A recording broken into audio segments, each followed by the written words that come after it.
Call Boxer and Gerson at 510-345-2341 or visit boxerlaw.com for a free consultation. Boxer and Gerson, your life is worth the fight.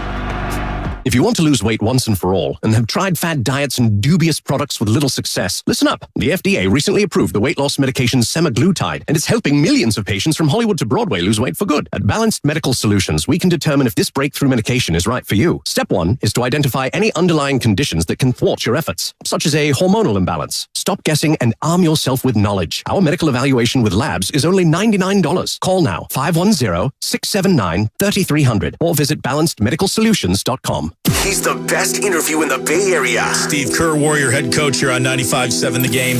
When those nights happen, I kick myself afterwards for not walking into the locker room and banging on the walls, during our pregame meeting and yelling, do you guys understand what's about to happen? And he's on with Damon and Ratto every single week during the NBA season. Wow. Steve Kerr on 95.7 The Game. Presented by Xfinity. Supercharge your home with supersonic Wi-Fi. Unbeatable internet only from Xfinity. For adults with moderate to severe plaque psoriasis who are candidates for systemic or phototherapy, now there's Skyrizi, Risankizumab Riza, a prescription-only 150 milligram injection. With Skyrizi, 3 out of 4 people achieve 90% clear skin at 4 months, and Skyrizi is just 4 doses a year after 2 starter doses. Nothing and me go hand in hand. Nothing on my skin, that's my new plan. Nothing is everything. Don't use if allergic to Skyrizi. Serious allergic reactions and an increased risk of infections or a lower ability to fight them may occur. Before treatment, your doctor should check for infection and tuberculosis. Tell your doctor if you have an infection or symptoms, such as fever, sweats, chills, muscle aches, or cough, or if you plan to or recently received a vaccine.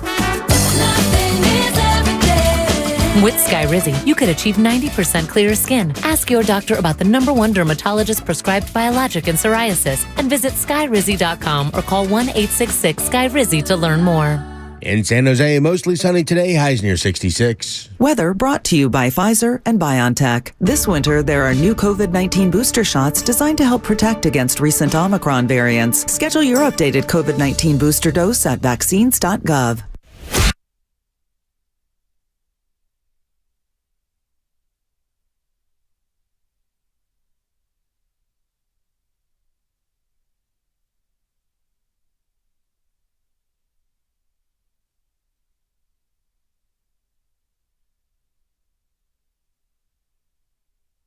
And if the Warriors are to stay out of the play-in bracket, they're going to have to find a way to win a couple of these. And this game is over. Final score, Portland 125, Warriors 122. Oh, baby. What a day it's going to be on the roast. Thursday morning, NBA trade deadline coming up in less than 6 hours, high noon Pacific time. And we've already seen some blockbusters go down as the Warriors dropped their 21st road game of the season. Then a 3-game road losing streak. They lose to the Blazers last night, 125-122. They couldn't score down the stretch in the last 5 minutes when it was a tied game at 114 apiece. You waste performances from Jordan Poole and Klay Thompson. You don't get it done as the Blazers make 31 of their 32 free throws. They outscored the Warriors bench 40-26, and they get the win. That's a tough one. But that may not even... That may not have been the worst loss biggest of the news night. or the worst loss of the night. Yeah. Because Kevin Durant, baby, is headed back west, going to the Valley of the Sun. And most of you probably were asleep last night. So Kevin Durant gets traded from Brooklyn to Phoenix alongside. Kevin Durant. You know who I am. Yeah, we know who you are. You're easy money sniper. And he's a problem now because the Suns, somehow, some way, were able to get away with keeping DeAndre Ayton. It's a great move. Devin Booker and Chris Paul, and they trade away Mikal Bridges, Cam Johnson, 4 first-round picks, a pick swap in 2028, and they go get back Kevin Durant and TJ Warren. And oh, by the way, Jay Crowder goes to Brooklyn, and Jay Crowder was not in Phoenix's plans. No. So they basically trade 2 bench players and Mikal Bridges for Kevin Durant. You know how you always call me Charles Schwab? Yeah. All right, you kind of make fun of me a lot, right? More than any other sport, when it comes to the money, you have to line up for these trades. you have to line up the money. The money matters more than ever. And the thing, if you look at roster construction, which I constantly do, the Warriors are very top heavy. They got a lot of guys making a lot of money who fans and the team, everyone has emotional attachment to for good reason. And then they got a lot of guys making not a lot of money. Okay? Phoenix's roster has a couple of guys making a lot of money. And then they had a lot of staggered smaller contracts, which made it more appetizing for someone like Brooklyn to get back as well as a zillion first-round picks stapled to it for a player like Kevin Durant, right? And so they're an opportunity. They have a spot to make a great move here. It was a great, shrewd move. If you're Brooklyn, you're right now, if you're Brooklyn, once you hit eject on Kyrie, you basically said this whatever we were trying to build is done. I think, given the circumstances, how you always lose a trade when you get rid of the better player in the NBA. Right. Did a pretty damn good job getting something back that other people might desire again today. Maybe. Mikal Bridges, Jay Crowder could be a buyout option for the Brooklyn Nets. Maybe the Warriors are interested. So he makes $9.5 million right now. He's going to be a free agent at the end of the year. And so he'd be a rental. Or if he's a buyout, I think a lot of teams are going to line up for him. No doubt. Maybe the Warriors. Maybe not. Bucks, Heat, like a lot of teams would want him. It's going to be an arms race. Yeah, Boston I agree. again, Philadelphia, babe. Good call, Philly. Good call. I mean, the NBA is going to be wild today with the trade deadline. Tim Kawakami will join us live in studio from 8 to 9 p.m. Look at the state of the franchise, state of the Golden State Warriors, state of the Niners, state of the Giants, as a lot of things could be happening in the Bay Area over the next year. What happens with Bob Myers? Is this Steve Kerr's last season as head coach? He has another year left on the deal. But boy, what if he gasses out? What if he gets fatigued? How does this trade affect the Golden State Warriors? Because, by the way, Kevin Durant and the Phoenix Suns, they come to Chase Center March 13th. I saw that. And that may be the first time KD ever plays in front of fans at Chase Center. He didn't do it at all with the Brooklyn Nets. He came one time to Chase Center during the pandemic season. So, Kevin Durant, is that enough? Is that a shot at the Golden State Warriors as Kyrie goes to Dallas? The Lakers make a big move. Jared Vanderbilt, Malik Beasley, D'Angelo Russell goes back to L.A. They get rid of Westbrook. I think the Lakers got better. I think the Lakers got better, too. Yeah, I don't know how much better. Like, I'm not sitting here and saying, oh, they're a contender. I just think they've got better. Maybe a play-in team. What's that? Maybe a play-in team. Well, they're a better team today than they were yesterday. Would you meet me there? Absolutely. Okay. I think so. Can I give you one prediction? What's that? And this has nothing to do with an NBA player, more an NBA writer. Can I make a prediction? What's that? Before the playoffs, the guy to be relocated, a.k.a. traded, Nick Friedel. You know what's funny? I sent him a text. I love him. I know he's where is he going? Dude, so I sent him a text last night. It's funny you bring up Cousin Nick. Cousin Nick, I said, hey, man, you better get reassigned to get your ass out of New York. It's coming. He goes, you know it, my man. You know it. You better get your ass out of Brooklyn because there's nothing to cover there. Joe Tsai, by the way, you know, Draymond Green called Joe Tsai, the owner of the Brooklyn Nets, petty for not sending Kyrie Irving to L.A. Talking to a couple people yesterday, Kyrie going to L.A. probably would have been the worst thing for Kyrie Irving to team back up with LeBron James. Why'd he say We've that? seen that. Kyrie and LeBron coexisting together. That's not going to work. But doesn't the owner owe it to himself after everything that him and Kyrie have been through to make his team, like, to get the best offer for his team? Make your team better and not appease a player who's basically disrespected your franchise. That goes both ways, right? Exactly. You know, but Kyrie Irving, after the game last night against the Clippers where the Mavericks won in his debut as a Dallas Maverick, Kyrie said, I'm happy Kevin Durant got out of there. So there's a lot going on with Kyrie and the Brooklyn Nets. And Brooklyn just basically, what a dumpster fire. 16 games. 16 games and James Harden, I know, Kyrie Irving, and Kevin Durant played together. It's crazy. 16 games. And they were one, size 18 shoe away from actually getting to an Eastern Conference Finals. Absolutely. And they could have won. I don't know if they were, but they could have won it. They could have won that. They could have won that. James Harden would have been a little healthier. Kyrie maybe comes back. They played Kyrie and Kevin Durant. What did they play? 71, 74 games together? That's crazy. Over the course of 3 seasons. But I remember the day when Kevin Durant chose to team up with him, and I remember I was up the Russian River, and I did a hit with Ryan Covey because I was off that week for a little vacation time because it was after all the Warriors run and everything like that. And I remember saying, it's going to end ugly. I think we all thought, it might have some fireworks, but you know it's going to end ugly. And boy, did it end ugly. KD and Kyrie, 74 games together, won one playoff series.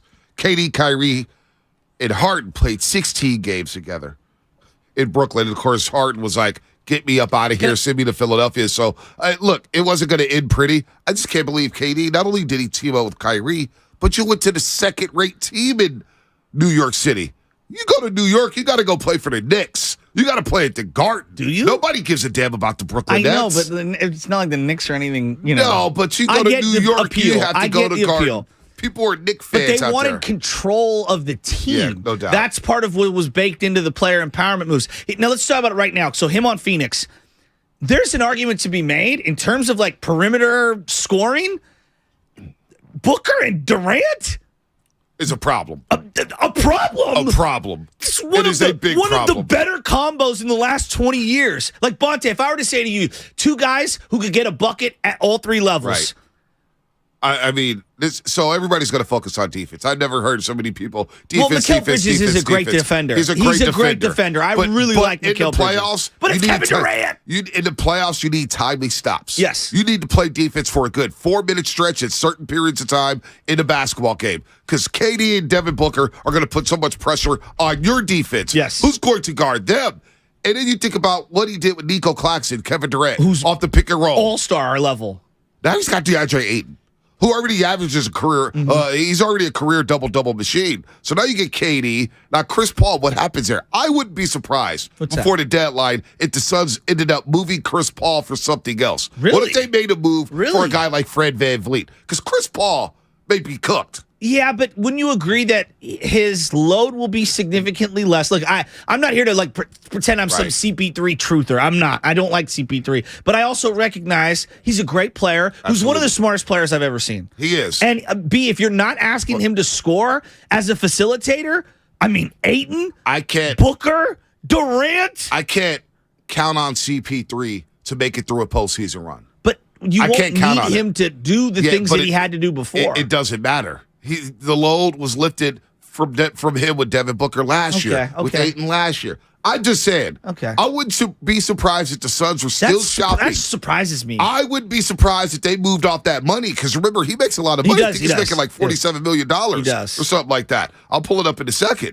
But what if they went out and go get a Fred VanVleet? What if they got an OG Anunoby? I mean, I still think a deal could be had for the Suns to move off that money. Chris Paul, $28.4 million this year and the next 2 years. So he's making 28.4. Yeah. So not the 47 that I thought he was making. Yeah, I guess that was a couple years ago. Yeah, he had some sort of a reduction. Right. Okay. So $28 million. It's a tradable contract. KD making 44. It's a tradable contract. Now, are the Suns the favorites in the Western Conference?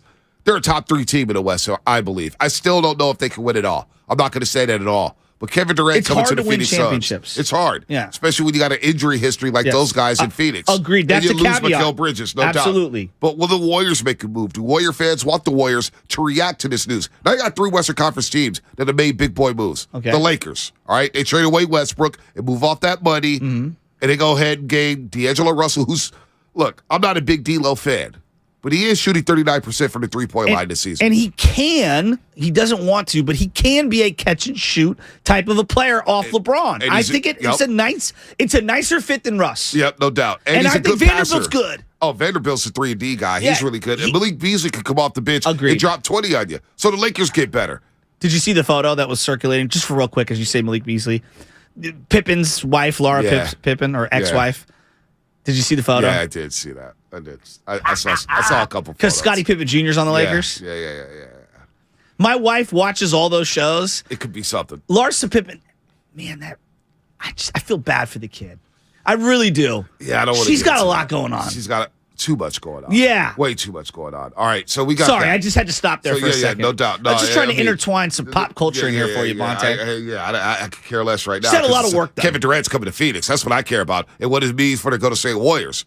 Are the Warriors in trouble? Do Warrior fans want to see them make a move? Well, do you want to see them make a move? You're the freaking TV face of the Warriors. Yeah, of course I want to see them make a move. Defend your championship. But what move is out there? Well, I have no idea.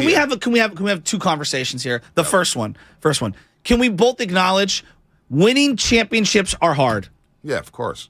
No, we just say that flippantly, but I think people think it's birthright. No, I don't think people do. If you're a Warrior fan, you can't believe it's birthright.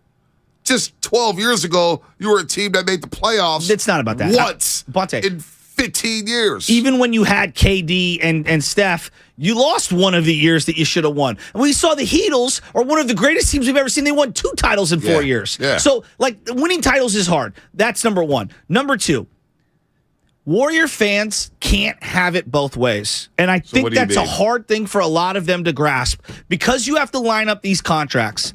You can't just stack a bunch of young players making no money and get back a player of significant value. I don't think so. When you say Warrior fans, I think it's Twitter. It's not just Twitter. It's not just Twitter. Because a lot of Warrior fans, I think, they understand the cap situation. They understand what's at stake here. They understand if they trade James Wiseman, it could save you maybe $131 million over the next 2 years. See that? I think Warrior fans understand that you made your bet with these youngsters. Now, what happened with the youngsters? See, I believe, this is what I believe, and this is TV Bonte, this is radio Bonte. Well, so wait, time out. No. Who is it, TV or radio? I'm telling you, it's both right now. Okay. It's both. So you've merged into both? I'm merged into both for right now for this next statement. Okay. This statement is the simulcast right here. This simulcast. God, Joey, you're good. This simulcast right now. God. It wasn't that good. It was a 3. The Warriors, I believe Steve Kerr has done a poor job this year. Now, Steve Kerr is a guy who loves playing his veterans. Knowing that he had these youngsters with James Wiseman, Moses Moody, and Jonathan Kuminga, not playing these youngsters early on, and they're taking all the blame for everything, for all the early losses. And now when you lose a game like last night, how many times have we seen that this year? About 10 times. Where the Warriors, you look at the numbers last night for the Portland game. The Warriors had 30 points off turnovers to Portland's 10 to 11. So they were plus 29 when it came to points off turnovers. They got out-rebounded. They were plus 39 from the three-point line. I know. Right?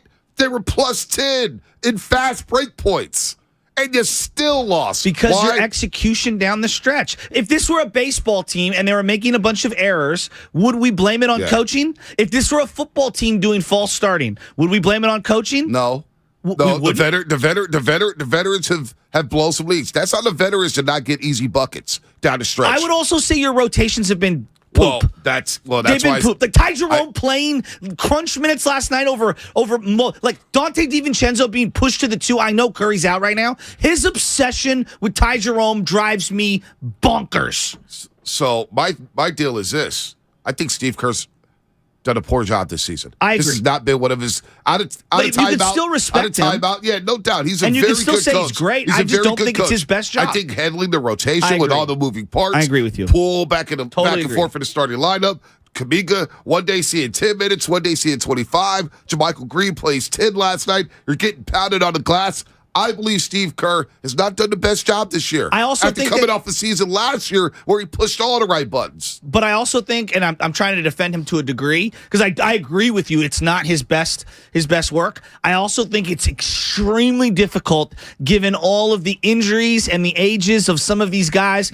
They haven't had a consistent lineup, and you could say that for almost any team in the league right now, but there's a lot of moving parts, I would say. But that being said, it just feels like to me, I get a lot of Bochy in the final couple year vibes where he's just a button slow, pushing the wrong button at the wrong time. Certain lineups I'm like, why now are you going with this? Like last night, I think Clay played the whole fourth. He looked tired at the end. Yeah, he only scored 3 points in the fourth quarter. He needed to come out for a minute and then come right back into the game. And that's tough because you don't want to sit him but that's part of coaching is getting the best out of people toward the end. It feels like to me their final 6 minutes can be dissected. Turnovers, shot selection, poor decision making, erratic defense, erratic offense. Well, I thought they played good enough defense. I thought they played good enough defense down the stretch to win that basketball game. They did get stops. They just couldn't hit a basket. Well, yeah. Couldn't hit a basket over the last 5 minutes. A layup. So Klay Thompson yesterday in fourth quarter played 9 minutes and 39 seconds. All right, scored 3 points. He was 1 of 6. Played 9 minutes and 39 seconds yesterday in the fourth quarter. Clay.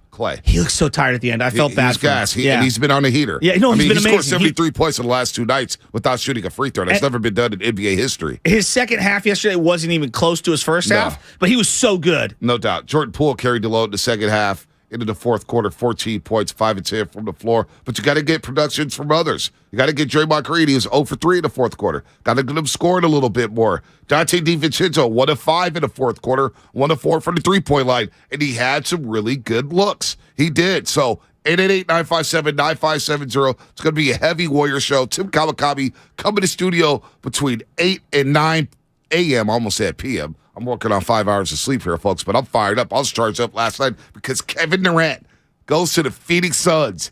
He is back out west, and now you got all these ballers. Just think about the Pacific Division, Shasky. The Pacific Division. The Clippers, Kawhi, Paul George. All right?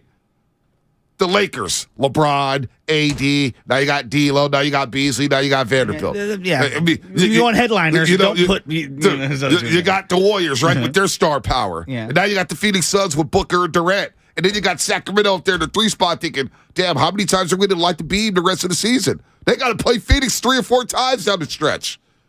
But they've got youth on their side. That's the one thing they have that a lot of these other teams don't have, is it does feel like they have a youthful exuberance that I think can carry them as the season goes on. They'll hit the wall at some point. But, right now, if I'm a Warrior fan, you can't have it both ways, Warrior fans. You can't keep every player you love forever and then just crush all the youngsters when they're not making enough money to trade away to get you something of significance. You have to give a little to get a little in the NBA. Right. This isn't Major League Baseball where you could trade Jose Reyes for 87 prospects. Well, my deal was if you trade Wiseman for, say, a Jakob Poeltl, does that really get you a championship? No. Well, didn't he go to the Raptors? He went to the Raptors yesterday. For what? North of the border. For what did he go down there for? A guy I'd never heard of and some picks. Kirk Burst or something like that. Something like Kid Burst or something. I got to look up the name. It was like Savior. Real quick. Warrior fans, throw what they need at us. Don't give me they need to get a superstar. What exactly do they need? I will tell you on the other side exactly the move that I would make if it's available, and I don't even know if Brooklyn would accept it because it to me, their number one need is very obvious. Defense, perimeter defense. I mean, you're going to have to listen on the other side. Bigs. I mean, what a disappointing loss last night. They lose to the Blazers. 3rd straight on the road. Warriors now 28-27. The Lakers coming to town on Saturday. You get the Wizards on Monday. And then you get the Clippers Tuesday before the All-Star break. A lot going on here to deadline. So we'll react to the deadline. We'll recap everything, every freaking segment as the NBA trade deadline is coming up at high noon Pacific time. We're going to have it covered all day long on 95.7 The Game. So shout out to YouTube, Twitch, and the Xfinity mobile text line. Tap in here at 95.7 The Game. A lot's going on. All guests appear on the Bud Light guest line. Bud Light, easy to drink, easy to enjoy. This segment is brought to you by Golden State, serving the Bay Area for 3 generations. When you succeed, we succeed. Visit GoldenStateLumber.com. What's coming up on the game? Brought to you by Save Mart, Lucky, California. Your phone calls, 888-957-9570. And it is a simple question. What do you want to see the Warriors do before the deadline? Do you want to see them move off the youngsters? Do you want to see a massive shakeup with the core group? What do you want to see the Golden State Warriors do? 888-957-9570. That's the hotline. That's the Xfinity mobile text line. 888-957-9570. What do you want to see the Warriors do ahead of the NBA trading deadline? It's the Red and Gold Aftermath on 95.7 The Game. But I also see Shanahan's side. I am not going to get outraged over this. We lost, guys. Right. When we lost. Yeah, I'd love to have Jimmy Garoppolo suited up. He wasn't. We lost. So I hate to break it to everybody, but sometimes you just got to swallow it. Brought to you by Zenni, the official eyewear of the San Francisco 49ers. Shop from over 3,000 styles at 80% off retail prices. Exclusively at Zenni.com. Lucky has amazing deals to help you score huge at your big game party. Select variety of pizza, soda, or party-size Frito-Lay chips are buy 2, get 3 free of equal or lesser value. Mix and match. Limit 2 offers. Grab the savings this week at Lucky. There's a reason Golden State has become the trusted partner for professional builders and contractors. The breadth of what they offer is remarkable. Their product knowledge can save you time. They're the largest distributor in NorCal of many of the brands they carry. Golden State's newly refreshed app offers installation guides, building codes, and much more. And the GSTV link on their homepage is a useful resource. Family owned for 3 generations. Golden State. When you succeed, we succeed. If you own a business, this has been a bumpy ride. From pandemic to inflation, I'm sure you could use a break. If your business has 5 or more employees and survived COVID, you might be eligible to receive a payroll tax refund of up to $26,000 per employee. The challenge is getting your hands on it. Hi, I'm Howard Mackler, and that's why I founded GetRefunds.com to cut through the red tape and get you that money. The team of tax attorneys we have put together are highly trained in this little-known payroll tax refund program. We do all the work, charge not a dime up front, and simply share a percentage of the cash that we get for you. Businesses of all types qualify, including those who took PPP, nonprofits, and even those that had increases in sales. We have helped return over $1 billion to businesses, and we can help your business too. Just go to getrefunds.com and answer a few questions. This payroll tax refund is only available for a limited period of time.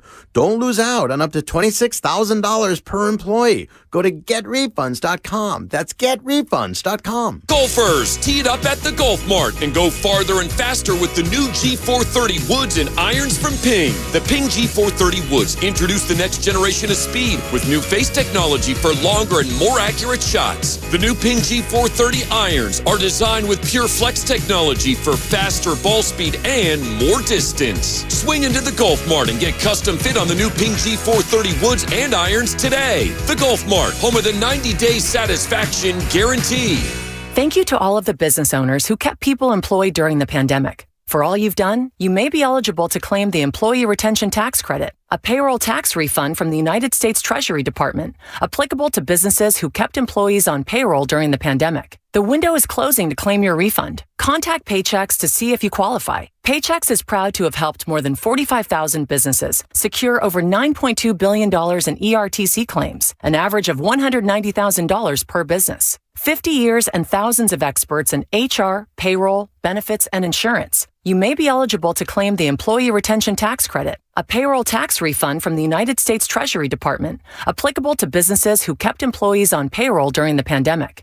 The window is closing to claim your refund. Contact Paychex to see if you qualify. Visit paychex.com/ERTC to find out how Paychex can help you get additional cash into your business. Paychex.com/ERTC. Paychex.com/ERTC. Hey Niner fans, George Kittle here with a pro tip for making the best play on your eyewear. Visit Zenni.com, the official eyewear of the 49ers. Zenni has changed the game for you, finally making prescription glasses affordable for everyone. At Zenni, you can find over 3,000 frames with unbelievable prices. Look for the Kittles collection so you can rock our styles every day too. So visit Zenni.com, start shopping from home using their virtual try-on, and change your eyewear game forever. The following is an attorney advertisement. If you get sidelined by a workplace injury, the workers' compensation attorneys at Boxer & Gerson can help get you back in the game. Our team of skilled attorneys will fight by your side for the treatment and compensation you deserve. We care about justice for injured workers. That's what makes us Northern California's premier workers' comp law firm. Call Boxer & Gerson at 510-345-2341 or visit boxerlaw.com for a free consultation. Boxer & Gerson, your life is worth the fight. It's not easy being the one everyone counts on to keep your operation running, no matter the weather or supply chain hiccup. But we get you, Raymond in Buffalo, Maria in Miami, and Jules in Troy, taking control of everything that's under your control. At Grainger, we're here for you with high-quality supplies for every industry, plus real-time product availability and access to experts ready to help. Call, click Grainger.com, or just stop by. Grainger, for the ones who get it done. Using your phone should never have to be a luxury. Walmart Family Mobile now offers free or discounted plans through the Affordable Connectivity Program. ACP is a government program that helps eligible Americans have access to wireless service. You could get unlimited talk, text, and 8 GB of high-speed data for free when you qualify. Apply now at myfamilymobile.com/ACP. Walmart Family Mobile is supported by the Affordable Connectivity Program and Lifeline government assistance programs. Please visit myfamilymobile.com/ACP for more information.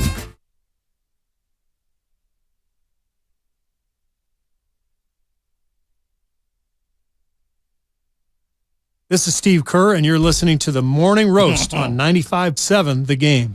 All right, Steve.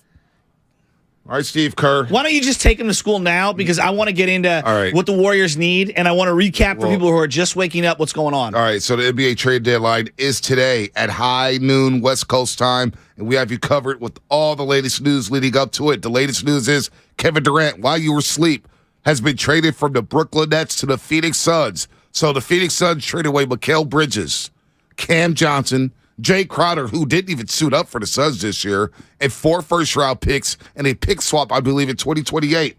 They receive Kevin Durant and T.J. Warren as a bench piece. Landry Shaman's off the bench, and the Suns were able to keep DeAndre Ayton, Devin Booker, and Chris Paul. Wow, what a deal for the Phoenix Suns. Kevin Durant coming back west a couple days after Kyrie Irving was traded from the Brooklyn Nets. He's in Dallas. He won his debut with the Mavericks last night at Crypto.com Arena against the Clippers. Closed the show. Woo! With a happy Luka on the sidelines. Man, a happy Luka. You see how happy he was? Oh, my gosh. I mean, he was happier than he would be at a hookah lounge. Dude, NBA trade deadline coverage brought to you by Boxer and Gerson, Northern California's premier workers' compensation law firm, helping injured workers get their lives back for over 40 years. By the way, really good hookah in L.A. Really good hookah bars. I'm out on hookah bars. I haven't gone in a while. I did have some hookah in Italy. It was fresh grapefruit. It was really, really good hookah. But other than that, yeah, I don't do the quick little side story as we get right back into the NBA and Steve Kerr. For my brother's bachelor party, we were up in Reno, and I didn't realize how much I hated a cigarette-filled room. We went to different nightclubs. I'll just leave it in quotations. I got up from the seat after half an hour sitting down. Your boy's eyes were like caked over. I was hurting the next day from all the secondhand smoke. My advice to you is never go to Paris. Is that what it's like? Yeah, every cafe they're smoking cigarettes left and right. Yeah, I'm out on cigs. Yeah, don't go to Paris. Out on cigs. All right, real quick before we get to RJ and Ronnie, let's take them to school. Spinoni, it's time for taking them to school. Brought to you by Evergreen Valley College, home of free tuition for spring 2023. And we got Jordan Poole here, making one of his 7 threes. Jordan Poole averaging over 39.5 points per game against the Blazers this year. He had 41 back on January 30th. Last night, 38 big points, trying to help the Warriors win. 7 made threes, but it was not enough. But here's a good highlight right before halftime. Here comes Poole, slashing by Jerome, looks, bounce past Draymond, over to Wiggins, touch pass to Poole, pump fake, fly by 3 ball, got it at the buzzer! What a play! What a half! Warriors with 4 players touching the ball in the last 8 seconds. Jordan Poole right before halftime when the Warriors scored 40 in the second quarter. What a fun game last night at the Moda Center in Portland. Back and forth, but the Warriors come up short. Jordan Poole did his part, though. Back-to-back solid nights for him. 7 assists. 7 assists for JP. Only 2 turnovers, 38.7 made threes. But the Warriors lose, and now Kevin Durant is a Phoenix Sun. What does it mean? What does it mean for the Golden State Warriors? Real quick, Shasky. Let's go to RJ in Fairfield. Been on hold for a while. RJ, what's happening? You're on the roast. All right, what's up, guys? Good morning. Man, I'm about to bring the smoke this morning. So, hey, the KD move, hey, that's a move where you got to win the West, man. You better be in the chip for that. So I got Phoenix and Boston in the championship. But as far as the Kyrie move, I think y'all better be fighting the Phoenix Suns in the West for that. You know, Kyrie, Luka. When you have those types of players, man, you got to be at least at the Western championship for that. But I want to bring the smoke real quick. I enjoy when you guys, coming off a Warriors loss, I enjoy you guys squirming and finding out excuses for these Warriors. But I want to make a bold prediction. I want Sacramento and I want the Warriors. I want the Sacramento Kings in the 3 and the Warriors in the 6. I want y'all in the first round. I want to beat y'all in the first round so I can call back because I love you guys. I love when you guys talk about the Warriors. RJ. When did Kings fans become chesty? You haven't won a playoff series in your lifetime. RJ, what you got? You better bring more smoke. Do that against the Warriors. Man, we gonna upset y'all. I want y'all. I don't care if we lose. I want to send y'all home. Hey, RJ. You ain't getting the 3 seed in the Western Conference. All right, that's number 1. RJ, I love him though. That 3 seed is gone because you got it back-to-back with Dallas this weekend at the Go to One Center. You're losing one of those games, and then guess what? You go down to Phoenix for Kevin Durant's home debut with the Suns on Tuesday. So you're going to go 1-2 over the next 3 games, Sacramento. I do love his confidence, though. Oh, the confidence is through the roof. I love it. Sac fans being confident. Well, I love that. Well, it's great because when like a mushroom, they've been dormant for 20 years, and now all of a sudden they're sprouting out after a nice rain. So good for them. Good luck to Sacramento. They play Suns 3 times. over their last 30 games or whatever it is. Sacramento's 31-23. They survived against Houston yesterday. That schedule starts to beef up, though. I don't know, Sac. Look, you won't end up in a 3 seed. A part of me right now is really disappointed in the Golden State Warriors because the move to make was to get Kevin Durant. I wanted him in the offseason. I wanted him during the regular season. I wanted him before he ended up getting traded to the Phoenix Suns. Like that, to me, that was the move to make, was to go get Kevin Durant. I'm disappointed that they couldn't get him. I understand why they would be reluctant to get rid of what they have currently to get him, because you'd have to give up, Draymond? I don't think they could have given up Wiggins yet. Well, if they didn't sign the extension with Wiggins, yes. Right?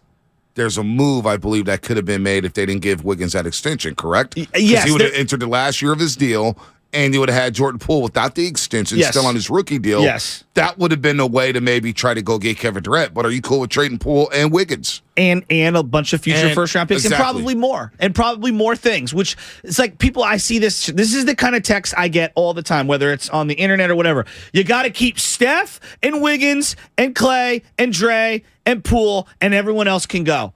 It's like, then what the hell are you getting? Well, and everyone else isn't good enough to go get Kevin Durant. But that's my point. We're talking about a top 10 player all time. And because of the NBA, like I was telling Spadonius, I just think it's the hardest league to trade in terms of like, you got to line things up. You can only trade this guy in this window, and once he signs an extension, you can't trade him here. And like, there's a lot of caveats. You can only trade so many first-round picks in a row. I think you have to stagger them. Like, there's a lot of little nuances to it.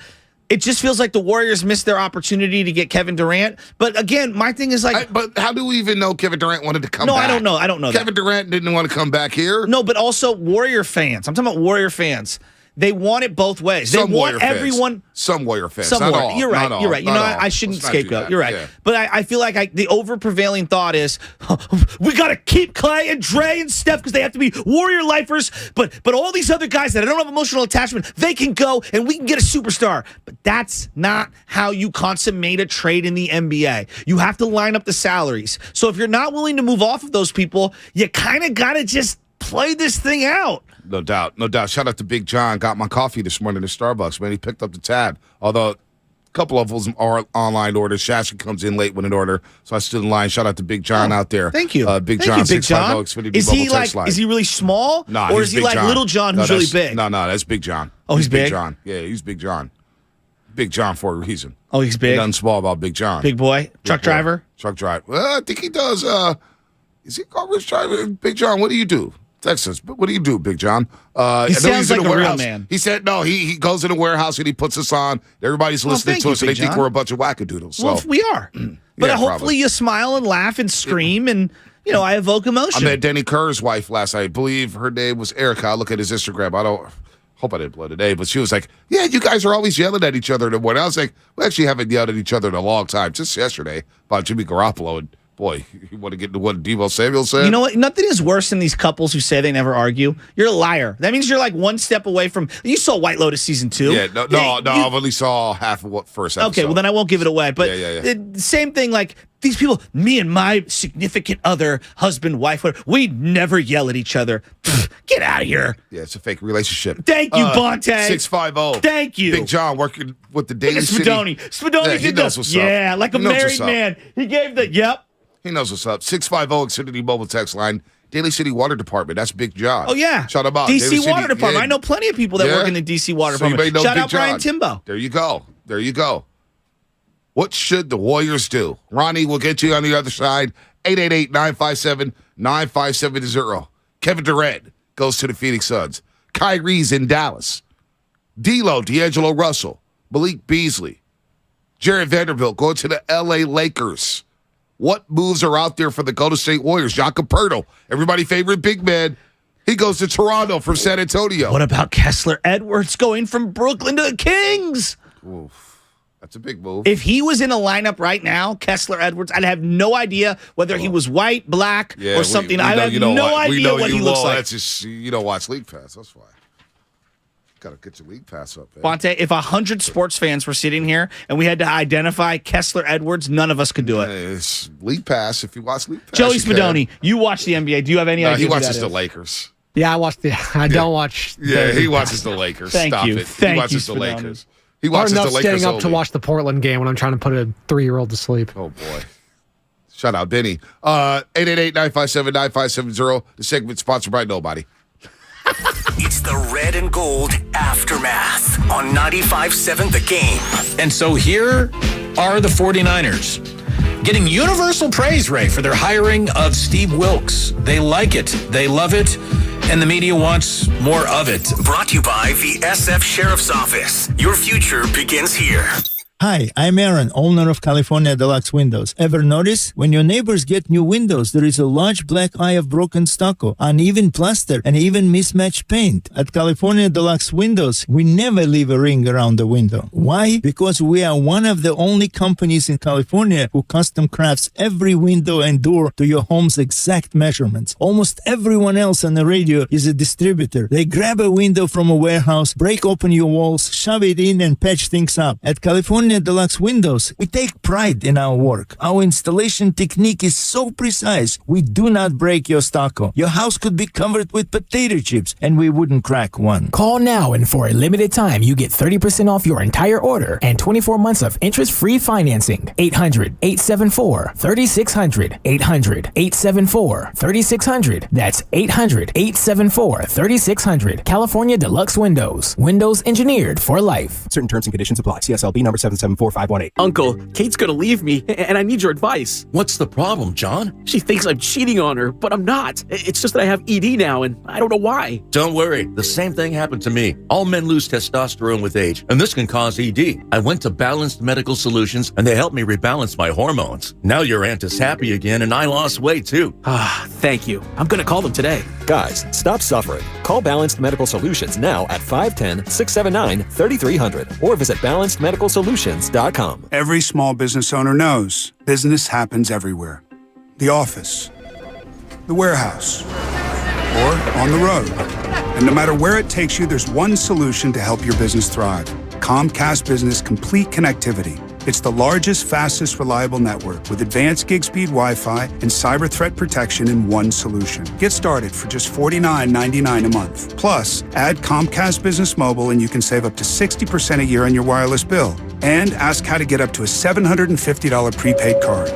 Flight 291 is now aboard.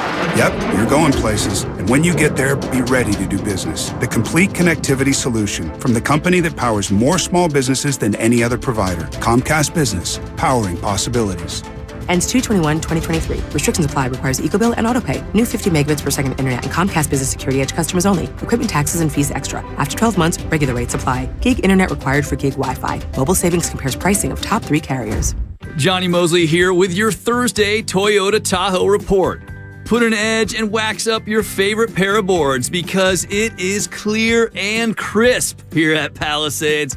Grab the keys to your Toyota and I'll see you on the mountain. Thanks, Johnny. We have sunny skies in the forecast today. Winds will be light and variable with a high in the mid-40s, dropping down to the 20s overnight. This report has been brought to you by your local Toyota dealers. Check out Toyota's full lineup of mountain-ready all-wheel drive vehicles. Toyota, let's go places. Investing is confusing. Dawn raids, triple witching hour, candlesticks, crown jewels, bears, bulls, bear hugs, blue chips. It's one big word salad of uncertainty. Fortunately, Fremont Bank now has incredible rates on their savings accounts and CDs. And while savings accounts and CDs may not be known for their great rates at your current bank, at Fremont Bank, you can get great rates from a great local bank. To learn more, stop in or visit us online. We'll explain it all in plain language. Fremont Bank, serving the Bay Area since 1964. Member FDIC.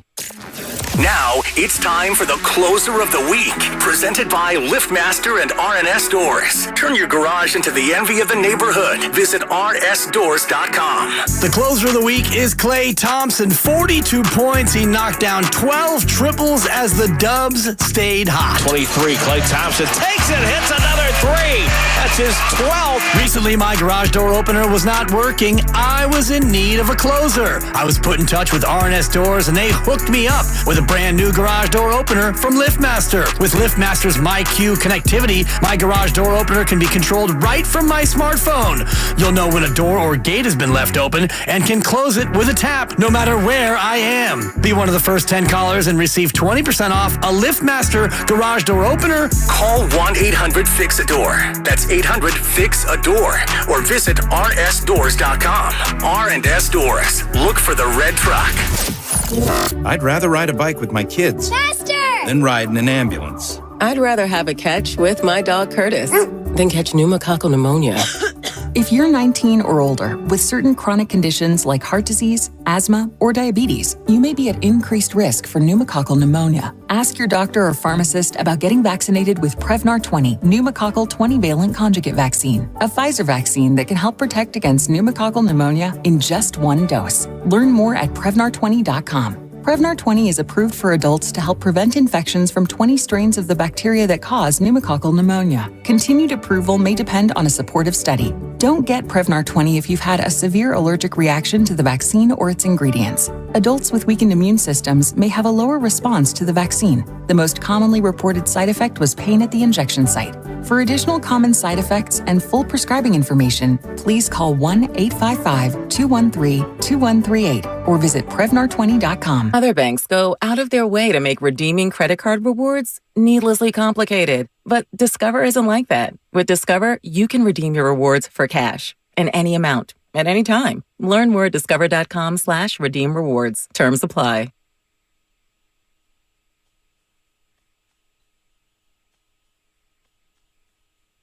Come on, man. You got Larry June in the building. You listen to the Morning Roast, and we're doing numbers, man. Good job, Morning Roast. Sock it to me. Hey.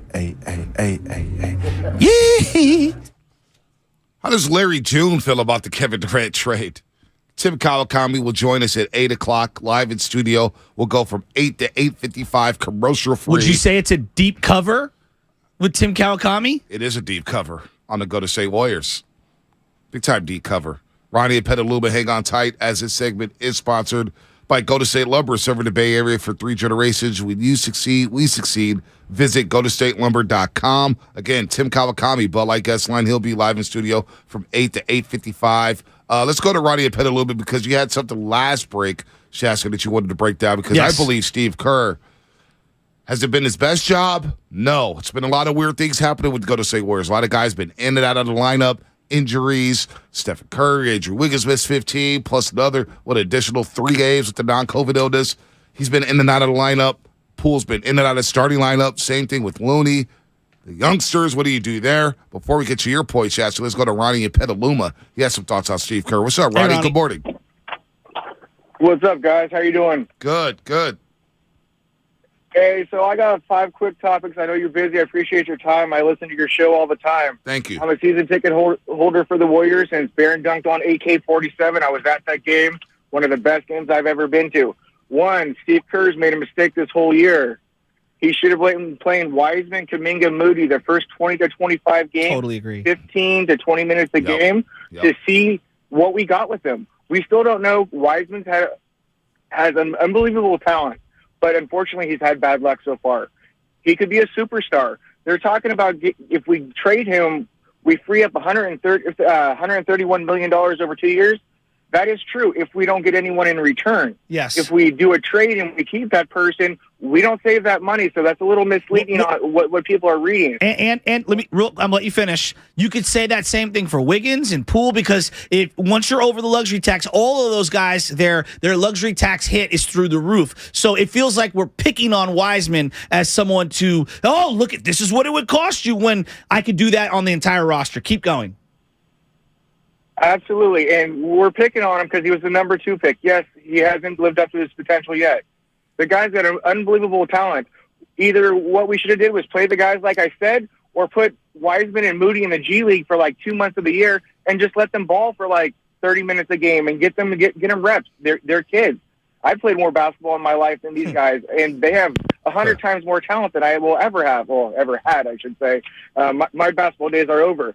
The Warriors are complaining about needing something. They got 5 players making over $25 million.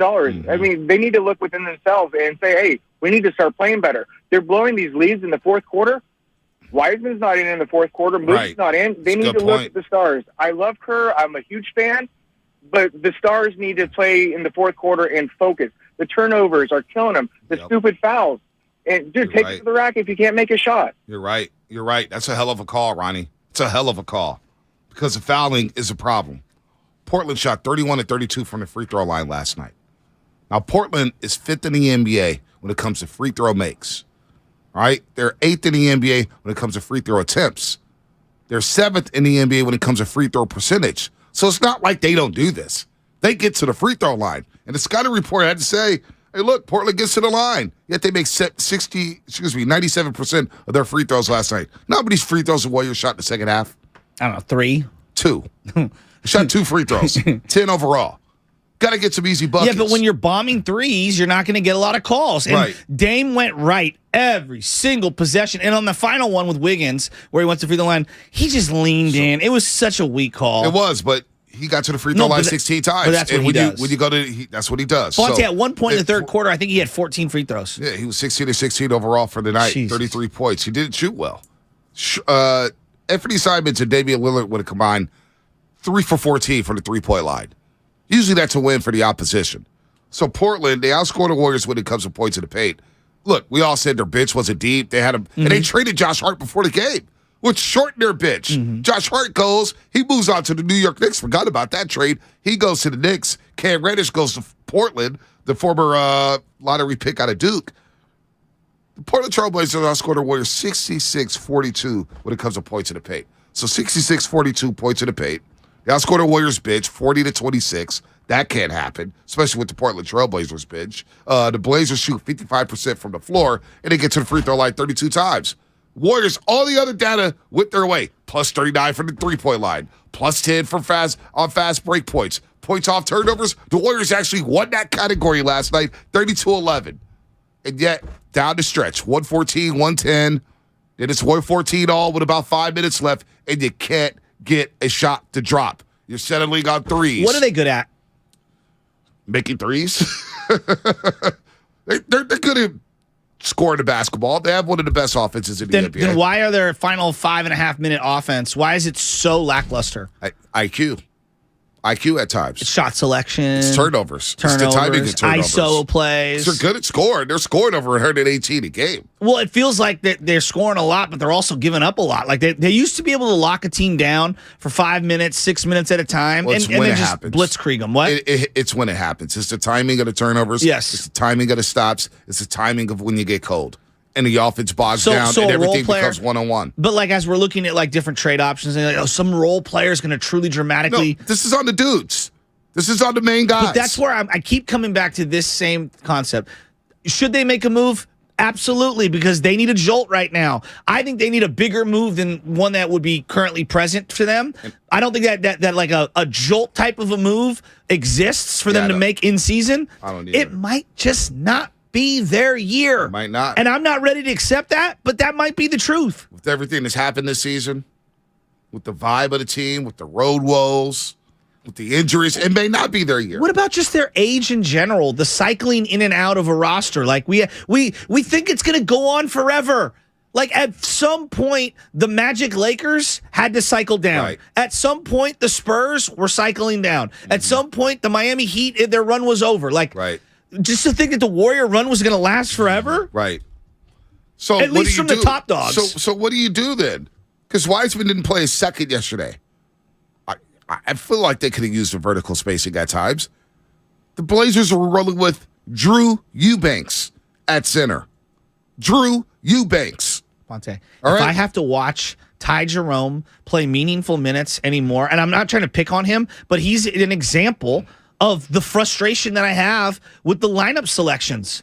Yeah, I mean, Ty Jerome's not bad, but he can't defend anyone. Yeah, he can't stay in front of nobody. Like, you're telling me right now, him playing in crucial minutes is more important for the Warriors short-term and long-term than Jonathan Kuminga? Yeah, it's a problem. I don't care if Kuminga's having a bad night. Like, you've got to put your feet you got to put your feet in the ground, and you got to say, I'm going to ride and die with some of my young players. Looney gets into foul trouble yesterday. He wasn't a factor. JaMychal Green wasn't a factor yesterday. Look, I love Looney. Looney. Looney is a role player. Yeah. So for me to like harp on Looney and what he can and can't do. And you know what? Looney has been playing well. No, I know, but since the calendar year, Looney's averaging over 10 rebounds a game and 7 points, but that's his role. At times he'll get into foul trouble. Exactly. It is what it is. I don't even like my whole point is you can't find a couple minutes for Wiseman. No, I agree with you. But we're in agreement here. Moses Moody has lost all his confidence. Well, Moody's not playing at all. How he's lost all his confidence. Moody's. I mean, it's to me that it's I've already come to the conclusion, like, Moody for this team is just it's just not going to work. It's not going to work. Let's go to Damian in Oakland. Damian, what's happening? You're on the roast. What's happening, fellas? I mean, I hate to be a parrot here, but I have to say this. If the Warriors could make any trade, I would like to see, first and foremost, James Wiseman's minutes traded for JaMychal Green's minutes. And then Moses Moosey's minutes traded for Ty Jerome's minutes and Anthony Lamb's minutes. Because if the old dudes can't produce the same record while the youngsters was producing, you can't blame the youngsters. You have to blame the older cats, man. And if we could trade Steve Kerr from last year, the one who got all of his bench players' confidence and ready to play, for this dude that's punishing these youngsters because he wants to see the old dudes play, that's what the Warriors need if they want to get back to the championship this year. And I have one more point. It's a question more like, if you were a general manager that didn't know if you were going to be a team next year, would you want to pull the trigger to help this team? Or if you were the owner who didn't know if your general manager was going to be here next year, would you want him to be making deals on behalf of your team? I just think the Warriors are in a crazy position, and I need to see them focus on these youngsters and try to get them ready for the playoff run. You know what? That's a hell of a question, Damian, and it's a great point. And I just on the outside looking in, I can't imagine a front office being happy with the way the youngsters have been developed this season. Does it look like there's synergy from top to bottom? Absolutely not. Absolutely not. Not this season. No. Not this season. Like Bob Myers, Damian makes a good point. Does Bob Myers feel compelled to make a deal? We don't know if Bob Myers is coming back. We don't know. He may. Well, his He job, may get paid. His job right now, in season, is to try to win a championship. Right. That's the ethos of where this team is right now, right? Yep. Here's my problem. But we also don't know what their long-term objectives are as well, because you cannot be, penny wise, pound foolish and sell off whatever the owner wants to have for, down the line. Everyone has to be in lockstep. We talk about this with the Niners, talk about this with the Giants, talk about this with every sport. Right. Top to bottom, they have to be in lockstep. It just feels like to me there's not a lockstep. I don't think the front office is happy about the youngsters not playing. I'm not. And then you look at their record at 28-27. They're 7-21 on the road, right? 7-21 on the road. I don't believe, I could be wrong here, but I don't think there's ever been an NBA champ who's finished under 500 on the road. Now, I could be wrong there. Maybe there's a couple teams that's done that. But the Warriors are going to be under 500 on the road. Not even going to be close. So, with that said, not playing the youngsters, it stinks. Like I said this earlier this season, first 10 games, and Ronnie and Petaluma just echoed my sentiments. 10-15, the first 15, 10-15 games. Play the kids, and don't just play them together. I want to see, we should have saw Kuminga play a lot more with Wiggins and Draymond Green. We should have saw Wiseman play a lot more with Jordan Poole and Klay Thompson. Should have saw Moody play a lot more with Wiggins and Steph and, Klay Thompson. Instead, you played them all together. They're getting cooked up the second unit. They're taking all the bullets for the losses, and now look at you. Now look at the Warriors, right? They're 55 games in, and we still don't know about James Wiseman. We still don't know about Moses Moody. It's been a disaster on that front. So what kind of trade value do they have? I have no idea. The most value they have right now, I believe, is controllable contracts because we just don't know what type of players they are. Well, and even if you're one of these people that say, oh, you got to trade Jordan Poole at some point, because he's making so little money right now, he's one of the few value pieces they have, but he has a big extension that kicks in next year. So when you do this whole, it's like a puzzle. You got to match up contracts on either side. You're probably getting more bang for your buck if you wanted to move off of Jordan Poole in the offseason when the money kicks in, as opposed to right now when he's only making a couple $1 million. And I don't know if I could trade him. No, I'm with you, but I'm just saying, hypothetically, Yeah. people that want to trade this guy and that guy. So, and again, I feel like the Warriors have kind of boxed themselves in the sense that, when you have these high draft picks, they don't become tradable in terms of valuation of money until you make the selection. Then when you make the selection, they're only making a couple $1 million. Like right now, Moody, he's under $5 million. I know. Okay, you can't just staple that to somebody like, go get me Kevin Durant. Yeah, no, that's not happening. Wiseman and Moody, staple it together with a bunch of other picks. The funniest part about all that, because I hear you. It doesn't fit. Because not all Warrior fans do that. I know. But you got your fans who say, Wiseman stinks, Moody stinks, all these guys stink. Like it's their fault. But then on the flip side, they'll say, well, why don't you just trade Wiseman and Moody for Kevin Durant? And it's like, wait, you just said those players stink. So if you believe your own players on your own team stink, why the hell would Brooklyn Nets trade Kevin Durant if you think they stink? You don't think Sean Marks in Brooklyn or, all these other Daryl Morey in Philadelphia, you don't think they think the same thing you think? They see the same thing and they got a lot more data than you. You know what I'm saying? You see when that happens? I totally get what you're saying. It was like the whole Jimmy Garoppolo thing. Go trade Jimmy Garoppolo for 2 first-round picks. But I heard you all year say Jimmy Garoppolo sucked. How the hell are you going to get 2 first-round picks for Jimmy Garoppolo? Well, because fans are delusional at times. So there you at go. times. I'm not saying all of them, but at times. Look, they're in a tough situation. And if we're going to be fair, like I was praising Klay Thompson yesterday. I was just thinking about it, and without the Kevin Durant news, obviously going to Phoenix, I was going to come in here and I was going to say, man, I really was losing my mind the first month and a half of the season because Klay wasn't playing well. He was not. He wasn't playing well. And then the last, however, 2.5 months, 3 months, he's been outstanding. And I was going to come in here and say, B, this might be one of the most remarkable, just what he overcame.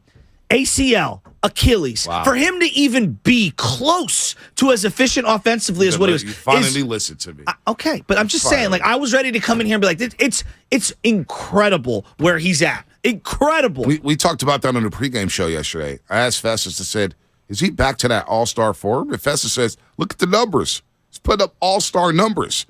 And we get so lost in the sauce. And I literally said this on the show yesterday, I believe. I was like, dude, Klay Thompson right after the OKC game. We don't talk about it enough. No. 2 gruesome leg injuries. And he just had a career month in January. But so with that backdrop of what we just said, it makes it even more like, damn, I should really be appreciative of that title last year.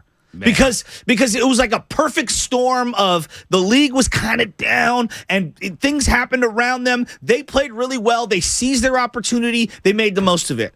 They might not ever be in a Western Conference Finals again. Now, I hope they do. Everyone, you got to maximize Steph. Steph already, if he doesn't do anything, has as many championships right now as LeBron James. Yep. He has more than Larry Bird. He has more than Kevin Durant. So don't sit here and say the organization didn't build around Steph. The owner wouldn't spend that's false. That is false. That's false. That's to very think false. that they're going to rattle off 8 or 9, championships, that's pie in the sky. You are listening to 95.7 The Game, KGMZ FM and AC1 San Francisco, always live on the free Odyssey app. Download the Odyssey app and favorite 95.7 The Game for the best and most up-to-date sports coverage. Let's go to Coach Hall down in San Diego. Coach Hall, what's happening? You're on the roast. Hey, good morning, fellas. Good morning. And first off, last night, I feel like we gift-wrapped that game and gave it away. I knew we were going to lose once I saw Draymond throw a lob to Jordan Poole. And it's like, dude, just lay the ball up. Why are we unbelievable on the threes? As far as this Wiseman thing, man, I really feel like we failed him as an organization. Yeah. We kind of set him up for failure as far as not playing him, because potential has a shelf life. And other teams see that. So, like you said, Shaz, like we kind of boxed ourselves in. I don't really see nothing happening. I would like to see maybe a Toronto trade, Siakam, OG. But then, like you said, what do we give up? To get those players, because it's obvious we need wings and size, and it's like everybody got better overnight in the West, and we just sitting here in 10th place, like, wow, what's gonna happen? So no doubt. I don't know what you guys think about maybe OG or Siakam. What will we have to give up? Well, they probably have to give up. Toronto's going to ask about Jonathan Kuminga, and to me, that's a non-starter. I'm not giving up Kuminga. I can't give up Kuminga because he could become Siakam and even, next year or the year after. And even OG, we're going to get OG Anunoby. OG Anunoby does nothing for me. He's a nice player. As what? What is as an 8th man rotational piece? He's better than that. No, but I'm asking. Okay, who's he gonna? He's 17 tonight. Is he gonna start? Maybe in a small ball lineup. Maybe. Really? Maybe. And he's getting 17 a night on this team? That's what I'm just asking. Look, I'm not giving up a lot for OG Anunoby. I'm with you there. I'm not giving up a lot. I'm not trying to discredit him. And I'm not trying to trade Jonathan Kuminga for that. No, me neither. So I'm not. If Kuminga had switched spots in terms of usage rates, I think Kuminga would average 18 points a night. He would, and he'd get to the free throw line a lot more than OG Anunoby. Yes, I would agree there. So I don't know what moves they could make, but to Coach Hall's point, the organization did fail James Wiseman. Now, James Wiseman's body failed him. Well, both are true. You know what I'm saying? So the lack of development, you got a bunch of coaches on the bench. It just may not be a fit here, and that's okay. Sometimes you got to chalk one up. We've seen the Niners chalk it up many times on their failed first-round picks, especially under Lynch and Shanahan. Sometimes you got to chalk things. We should have chalked things with Trey Sermon, chalked it up with Joe Williams, chalked it up with Jerick McKinnon. Sometimes you got to chalk it up with James Wiseman. Now, what are you going to get back? Not what you think you're going to get back. Anyway. But again, the reality is that we're scapegoating a couple of youngsters who would be rotational pieces at best. Mm-hmm. And yes, I would like them to be farther along. But to say that they're the reason why the Warriors are one game over 500 today, I don't buy it. They're not where they should be because they're not as good. They're not executing in games that are winnable games. How you do this for a living. You are the voice and face of Warrior basketball on my television. That would be Bobby Fitzgerald. Pre and post.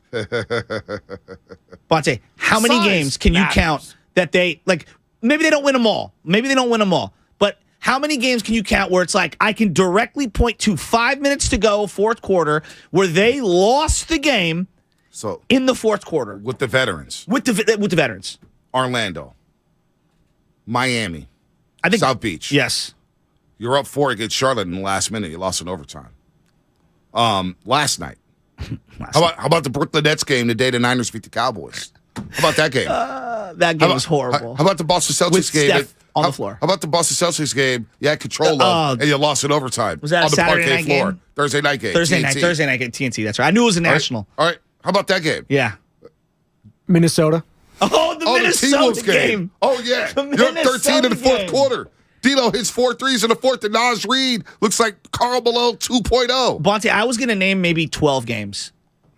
And let's say you win 7 and lose 5 instead of losing all 12. Like, just a couple. Look, this team, I think Draymond's been a great Warrior forever. But when I saw Draymond rush to Twitter after the Kevin Durant trade and go, I can't wait to podcast about this. Hey, Draymond, how about you say I can't wait to hit a layup when I'm sitting right underneath the hoop instead of kicking it out to the three-point land? I mean, I know that you're allowed to have extra interests. I'm not here to say that he shouldn't be podcasting. But when I see him run to Twitter and be like, I can't wait to podcast about Kevin Durant, when we don't get Kevin Durant and he goes to the Phoenix Suns, I'm like, dear God, Draymond, read the room. Dude, you just lost a horrible game to the Phoenix Suns that you needed. You think TK's regretting coming to the studio today? It's a lot going on. Tim Kawakami joining us live in studio from 8 to 9 o'clock. We got big news. So we get Josh Hart right before tip-off from the Portland Trail Blazers. Go to New York City. He's going to go play with his old college buddy, Jalen Brunson. And he's going to be a New York Knick for Cam Reddish. Jakob Poeltl goes from San Antonio to Toronto. Kyrie makes his Dallas Maverick debut last night, and they beat the Clippers. And he closes them out. Yes, closed them out. I'll say this. Really, he's a controversial person. But on the court, he's an absolute he's a great assassin. Closer. He beat the Warriors by himself. Yeah, he's so sick. He beat the Warriors by himself. Kyrie's a bad dude on the court. Some will say a bad dude off the court. That's your opinion, though. I didn't say that. All right? No, I'm not you. Oh, I thought. The Lakers, they make a move. They're better. I don't know how much better, but the Lakers are better today. And now the Phoenix Suns trade for Kevin Durant and T.J. Warren. They give up Mikal Bridges, Cam Johnson, Jay Crowder, 4 first-round picks, a pick swap, and they were able to keep DeAndre Ayton, Devin Booker, and Chris Paul. Kevin Durant is out west again, folks. It's a problem. The West just loaded up. It's the guy I wanted. So what should the Golden State Warriors do now? Trade deadline in less than 5 hours.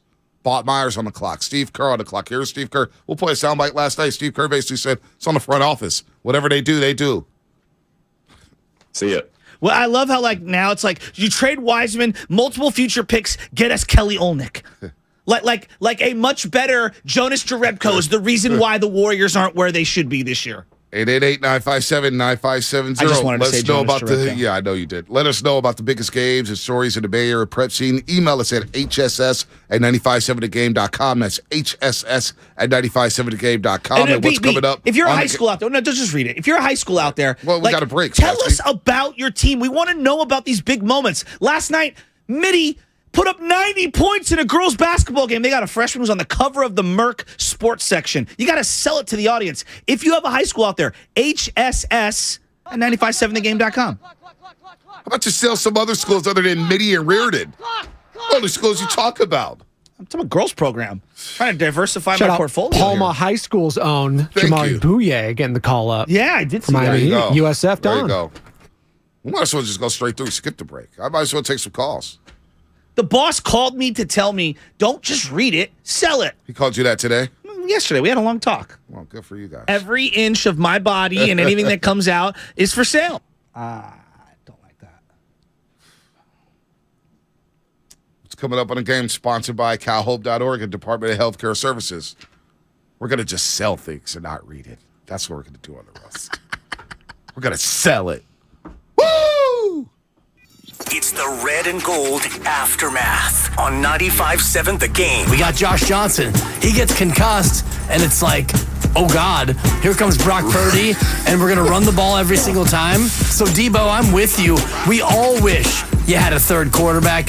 I don't take those comments as any slight on Kyle. Brought to you by Zenni, the official eyewear of the San Francisco 49ers. Shop from over 3,000 styles at 80% off retail prices. Exclusively at Zenni.com. Life is uncertain. It's okay to feel stressed, anxious, worried, or frustrated. CalHope can help. Access CalHope's free and secure mental health resources. Call 833-317-4673 or live chat at calhope.org. So, the other day, I bought an extremely chatty... Boring story time. Make that an extremely catty cockatoo. You're welcome. Apparently, the pet store won't take it back. But, hey, I'll manage. I love that for you. Just like I manage without home internet. No, you don't. Sure, my mobile hotspot is slow and makes streaming shows unbearable. Oh, Bertie likes to stream. But I'm making do. Oh no, who's this? My lady friend. It's mating season, duh. No home internet? It's not that bad. No, not there. It is that bad. Don't settle. Get Xfinity Home Internet for just $19.99 a month for 1 year with a free streaming box. Call, click, or visit a store today. Restrictions apply. Not available in all areas. Requires paperless billing and auto pay with stored bank account. After 12 months, regular rates apply. Offer ends 2/21/23. Boxer & Gerson, Northern California's premier workers' compensation law firm, helping injured workers get their lives back for over 40 years. If you're considering remodeling your home in 2023, talk with your architect or designer about utilizing Golden State Window and Door for your upcoming project. Each location across the Bay Area features beautifully planned displays. You'll be surprised by the variety of styles. Their respected partners include Anderson, Milgard, Marvin, and many other top brands. For locations, images, and more, visit goldenstatelumber.com. Since 1954, Golden State. When you succeed, we succeed. Find what you love at the Mila Innovation Center at Friedman's Appliance in Pleasant Hill. Out of your dreams and into your kitchen, select the qualifying built-in kitchen appliance package that's right for you. With unrivaled technology and luxury-grade quality, when you bring home a Mila, you are bringing home true innovation. Now, for a limited time, save up to $2,100 with the purchase of a qualifying Mila appliance package. Visit the Mila Innovation Center at Friedman's Appliance in Pleasant Hill or at friedmansappliance.com. Thank you to all of the business owners who kept people employed during the pandemic. For all you've done, you may be eligible to claim the Employee Retention Tax Credit, a payroll tax refund from the United States Treasury Department, applicable to businesses who kept employees on payroll during the pandemic. The window is closing to claim your refund. Contact Paychex to see if you qualify. Paychex is proud to have helped more than 45,000 businesses secure over $9.2 billion in ERTC claims, an average of $190,000 per business. 50 years and thousands of experts in HR, payroll, benefits, and insurance. You may be eligible to claim the Employee Retention Tax Credit, a payroll tax refund from the United States Treasury Department, applicable to businesses who kept employees on payroll during the pandemic. The window is closing to claim your refund. Contact Paychex to see if you qualify. Visit paychex.com/ERTC to find out how Paychex can help you get additional cash into your business. Paychex.com/ERTC. Paychex.com/ERTC. Tune in to 95.7 The Game for Warriors Live, 60 minutes before tip-off of every Warriors game. Brought to you by Xfinity. Supercharge your home with supersonic Wi-Fi. Unbeatable internet, only from Xfinity. For all contest rules, go to 957thegame.com/rules. When people have a craving to explore new and traditional Asian cuisines, they head to P.F. Chang's, where scratch-made dishes come from the 2,000-year-old tradition of wok cooking. P.F. Chang's wanted to explore new possibilities for their website. They turned to AmericanEagle.com. AmericanEagle.com re-architected P.F. Chang's website, integrating multiple third-party systems to create a unified digital experience. The results? Improved page speed and performance, personalized content based on users' location, intuitive online ordering, an increase in organic search visibility, and a 40% increase in new users. For scratch-made Asian cuisine, visit your local P.F. Chang's or go to pfchangs.com for website design, development, digital marketing, and hosting that produce efficiency, revenue, and results. Visit AmericanEagle.com. P.F. Chang's and AmericanEagle.com. Another example of the best businesses in the world, turning to the best in the business for websites. Go to AmericanEagle.com or call 877-WEB-NOW1. That's 877-WEB-NOW1. For the ones finding new ways to ensure the job always gets done. For the ones wearing many hats. For the ones who are hands-on, even from far away. And the ones keeping business moving forward. We are Grainger, offering professional-grade industrial supplies, plus real-time product availability and access to experts ready to answer your toughest questions. Call, clickgrainger.com, or just stop by. Grainger, for the ones who get it done.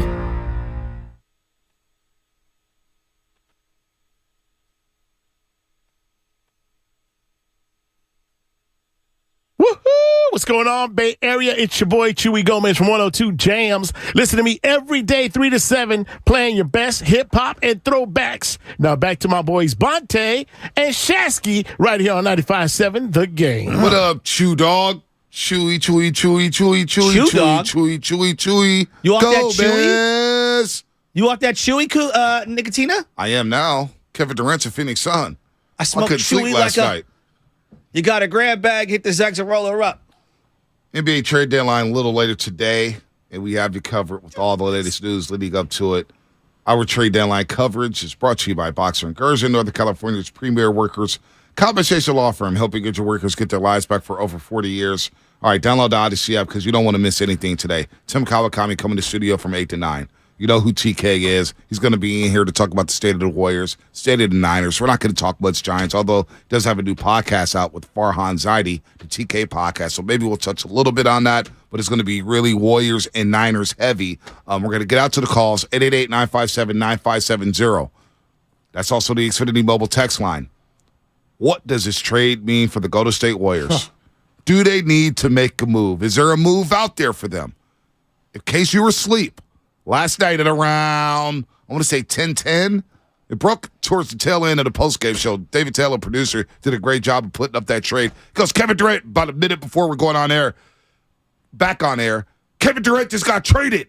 This is shams. This is verified. And so we broke the news on the TV on the postgame show. Kevin Durant, TJ Warren, going to Phoenix. Cam Johnson, Mikal Bridges, Jay Crowder, going to Brooklyn, alongside 4 first-round picks and a pick swap. So now you have Kevin Durant, DeAndre Ayton, Devin Booker, and Chris Paul. You still have Landry Shamet. You get T.J. Warren. You got Damian Lee off the bench, who's playing some good basketball. You still have Cam Payne. Do the Warriors need to make a move? 888-957-9570. Lines are lit up here. Let's go to Nick in Ohio. Nick, what's happening? You're on the roast. Hi, fellas. What's up, Nick? I don't really have a trade option, but I have to agree that the development of the young players, man, it's been very head-scratching. When Wiseman was down in the G League for a spell, that one game he scored 30 points, and he was criticized because it was kind of garbage time or something. But one thing, it was the step in building his confidence. I don't know why they didn't keep him down there for a good stretch and let him really work it all out. And then Patrick Baldwin Jr. I can't remember the last time he was in a game. And every time he comes in the game, he sinks 3 or 4 3-pointers. I like it. It really puzzles me. I don't get it. Yeah, I think Patrick Baldwin Jr. is clearly like it's long term. Like that's a long term project in terms of like he's a long way away. I like him though. I think he fits the modern NBA. Like his shooting, his size, his movement. But he's not going to help them win a championship right now. He can maybe give them a couple of minutes. But like that's kind of the conundrum that they're in right now. They don't have enough depth to be able to supplement when guys have nights off, when they're not playing well, when Steph Curry gets hurt. But I would also argue, like, how many other teams in the league, like if Jason Tatum hurt himself right now, okay, is Boston just going to go on a tear? No, they won't. Like they're going to take a little step back. They are. Jaylen Brown's out with a facial fracture. I saw that, but I'm using him as an example. Like, you know, like, so I don't know, man. The Warriors are in a tough place. They have not played good enough basketball for long enough stretches to be considered anything other than a team that has to fight and claw to get into the playoffs. Here, I'll play a little devil's advocate for a second when it comes to the Golden State Warriors. Now, some people may say, oh, man, you're on a company dive. But I will make the case that they are really good at home, right? They're 21-6 at home. And when they're playing their best, they can outscore anybody in the league. They still have Stephen Curry. Hopefully, he'll be back after the All-Star break. Does Phoenix pump that much fear to you right now? Yeah, because it's Kevin Durant. What about the Dallas Mavericks? And also, Devin Booker has killed the Warriors. He has killed the Warriors. And he gets under their skin. But so did Mikal Bridges. No, Mikal Bridges was incredible. And now he's gone. I know, defensively, especially against Curry, because that was the one thing that he could do is lock up Curry. So I don't know if they have a particular piece that they're going to throw on Curry right now. They are going to take a step back defensively, but offensively, the spacing on the floor and the balance that they have. Come on, B. Like it's Durant. It is Kevin Durant. And Booker is. But what do you think? Is he a top 8, 9 player Booker's in the league? really good. What do you think? Booker's really good, but they still have Chris Paul. And Chris Paul right now is barbecue chicken. And there's no guarantee Chris Paul can last through a playoff run. Even if Chris Paul went down, I still would like that team. Ooh. Without Mikal Bridges? I mean, not as much, but Campaign as a backup point guard? Bonte. Are they the favorites to win the West right now? Phoenix? It feels like it. I still wouldn't put them above Denver. Really? I wouldn't. No. Really. I wouldn't put them above the Denver Nuggets right now. Yeah, well, I would. I wouldn't. Jamal Murray's going to cook anybody on that team. So Denver's playing Phoenix in a 7-game series. I got Phoenix. I got Denver. You're going to take Denver. I'm going to take the Denver Nuggets. I don't know how many other people are doing that. I don't know. That'd be a good guy. I'm taking Jokic. Who's going to stop Jokic? That's a team that's uniquely qualified to actually defend Jokic, too, because you could throw multiple bodies on him. Who? They've got some bigs. Ayton? Yeah. Bismack Biyombo going to slow down No, but you Jokic? could also throw Durant on him as a double, for a period of time. He's going to find the open guy. And now you got Michael Porter Jr. in the corner splashing threes. You're talking yourself into Denver? No, I'm not. I'm telling you how good they are. They're better than last year. Okay. This ain't the same team. Contavious Caldwell. That's why you need to watch League Pass, dude. I do not take them serious until they get to a Western Conference Finals. Okay, that's fine. But I'm telling you, Denver's a better team this year. Bruce Brown from Brooklyn. Okay. It's a tough player. You're saying okay, but I'm telling you, Denver's a better team. So right now, today, you're taking Denver. I'm taking Denver over Phoenix in a 7-game series. Right now. Okay. Well, I'm not. I'm taking Denver. Let's go to Ray in a point. You're talking about injuries. Michael Porter Jr. has been injured for his entirety of his career. He's not. He's healthy now. Well, I mean, he's healthy now. And Aaron Gordon's playing good basketball this year. Played all-star basketball, and he could guard. He can play all-star basketball. He's fine. Again, but like I have to see it to believe it with that team in the Jamal playoffs. Murray. Jamal Murray's coming back from a catastrophic injury. He looks a lot better, and obviously in his first full season. But like Bonte, I'm not, even though Jokic, who I love and admire, I think he's a fantastic player. Denver has a better bench. I like Phoenix's team better. They have the better bench. Let's go to Ray in Hunter's Point. You don't Ray, even what's believe happening? what you're saying. No, I do believe what I'm saying. I'm taking Denver in 7. Ray, what's happening? Good morning, guys. Hey, good morning. What's up? Real quickly, Bonte, I would definitely take Phoenix over Denver. Thank you. No question about it. No question about it. Stand by and watch. I will. I'm always here. Y'all been wrong on all your NBA takes over the last year and a half. I'm very confident in what I say. You're right. Go ahead, Ray. Is this the first year that Steve Kerr has not had a former head coach on his bench with him? No, Kenny Atkinson's a former head coach. Okay, I stand to be corrected. I think the Warriors do need to make a trade. If they don't, they can kiss this year goodbye and maybe next year. Well, what's the trade? The players that they have now, the bench, they're not going to make it. And these the veterans, they're going to just wear themselves out. But that's all. But I feel that they do need to make a trade. And as of right now, I'm going with Phoenix completely out of the West. All right. That's Thank you. fine. No problem. A lot of people are going to take Phoenix. I still will not sleep on Denver. Well, it's out of respect. Kentavious Caldwell-Pope, playing some good two-way basketball. Good defender. He'll make life difficult for Booker. Bonte, you can. I'll let you have him. I don't know why you're hung up on Denver. No, I'm just telling you. He was clutch in the bubble run. He was legit. He was one of the big reasons why they won a title. He was. I mean, we just, you don't watch basketball and you say these statements. You've been saying it on SGA and stuff. It's sometimes like trying to educate you, man. Trying to help you out here. Bonte, the guy who can't dribble with his right or left hand is telling me to watch basketball. Who can't dribble with their right or left hand? Are you kidding me? You act like you were good at basketball. Are you kidding me? You bring up your high school stuff. Nobody ever heard of you in San Francisco. Denver's Nobody fine. ever They're heard awesome. of you in this city. It's Kevin Durant. Come on. It's Kevin and Durant. I've got Jokic. And I've got Jokic averaging a triple-double. He's been the back-to-back MVP, and they haven't won anything. It's Their Kevin bench is Durant. so much better. He's one of the greatest players the game has ever also seen. been And now injury-prone. he's paired up with one of the great perimeter players in fine. Devin Booker, who's in the league. They've got a great young center who a lot of teams would want. And Chris Paul, for all the health injuries, he's a Hall of Famer. And Chris Paul's respect him a little. Like, I know we all hate CP3. Can we respect him a little? Now you respect CP3 after watching him flame out last year? They did go to the finals, though.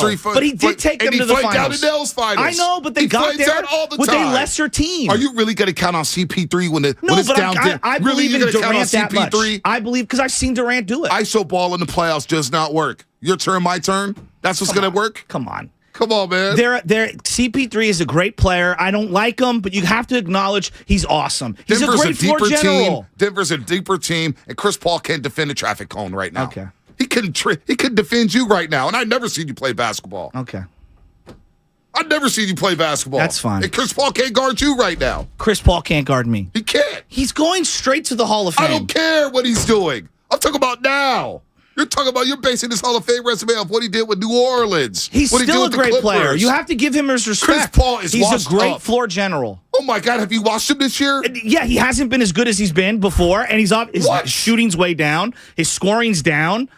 His assist to turnover ratio is still there. Is it not? He can't defend a traffic cone, Shasky. But you tell me all the time that defense is kind of overrated. No, you got to play D at times in certain spots. He can't play in a series against Denver. They would run him off the floor. I don't know why we're giving Denver so much love. Because they're number one in the West and they're a lot deeper. But Utah was number one, and we gave them no respect for multiple seasons. Dude. This ain't Utah. Well, it gives similar vibes. This ain't Utah. Like, this is Kevin Durant. If it wasn't Kevin Durant, I wouldn't give the benefit of the doubt. He's one of the greatest players the game has ever seen. He's that good. That's how this is such a impactful move, and it really diminishes the Warriors' opportunities. Kevin Durant is a great player. So is Jokic. They got nobody to guard him. Sid in the Bay Area. Sid, what's happening? What does it mean for the Warriors? Forget Denver and Phoenix. What does it mean for the Warriors? Sid, what's happening? Hey, what's going on? What's going on, Sid? Yeah, okay. First of all, I'm laughing so hard because, Bonte, you're hilarious what you just said about Chris Paul. Secondly, I'm from Chicago, just moved here. I got 2 trade propositions for you guys. The first one is Caruso from the Bulls. Now, I know you guys need a big, but Kurt really likes Caruso, but the backup point guard for you guys has been playing really good lately. So it might not look good. The second trade is Ben Simmons. I know Ben Simmons is like a Draymond Green. He doesn't really score. But I think if he comes to a championship-type style team like you guys, he will produce way better. So Caruso's an interesting acquisition. They could use Caruso. I need a wing defender. He's not a. I don't think he's good enough wing defender. Yeah, but he's making $9 million. So essentially, you could trade James Wiseman, maybe picks or something else for someone like Alex Caruso. OG Anunoby would be a better. Is he too redundant to what Dante DiVincenzo's bringing to the table? I'm not. Guards are not my problem. But don't they need perimeter defense? Guards are not my problem. if I want perimeter defense, go give me OG Anunoby. I'd rather have him. I'd rather have Mikal Bridges. Yeah, Mikal Bridges. But I don't think he's available. Yeah. It would take, they'd have to package Wiseman, Moody, and for some reason, Ty Jerome on an outgoing contract is like $4.5 million, even though he's only on a $500,000 salary. Mikal Bridges is making $21 million a year. Yes. But I mean, that's out there, but you'd have to staple a lot to it. He's under contract for 3 more years. And that's if Brooklyn wants it. That's if Brooklyn wants it. Would you take Jay Crowder? Moody. No, I So then what's the play? So then what's the move that they have to make? I'd rather have OG Anunoby. But if there's a move, I don't think there's a move to be made, Shasky. That's my position. I don't think the Warriors can make a move to get incrementally better. What move are they going to make? Fans are going to lose their mind if they don't make a move. When was the last time they made a significant move at the deadline? Andrew Wiggins. Yeah, that was a lost season, so that was kind of for the. That's a good guy. It's under the radar, though. Under the radar. Let's go to Yvonne in Daly City. What's happening? You're on the roast. Hey, what's up, guys? What's going on? I heard you guys talking about. I heard you talking about the Phoenix Suns, man. I don't think it'll work over there. To be honest with you, you can't build teams in the middle of the season. And I've seen all the big threes form left and right, and the only big three that really works are Miami Heat. And KD, as much as I love KD, man, there's no culture in Phoenix. He went to a culture here with the Warriors with 2 chips already. You're going to rely on Chris Paul, CP0, Booker, not proven yet, and they got to build a chemistry over there. And they don't have a bench. Their bench is gone. Bench is a lot thinner. Two best defenders are gone. Cam Johnson and Mikal Bridges. See, they got what? I don't even know who's coming off their bench. Yeah, I mean, Damian Lee, Campaign, Landry Shamet, T.J. Warren now. If I'm the Suns. T.J. Warren's actually an interesting pickup. He's a very interesting pickup. I think Suns, he's not bad. If I'm the Suns, I'm calling teams right now before the deadline, which is at noon Pacific time.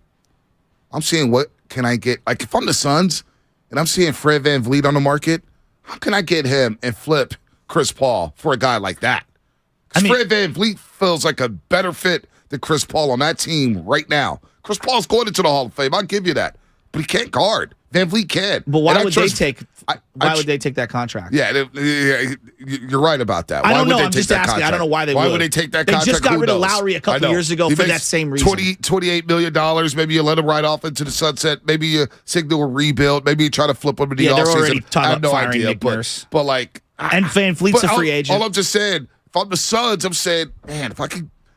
VanVleet right now, I believe, is an upgrade over Chris Paul on that team. Right now. I'm not talking about Chris Paul from 15 years ago. I'm not talking about Chris Paul from 5 years ago. Are the Suns better than the Warriors? Right now? Yes. It would look like that on paper. So you like Denver. I think Denver's better than the Warriors right now. I still don't believe in them as a championship contender because you got to see it. That's just me. I have to see it before I believe it. I mean, I said the same thing about the Milwaukee Bucks till they finally won one. I think Dallas is a better team today. I can't believe I'm saying this. I actually think that they might be a better team than the Warriors right now. Or the Clippers a better team than the Warriors right now. I don't know. That's a team I don't have a strong enough opinion of. The West is still wide open. Are the Suns better on paper than the Warriors? Come on. Yeah. They are. They are. But if the Warriors are healthy, weren't they like Phoenix will just gentlemen sweep the Golden State Warriors? I don't think that could happen. We've seen KD in the playoffs. But the Warriors might be in a position where they're in a play-in game. They might be. Who knows? I mean, they can't even win 3 games in a row in the regular season. I'm supposed to make this leap of faith that just because they won it 7 months ago with a different roster, that's a team that's actually championship contender? The core group hasn't lost a Western Conference Series, right? But does the core group can't even finish a game against Phoenix? I know Curry's not playing, but it's been a pattern all year. They have to you have to play good basketball for me to form does matter at some point. I can't just go off. You're bringing up all this CP3 years ago. That last title in June might as well have been 10 years ago. No, come on. It feels like a lifetime ago. I'm not saying it is, but it feels like a lifetime ago. 21-6 at home. We've seen them play some good basketball this season. We've seen them play good basketball. Have they been consistent? No. Have they had one great week of basketball? Yes, absolutely. The 5-game win streak they had on that 8-game homestand. That was their best probably week of basketball. Okay, so they had one good week of basketball. They had a couple good stretches.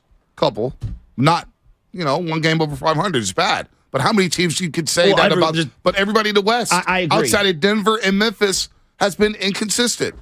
The Pelicans just lost 10 straight. Well, I don't believe before winning a couple games. And also, what Zion's hurt is, they're not the same team. But the Warriors are hurt. Like, their best player, Steph Curry's hurt right now. Like that. So, like, the same arguments that we're making about all these other teams not being, I don't know about the Clippers, I can say the same thing about the Warriors. Let's go to Ariel and San Mateo. Ariel, what's happening? You're on the roast. Hey, what's going on, guys? Good morning. What's happening? Just real quick, just wanted to pretty much say what I haven't said. I don't know. I just don't feel like just things are going to work out in Phoenix. I mean, on paper, they definitely look nice, but in Brooklyn, they look nice on paper too. You know, and I don't know, just you can't really just get that type of chemistry mid-season. You know, and real quick, I wanted to ask. I'm not sure if you guys know. Do you guys know if it's possible for the Warriors to maybe get Andre Drummond? Andre Drummond. Yeah, I don't know how that fits. What does he do? Yeah, I'm out on Drummond. But you said they need a big? I want a wing. I want a wing. I want a 6'8", 6'9". I need another wing. I would have loved to have Vanderbilt, but it felt like he was part of a bigger package and he was never going to be available as a one-off. Maybe they wanted more because it sounds like the Utah Jazz are going to buy out Russell Westbrook anyway. He may not even make it to Salt Lake City. KC and Marin, what's happening? Is that You're true? on the roast. Yeah, absolutely, it's true. Wow. KC and Marin, what's happening? Hey, gentlemen. Hope you guys are both well. My take is Steph injury kind of threw a wrench in this trade deadline. But for me, dream scenario, they take Draymond, Wiseman, and Moody, and maybe a pick, and they get Ben Simmons. They get a equal but a better defender than Draymond based on age. They get a person who is ball dominant, but only for assists. He will be able to pass to Clay, pass to Steph. Clay's on his way out. He's got Poole coming in while Poole's ball dominant. Poole is ideally off the ball playing in a Clay role or a Steph role, backdoor shooting, etc. I think it lines up with salary. You get younger immediately. Aside from his, and I'm not ever going to doubt mental health. He's never had an issue as a person. He's overcoming his mental health issues that he had at his previous team, and I think this would be an amazing move for the Warriors. They have to get off Draymond's money. They have to, and they got to get something for him. Jen, love you too. Have a great day. Yeah. Where are you at on Ben Simmons, Pete? I'm out on Ben Simmons. I'm just following from Nick Friedell's timeline. It feels like Ben Simmons has been such a lava lamp of production. Why do you think Kevin Durant wanted out of there? Well, I mean, wanted out of there because everybody else is gone. You want to talk about passing up layups? He can't be relied on. Like, they need a project player right now. We're angry because of all these project players at the end of the bench, and you're going to bring in a guy making that money who's a project? No, I'm good off Ben Simmons. That timing. And the other thing I would push back on, at one point I would agree with him on Clay at the beginning of the year, like, Clay, end of the. I think Clay has proven, at least this year, moving forward for the right now, like, he can fit. He can fit in the right lineup with the right team around him. He can fit. But I think they've made some subtle adjustments on getting them off of point guards and some of the shooting guards out there and mixing up it defensively. John Gambadoro out there, our buddy in Phoenix, does radio out there in Phoenix. John Gambadoro is tweeting out that if the Nets wanted to trade Mikal Bridges, I'm told they could get up to 3 first-round picks for him. So if Mikal Bridges was available for 3 first-round picks and you're a Warrior fan, are you doing that? I told you the trade that works on NBA Trade Machine is, and it's because of the outgoing money, Ty Jerome, Moody, Wiseman, and picks. Now, would they view Wiseman and or Moody as a quote-unquote pick? I don't know. And I would love to have it because Mikal Bridges is the kind of guy for me who that can defend Kevin Durant. Defend Luka? He can defend a lot of guys. So now you have Wiggins, Mikal Bridges, Draymond Green, Jonathan Kuminga at one time on the lineup. Isn't he a great spot-up shooter, too? Absolutely. He's the kind of guy that could play in this offense in terms of spacing. I think he's a perfect fit. I would love Mikal Bridges. Ben Simmons. That's the trade for me. 7 points, 6.5 rebounds, 6.5 assists. What was that? 7 points, 6.5 rebounds, 6.5 assists. Ben Simmons. I'm out on Ben Simmons. I'm staying with Draymond. I'm out on that. Yeah, I'm staying with Draymond. Let's go to Anthony at Fairfield. Anthony, what's happening? TK, Tim Kawakami coming to the studio from 8 to 9. What's up? Top of the morning, Anthony. All right, yes, sir. So first and foremost, some people be calling up here saying anything, like, convincing themselves like this trade with KD is not really one of them trades. First and foremost, it's KD. KD can play with anybody. Like, it's KD. Exactly. And saying that if Devin Booker isn't proven, what do you mean he ain't proven? He can score on anybody. So stop playing with me. As far as the Warriors, in Denver is really, really good team, and they are better than what they were last season because getting Bruce Brown and getting KCP has made a difference. I'm not the biggest fan of Michael Porter Jr. because he plays no defense. Agreed. He sits in the corner, and he's not the best three-point shooter like people say he is. But as far as that goes, the Warriors, I would love for them to make a move. I just don't know what move they're going to make, and I don't know what they're going to move off of. They're in this weird space where they're not ready to move off of their core guys, which includes, at this point, Wiggins, JP, and Looney, as well as the three that we know about, and they're not ready to give up on the youngsters. So they really honestly have no choice but to stay packed. If there's anything that I would do is I would go and see what Cousins – I think Cousins – showed us that he can still give you a little something down low the way that he helped Denver last season. I like that Cousins can play down low, he can pass from the post, and he can get boogie. I mean, he can get busy. So that's kind of where I'm at, but I don't think there's a trade because I just don't think the Warriors have much to give up, and I also don't think they want to give up much. No, yeah, Anthony, good call. I'm not with you with Boogie Cousins. I think he would just get switched out on every pick and roll. I think that ship is sailed. Defensively, a big-time liability. That's just instant offense for an opposing team. What is he, a second-unit player? If that. I mean, second-unit big, but he's matchup dependent. Yeah. What about Kyle Kuzma? Jokic? What about Kyle Kuzma? Making $13 million. He's got a player option. He wants big money, though. He wants that extension. But if you're talking about, like, resetting the decks in terms of the finances because we're worried about money moving forward and it's about winning right now, is that the kind of move that actually helps them? I don't know if his defense is good enough. He has got size. Now I'm stuck on Mikal Bridges. I'm turning over every stone to see what's up with Bridges. If Brooklyn wants to move off of him, if they want to trade Bridges, which I highly doubt, but since we're playing that game, Wiseman, Moody, Picks, Jerome, they could all go. The Ty Jerome thing doesn't make much sense to me, but this goes back to the NBA. He's got like $1 million contract, but for some reason on an outgoing deal, it jumps up and it accelerates up to $4.5 million because he's a two-way player. But if the Brooklyn already has a two-way player on the roster, they would have to waive that guy because you're not allowed to have more than two-way players. That being said, like Mikal Bridges gives them what they need.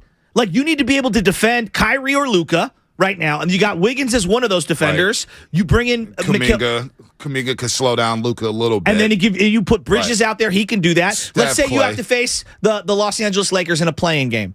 You're going to need some perimeter defense. No doubt. D'Angelo Russell just cooked you a couple of weeks ago. They're a problem now. You could the Lakers are a problem. It's not an ideal matchup, but you could throw him on LeBron. Right, LeBron. The Lakers. We're going to see him Saturday night.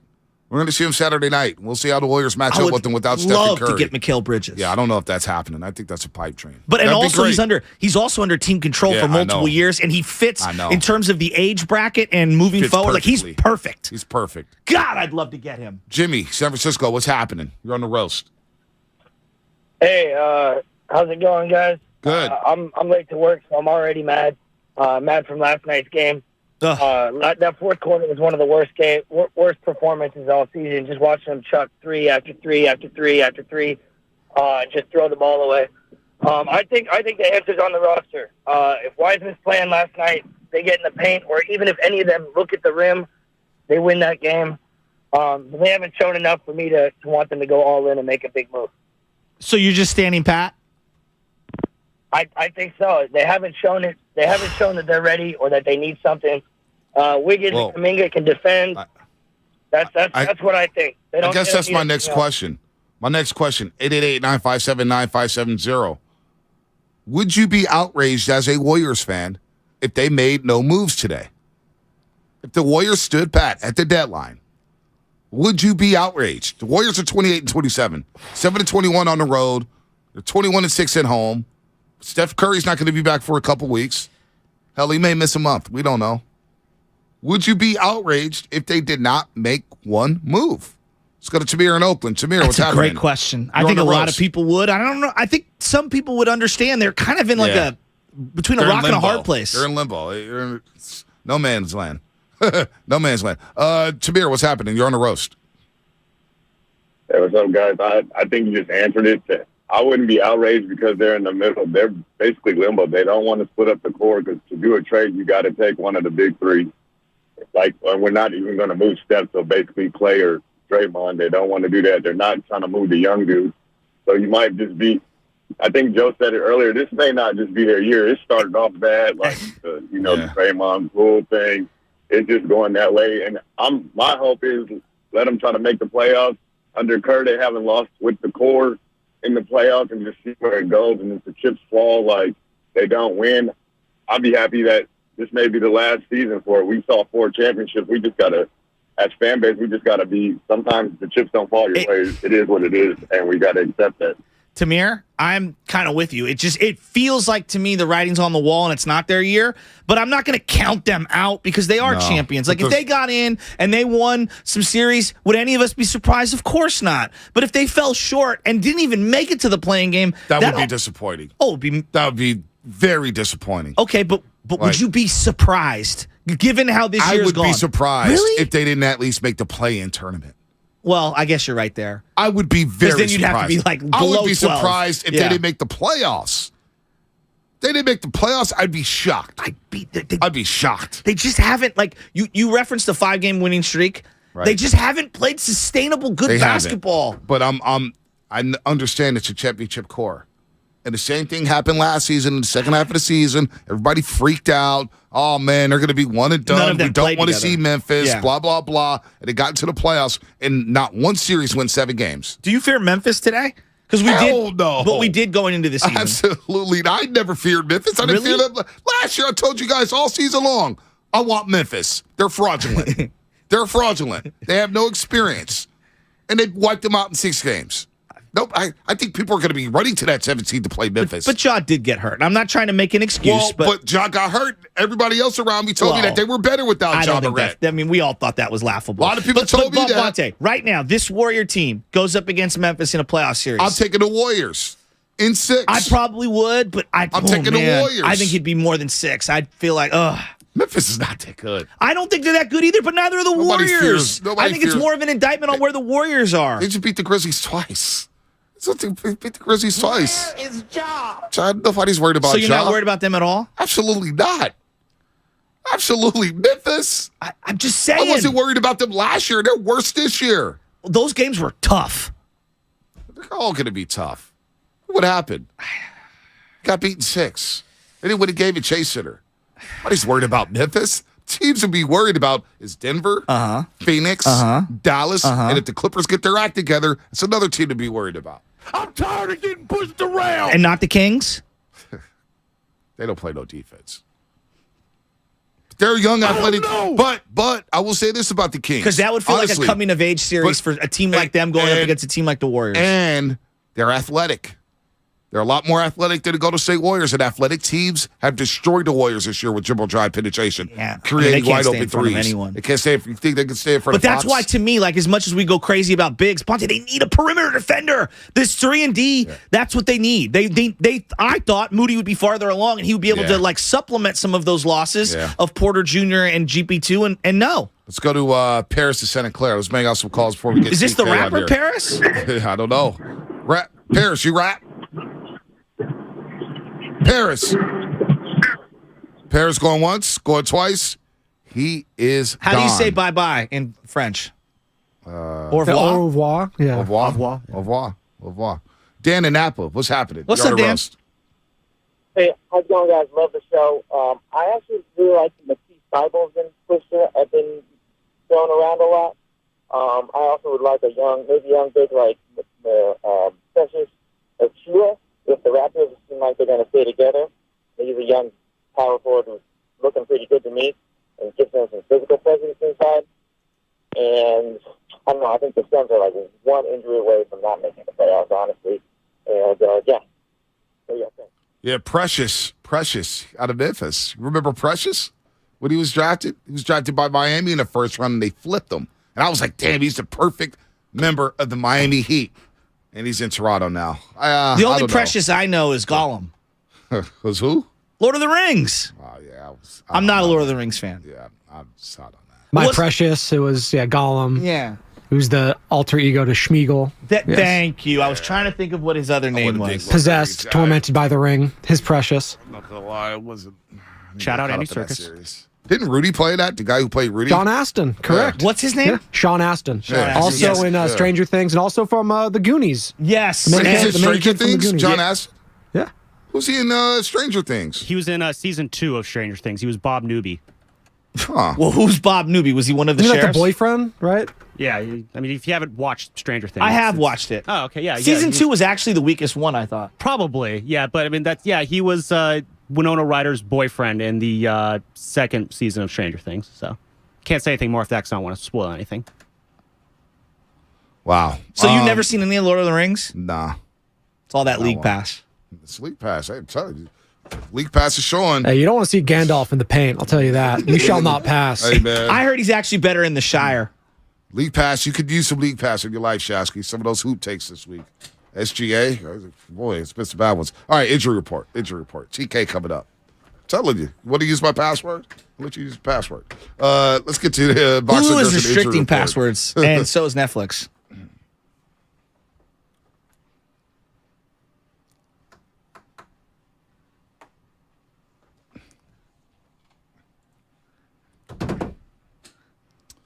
Oh, we got Super Bowl talk.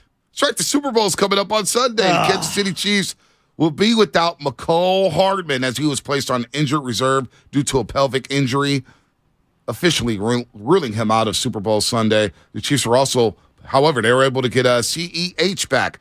Clyde Edwards-Helaire, who has been out since November with a high ankle sprain. As of now, the Chiefs are not sure how much they expect Edwards-Helaire to contribute in a game plan. Pacheco's a good player. He's the back of Kansas I love City. Pacheco. He's really, really good. As we get ready for Super Bowl Sunday, the injury report brought to you by Boxer Gerzer, Northern California's premier workers' compensation law firm, helping injured workers get their lives back for over 40 years. Tim Kawakami coming up in studio. We'll continue to take your calls.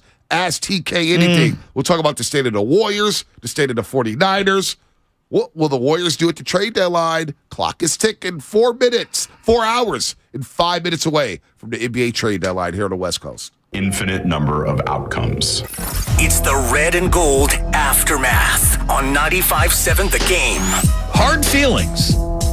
There is a little something to a cooling off period, some sour graping in the last few weeks of the Shanahan-Garoppolo 49ers relationship. Brought to you by the SF Sheriff's Office. Your future begins here.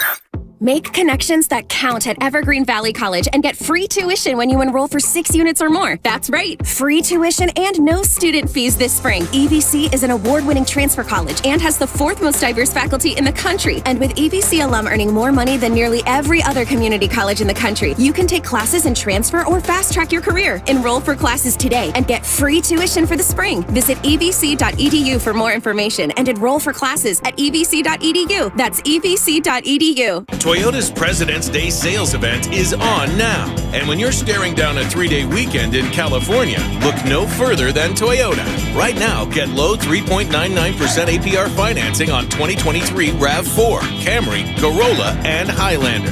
From snowy slopes to sandy coasts and everything in between. This President's Day, Toyota lets you do it all. Toyota, let's go places. Offer available through TFS to buyers with premium rated credit. Excludes RAV4 Prime. Ends 2/28/23. Spend an evening with James Taylor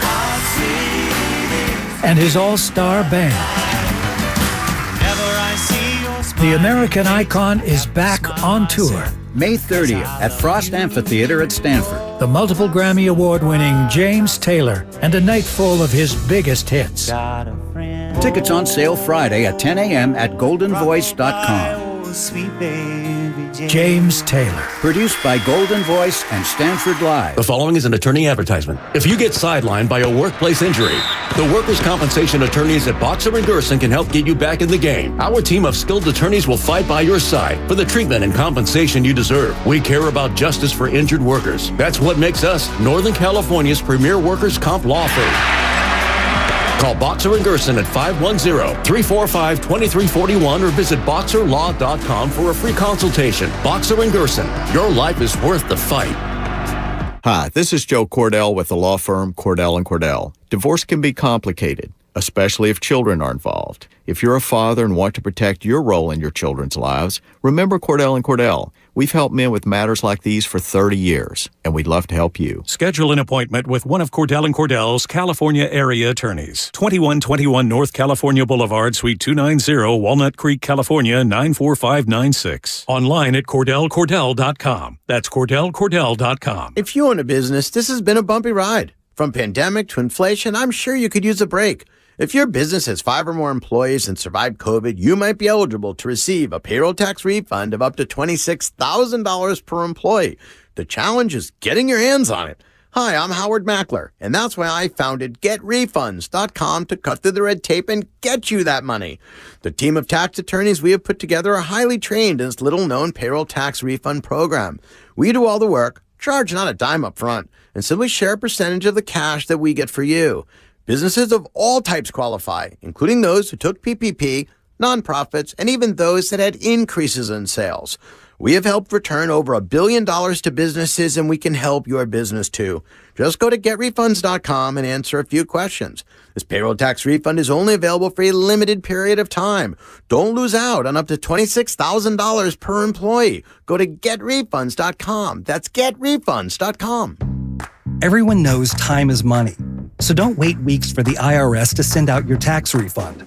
Go to Jackson Hewitt instead for up to $3,500 with a no-interest, no-fee tax refund advance loan. With up to $3,500, you could bring home the bacon and bring it home today. Money now instead of later? That's worth its weight in gold. Don't wait weeks for your refund. Go to Jackson Hewitt today. For eligible clients, loans by Republic Bank and Trust Company. Details at jacksonhewitt.com. Hey everybody, it's Boomer Esiason here. When a part of your offense isn't firing on all cylinders, it shows. And sometimes the only solution is to replace that part with something new. It's true on a championship team, and it's also true with cars. That's why I love eBay Motors. They have all the right parts at the right prices. 122 million of them, by the way. And that way you can get the parts that you need to make your car a winner. ebaymotors.com. Let's ride. All year long, Odyssey celebrates the 50th anniversary of hip-hop by covering the milestones, saluting the history, and honoring the impact of the beats that created a global phenomenon. With hip-hop made. Download the free Odyssey app right now or go to odyssey.com/hiphopmade to listen to the music and the podcast that celebrate 50 years of hip-hop. And join us all year long as we celebrate the milestone on the Odyssey app. Hip-hop made. For the ones finding new ways to ensure the job always gets done. For the ones wearing many hats. For the ones who are hands-on, even from far away. And the ones keeping business moving forward. We are Grainger, offering professional-grade industrial supplies, plus real-time product availability and access to experts ready to answer your toughest questions. Call, click Grainger.com, or just stop by. Grainger, for the ones who get it done. This week at Macy's, find Valentine's Day gifts for all your loves, like fragrance gift sets they'll adore. Plus, take an extra 15% off with your coupon or Macy's card, on top of beautiful jewelry finds, now 35 to 70% off, and 25% off decadent chocolate from Godiva. Macy's Star Rewards members earn on every purchase except gift card services and fees. More at Macy's.com/Star Rewards. Savings off sale and clearance prices. Exclusions apply. They say they'll get your biggest tax refund. Jackson Hewitt says your biggest tax refund guaranteed, and a chance to double your tax refund. Thousands in weekly prizes during the Double Your Refund sweepstakes. Your biggest refund times 2, twice the money, so forget about them. File your taxes on the double at Jackson Hewitt today. No purchase necessary to enter or win. Open to U.S. residents 18 or older who file a 2022 federal tax return. Promotion ends 4/2/23. Visit jacksonhewitt.com for rules. You're listening to 95.7 The Game, KGMC FM and HD1.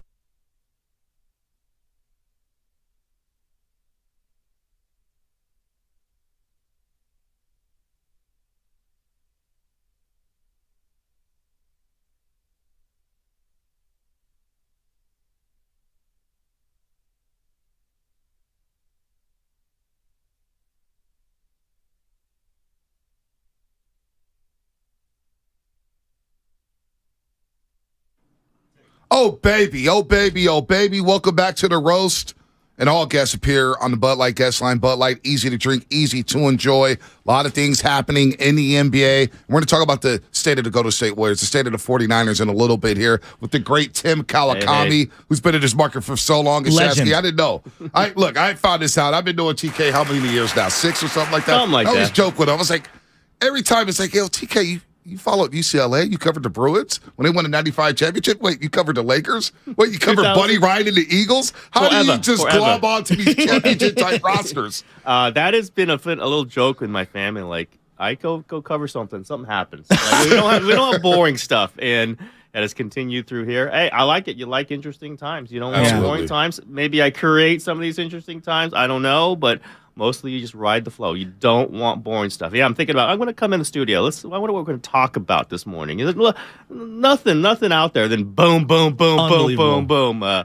Little KD trade. What was the name of the blog that you used to write? Because I used to comment on it all the time. Talking Points. Talking the Points. long lost Talking Points blog. God, I love that blog. I miss that blog. I miss it. Can't really do that where I'm at right now, and I miss that. It was like the best thing I ever, for some reason, it was the best thing I ever did. It was very conversational. Yes. It was very on point. If I just had a thought, it goes up. I think people see that on the Twitter feed a little bit. Yeah, but, just a little. Well, you know, they're not blocked, the blog. TK. Yeah, the blog was better though. The blog was just kind of like just free flowing. It was a stuff. forum. Yeah, right. And I wish we could do that at the place I'm at now, but we can't. But yeah, thank you for bringing up that, Joe. Appreciate that. I used to be on there all the time because you had thought-provoking columns and things that you would put out there. Some might agree, some might don't, and like we shouldn't agree on everything. Absolutely, like, that's what makes things fun. The discussion is good. Like, exactly. The back and forth is good. Absolutely. So I'm looking at this morning night, and Kevin Durant goes to the Phoenix Suns, and we're arguing about, what does that mean for the Warriors? I want to start at the very top. The greatest organizations, it feels like synergy from the top to the bottom is there. From owner, through the GM, through the coach, down to the players. Why does it feel like to me that the Golden State Warriors just aren't all on the same page from top to bottom? I think that's an interesting point. I think you're always going to have little differences of opinion. They've always, remember, there was some difference of opinion about whether they should put Clay into the Kevin Love trade package before they win the championships. You want strong personalities. Jerry West was a hell of a strong personality. Absolutely. But you want some of that frisson, right? You want some of that bounce. I think they've been together a long time. They've won a lot of games. Bob Myers, Joe Lacob, Steve Kerr, those are the main guys. They got, that and Mike Dunleavy. They've had Sean Livingston. They've got Kent and Kirk Lacob. I think at some point there might be a little bit of not exhaustion. That's kind of spells like that's the end of it, but more like they've been through a lot together. Right. They know the kind of the hits and the weaknesses and the pluses and the strengths. And maybe they've had these arguments for a long time. Not arguments, I shouldn't even say that. Creative tension. Debates. Tension. Yeah, debates. And the coach wants to win right now. And he's saying, players that you got, I don't think I can win with these guys right now. We'll develop them. I think the personnel department drafted some of these players. And the owner is in on, this is it. I mean, there's no way around it. Joe Lacob is in on everything. Yep. He told us that. He bought the team. What do you mean He's by in on that? it. He doesn't make the decision. Yeah. Bob Myers makes the decision. Yes. But he's in every discussion. He's in the room. So he's got veto And power, if you will. I think it. I think if it's it'd have to be. He'd have to feel incredibly strong about something to veto. But they know his feelings. So if you don't draft James Wiseman and he wants to draft James Wiseman, and you draft somebody else, and James Wiseman's really good for somebody else, you're going to hear about it from Joe Lacob. Right. And I think that's okay. I mean, some people get uncomfortable with that. I'm okay with strong personalities, strong people. I got along with Jim Harbaugh. Yeah. I get along with Billy Bean, Buddy Ryan, you mentioned, Jerry West. It does sometimes, well, you're not in a little different category there, but it does, like Jim Harbaugh wears on people. I'm not saying it's the exact same. Bob Myers is not. Bob Myers is kind of he's a very comfortable conversational. He can steer things in a consensus. So I think they've had, Joe has a very strong opinions. You got Steve Kerr, got very strong opinions. And Myers has kind of been the intermediary who's got his own opinions, but he does his own thing. And I think they've been together for a long time. I don't think it's going to break up anytime soon, but I think it will at some point because it's just a natural way things go. And I think we're kind of seeing some of the bumps, kind of under the radar bumps kind of pop up above the radar as they figure out what they do. They've got a lot of different things going on. They got these, Hall of Famers right coming to the end at some point, but they still believe the window's open. You can't tell Hall of Famers your window's closed. Exactly. They've got these young guys who they went for the high ceiling who are not playable at the moment. And I agree with Steve. I didn't agree with them at the beginning of the season. I agree with them now. I don't think Moody and Wiseman are playable. And you've got, like, how do we, this 2 timeline thing, a couple people told me, like, throw that out already. We won a championship last year with this situation. Now we're just trying to manage. Yeah. What's the best for the roster? And they're kind of stuck with the valuing system of what they can do with the top guys and what they can do with kind of the young guys. And there's a discussion among this. And when sometimes we hear about it, they don't agree, but they haven't agreed on a lot of things, and they try to manage the consensus. I think this consensus might be a little tougher than some of the others because they have the stratification. Yeah. You have the older guys and the young guys, and they're having a tougher time to merge those two. Tim Kawakami live in studio, courtesy of the Bud Light guest line. Easy to drink, easy to enjoy. So you brought up a couple things. Myers and Kerr. A lot of people don't believe they're going to leave. We know Bob Myers doesn't have a contract through July. There's a lot of talk about him. And then Steve Kerr with a year left on his deal. And I believe, Tim, this hasn't been Steve Kerr's best job. But some of the things you said there, Steve Kerr loves his veterans. I remember back in 2018 when he was talking about Jordan Bell and Quinn Cook and McCall saying, hey, we're going to lead on the young guys early in the season. Remember that? We're going to lead on the youngsters. 3 straight titles. And that plan went awry 10 games into the season. He's like, no, I'm riding KD. I'm riding Steph. I'm riding Klay Thompson. Well, this year, I thought it was a mistake. Like, I thought Wiseman should have played a little more with the starters to maximize him. I thought it was a mistake to play Moody, Wiseman, Kuminga together because there are a bunch of youngsters who haven't played a lot together. And I thought the first 15 games, that situation was really botched with the youngsters. They were terrible, though. I mean, and I agree with you in large part, and it pains me to agree with Bonte. Yeah, I know it does. Who drags me into the studio to play at 8 o'clock in the morning, but that's cool. I was agreeing with you, but you look at the numbers, and Steph Curry's numbers are destroyed when he's on the court with James Wiseman. Like, utterly annihilated. Every single time over James Wiseman's rookie year, he didn't play last year, and this season. And at some point, I'm not saying it's vocalized, but it might be, Steph Curry and Draymond Green are saying, what the hell are you doing putting this guy on the court with us? And the fastest way to get your Hall of Fame guys, your dynasty guys, frustrated, pissed off, like, is if they think they've got better players who you're not playing because you're pushing the young guys out who they don't think have earned it. Again, I don't think it's vocalized, but you just look at the numbers. People don't have to love metrics, but every single one you look at, Wiseman killed not just everything. He specifically killed Curry minutes. Like, they try to play him with the starters, right? He started in his rookie season, first game. He didn't have a training camp. Let's see what this guy is, because I think they were excited about the talent. Throw him out against Brooklyn. Yeah, we all can see the talent, but can he play with this system? Can he move the ball? Is he decisive with the ball? Can he play help defense? We know the decisions that Steve Kerr's made. He doesn't say it. Is that he can't play. You go look to see when he plays with Steph Curry. He doesn't play with Steph Curry unless it's just some freak. Well, he doesn't play at all. Rotation. It feels like doesn't play at all. They don't have some guys and they still don't play. Wiseman, they still don't play Moody. It's just not a good fit. So let's go back just because we're talking about decisions and tension, creative tension. I'm not trying to say tension like negative because I don't think all tension is, differences are actually healthy. Who wanted Wiseman?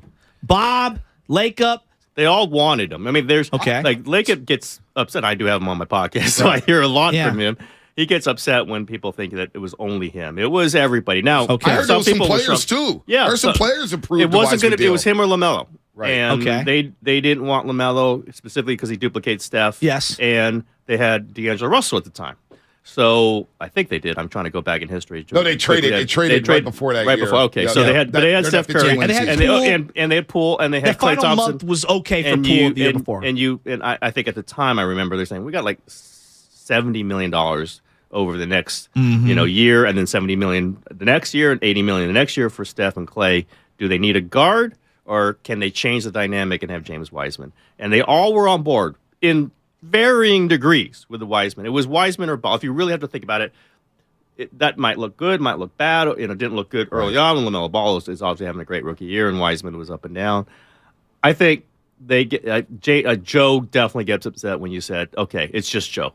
He's the number one fan. Right. There's no question. He's the number one, and whether he says, "Hey, I'd like you to play him more," or it's just understood. I think that's part of the tension. Again, creative tension. Yeah. Not throwing things against the wall tension, but they were on board for that. Now, beyond that, you can't just say he was number 2 pick, so he's got to play. Like, that's the sunk cost fallacy. You Yeah. play the best players you have. Right. And I was with probably both you guys for most of the Wiseman era until this season. And he couldn't. And then I've talked to a few people who are not named Steve Kerr or Joe Lacob or Bob Myers, and maybe there's some of the names that have been mentioned already.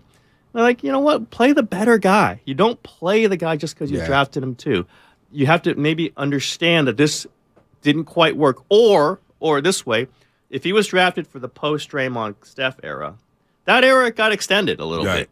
Like, that championship extended this. Steph being this good still in this part of his career extended that. So how much of the Steph era are you going to borrow to try to jam this guy in and try to develop him? And he's not being developed. He's exactly where he was as a rookie. I think there's no question. Like, that's where he is. He completely frozen in carbonite. So either you go, okay, that's all right. We'll go to his 4th year and then it'll be fine, or his 5th or his 6th, and the money, by the way, I mean, do they move him today? Because I guess is it James Wiseman? Do you move him for nothing? This is the question. Just to get rid of his money, which is not going to please fans that much. I don't think it affects their chances this season at all. And you get off of potentially $100 million+ with tax. We could do that as well with other players that are currently on the roster making lots of money in terms of luxury tax hits. But not to that magnitude. Yeah. I'm just saying, like, Klay Thompson, the first month and a half of the season was terrible. I don't know that you can move Klay No, Thompson. I'm not saying you can't, but, like, there was an argument to me, well, man, look at what his luxury tax hit's going to be you're right. moving forward. But But he's been amazing since, since that first month and a half. Does Wiseman get dealt today? I don't know. I don't think so. I think they have a real issue with they don't think he's great. They don't think he's valueless. And right now, with that $12 million coming up next season, that's a tough value. So do you give him away? Do you almost have to? They might even have to attach something. Staple, with him, a draft pick. Yeah, and that I don't think Joe Lacob is willing to do. And I think maybe not even Bob Myers or Steve Kerr. It's just like, to get off that money, maybe you can do it in the off season, right? Maybe you can do it, like, they can put it off, right? Than having to do it right now. Can you go Wiseman plus Moody? Maybe get you a 2nd round pick. I mean, I know this is not because Moody's not playing. Yeah, we're not talking about them getting a rotation player. I don't think that. I would be surprised if that happens. They've been very interested in that. They have been talking to teams. Those 2 guys are available, but it's for something good. Jared Vanderbilt, who just went to the Alex Lakers. Caruso is not going. Like, they're not. The teams are not saying, man, that's a bid that we have to pay attention to.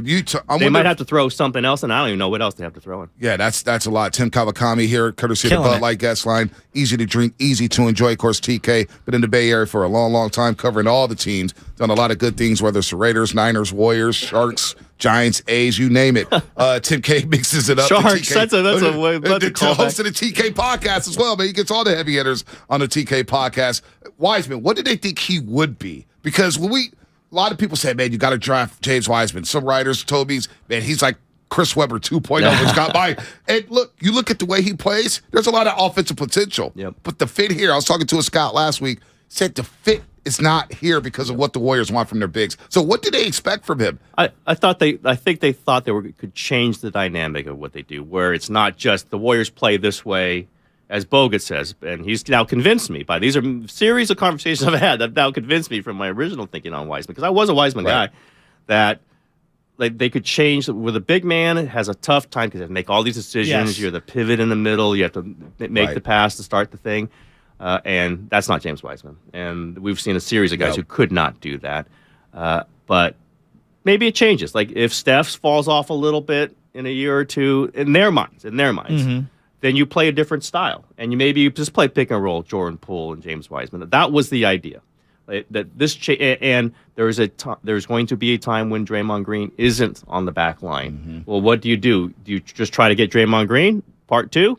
That doesn't exist. Like, all these teams are trying to get another Draymond Green. So you have to change a little bit of how you play. Maybe you change it a lot with a guy who's going to be a rim runner.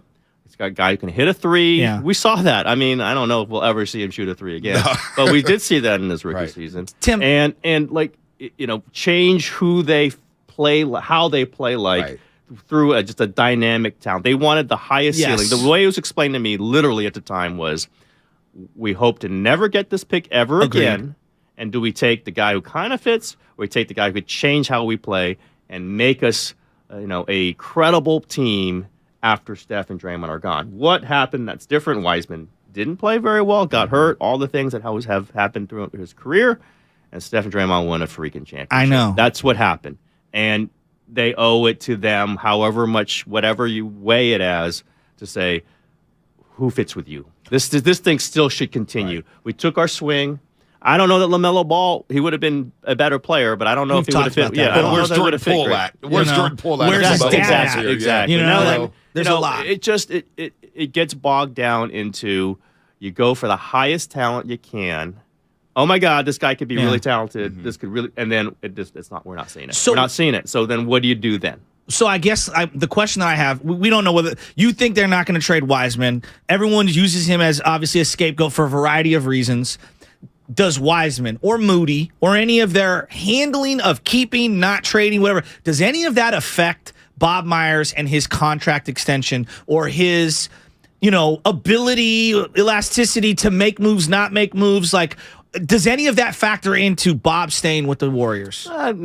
The overall picture. It's all part of the overall picture. Whether if he believes that his hands are tied here because ownership really feels strongly about the young guys. But I think this is the part that I think people don't understand, maybe because I talk to Joe a lot, I talk to Bob a lot. You can feel the presence of Joe, right? Joe has a presence. Right. He has a presence when he's sitting courtside, right? We've been in the room with him.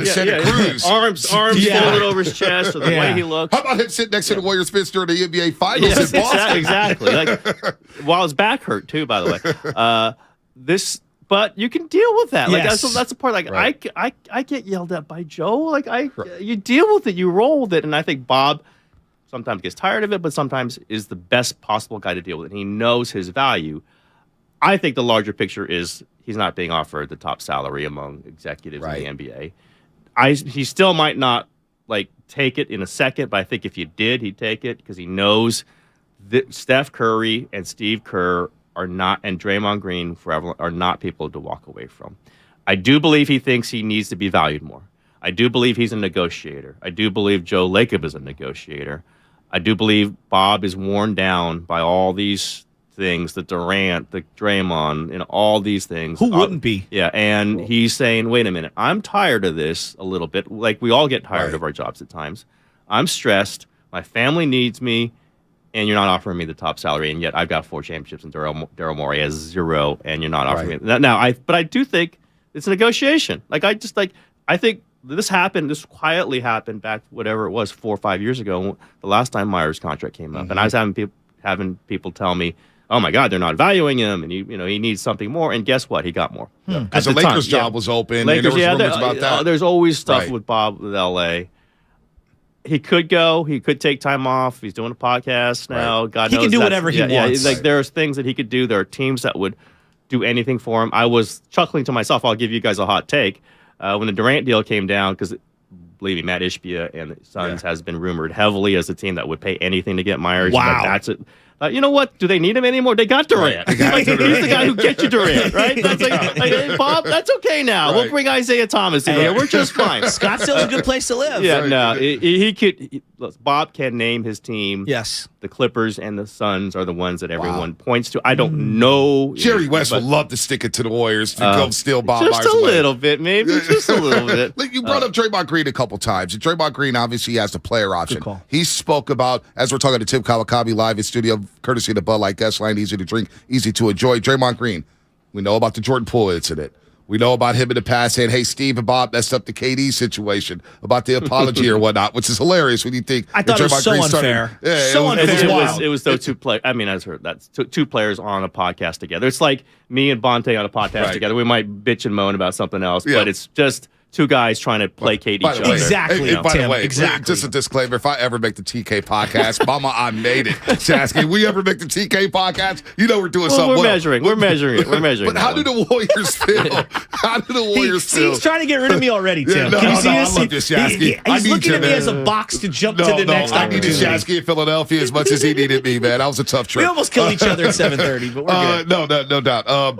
Just arguing about the Denver Nuggets. That's what we argue. That's what we do, TK. But Draymond Green, talking about playing with you, I could hear you doing like a show in the rows ahead of me. But go ahead.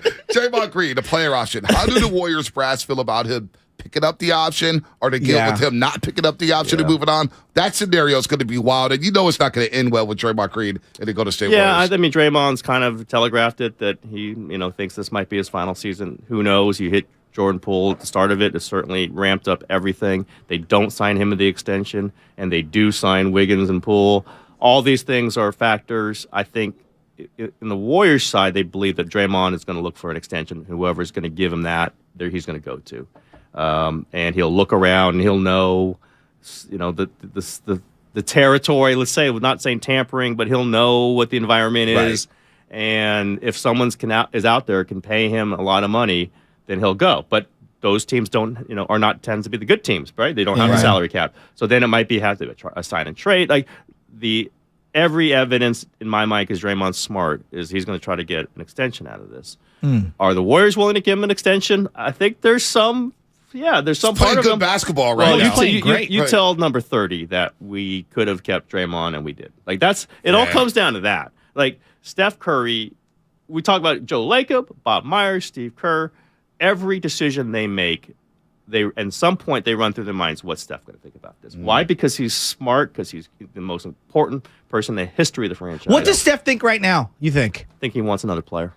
He wants another player to win this year. Then they'll think about the future in the future. What do you mean by that, another player? Like they want another rotation player. Another rotation. Yeah. I mean, Alex. I mean, again, they're I not love available. Mikal Bridges. Like to me, but that's not even a rotational player. Mikal Bridges is an all-star. And he's a guy under contract for multiple years who gives you perimeter defense, 3-point shooting. And I know it's a very difficult ask. You'd have to get rid of some stuff. That would have taken Kuminga plus whatever. Moody, right? Wiseman, some picks. Who knows? They got Durant for him. That's I don't think the Warriors could have got Mikal Bridges. It's a great player. Yes, it would be perfect for the Warriors.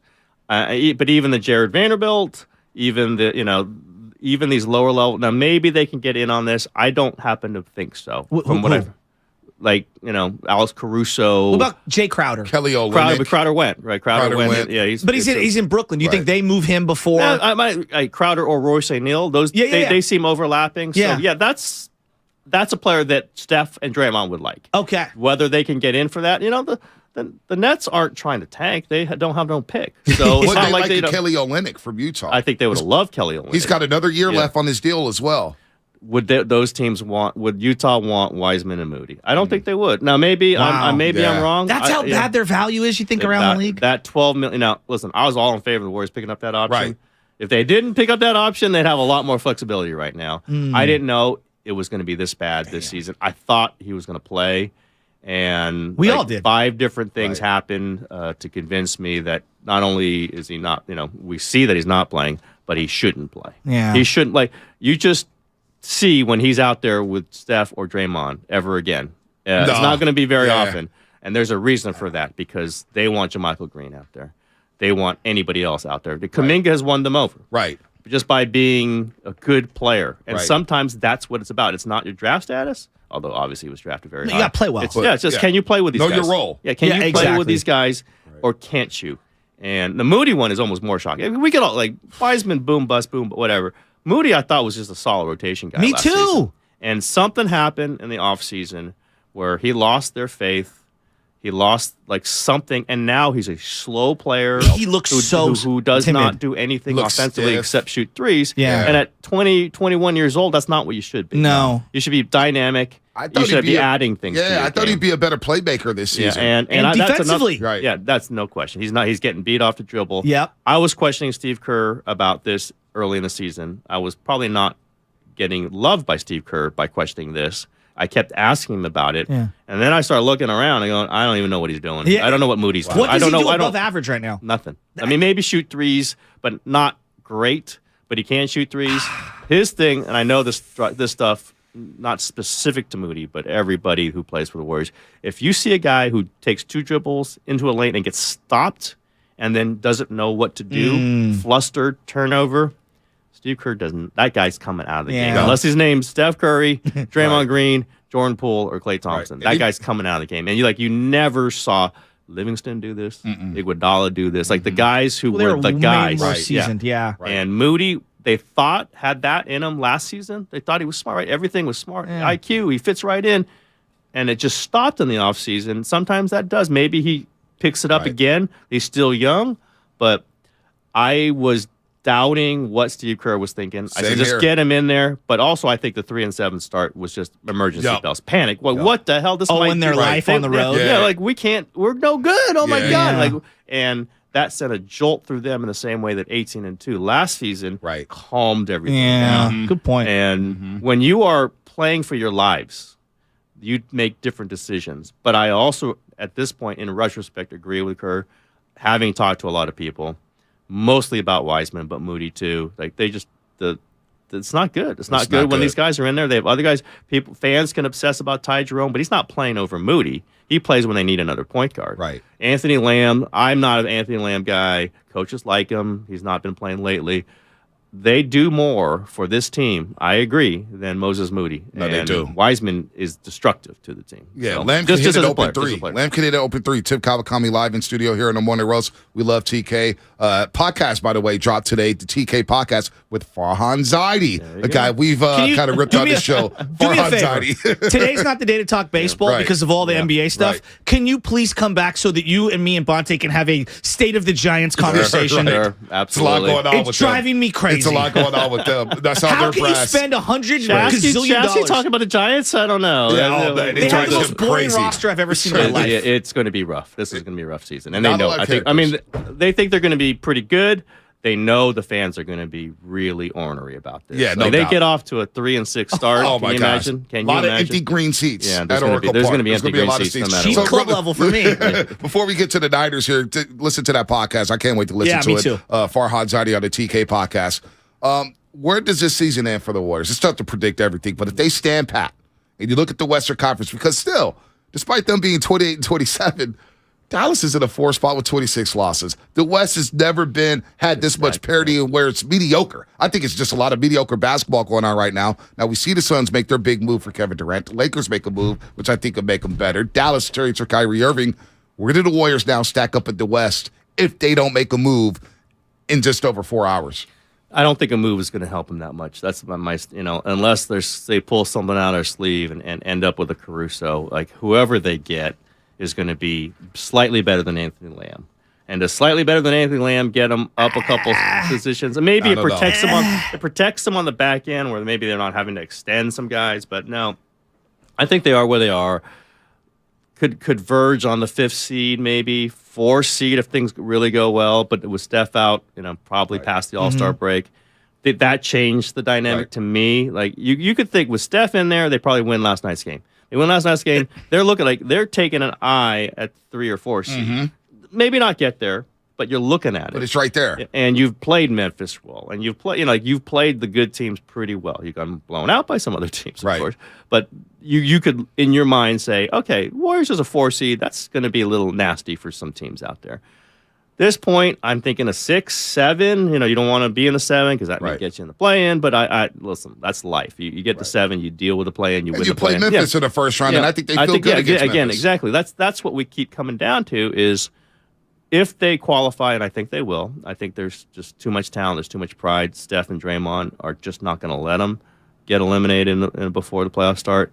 Then you look at to start the matchups, and I'm not sure any team wants to play them. No. If you have Denver saying, okay, you can take any team you want to play in the first round, the Warriors might be at the end. Now we'll see Phoenix with Durant. That's a whole other thing. That's a different beast. But how does that put together? And Mikal Bridges was an incredible defender. He was really the Curry elixir. Exactly. He's like maybe the toughest guy. Agreed. To guard and Steph, at least in the last few years.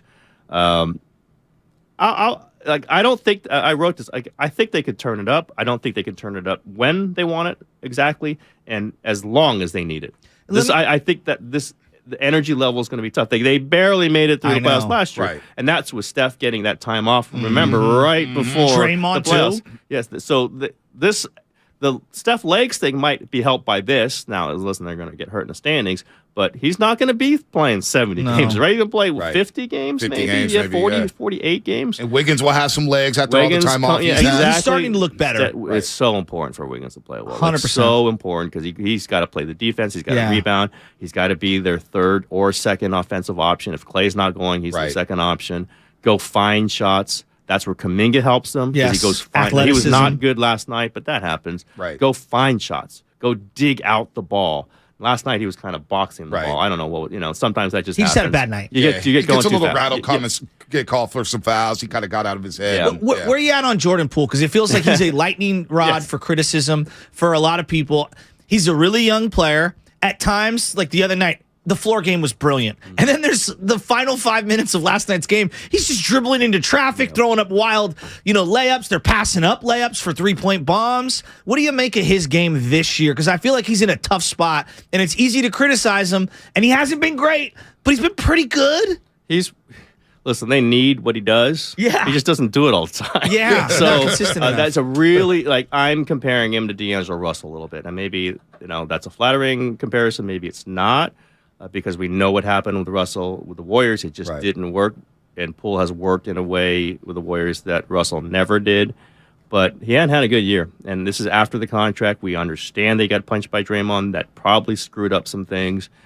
But have you ever seen that in sports? Tim, you've been covering this a long time. Right. Every single, hockey, baseball, basketball, everything, different markets. I had never, that video, we were on air when it came out. I'd never seen anything like that. I mean, we know there's been times when guys have punched people in practice. Yeah. And whether it's been public or not, Shaq slapped Kobe. Yeah. My first year covering the Lakers, we heard about it from Olden Polonies telling the world about it in a pre-lock, lockout, hilarious stuff. But that that had resonation, right? I mean that meant something. That was wild. The fact that the video came out, they're the Warriors. That stuff comes out. They're the biggest team in the world other than the Lakers. It was huge. They had to deal with it. That's still happening. But I don't want to put Poole on a spot here, and I kind of did in a column, but I didn't mean to. It's not a shock though that Steve Kerr's blown up at him during the game. We've seen it. That Steph Curry was yelling at him on that shot. Got kicked out of the game. That never. That was you got to crazy. get through. Yeah, that never happens. When has Steph ever done that to a teammate? He barely does it to opponents. Right. He's never done it. Certainly has never done that to Kerr. He did it right on the court to Jordan Poole. Right. And Draymond punched him. Now, again, I'm not trying to equate the other two things with Draymond's punch. I'm just saying he is that kind of irritant. I don't know. I mean, he's different. That's for sure. There's this super, and he's very popular. I'm not saying he's a popular guy with all the players. He does not love me right now. That's okay because he's got a game that I don't love. I went through this with David Lee. No defense is a problem. Yeah. And he's trying. Yes, he's just not good at it. Well, he falls asleep off ball. He's not physical. He's not physical. No, and or if you notice lunges. some of those, when they rotate and they switch. Yep. And there's an offensive rebound comes up, and the guy's got a dunk like last night.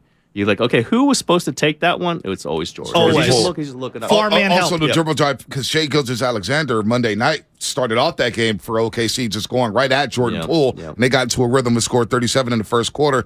The problem with Jordan Poole is when he just gets into the over-dribbling. We saw it last night. He just tries to get in his bag. Going too fast. Dribble. Let me end one mixtape. And as I have noted, he falls down a whole lot. Loses the ball. It's a good call. Stays down on the ground. They come back the other side. It's 5-on-4. Like this happened last night. It's a David Lee-like situation for me. And David and I got into it was a big deal. It's a kind of game that I understand is valuable. That should be rewarded. Right. That teams like. I get it. These are really important players, but high volume. David wasn't high volume, but in my mind, he shot way too much. High usage. Yes. Turnover prone. Yep. No defense. Those are tough players for me because I like the Iguodalas in his prime. Livingston, Draymond. Those are my guys. Guys who make winning plays. Bob Myers kind of players. Like they're not taking up all the shots. And they're connecting people. Now Jordan he had 12 assists, career high. Now it's interesting, his career high 12 assists. Like he's not an assist kind of guy, but he did it that last game, and credit to him. And that's why you had Kerr and Draymond going, greatest game I've ever seen Jordan play. Because they wanted to impart that into please, him. would you pass like this? Right. I said to him the other day in a group thread, and maybe this is too harsh. There's times where I'm looking at him and I'm going, is he just giving me the Monte Ellis with a sweet jumper? Yeah. Is that fair? I think he's better than that. I do too. Yeah, but is that fair? Yeah, for that's me? why. That's my D'Angelo Russell comp a little. Like it's his high volume. It can be great, but then if he's not great, it's not good. At all. Like he has to be great. Well, and then sometimes even when he's great, it's not that big a deal. It's a connector. I call it connecting players. Steph is in a high volume too, but he connects every player. Dante DiVincenzo. DiVincenzo connects people, and he plays defense. Like there's just these things these check marks that I have for players that I like. And David Lee did not have them. D'Angelo Russell doesn't have them. Yeah. Jordan Poole, again, these guys, I'm not saying he absolutely deserved that contract because that was the market. Yeah. But is he a guy that he's going to go, okay, that's the next guy when Steph retires? I don't know. I don't know that. I I don't think the team knows that. Well, because they had to give him the contract. Yep. Doesn't mean that's the guy that they thought was worth the contract. He just had to get the contract. Yeah. You had to do it. And that puts him on a pedestal that we're all looking at and going, you're not doing what you did last season. Right. He's not. The numbers are not there. Yeah. But the fact that he can do it, and he can hit those step back threes, and he can initiate when they don't have a lot of offensive initiators, this is a valuable player in this league. If they wanted to trade him next season, because they can't trade him now, if they want to trade him in July, they could trade him for a lot. I think so too. Yeah, no doubt. And I really do it's not going to be Jordan or Draymond because the Wiseman salary becomes in that. Only one of those guys is going to be moved. I think one so of those too. guys, I agree. and possibly two because Draymond might move himself. Right. But like if you had to ask right now, the Warriors, truth or dare, like Jordan Poole or Draymond Green, who would you rather have to win games starting in July? They say Draymond. They'd say Draymond. There's not a question. Wow. And yet Jordan Poole's got signed to $120 million deal. I know. So, but that was the Tyler Hero money. Right. And Absolutely. It had to be Anthony done. signed. It had to be done. You had to do that But contract. I know. No, I'm with you. Yeah, I know. And Russell was the same way, by the way. Like they had to do that to maintain that slot. Salary slot. While they gave up Durant, and they didn't do it because this is the guy. We love him. He's going to be perfect. Now maybe they said that, and maybe they were hoping that. Right. But they didn't. They knew. They knew that this could be a move. I'm not saying they're going to trade Jordan Poole in the future. I'm just saying that asset is something they needed to maintain, and they can trade it in the future. No doubt. Fast Five, ask Tim anything. Text or YouTube, no calls today. 888-957-9570 is the Xfinity Mobile text line. We got a couple questions for Tim Kawakami. Ask Tim anything at 8:50 here on the Morning Roast as he's live in studio, courtesy of the Bud Light guest line. Bud Light, easy to drink, easy to enjoy. Another development, though, you're seeing with Jordan Poole, as we put a ball in this conversation with JP, is that Steve Kerr's not messing around anymore. We saw the Dallas game on Saturday night. Hey, Jordan Poole, you're not making winning basketball plays, more turnovers than points. You're not playing in the last 5 minutes. You're starting to see Dante DiVincenzo take those minutes. Who deserved Kuminga at that time. And so I think Steve Kerr notices as well. It's like, hey, maybe I get this guy to start. He gets off to a hot start. We get his 20, 25 points as a starter. But in crunch time, he's not making winning plays. And the turnovers in crunch time, the over-dribbling in crunch time, Steve Kerr now has put that urgency into Jordan Poole, I think, saying, you're just not ready to close with these guys. Yeah, I think they close with them sometimes, but defensively, that decision's been made. The decision's been made. Dante DiVincenzo is going to close games on the defensive side when they need them. They might go offense-defense, but they also might just go Dante DiVincenzo if they need to stop somebody because of Jordan Poole. And plus, they got a tough situation because Steph's not going to stop anybody, lock anybody down the perimeter. They don't have to go all out of throw at anybody. Clay's not the same defensive player. Right. So you're a little short on the defensive. When you're going against perimeter, a team like, say, Denver, that's got a lot of good perimeter players. I think Poole was on Michael Porter for a little bit, and that's not going to work out too well, probably. No. Clay had to take a run at him. Clay tried. He's not the same defensive player that he was before the injury, certainly, nor should he be. But no, DDV... That's a guy that's going to play a lot of minutes. Like, that's proven. He hits some threes, he's going to play even more. They're going to find a way to mix this all in. I don't think it will be Poole. You're not closing, but in a moment where he's not has it going offensively, and they need a defensive player out there, it's going to be Dante over Jordan. It just is. And Steve's made that call. Like, that's happening. We're seeing it happen. Coaches never lie when they're playing. No doubt. They can say stuff at the press conference. That's fine. And that's great. And I understand what they have to deal with. Right. But that's why I ask about the rotation so much. That's why I look at it so much. That's why I tweet about it so much. That's why I write about it so much. They do not lie about playing time. That is what they feel about their players. No doubt. And we're seeing it sometimes with DiVincenzo and Poole. And we got about 15 minutes left with your trade deadline and high noon. Yeah, I want to squeeze in so much. The Niners stuff. All right, because we were before you go to talking the last Niners, Saturday. One last thing on the Warriors. What's the biggest revelation to you? That the Warriors came back and won a championship, or that young flannel-wearing Bonte Hill went from being in the locker room to on television? That's like the biggest move of all time right there. just That was stunned us all. Continues to be jaw-dropping. Commanding the studio, commanding the scene. Bonte Hill, You got to you got the Steph rise in the ascendancy, and then Bonte like right below that, right below that. Got to wear suits now. You can go back on the let's talk about the Niners. I'm glad you had to get that in. Not Chris Mullen's my guy, right? Yeah, what's happened to Chris Mullen and Festus Ezeli's career? They got to sit next to Bonte all the time. Like, good Lord. Mullen goes from playing with the Dream Team and being in the Hall of Fame to working with some guy named Bonte. All right, the 49ers. Does he know your name? Chris Mullen was FaceTiming us at the Eagles game, and I was the most happy I could ever be. When he says my name, I perk up. This is one of my idols growing up. Mully again. He's the best. He's one of my guys. So, yeah, absolutely. I love him. I actually, he brought you up yesterday. I was like, TK's come to the studio because Mully would tease about the morning roast. And he always teases Tim me. Kawakabi's blowing me up right now. Yes. I guess I'm due for an appearance on the podcast. Yes, he's only supposed to come on like 5 times, and we haven't been able to do it. Now we'll get him on. You got to get up to Round Hill or something and get him on the golf course. Get onto the Niners because this Jimmy G thing is juicy. Well, the Jimmy G stuff, the Niners. You were at the presser with Kyle Shanahan, and you tweeted this. Man, the Niners probably shouldn't have had Shanahan up there because he was obviously edgy. I didn't say that because I like it. I mean, it's interesting for us. We talk about it. It's authentic. But I think maybe they should either make sure he gets some rest the night before or something because he was really edgy. He was sharp. You got to be on your toes around him. But I think that's authentic Kyle too. When he's tired and when he's grinding, you're going to get this from him. And maybe that's what the quarterbacks get from him a lot. Maybe that's what the team gets about, but they respect it. Right. It's not, juicy, floaty PR. Oh, everybody's great stuff. And listen, you got to, as I said, you got to be on your toes. You got to ask him direct questions and he'll give you direct answers.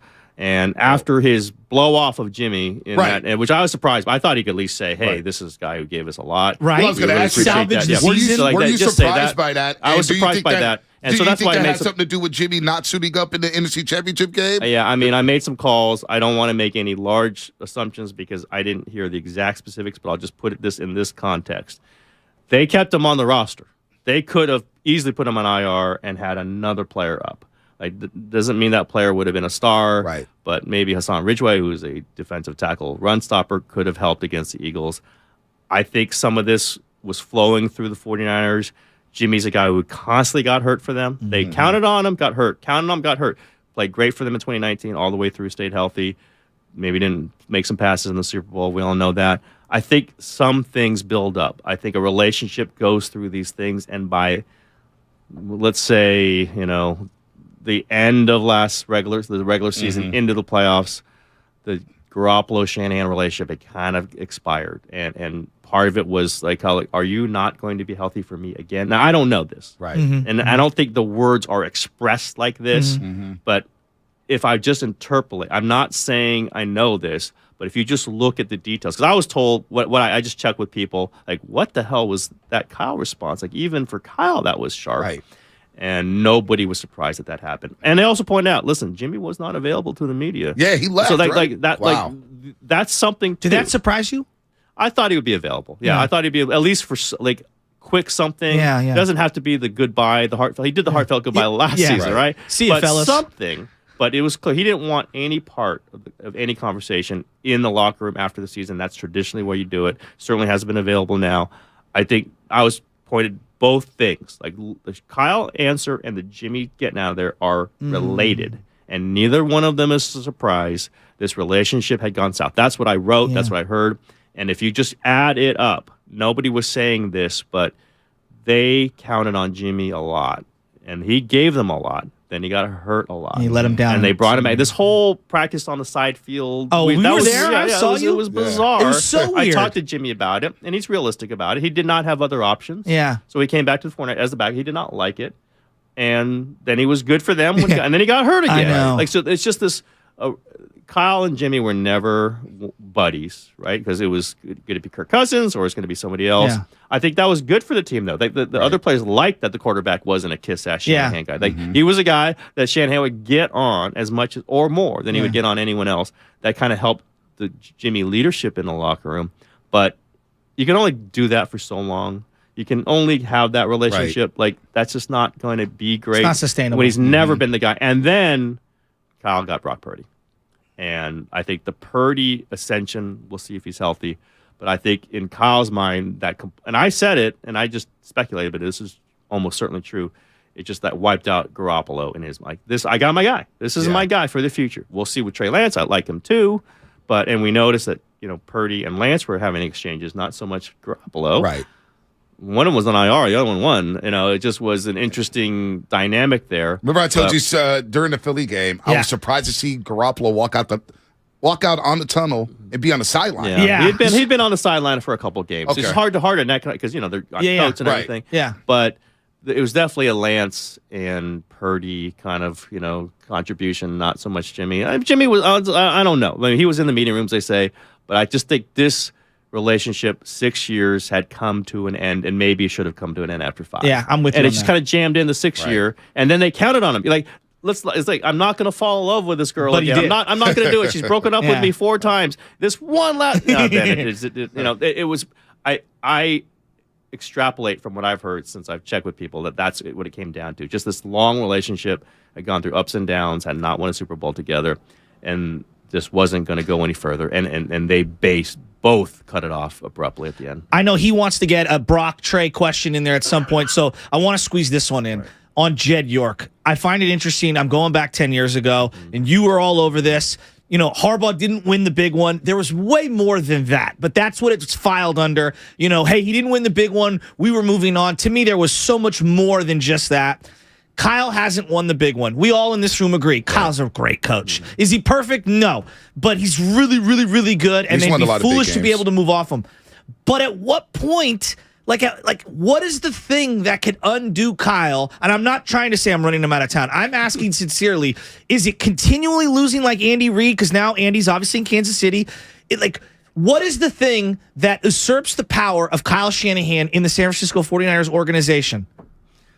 There is a time when even near misses, when they pile up, aren't enough. The Andy Reid situation. Yeah. And was it wise for the Eagles to move on from Reid? Well, they rebuilt the roster a couple of times, and they won a Super Bowl. They might win another one. Mm-hmm. I think you can say it was wise, but Andy Reid's a hell of a coach, and you better have a good coach ready to go. 100%. You better have a structure ready to go. You better have an offensive system ready to go. But no, I think what ended Reid's time, even with the winning, was the quarterbacks started getting screwed up. Yeah. And I think Shanahan's already had screwy quarterbacks, and he's won. That's the thing. Like, he's won even with the screwy quarterbacks. Right. With Brock Purdy, I think the feeling in the organization is now he's got his quarterback. He's got his guy. Believe me, that is what they're feeling. We'll see what happens with the surgery. We don't know what the ball is going to look like coming out of his hand when he's back. They have a lot of faith in that. And they believe, like, Kirk Cousins was going to be, I keep saying it, but this is so true. Kyle even said so to me. Like, they were going to, Kirk Cousins was going to be the guy. That's crazy. And then, that is wild. And then it wasn't. It was Jimmy. Crazy. But Jimmy was always kind of like the other guy. Yeah.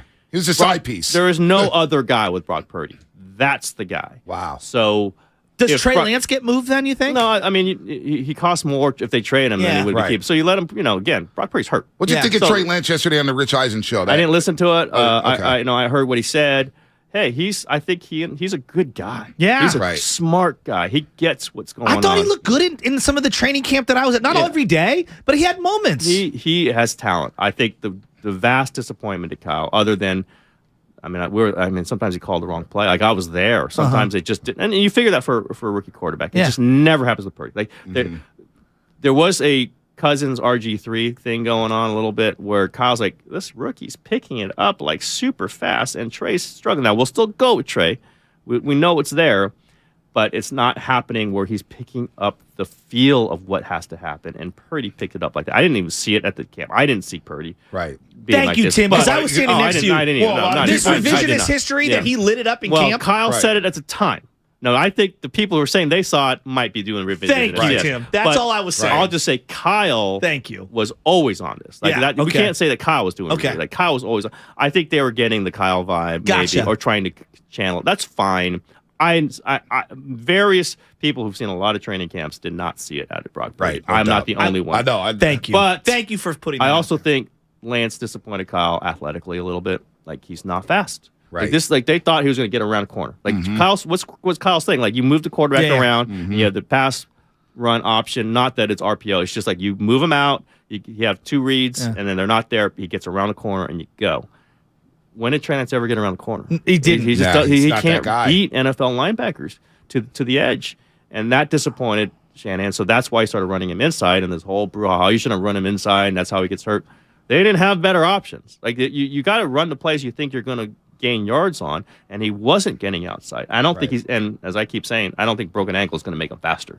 He's a pocket quarterback. He's and not. That's not what they drafted him for. I know. They thought they were getting Josh Allen. Yeah, they thought they were going to get somebody who can make a lot of plays with his legs, and it was. I mean, that Arizona game, he could not get past those guys. Now, those are good, fast Simmons players. is a freak athlete. Yeah, but you know what? Guess what? NFL's got a lot of those guys. You're right. Roquan Smith, week 1 in Chicago, was tagging. My girl Anna doesn't know anything about football, and we're at the game, and it says, she goes, "Babe, is the quarterback supposed to get hit like this?" And Roquan Smith was teeing off on him. And Purdy has a little movement to him, by the way. And I'm saying he's incredible, but he got to run a corner a couple times. You know why? Because the defense thinks he's going to throw the ball. Right. Yeah. And they were not that worried about that with Lance. So we'll see. I think Lance is a tremendous guy. I think he's high character. I think he's really smart. I think he's not going to love being the backup, but he'll deal with it. He'll be good with Brock. He might even, Brock might be hurt again, right? Guess what? Trey Lance is going to have a shot.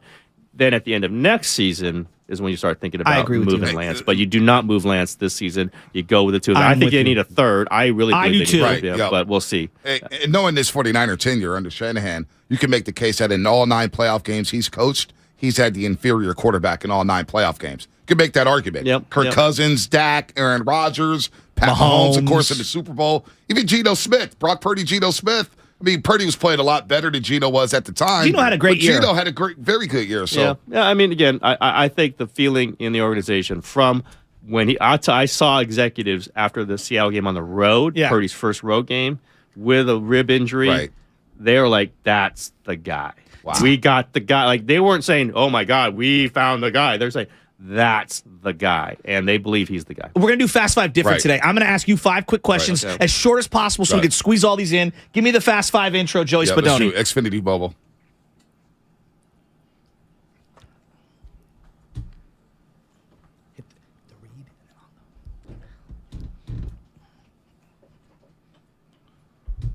Hit the read, Bonte, and then I'll pepper Xfinity Fast 5 questions. Your last chance to get in on the Morning Roast. Brought to you by Xfinity Supercharger Home with supersonic Wi-Fi, unbeatable internet only from Xfinity. All right. Which owner is the most happy with their team right now? No explanation. Just is it Jed, Larry, or Lacob? I think it's Lacob, even with some of the stuff that we're talking about. But you got Steph Curry. What the hell are you going to do? Right. You can't. How can you not 4 trophies to Steph Curry? All right. Who do you look at as someone who inspires you in media? Let me think here. Bill Simmons is an easy one, and sometimes he irritates me, but his dexterity to go from platform to platform to think of things, big thoughts. He's smart. He's come up with it on his own. I'll go Bill Simmons. It's an easy one, but that's Bill Simmons. Curry off the board. Who's the athlete you're betting on for the next 5 years in the Bay Area? Nick Bosa is an easy one. I'll say Bosa or Purdy. Those two guys. I go one of those Purdy. guys. Yeah. Who gets a stadium first? The Niners get a new one or the A's? Maybe the Niners have to build one for the A's because it isn't going to be. I'm not going to say it isn't going to be the A's, but it is dark for the A's. I don't think the A's are going to get it done. I don't think so either. Yeah. Last one. I want your best Ray Ratto story.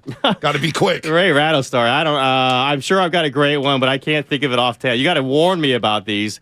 I'll think of one next time I'm coming in. There's plenty of them. I can't imagine that I'm gonna have a bad one, but I just can't think of it right now. We all love Ray Ratto. So much we all love TK. We're gonna do this again soon. We'll make it happen. Of course, Tim Kawakami, everybody, give him a round of applause. Came inside the studio for an hour. That was a fast hour. Super fast. And then I'm gonna go. As much as I love 95.7 The Game, I'm gonna go and I'm gonna listen on The Athletic. He has Farhan Zaidi. I can't wait to listen to this. Farhan Zaidi. How many laughs from Farhan? So he had a few. He had a few. But we had a little bit of a tense exchange too. So good. I love that. It's all in there. Good. I love that. That was the Fast 5, Xfinity Fast 5, brought to you by Xfinity Supercharger Home with supersonic Wi-Fi, unbeatable internet only from Xfinity. We're getting out of here. Willard or Dibs coming up right here on 95.7 The Game. Trade deadline at high noon here on the West Coast. Have a good day, everybody.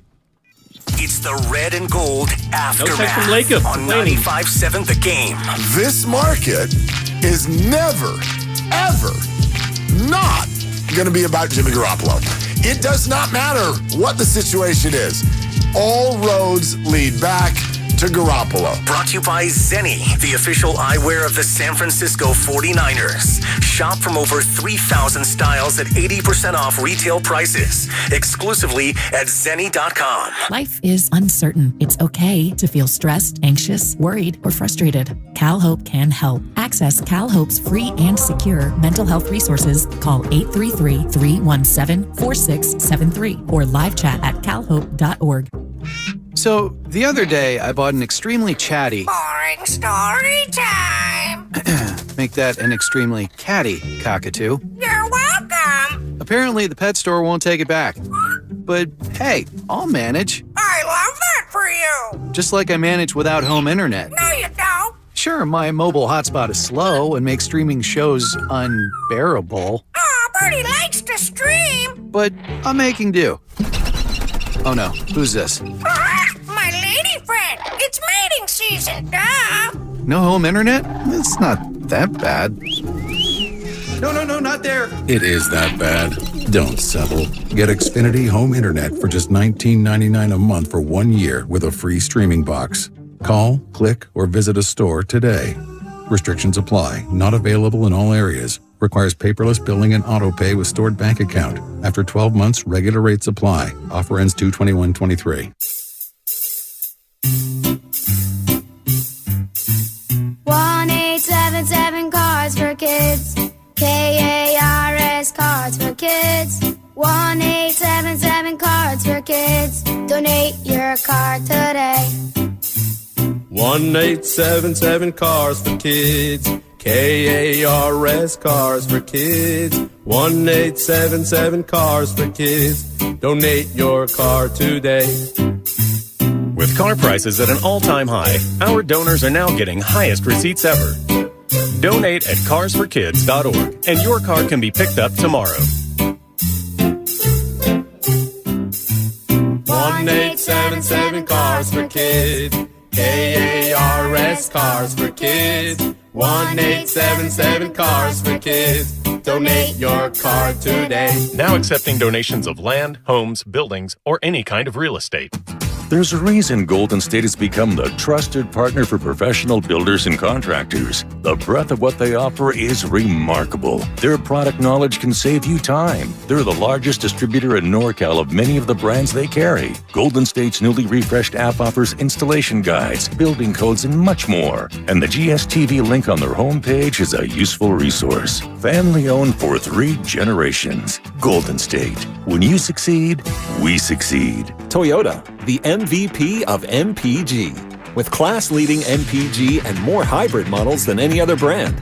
Toyota, let's go places. Business owners, you may be eligible to claim the Employee Retention Tax Credit, a payroll tax refund from the United States Treasury, applicable to businesses who kept employees on payroll during the pandemic. Contact Paychex to see if you qualify at paychex.com/ERTC. Paychex is proud to have helped more than 45,000 businesses secure over $9.2 billion in ERTC claims, an average of $190,000 per business. Paychex.com/ERTC. From Carriage House to glass aluminum doors, R&S Doors has a full line of commercial and residential garage doors and gates to suit anyone's taste and budget. Visit rsdoors.com. R&S Doors. Look for the red truck. Visit Friedman's Appliance in Pleasant Hill to see Signature Kitchen Suite's full line of luxury built-in appliances, including the first Pro range on the market with built-in sous vide, induction, and gas all on one cooktop. And now it's easier to build the kitchen of your dreams with the Dream Suite Savings Program with additional bonus rebates. You can see all of the Signature Kitchen Series appliances displayed beautifully in live working vignettes at Friedman's Appliance in Pleasant Hill or at friedmansappliance.com. Hey guys, this is Keenan Thompson.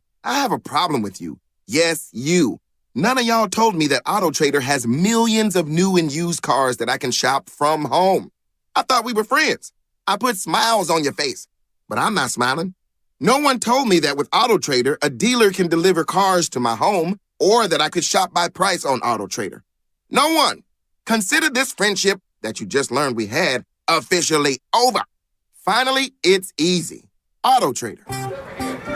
Nature Valley has helped restore access to 10,000 miles of national park trails. And we're on our way to restoring even more because every mile is a new memory. Life happens out there. Nature Valley.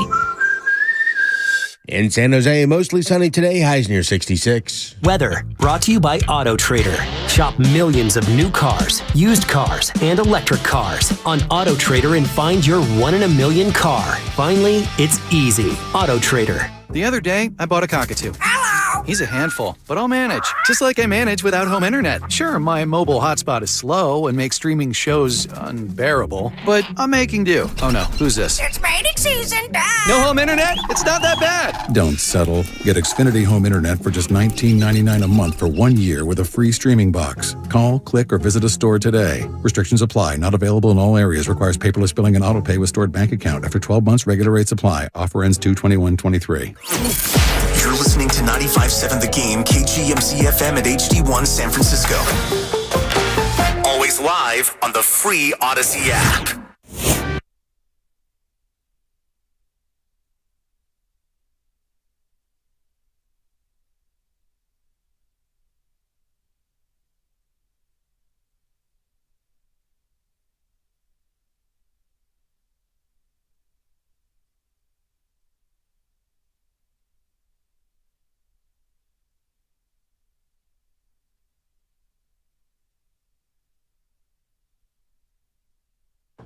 All right, they got 3 hours. However, it's probably too late, right? Oh, no. It's not? I got the move that's going to change everything. I got a move that even Bob Myers hasn't thought of. That's coming up on A's Cast. Here's the problem. I do think Bob Myers is going to have to think of it if it's going to happen, because I think Bob Myers needs to be on that call. No?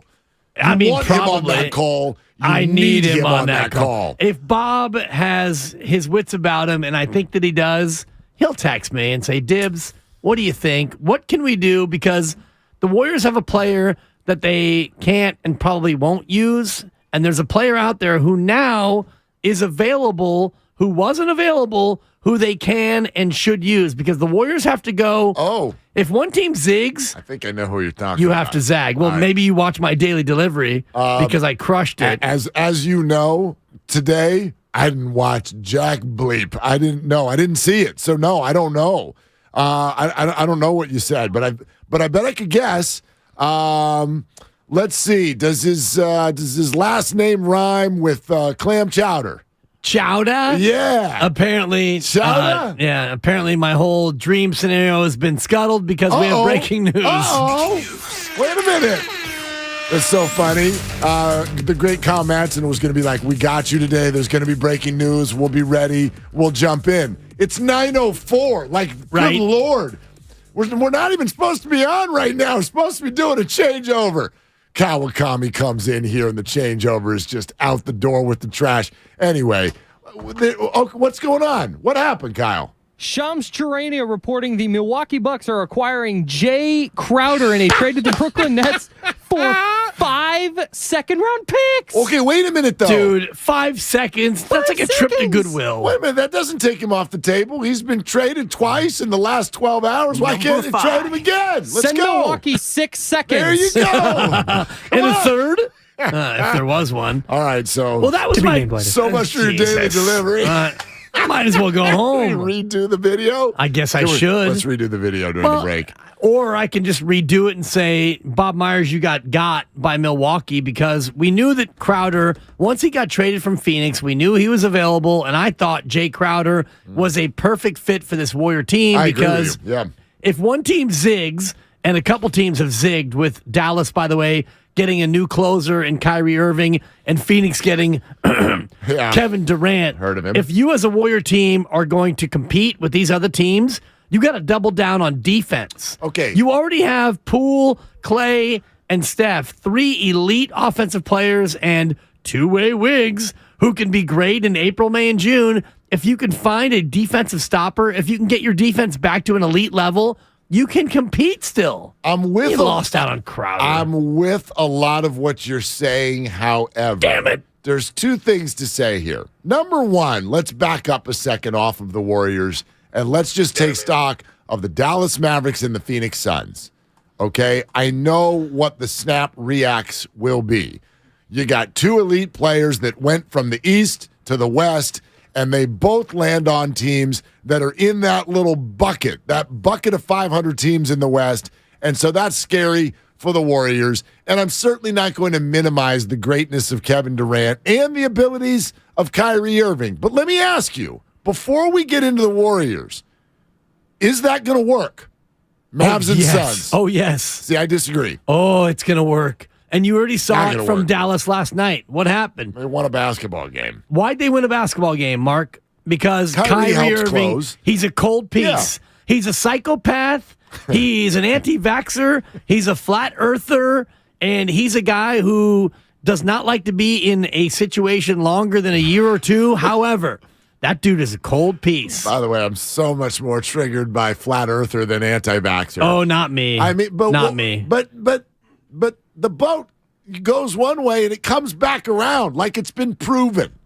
You can't debate flat Earth. Oh, you can. No, you can't. You can't, because if you sail your boat fast enough, then you skip off the end and you go far enough to where you catch on the other end. Flat Earth, it would be like the Truman Show where the boat is going, it just goes. Right, it just runs into the wall. It's like, okay, we reached the end. The wall is tremendous. That's for down so ridiculous. Completely. Anyway, however, yes, Dallas is better, and Phoenix, you might as well make Freddy Krueger their official mascot, because that team is now scary. Okay, they're scary. Obviously, they're offensively elite, although I think Chris Paul's cooked. So this whole, three-headed you monster. You and Vontae both. Yeah, it's a 2.5-headed monster. Booker and Kevin Durant, that scares me. That's unbelievable. That's an unbelievable offensive deal. But what have we been sitting here saying for the last 2 weeks? The Warriors are not a contender in this moment because why?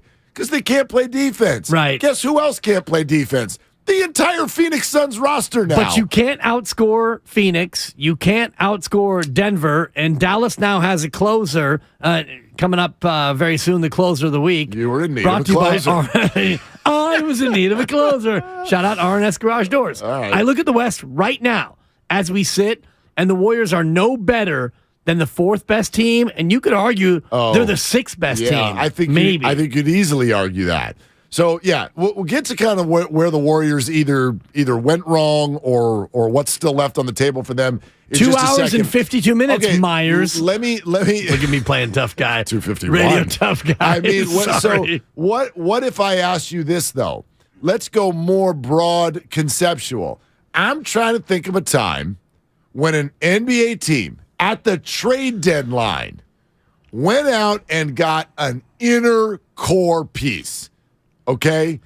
Not, nice addition. You went and got the dude to go next to your other dude. That's what Dallas and Phoenix just did. Forget Chris Paul. Dallas got Luka some help. Phoenix got Booker some help. Okay? And they went and got inner core players. When in the history of the NBA has someone done that at the trade deadline and then won a title? Man, I'd have to Google it, Mark. I don't think it happens, and that's my point.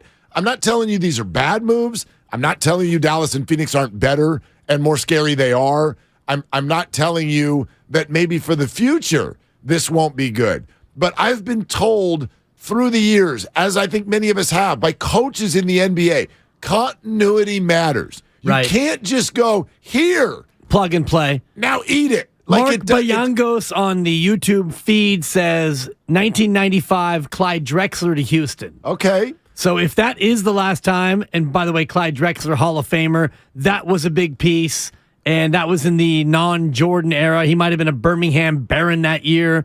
If that's the last time, well, that's 28 years ago. And he even then wasn't the one. He was the two, maybe. He still was legit. Yeah, he's very legit. But maybe Kyrie's not the one. Maybe Kevin's not the one. But they're 1A. I don't know. It's a good example, but even that, you had to go back almost 30 years. This is not the norm. You don't grab someone in February who is a massive alpha and then win the title. Like, I saw these deals go down yesterday, and my first thought was, go ahead and up the odds on Milwaukee and Boston. All my chips are on Milwaukee and Boston now. You just moved two of the best players out of the East. Give me the teams that are good, that have continuity. They've been doing this for a few years. They've been to the finals recently, both of them. So you would still stay with your bucket of four, because I gave you the bucket of four. I gave you Milwaukee and Boston. I gave you Memphis and Denver or the field. And now in the field is Phoenix with KD. Yep. In the field is Dallas with Kyrie. In the field is the Stand Pat Warriors. In the field is Philly. Yep. In the field, we like the beam. I will take the bucket of 4. You're still taking the bucket of 4? And I'll add a new bet on. I'll add a new bet onto this. I'll handle the bets here, Mark. Let's go Western Conference. Versus? I'll bet anybody who wants to bet that Dallas and Phoenix do not represent the West in the NBA Finals. Spinoni, lock that up. Dallas and Phoenix will not represent the West in the NBA Finals. So I got Dallas and Phoenix, and you've got the field. I got everybody else. I got the beam. You get the beam? I got the Joker. You get the Dubs? Where is Ja? You got Ja? I got Steph Curry on my team. You got... yeah, exactly. And you've got your guy, LeBron. LeBron James. The Lakers, who you wrote off not 1 but 2 years ago. I'll write them off. I'll write them off every single day of the week. Get your Sharpie out. They did get better. They got better yesterday. That was a good deal for them, even though D'Angelo Russell is not a winning basketball player. Westbrook is a Jazz, and he's always going to be a Jazz. Oh, my God. Does he show up? Russell Westbrook. I mean, you want to talk about careers that have just careened. Russell Westbrook. Careened Abdul-Jabbar. He went, how many years has it been since he averaged a triple-double? And you got to give him the MVP for that. Thank you. He averaged a triple-double. That was only what? What was that? 4 years ago? Something like that, 3 years ago? He's been on 18 teams since then. At least. I can't even keep track anymore. Wasn't he a Wizard for a while? Wizards, Rockets, Lakers, a Jazz. I can't. I'm a Jazz. I'm always going to be a Jazz. This guy was the MVP of the league and turned into Josh Johnson of the NBA a minute later. Not bad. Wild. Yeah. Is this team 5 since the MVP award? I think so. Oh, my God. Hey, Myers, 2 hours and 47. Get me Russell Westbrook. I mean, he's going to get bought out. Can you vet min him? Can he and Andre, dress alike and sit at the end of the bench together as team vet min? All right, so here's the... I'm sorry, that was unnecessary. Here's a Warriors thing. Give it to me. I already the Mark Willard Warriors take. I felt this, and then I listened to Timmy K. Love him. Now I really feel this. I got to shake his hand. I did too. You did first. But I tried to bro hug him, but he kind of hides me. Yeah. He kind of gave me the stiff arm shake, so I didn't want to bring it in. Yeah, Tim gave you a hey, dibs. That's I was true. What's going on there? He and I go back. Chris Berman back. All right. Anyway, Mark Willard's Warriors take in 3, 2, and wait. 3. Okay. 3, 2, and 1. So they really, really messed up by buying into 2 timelines. The clock is ticking. The asking price is only going to get worse. The return, the ROI, is only going to get worse. Shout out Tim Roy. James Wiseman is never going to contribute to this team. Jordan Poole is not going to be the guy who gets the baton and becomes the next one. And they should have chosen their current core and given those guys anything they needed to try to squeeze the orange even one more time. I don't know if they could have gotten Kevin Durant. I heard Shasky say this earlier today, and I thought he could have highlighted this point even more. Does James Wiseman, Jordan Poole, Jonathan Kuminga, there's a salary issue here in order to acquire Kevin Durant. Is there a deal there where they could have gotten Kevin Durant? You probably would have had to give up Wiggins. So I don't even know if that's necessarily possible. I don't know if there's a deal that the Nets would have even cared about. But this idea of holding on to the future is a fool's errand. And Steph Curry and Draymond Green and Klay Thompson have done everything that needs to be done this year to show that there is still juice in that orange. But they are being given a big man who can't play. They are being given a future Steve Francis.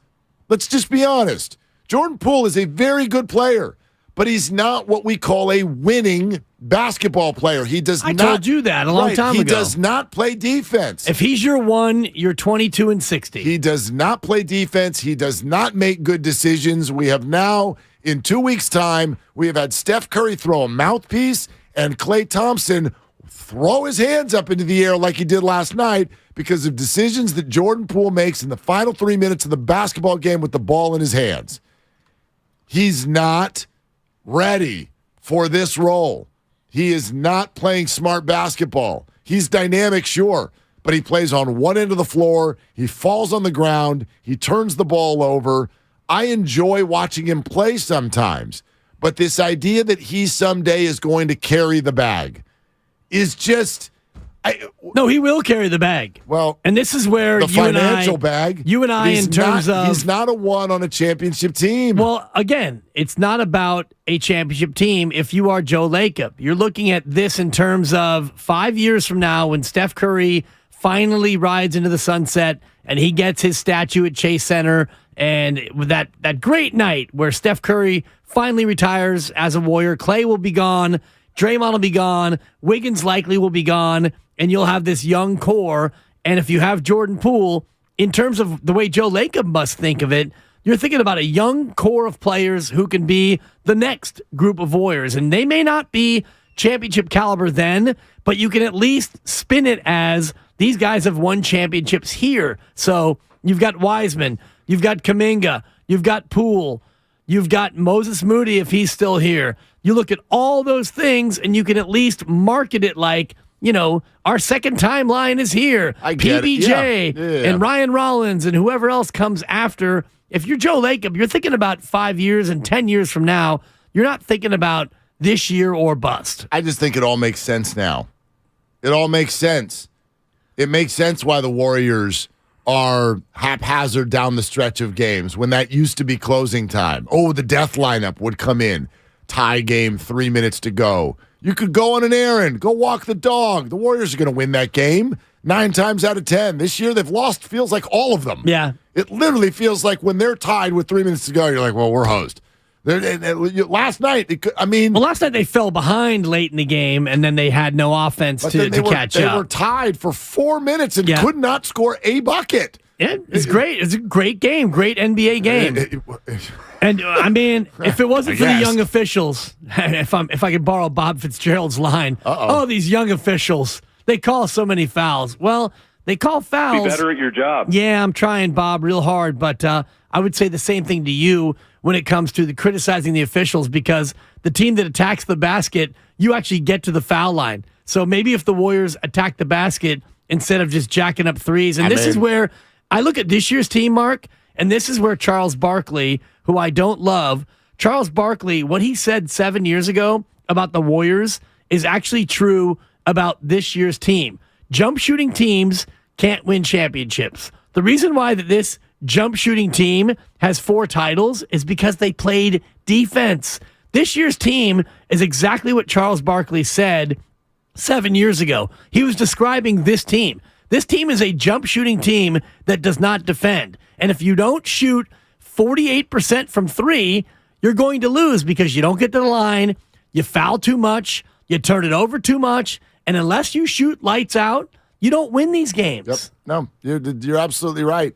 And so Barkley's finally been validated 4 titles too late. A validation sensation, if you will. Cha-ching. I just, to me, it all makes sense. You know, usual suspects, Kaiser Soze, walk into the car after the meeting. Oh, light bulb on. I get it now. I get it. Quite frankly, the Draymond Green punch is still not over. That's my point.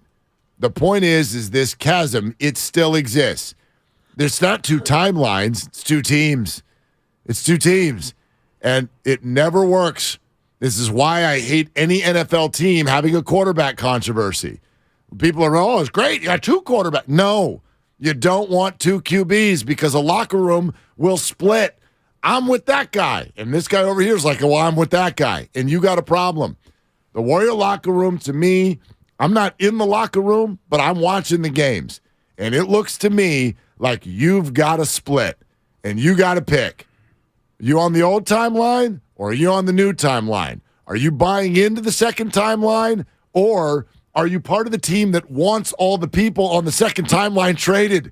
That's what I'm watching. And that's what's fascinating, Mark, because you've got a GM who does not have a deal yet for next year. A GM who's been an architect, not the architect, but an architect in building what you've built. And you've got a head coach who looks down his bench and says, anybody over 25? No. So you're a no, and you're a no. I'm playing guys who've been here before. I'm playing veterans. And you've got a front office saying 2 timelines. I know they've never said 2 timelines, but everything that they have done through their actions. Behavior. Jordan Poole, here's a bag. Wiseman, we're drafting you with no experience. Moses Moody, you're a pup. Kuminga, you're a pup. We're building for the future, but your GM and your coach want veterans. And by the way, your veterans want more veterans. So to that sense, exactly what we are watching, we're not inside the boardroom, the locker room, any room really, the sensory room. I'm not in any of these rooms, but you watch the game and you can see it feels like there are 2 teams. Look. 2 teams. Everybody gets frustrated in professional sports. Everybody gets frustrated inside their families. But let's go through the timeline with me. And to me, frustration when there's an outburst, there's a discussion there. Like, why did that trigger you? We had this whole conversation earlier this week about Joe Montana. Why are you so freaked out about Trey Lance? And it finally dawned on me. Oh, my God, you think he's Steve Young. Mm-hmm. And it triggers you. All right, so let's look at the Warriors. Has Draymond Green ever punched a teammate before? I'd have to look it up.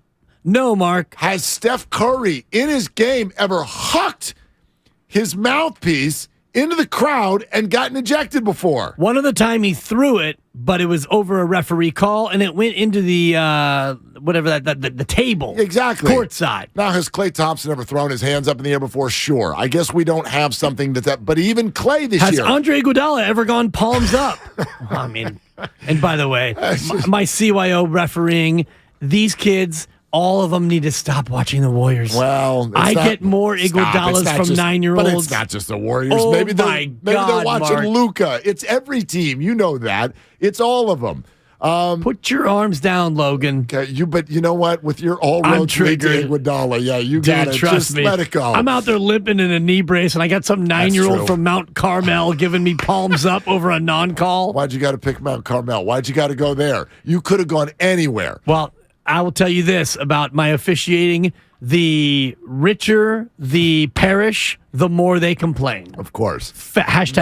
Not surprising. Not surprising at all. But even Klay Thompson, has Klay Thompson shown this year frustration that he has not shown before? Remember, and I get it. I mean, Klay's got to be frustrated. He only got to shoot the ball 28 times last night.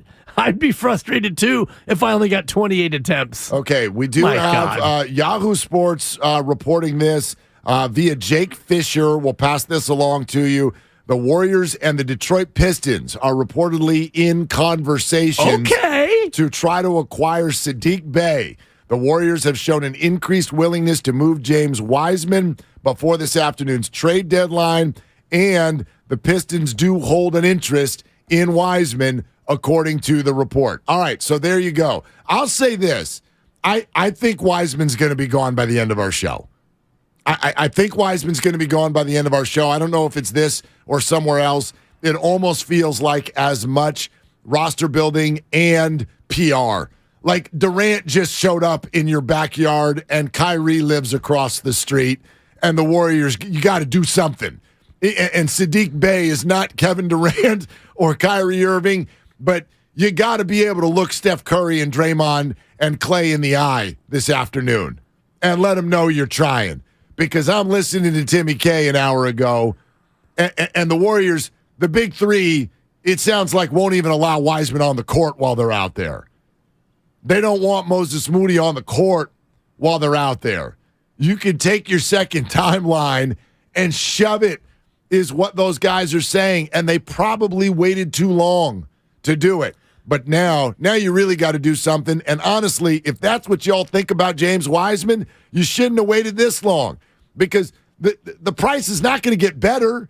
He's never going to get on the floor. He's never going to look good in a Warrior uniform. Right. What are you waiting for? But he will always be 7-1, and he will always be a what-if player. But it's only going to go down. It's only the more. I don't think he can go any further down than where he is now. I don't know about that. I mean, he hasn't embarrassed himself to the rest of the league yet. No, but he's apparently popped. only as He's embarrassed. absolutely popped in Santa Cruz. Yeah.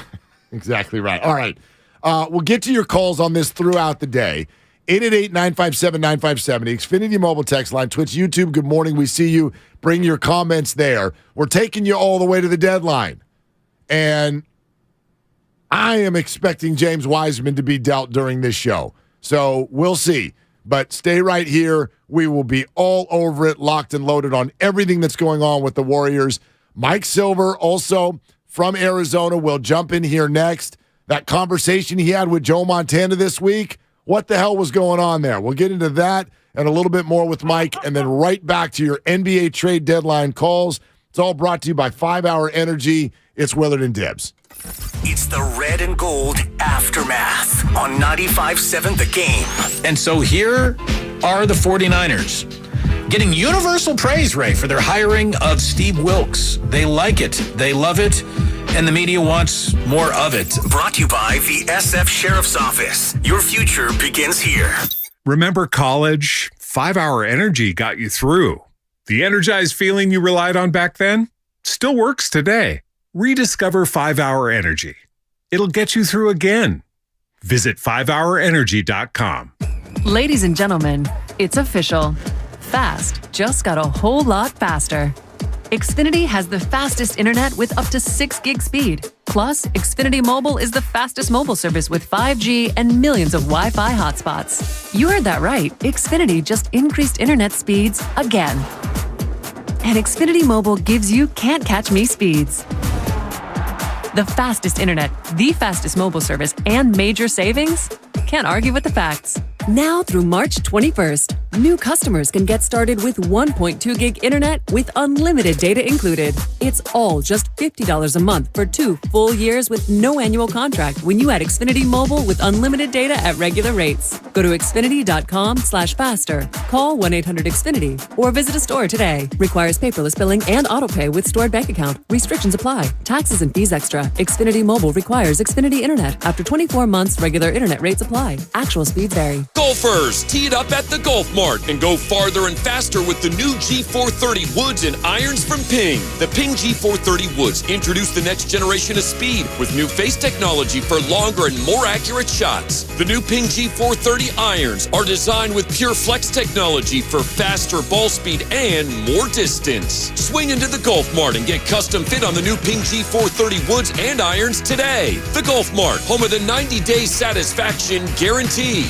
Hi, I'm Aaron, owner of California Deluxe Windows. Ever notice? When your neighbors get new windows, there is a large black eye of broken stucco, uneven plaster, and even mismatched paint. At California Deluxe Windows, we never leave a ring around the window. Why? Because we are one of the only companies in California who custom crafts every window and door to your home's exact measurements. Almost everyone else on the radio is a distributor. They grab a window from a warehouse, break open your walls, shove it in, and patch things up. At California Deluxe Windows, we take pride in our work. Our installation technique is so precise, we do not break your stucco. Your house could be covered with potato chips, and we wouldn't crack one. Call now, and for a limited time, you get 30% off your entire order and 24 months of interest-free financing. 800-874-3600. 800-874-3600. That's 800-874-3600. California Deluxe Windows. Windows engineered for life. Certain terms and conditions apply. CSLB number 774-518. Paid for by Bottom Line Capital. Attention all U.S. business owners. Was your company impacted during COVID? If you had over 5 full-time W-2 employees during the pandemic, you may be entitled to up to $26,000 per employee. That's right. If your business employed more than 5 full-time employees in 2020 or 2021, and your business was affected by the COVID pandemic, you may be eligible for up to $26,000 per employee. To check your company's eligibility to receive $26,000 per employee, call 800-793-0135 right now. now. We have already secured millions of dollars for businesses just like yours. There is no upfront cost to see if your company is eligible. Just call 800-793-0135 and find out for free how much your company can claim. This approved payroll tax refund program from the United States Treasury Department is for any business who kept employees on payroll during the pandemic. Best of all, these funds do not have to be paid back. Do not miss this opportunity to claim your company's refund. Call 800-793-0135. 800-793-0135. Tune in to 95.7 The Game for Warriors Live, 60 minutes before tip-off of every Warriors game. Brought to you by Xfinity. Supercharge your home with supersonic Wi-Fi. Unbeatable internet, only from Xfinity. Everyone knows time is money, so don't wait weeks for the IRS to send out your tax refund. Go to Jackson Hewitt instead for up to $3,500 with a no-interest, no-fee tax refund advance loan. With up to $3,500, you could bring home the bacon and bring it home today. Money now instead of later? That's worth its weight in gold. Don't wait weeks for your refund. Go to Jackson Hewitt today. For eligible clients, loans by Republic Bank and Trust Company. Details at jacksonhewitt.com. This week at Macy's, find Valentine's Day gifts for all your loves, like fragrance gift sets they'll adore. Plus, take an extra 15% off with your coupon or Macy's card, on top of beautiful jewelry finds, now 35 to 70% off, and 25% off decadent chocolate from Godiva. Macy's Star Rewards members earn on every purchase except gift card services and fees. More at Macys.com/Star Rewards. Savings off sale and clearance prices. Exclusions apply. Without the ones like you, who work tirelessly to keep things running, everything would suddenly stop. Hospitals, factories, schools, and power plants, they all depend on you. No matter the weather, emergency, or time of day, you're the ones who get it done. At Grainger, we're here for you with professional-grade industrial supplies. Count on real-time product availability and fast delivery. Call, clickgrainger.com, or just stop by. Grainger, for the ones who get it done. Wendy's home-style French toast sticks are so delicious, some are saying that they're better than their mom's breakfast. Excuse me, did you just say Wendy's French toast sticks are better than my breakfast? Mom, is that you? Answer the question. I said some people are saying that because they're so crispy on the outside and fluffy on the inside and perfect in every way. Uh-huh. And what do you think? I think it's time to tell people to choose wisely. Choose Wendy's sweet and crispy home-style French toast sticks. That's still not an answer. At participating U.S. Wendy's during breakfast hours.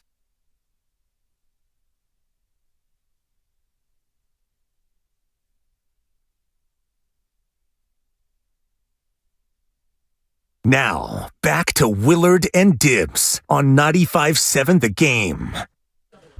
Okay, we're on Wiseman watch, and I guess we don't know that it's Wiseman, but it does feel like obviously this is an aggressive trade deadline. We've already got like when Russell Westbrook and D'Angelo Russell and Mike Conley end up in a 3-team deal, and that's not even one of the top 2 trades of the week. Right. You know we got a lot going on, and it feels Curry like on the move? Question mark? Question mark? It feels like the Warriors are almost being forced into a reactive spot, and there is a buzz. We had the report moments ago about Detroit and the Warriors in maybe some conversations that could involve Wiseman. The trade deadline's at noon, so we got less than 2.5 hours to go. We'll take you right up to it. We'll discuss whatever happens right when it happens. We'll have it for you. We'll be your spot to react. 888-957-9570. From the Super Bowl, let's get our buddy in, Mike Silver, as well. On the Bud Light guest line. Bud Light, easy to drink, easy to enjoy. Hello, Mr. Silver. How's Arizona? Oh, it's a madhouse, but the usual.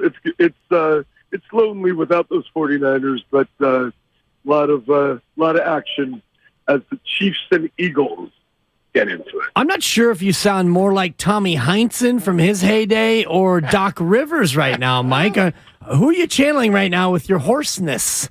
Well, it's kind of a trademark. I don't know if you guys know this, but every single Super Bowl, I sound like this. Combine as well. So those who know me will not be surprised. They'll be surprised how good I sound, given that it's already Thursday. Right, perfect. So it's Mike Silver on brand right here on 95.7 The Game. Hey, Mike, we're going to jump right to it. I don't know if you know this or not. We had a really big discussion the other day based on the podcast conversation with Joe Montana. And I'm sitting here going, there's so many things that came out of this. Can I start with, why did Brock Purdy's name never come up from Joe, who was at the Cowboys game, when he's talking about Jimmy Garoppolo and Trey Lance?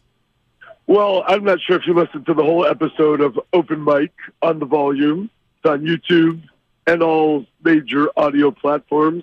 But it's not that Brock Purdy didn't come up. I think the conversation had gotten to a point of, what do they do next year if you can't be sure that Brock Purdy is going to be a 6-month perfect recovery, which I would say is the way you have to approach it. 6 months would be amazing. Him going back to the way he was after 6 months, fantastic. I don't think you're in position to count on that. So I think that's probably the context of him saying, I would keep Jimmy. And I did follow up and say, look, they'd have to pay him a lot. He's free. They can't tag him. And we know Jimmy's not coming back. I just thought it was interesting that Joe's impulse was, I don't know why you're trying to replace this guy. Is part of his impulse a trigger based on the fact that a mobile quarterback, Steve Young, ultimately usurped him as the Niners, and Trey Lance would be the usurper in this current situation? So Trey Lance is now Steve Young? Well, I mean, no offense. I'm just using it in terms of usurpation as I try to get usurping as many times as possible. I don't know. We'd have to get inside Joe's head, but I covered Joe and Steve, and there are still trigger points there. He was the greatest quarterback ever to play. He took a franchise that had never won and made them great, and he felt that there was a concerted push to get Steve Young involved, and then once his elbow got hurt, he was the one shipped out. So, yeah, it's a bummer, but I think he just gave his opinion, and I would agree that we have not seen enough from Trey Lance, and Kyle has not seen enough from Trey Lance yet to make that your only plan. And with the uncertainty about Purdy and what we have seen from Trey Lance so far, in my opinion, there has to be at least a fallback, a Matt Ryan type of option, heading into August and September. Okay, that's an interesting comment. So your thought is the confidence level is not high enough in Trey Lance for him to be the fallback, or am I saying it wrong? I'd be shocked if Kyle is confident that Trey Lance can definitely be the starting quarterback of this team as constituted in win or else, mode with a shrinking window. He's seen enough from Purdy to believe that could be the plan. No, I just, what we've seen in the limited time he's played, what we saw in training camp, and certainly what Kyle saw over the offseason, the accuracy has not been there, at least on a consistent basis. And he's obviously, just as they were frustrated because Jimmy was hurt a lot, Trey's gotten hurt a lot. So it would be awesome. And it's certainly possible you get a fallback option and Purdy takes a while and Trey Lance teases it over the offseason and starts off and looks like a much better player. But if that's your only plan, I think you're doing a disservice to this team and this window. Yeah, I agree. To Mike Silver here on 95.7 The Game. In light of the 49ers having to go to a quarterback who couldn't throw, maybe needing a third quarterback, are you getting any sense that the Eagles or the Chiefs might have a third quarterback up, considering both their starters are a little bit hampered? It's a great question. And I don't know, but I do know this. That whole thing about, the NFL changed the rule in 2011. There's no third emergency quarterback anymore. Well, what they did is they said, instead of giving you that third QB as the 46, we're just going to give you 46. And it's like teams are saying, save us from ourselves. If you give us 46 but don't specify that it has to be a quarterback, we're going to put that extra special teamer because we need the 10th DB. Like, do it. Like, I just don't understand. Your season's on the line. It's an elimination game. Just have 3, just in case, because we saw what happened when you lose 2. Now, that said, if the 49ers had a third guy, that you don't go to the quarterback store and get someone who's going to be as good as your starter or your second stringer, probably. they probably still would have lost that game. It just would have instilled hope, at least, for a little longer. The QB dispensary, by the way. Give me some of that QB Kush. Thank you. Yeah, and you guys are saying you want a hybrid next year. Exactly. A little bit of that sativa Kush, Maybe stick with the kind. Yeah, brah. Mike, so to speak. Mike, with the news yesterday of exactly when Purdy is going to get his surgery, I know, it's a standby. It's obvious that there are questions. You don't know what you're going to see in there until you get in there. All of that stuff people say. But it feels to me like the 49ers are chilling. They seem comfortable that he's going to be ready. Are you reading the same thing? Yeah, but I just there's no way you can be that comfortable. I mean, it's cool. That would be the best. If Brock Purdy in August looks like the Brock Purdy we've seen, awesome. Then you go with him and Trey, and you find out more about Trey, and you've got rookie contracts. You load up, and you've got a real chance next year, the year after. Well, you've got all these great players, but it's the elbow, it's the throwing elbow, and I saw Joe Montana miss basically 2 seasons with elbow stuff in the early 90s. They're saying it's not Tommy John surgery. That's kind of parsing words. It's not the type of Tommy John surgery where you do a full reconstruction, but it's still surgery on that ligament and trying to get that very important ligament back to where it was. So, doctors are really good. There's a lot of hope. I just think it's like saying, if your speed receiver tore his ACL, he's going to come back. Yeah, he probably is, and he'll probably be really fast, but we've seen very uneven, situations. And I think with a throwing elbow, it's even more delicate. Mike Silver with his famous and patented Super Bowl voice. Oh, yeah. With us right here on 95.7 The Game. And being that as it is, Mike, we'll say so long by saying, party on, Mike. It's a sprint and a marathon. It's not for the weak. Some of us are chosen to shine in these moments, and caffeine is a wonderful thing. Oh, caffeine! And you've always shown, by the way, I remember our days in New Orleans. It was, I think, you and me and Lorenzo Neal and 2 or 3 other random NFLers, and you were hoarse then. So keep on keeping on, Mike. I mean, I did a book with Dennis Rodman. I've obviously been chosen to do some very, very journalistically challenging things, and I'm built for it, let's just say. Oh, well, then off back to it. Go ahead, Mike. It's you know what I mean? Like, nighttime is coming soon. Get after it. You know it. All right, there he goes. Mike Silver, and he's hoarse. He's a horse. That's a solid 4. Yeah, all right. No, there's a lot of talking to be done, like on mic, off mic, late nights, the whole deal. Yeah, there's a lot of sleep deprivation. Yeah. There's alcohol. Let's just call it what it is. You're at the Super Bowl. Like, there's hotels, there's elevators, smoke-filled rooms, and Arizona parties. is sleepy fun in terms of the Super Bowl. And this time of year, the weather is gorgeous. I haven't checked the temps, but it's probably high 70s. It's not desert hot. It's a good time to be down there in Arizona. All right, 888-957-9570. Let's get back to the Warriors. The trade deadline is now 2 hours and 16 minutes away, and the latest, and now we have a little corroboration sensation, if you will. Cha-ching. Not just Fisher from Yahoo, but now let's get James Edwards of The Athletic. Pistons and Warriors have discussed a deal involving Saddiq Bey and James Wiseman, also hearing Moody and other stuff. Oh, wow. So Kyle Shanahan weighs in on this by saying there's other things and stuff going on. However, nothing imminent or close, which is a funny statement to make right now because it better be close because you only have 2 hours left to do this. Right. But in terms of the trade machine, and I've got it open right now, if it's just James Wiseman for Saddiq Bey, that doesn't work. I threw Corey Joseph in there, a guy on an expiring deal. You mean the Pistons would need to add more? Yes, and then the Warriors would probably have to throw a pick back. Sure. I don't know if they would need to throw a first because you're giving up the number 2 overall in James Wiseman. Maybe it's Wiseman and a first in 2028. But in order for the salaries to work, Corey Joseph and Saddiq Bey both coming back would be a trade that does work.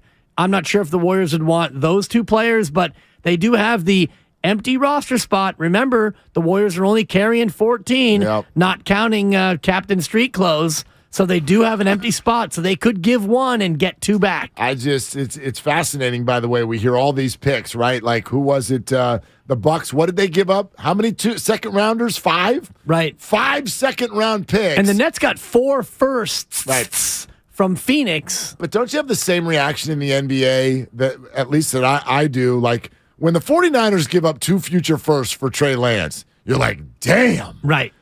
In the NBA, when you give up future first, you're like, whatever.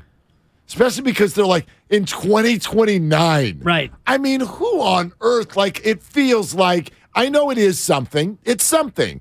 Look, these first-round draft picks have been a big part of the Kevin Durant story to the Warriors. They led to people like Wiseman and Jonathan Kuminga. I understand that they're a thing. But in the remainder of Steph Curry's career, I'm going to bet that no Warriors first-round pick is ever going to be of the top 5 variety.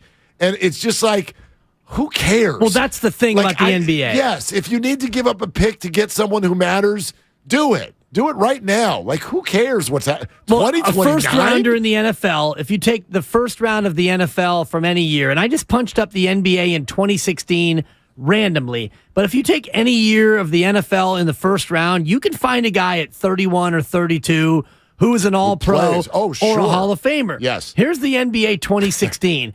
Ben Simmons, Brandon Ingram, Jaylen Brown. They go 1, 2, and 3. Okay, you got 2 really good players and then, an issue. A question mark, yeah. yes. Talented, but... Number 4, Dragon Bender was the number 4 overall pick. Okay. Chris Dunn goes 5. Buddy Hield, good pro. Jamal Murray, legit.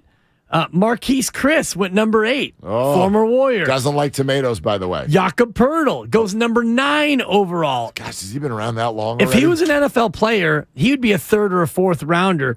Then you get to Thon Maker, Domantas Sabonis went 11, Taurean Prince, Georgios Papagiannis. Oh, yeah. To your point, the first-round pick in the NBA, it's hit and miss. And if you're Phoenix and you give up 4 firsts, you're thinking, go ahead and have them because we got KD for 3 years. That first-round pick will be 27 or 28 if we're good. The other thing is in the NFL, when you give up picks, it's like this year or next year. Honestly, it's no different than the what goes through your mind when you take out a loan. Like, you got to pay this out over the next 15 years. I'm like, who cares? I don't know what to happen when I'm 60. Like, do you know what a 2029 first-round draft pick feels like right now? Air. Sure, have it. I don't care. Well, think about that player. Right. If that player plays 4 years of college and he is that draft pick, you know how old he is right now? What is he, 12? 16. I mean, he's your son. Oh, God. Yes, you can have him. Wow. No, I mean, right? No, you can't have my son. But in a trade sense, like we're projecting that future. I mean, and that's if he plays 4 years. If he's a one and done, that kid right now is your daughter. He had a physical. 14, 13 or 14. You leave my daughter out of this. You don't want to trade your daughter. He had a physical on Tuesday. The doctor looks at him and goes, "You have any idea what you want to do? Like, have you thought about the future?" He's like, total teenager. You know what I mean? Grumble, mumble. That's what you're trading for. You're trading for someone who's like, seriously. Like, I don't care. Bochy's grandson? Totally. Geometry. I mean, so, all right. Look. No, but that's what you're dealing. You're trading for a 2029 first. Take it. He's a 14-year-old right now if he's a one and done. That's crazy. If Detroit's like, look, we're not doing it until you give us your 2030 first-round pick. Fine. Bob Myers and Steve Kerr, like, we're not going to be doing this in 6 years. We're not doing, like, what? Kirk Latham is like, no. Right.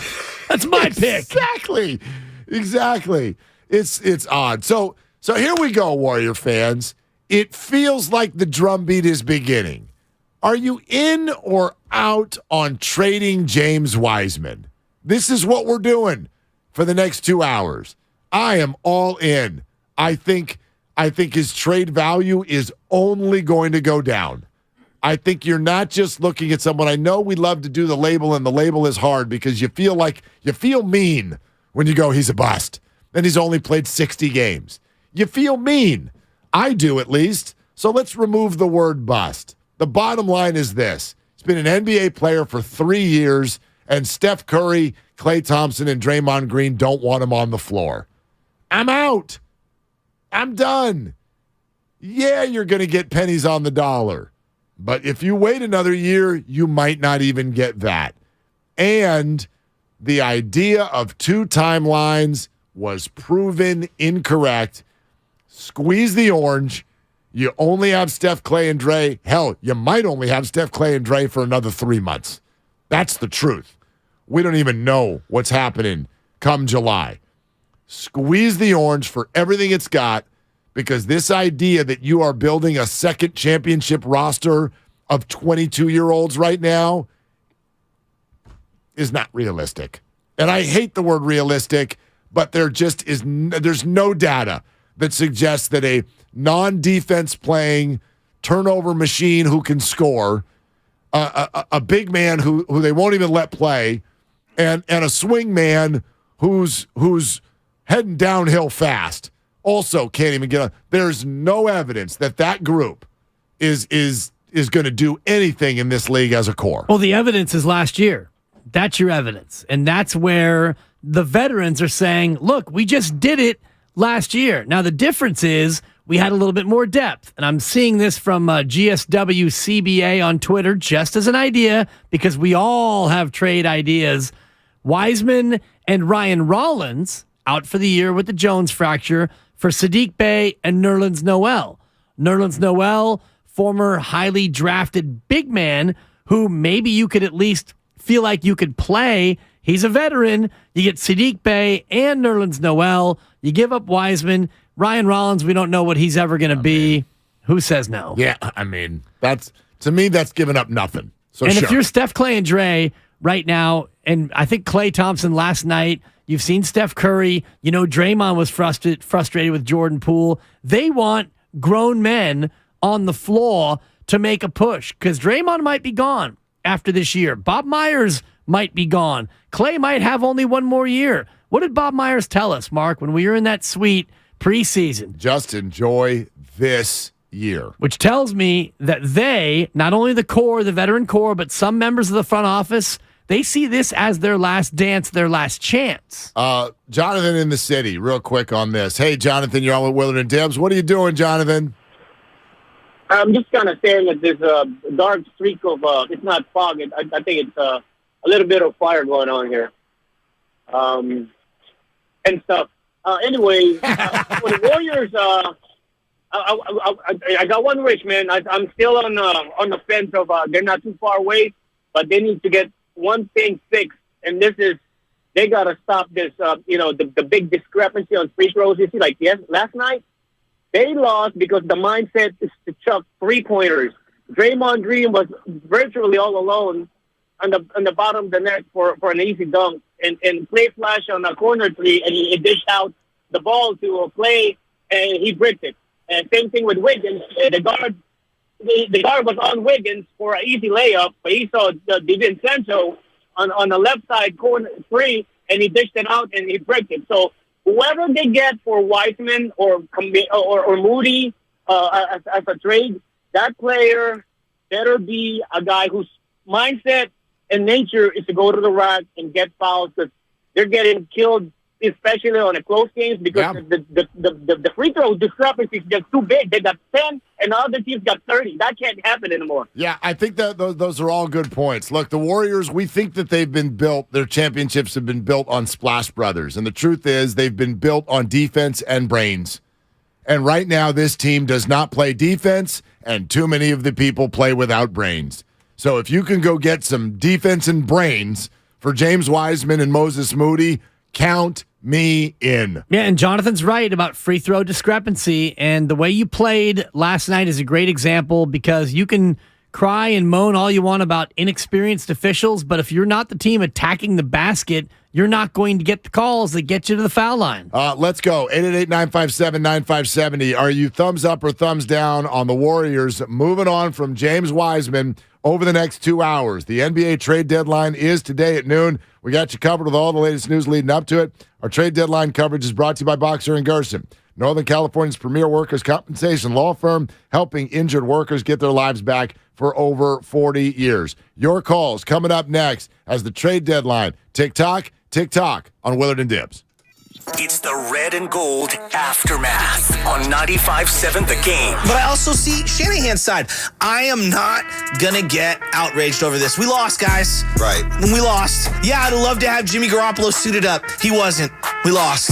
So I hate to break it to everybody, but sometimes you just got to swallow it. Brought to you by Zenni, the official eyewear of the San Francisco 49ers. Shop from over 3,000 styles at 80% off retail prices. Exclusively at Zenni.com. Johnny Mosley here with your Thursday Toyota Tahoe report.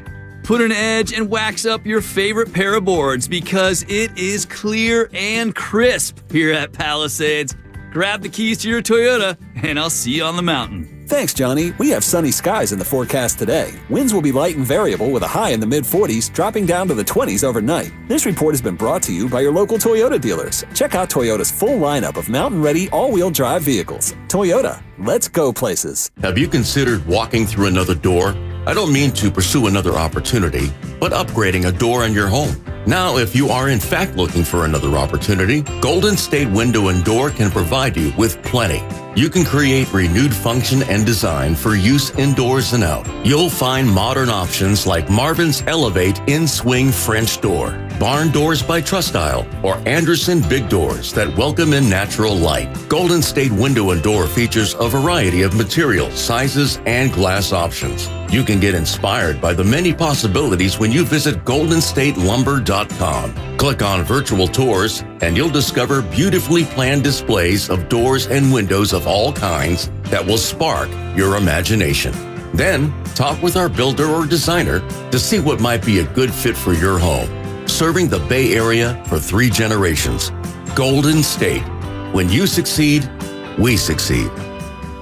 Hey, what's going on? It's Mark Willard for the Game Time app, the fastest growing ticketing app in the U.S. I've been telling you all about the Game Time app, how easy it is to use, and how they have the most amazing last-minute deals on tickets. You know all of that. But now, for all users, by the way, not just new users of the app, any of you, here comes an offer for $100 off a ticket to the big game in Arizona that's coming up. So use the code RADIO100 and you can get $100 off a ticket to the big game. Again, you know what to do. Download the Game Time app, enter your email address, and then all of the tickets, all of the concerts, events, theater, everything is right there for you.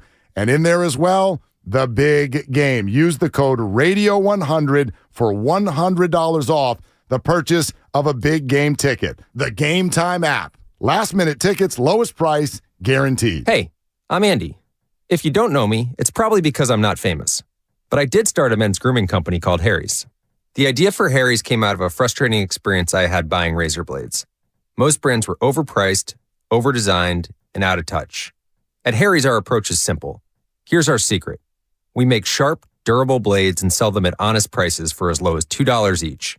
We care about quality so much that we do some crazy things, like buy a world-class German blade factory. Obsessing over every detail means we're confident in offering a 100% quality guarantee. Millions of guys have already made the switch to Harry's, so thank you if you're one of them.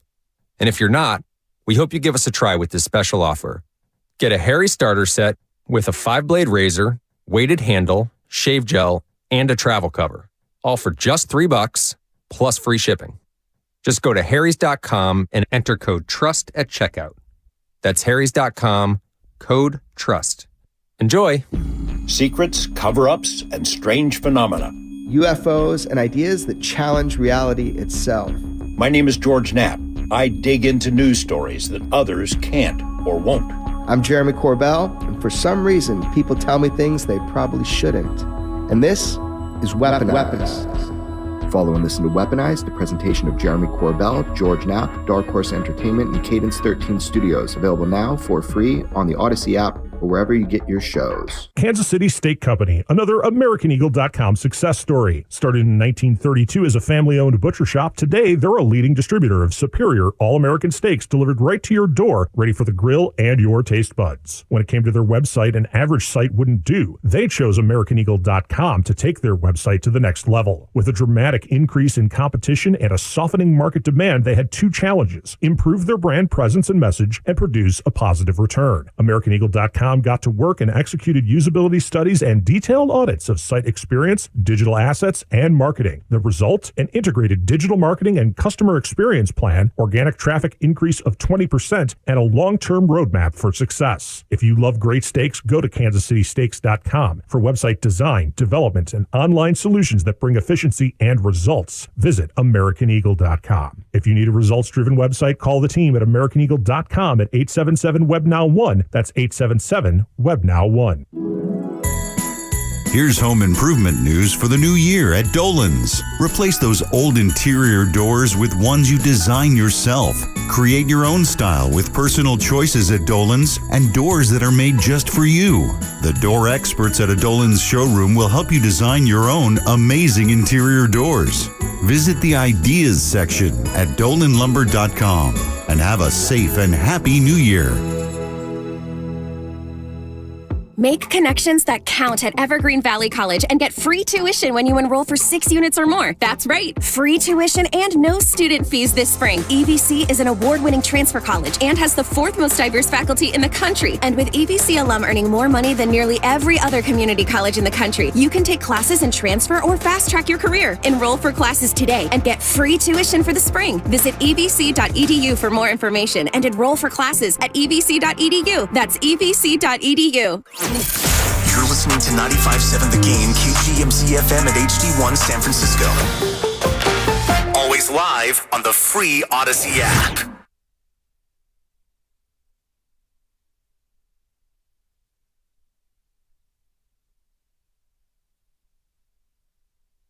And if the Warriors are to stay out of the play-in bracket, they're going to have to find a way to win a couple of these. And this game is over. Final score, Portland 125, Warriors 122. Now, back to Willard and Dibbs on 95.7 The Game. All right, and we're brought to you by Fremont Bank, full-service banking, no compromises. Glad you're with us on a huge day. The trade deadline has less than 2 hours to go. There are rumors of a James Wiseman deal. The Warriors reportedly in conversations with the Detroit Pistons.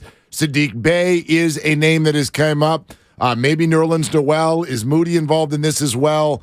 These are the discussions. Reportedly nothing imminent. However, that's always funny to me. Nothing imminent, but, you know, you've got an hour and 57 minutes. Right. So if it's going to happen, it better be kind of imminent. But that's where we're at. Also, current NBA title odds based on deals that have gone down this week. Kyrie to Dallas. Kevin Durant is now a member of the Phoenix Suns. The Boston Celtics remain the favorite at this hour at plus 280. That's actually pretty far clear of the second favorite, which remains the Milwaukee Bucks at 420. The Phoenix Suns are now next, and apparently that makes them Western Conference favorites at plus 460. Then you go all the way down to Denver at plus 700. That's the current top four. What about the defending champs, Mark? I'm not hearing the defending champion Golden State Warriors, on whom Guru has staked quite a bit of Skrilla versus Matt Steinmetz in their side bet. Lay off. Golden State Warriors don't have to go far. They're at the 7th position right now in terms of favorites to win Plus it all. 1,000? Plus 1,500. Jeez, 15 to 1. But that's not far behind the Clippers at plus 1,300 and the Sixers at plus 1,400. Those are the 6 teams, Celtics, Suns, Bucks, Nuggets, Sixers, Clippers, that are ahead of the Warriors in the odds. The Grizzlies and Mavs are behind them. Really? Yes. Interesting. Okay. I was just going to ask you where the Grizz were. And so are the Sacramento Kings. I just wanted to put that out there. What can I get for a price if I want to light the beam? LTB. Plus 10,000. 100 to 1. Yeah. Man. They're not winning a championship. No, but I thought that they would have gotten a little bit more love from the odds makers, considering they are third right now in the West. You know what's wild? This is up to the mountain. Minnesota hockey team. I don't know how the hell this is even. The Sacramento Kings right now, this is up to the minute, have the same odds on FanDuel as the Brooklyn Nets to win it all. Well, Brooklyn's reloading. Well, for 2027. 2030. Yeah. Some of those picks are coming in at 2029. But anyway, those are your title odds right now. And we're asking you, is today the day? The next 2 hours, are these the hours where the Warriors move on from James Wiseman? Are you thumbs up or are you thumbs down? We should probably put a poll out on Twitter and maybe timestamp it for the next 90 minutes because I'm seeing on the YouTube feed a lot of he's got to go and then there's no chance do you trade Wiseman. I wonder where Warriors fans are, Dub Nation. Where do you reside in terms of do you or don't you? Because it really feels almost like a 50-50 split between the people who think, oh my God, you can't trade him. We haven't really seen enough. Steve Kerr's been keeping him down. They haven't given him a chance. And the other side is they've told you all they need to tell you about whether or not he's going to be any good. Trade him now and salvage this chance at a chip. We're all entitled to our own opinion, obviously. However, as Americans, obviously. Thank you. However, one thing I love to do in these situations is let the team tell you what they think, right? We've done this with the 49er quarterback position now for 5 years, right? Well, they're telling you what they think about Trey Lance by running him up the middle. All right, you probably have a point. Guess what? The Warriors are telling you what they think of James Wiseman. And I feel like a lot of you aren't listening. See, this is where it's interesting to me. James Wiseman, he's 7-1, and he gets his.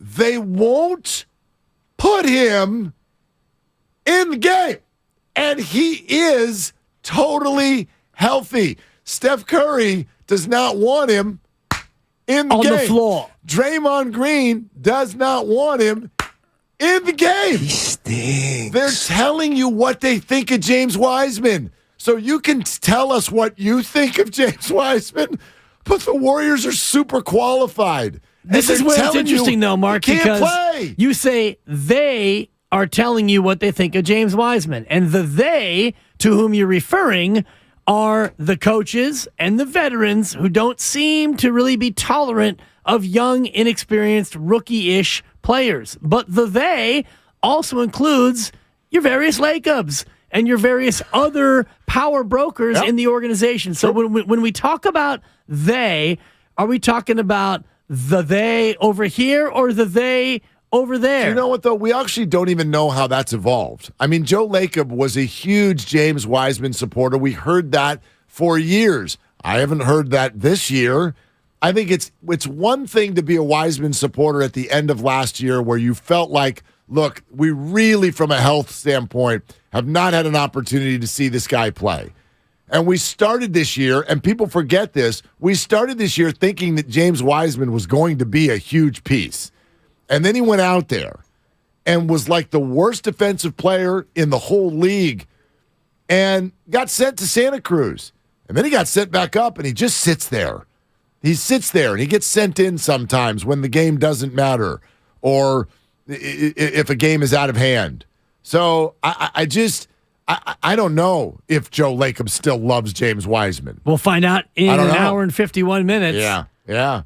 I don't know. I mean, maybe there's no deal out there for James Wiseman, or the other piece of it is maybe the front office or the ownership still believes, shout out Brenda K-Star, I still believe, and if they still believe in James Wiseman, then ultimately the owner is the one who has the final stamp of approval or the veto power in all this. Sam in Sonoma is next up here on Willard and Dibs. Hi, Sam. What are you doing? Hey, Mark. Hey, I'm totally with you on. Well, first of all, I think you got to move Wiseman. I think you package him with Poole. But here's the elephant in the room for me. I think you throw Poole in that deal, and you get yourself a quality wingman who can play some defense. Now, I agree with Mark earlier about Poole. He can't play defense. He's not a good decision maker. He's out of control a lot out there. He is not your main guy going forward. And I think this is a good time to unload his salary. Get him out of town, man. That's what I got to say. Thank you for that. It's interesting about the Jordan Poole piece of this, because even if you were able to trade him, and I'm not sure if you are based on his extension. I think you are. But salary-wise, he's not going to command a big ticket back because he's only making $4 million right now? Here's the other thing. If you were going to trade Poole, you needed to have that be in the conversation with one of the big boys that was going to be on the move, and the big boys are now already landed. So now you're not going to trade Poole, because if you're going to trade Poole and Wiseman, gosh, are you going to talk about Kuminga as well? Now we're talking about a high-level deal. You're getting a star for that, and what star is out there? So, right. But conceptually, so I don't think this is a today conversation. I think the conversation, Sam, that you just brought up is a conversation for this offseason. That's what I think. Jordan Poole, and Tim K said this earlier today, Jordan Poole and Draymond Green are probably not both going to be on this roster next year. Probably not.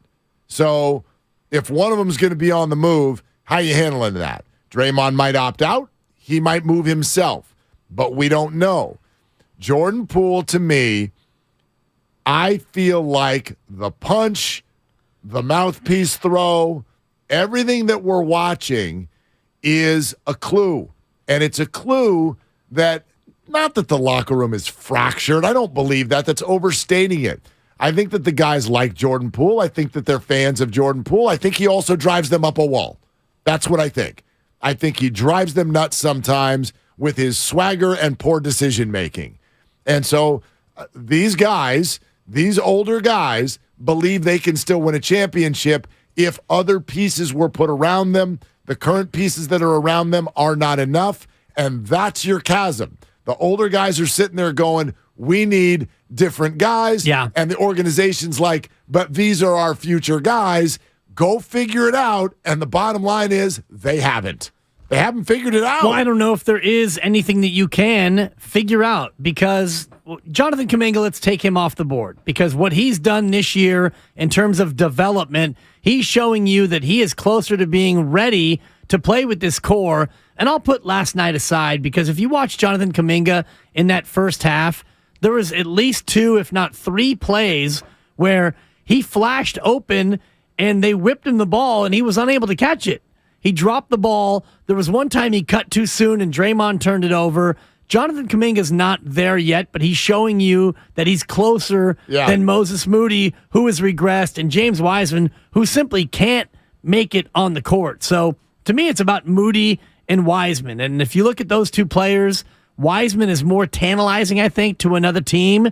And Moses Moody, to me, is the most puzzling of the 3, because last year, it seemed like he was on the cusp of being like Kuminga, being very playable, being in the rotation, and now, for whatever reason, he's fallen out of favor. He's way below what I thought was his floor. That's the thing. Yeah. I don't know that anybody ever looked at Moses Moody and went, this is going to be a star. Nobody said that, but when you saw what we saw in the playoffs last year, Damian Lee goes out there, he can't play. They're like, all right, let's try Moody. He was hitting big shots. He looked comfortable in big moments, and that was really exciting for a player that young. And then whatever it was that happened in the offseason, it has spilled into this season, and he is just completely off the board in terms of options. So, yeah, I'm with you. Like, I don't necessarily know what they're getting back. I know what these reports are. Sadiq Bey, we'll see.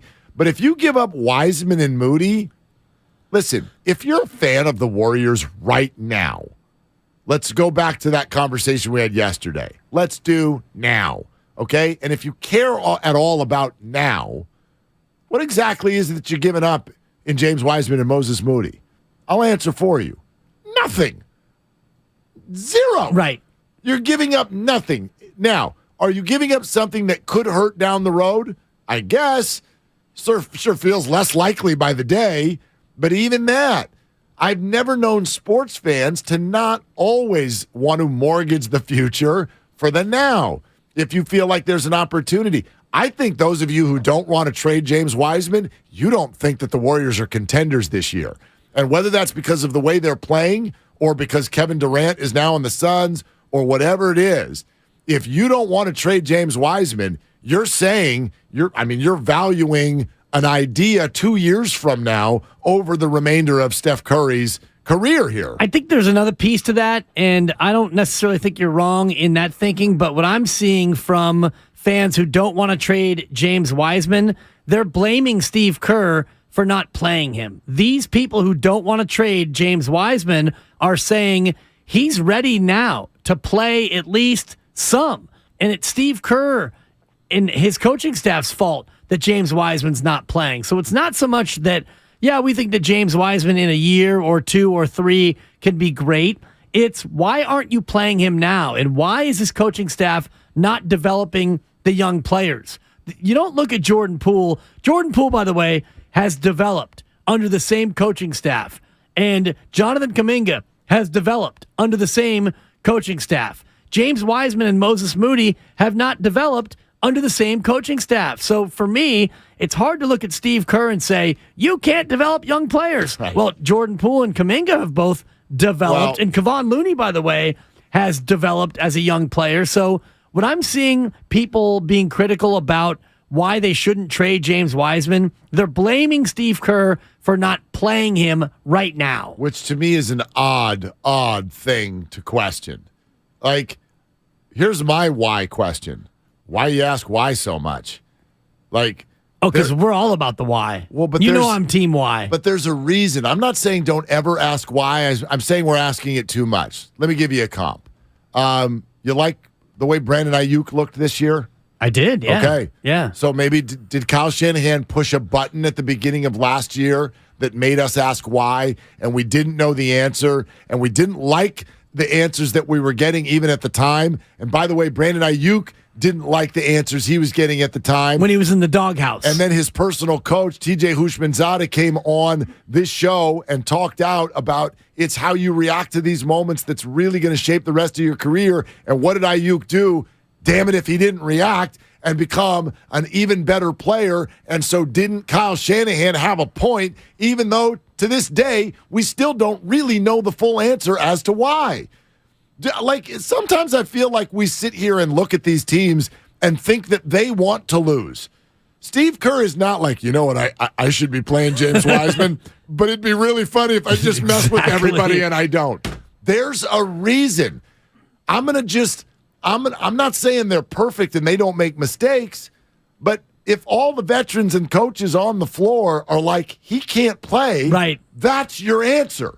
Why? But why can't he play? And that to me, he's not good. Well, and again, Mark, if we can go a little bit deeper, and I'm going to take you from the shallow end, I'm going to put some water wings on you, and I'm going to help you into the deep end here. Oh boy! Because this is what I like to do. I'm a noted sports talk swimmer, so we know that the why he isn't playing. The shallow end answer is because he's not good enough. But the deep end answer is, and we ask, why isn't he good enough? Is it because he doesn't work hard? Is it because he doesn't have the capability to learn the system? Is it because the way he likes to play doesn't fit the system? Is it all of the above? And I think we're going to get more of an answer on that before 12 o'clock today, because if it's because he hasn't gotten better, he doesn't work at it, he can't understand it, and he doesn't play this way, then you trade him. Right, but I guess in the end, isn't the answer for the Warriors the same if the answer is any one of those that you threw out there? They all lead to the same spot,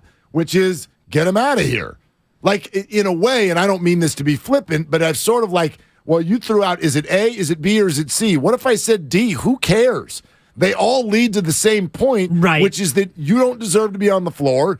You can't play the way we thought you could play or the way we hoped you could play. The only answer anyone could come to, where if you want to blame Steve Kerr and the Warriors, is to say that you've developed Wiseman incorrectly. And he is a great player, but it's your fault that he's not better. And I think that's odd. That's an odd point to have. I like, the Warriors are the Warriors. Is your point today, and I don't mean you, Dibs, right? Is your point today that the Warriors don't know what they're doing? Is that what you're bringing to the party after 10 years and 4 championships? Exactly. That the Warriors are stupid? Steve Kerr doesn't know what he's doing. They don't know what they're doing. They don't know how to develop talent. Fire Kerr right now. I don't know. I mean, right? There is that opinion that's out there. It doesn't work. Whatever the reason is for Wiseman, he can't play. Right. He can't play. And in Steve's opinion. And I would take Steve's opinion And over Steph's, the opinion. And Steph's, and Draymond's. And Clay. And Clay's. Sure. No, I'm with you, Mark, and I'm totally And of our the same eyeballs mindset. when he does go out there. Well, and this is where it becomes an interesting conversation because let's say that he gets traded to Detroit before noon today, and Sadiq Bey comes back, and I would love to see Nerlens Noel as a big, and whatever that trade looks like, James Wiseman is only a Warrior for another hour and 39 minutes. He goes to Detroit, and he immediately averages 18 and 9 for the Pistons.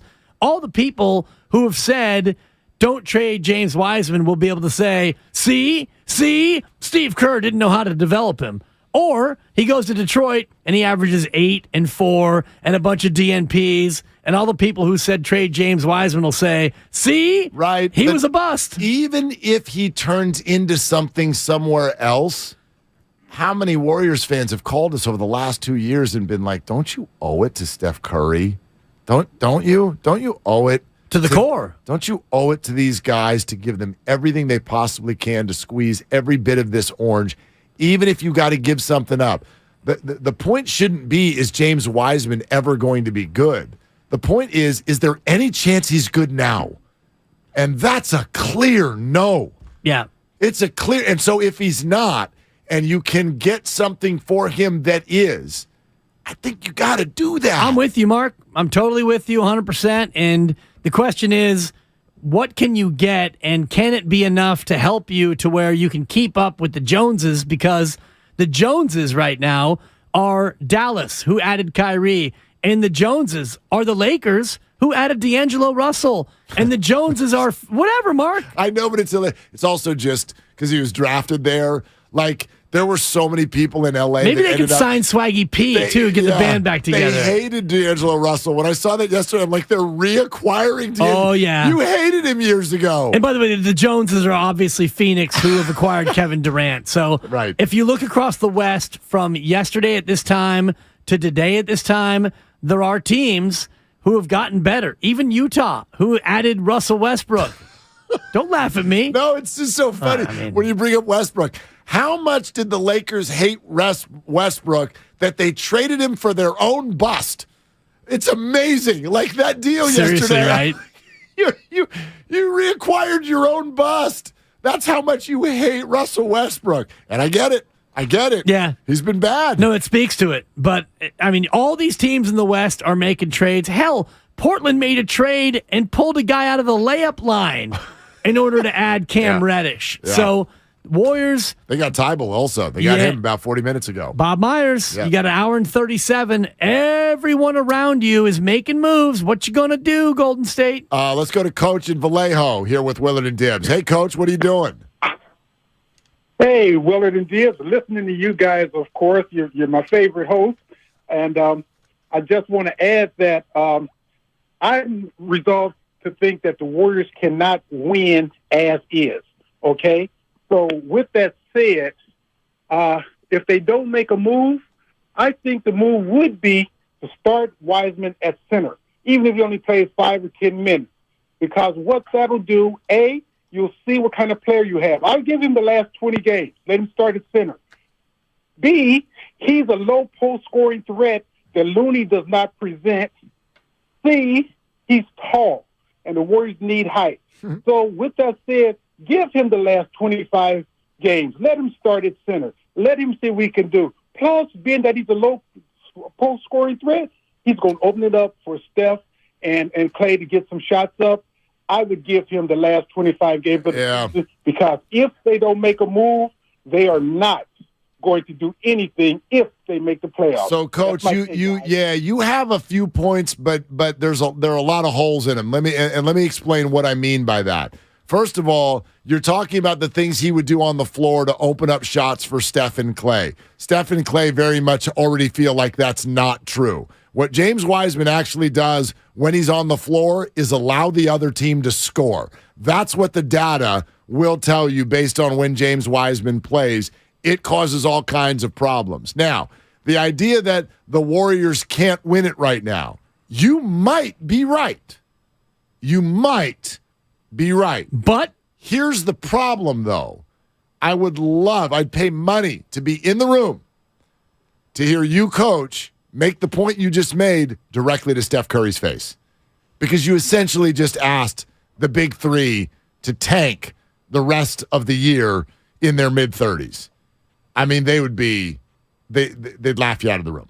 They'd be offended at the idea, oh, well, you're not going to win anyway this year, so let's just see Wiseman. Honestly, that's the point that I think Steph Curry and the others have been railing against all year long. And I think you even get a little bit of a taste of that when it comes to Jordan Poole in terms of the way he goes about playing. And again, it's always going to be old man yells at cloud. There's always going to be that sense of it. And Jordan Poole is so explosive. He's so incendiary that you have to tolerate some of his decision-making, some of his lapses in judgment, because he is such a force offensively. James Wiseman's not that player. And by the way, at his size, if he really was a difference maker, forget the ability to make defensive lapses and the rest. He'd be a shot blocker. He'd be a rebounding force. And these are things that he hasn't done.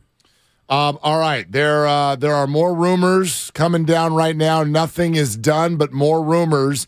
We'll pass those along to you in a moment. This is the place to be. Hour 34 to go, and the trade deadline. Is Wiseman staying or going? What other surprises are out there? We're taking your calls on all of it. You want Wiseman here or not? 888-957-9570. It's all sponsored by Lucky California. It's Willard and Dibs. It's the Red and Gold Aftermath on 95.7 The Game. Hard feelings. There is a little something to a cooling off period, some sour graping in the last few weeks of the Shanahan-Garoppolo 49ers relationship. Brought to you by the SF Sheriff's Office. Your future begins here. Lucky has amazing deals to help you score huge at your big game party. Select variety of pizza, soda, or party-size Frito-Lay chips are buy two, get three free of equal or lesser value. Mix and match. Limit 2 offers. Grab the savings this week at Lucky. So, the other day, I bought an extremely chatty... Boring story time! Make that an extremely catty cockatoo. You're welcome! Apparently, the pet store won't take it back.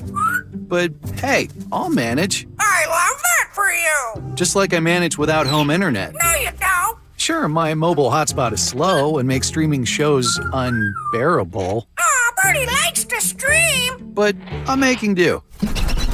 Oh no, who's this? My lady friend! It's mating season, duh! No home internet? It's not that bad. No, not there. It is that bad. Don't settle. Get Xfinity Home Internet for just $19.99 a month for 1 year with a free streaming box. Call, click, or visit a store today. Restrictions apply. Not available in all areas. Requires paperless billing and auto pay with stored bank account. After 12 months, regular rates apply. Offer ends 2/21/23. Paid for by Bottom Line Capital. Attention all U.S. business owners. Was your company impacted during COVID? If you had over 5 full-time W-2 employees during the pandemic, you may be entitled to up to $26,000 per employee. That's right. If your business employed more than 5 full-time employees in 2020 or 2021, and your business was affected by the COVID pandemic, you may be eligible for up to $26,000 per employee. To check your company's eligibility to receive $26,000 per employee, call 800-793-0135 right now. We have already secured millions of dollars for businesses just like yours. There is no upfront cost to see if your company is eligible. Just call 800-793-0135 and find out for free how much your company can claim. This approved payroll tax refund program from the United States Treasury Department is for any business who kept employees on payroll during the pandemic. Best of all, these funds do not have to be paid back. Do not miss this opportunity to claim your company's refund. Call 800-793-0135. 800-793-0135. Listen for the latest ski, snow, and road conditions with the Toyota Tahoe Report every Thursday, Friday, and Saturday throughout this snow season with Johnny Mosley. Brought to you by your local Toyota dealers. Toyota, let's go places. From Carriage House to glass aluminum doors, R&S Doors has a full line of commercial and residential garage doors and gates to suit anyone's taste and budget. Visit rsdoors.com. R&S Doors. Look for the red truck. Cars for Kids. No more stressing over your old vehicle. Donate today and get it picked up tomorrow. It's the easiest service out there. Donate online at carsforkids.org. That's cars with a K.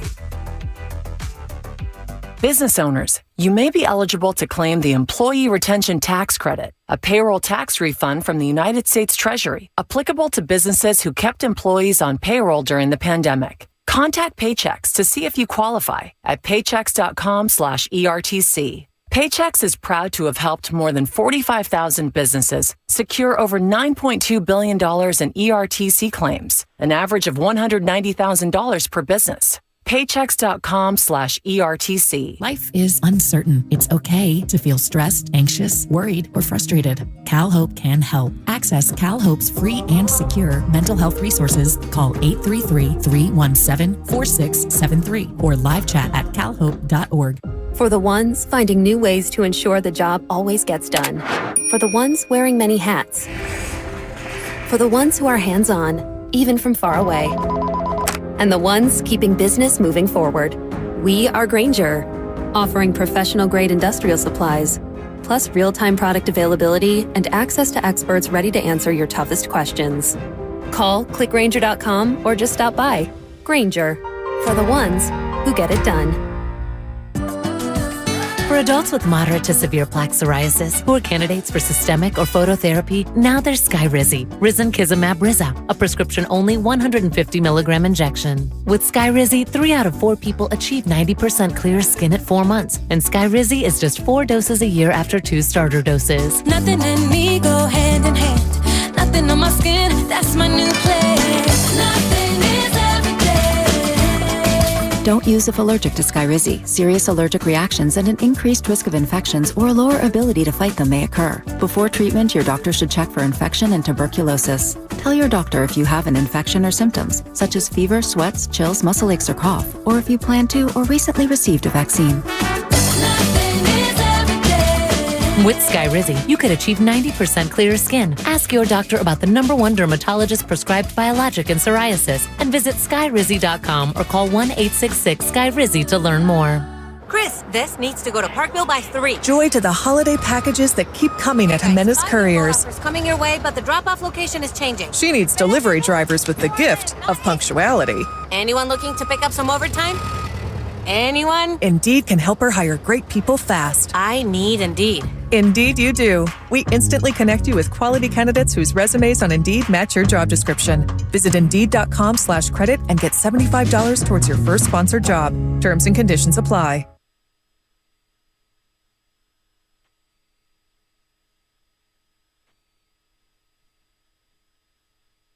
This is James Wiseman. And now back to Willard and Dibbs.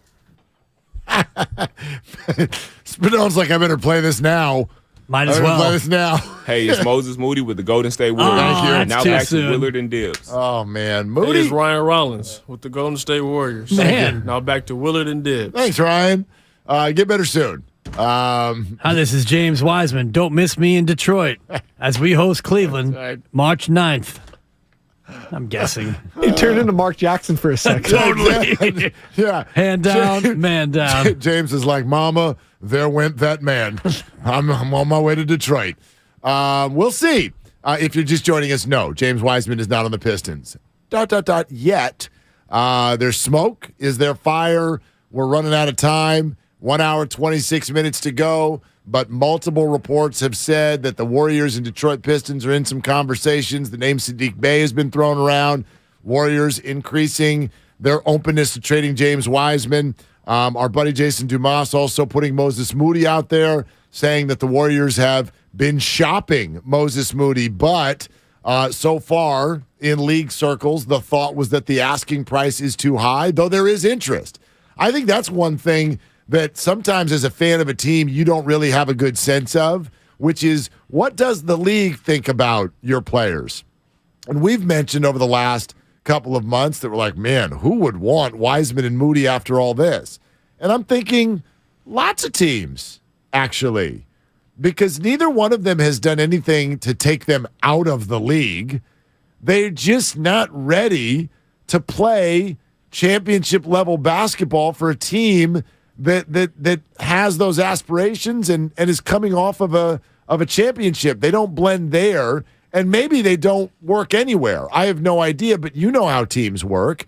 Teams are always like, oof, it didn't work there, but I wonder if we could get something out of him. our system, our coaching. This guy was the number 2 pick in the draft 3 years ago and has only played 60 games. So just the intrigue alone, it's no different than the talks we've had about Trey Lance. Would people be interested in Trey Lance? Yeah. Yeah, just based on their draft profile from a couple years ago. And I think when you look at James Wiseman over Moses Moody in terms of the what-if intrigue of the potential to acquire him, James Wiseman has something that very few players have in this league. He's 7'1", and he is a skilled offensive player to a certain extent, and you can't help but wonder, considering how old he is. He's 21 years old. He hasn't done anything in this league. He's only played 60 games. So he really is kind of a mound of clay. So if you're a team that feels like they can develop a young player, you got a guy who's 7'1", who can shoot the three. He can score in a number of different ways, and maybe you can coach him up to be a something in this league. So he's a lot more tantalizing to me than Moses Moody, and Moses Moody, I think, is a good player, better defender, but he's just another 6'6" guy, right, in the league. He's a role player, and that can be important, right? I mean,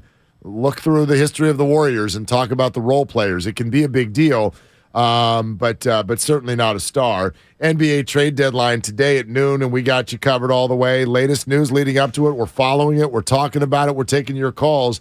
Trade deadline coverage is brought to you by Boxer & Gerson, Northern California's premier workers' compensation law firm, helping injured workers get their lives back for over 40 years. All right, back to you. Robert in San Jose, you're on with Willard and Dibbs. Hey, Robert, what are you doing? Pretty good, just working.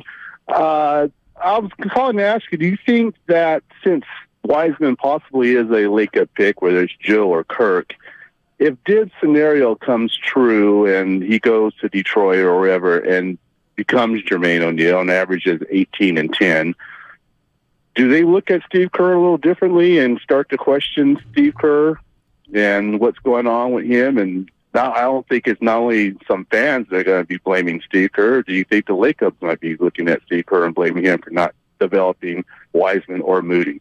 It depends on how fast he becomes 18 and 10. If he wakes up tomorrow morning as a fill-in-the-blank and he starts going 18 and 10 and that team's winning games, we have a different conversation. If it's 2026 and he finally becomes that player, and by the way, Jermaine O'Neal played 200 games in Portland before he even started to become Jermaine O'Neal. The other thing is, I also think sometimes we're Steve Kerr's the leader, so we point at him. Steve Kerr is not in charge of developing players by himself for the Golden State Warriors. He's also not the only decision maker. So Kirk Lacob and Joe Lacob, I know they don't want to over-meddle, but they have a voice in the room as far as how a team is going about using an asset. And if they absolutely demanded that he would be on the floor, he would be on the floor. Here's something else that Steve Kerr has done through his years. He gives his players a voice. Remember in the playoffs last year when it was like, okay, what are we doing with this fifth starting spot? And the players are the ones that went to Steve and went, it's got to be Looney. It's got to be Looney. And it was, and it clicked things a little bit. The Warriors won a ring. So he's going to give those players a voice. So I don't know this, but I'm certainly making the assumption that this is a conversation that Kerr has had with Curry and Draymond and Clay and his assistant coaches and his scouts and all of that. And so he's not coming to the decision on his own to bench James Wiseman. I don't think the veterans want him out there either. Right. And the thing that's really surprising to me and that maybe that's most telling is that he's not out there at all.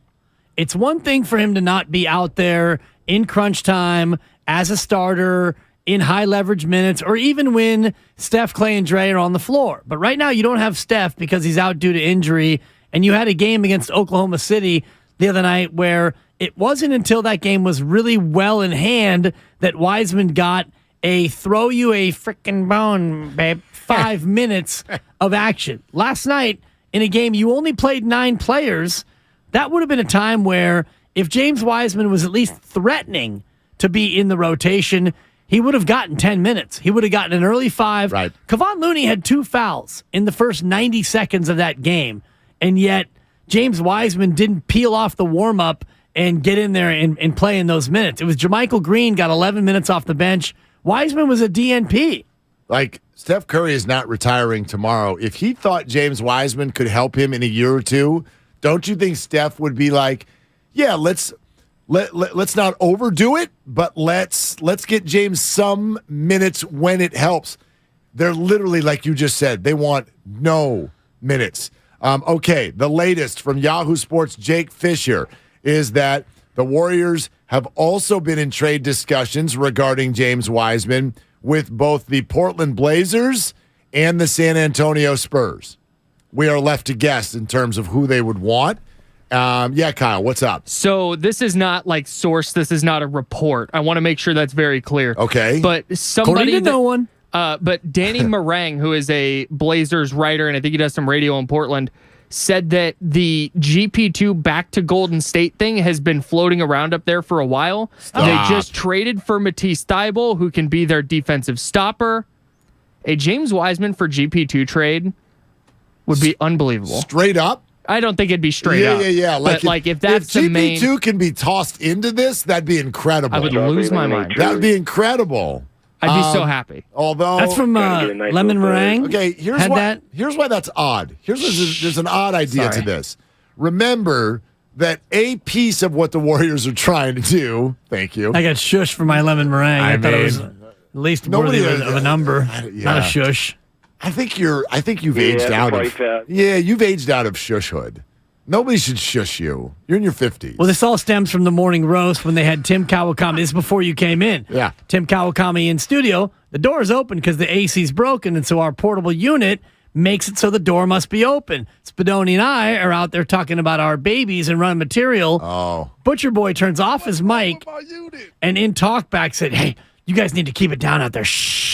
Oh, he shush. See, you guys shushed me. You guys need to keep it down out there is fine, but then to add in the shush. There was a shushing. Wow. So now there's been a lot of shushing that's gone on, and so I just got shushed for my lemon meringue, and it was I deserved it. You're having a rough day. I was out of bounds. It's not even 11 a.m. The pie You've been guy. Shushed twice. And now he's Joe Shasky. Oh, that's a 3. That's I good. liked it. That's good. Nice job, Kyle. I got Kyle for a comeback. He's going to go on a roll. Lemon Meringue Kyle's says streaky. GP2 to the Warriors is still a possibility. Well, here's what's weird about that. We heard a couple of days ago that if the Warriors were going to trade Wiseman, yes, it's about basketball, but it's also about money.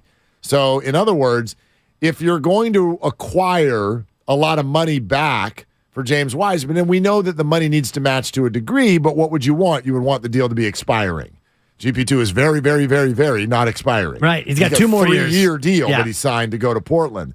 So this would be this year and 2 more after that. So you're not going to get a whole lot of luxury tax savings out of that. And as I said, GP2 would probably be the second player that you get in return, I would think.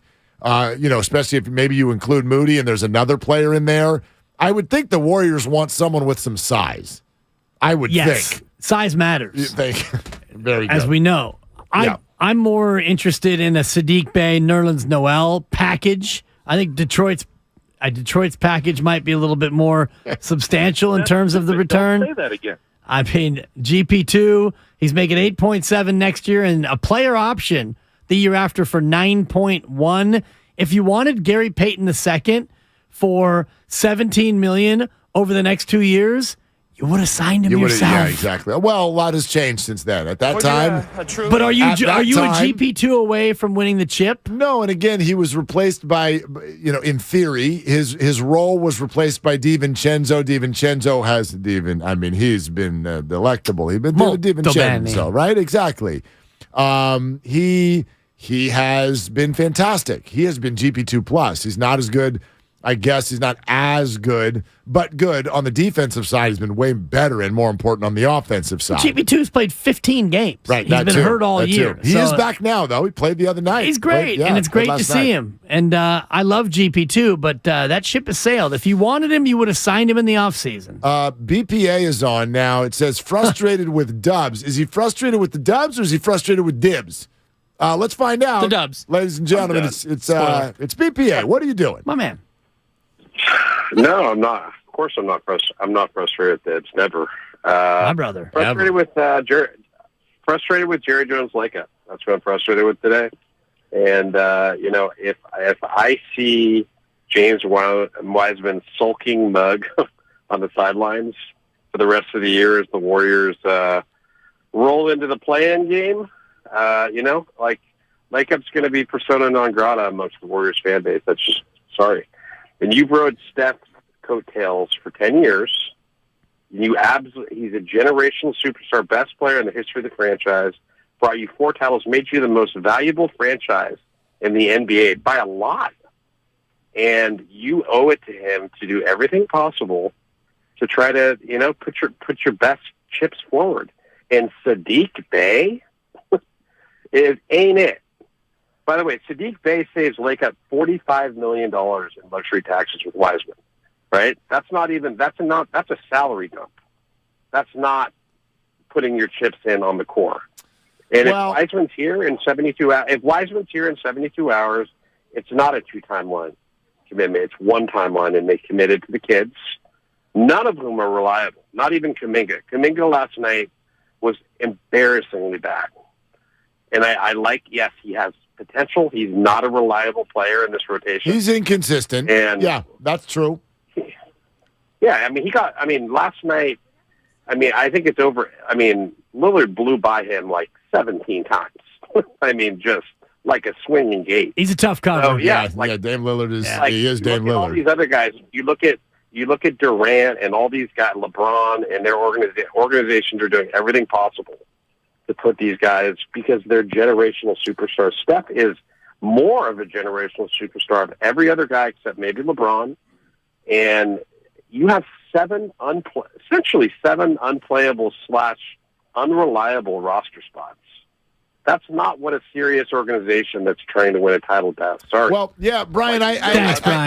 Brian. Let us jump in here. Love you, babe. We do have a radio show to host, so but thank you for the call. There's a lot in there, and a lot of it is I think very fair and really good. Here's the thing, though. And he gave us at least 3. Yeah, which was his trademark. That's all we're doing. Yeah, we're counting. No, those. It's so great though. Anytime that he wants to make a point, it just drives it home. I don't have a problem. I don't have a problem if part of what the Warriors do is for salary. I don't have a problem with that. I know that that's difficult for PR for people because you're a billionaire. You just yeah, but you got to understand they're running a business, and the business is what you like. So they have to run it in a healthy way. In other words, don't make it like in your mind. If they save money here, I feel like a lot of people will go, they're pocketing dollars. No, they're getting ready for next year to keep good players. But they are packing in dollars, but I give Joe Lacob at least 3 or 4 transactions where he wants to save because he's bent over backwards to spend. So this is where Brian's right. If it is Wiseman for Sadiq Bey only and he saves all that money, it is a bit of a salary dump. But you know what? Joe Lacob deserves to maybe have a transaction where he saves some money after the Kelly Oubre $80 million disaster and Joe Lacob spending more than any team in the history of the association. I'm going to give him a pass if he wants to save a little chicken on a deal. Yeah, exactly. This team has shown you how they handle the financial side of this. And they've shown you every step of the way. And the answer is they'll stop at nothing if they think it wins a championship. And him riding Steph Curry's coattails felt a little strong to me. Granted, he did buy a team that had a transitional, decades we've never seen before player. But let's generational. Steph doesn't do it by himself. We watched a year with Steph by himself. How'd it go? And Joe was the owner when they did acquire Kevin Durant.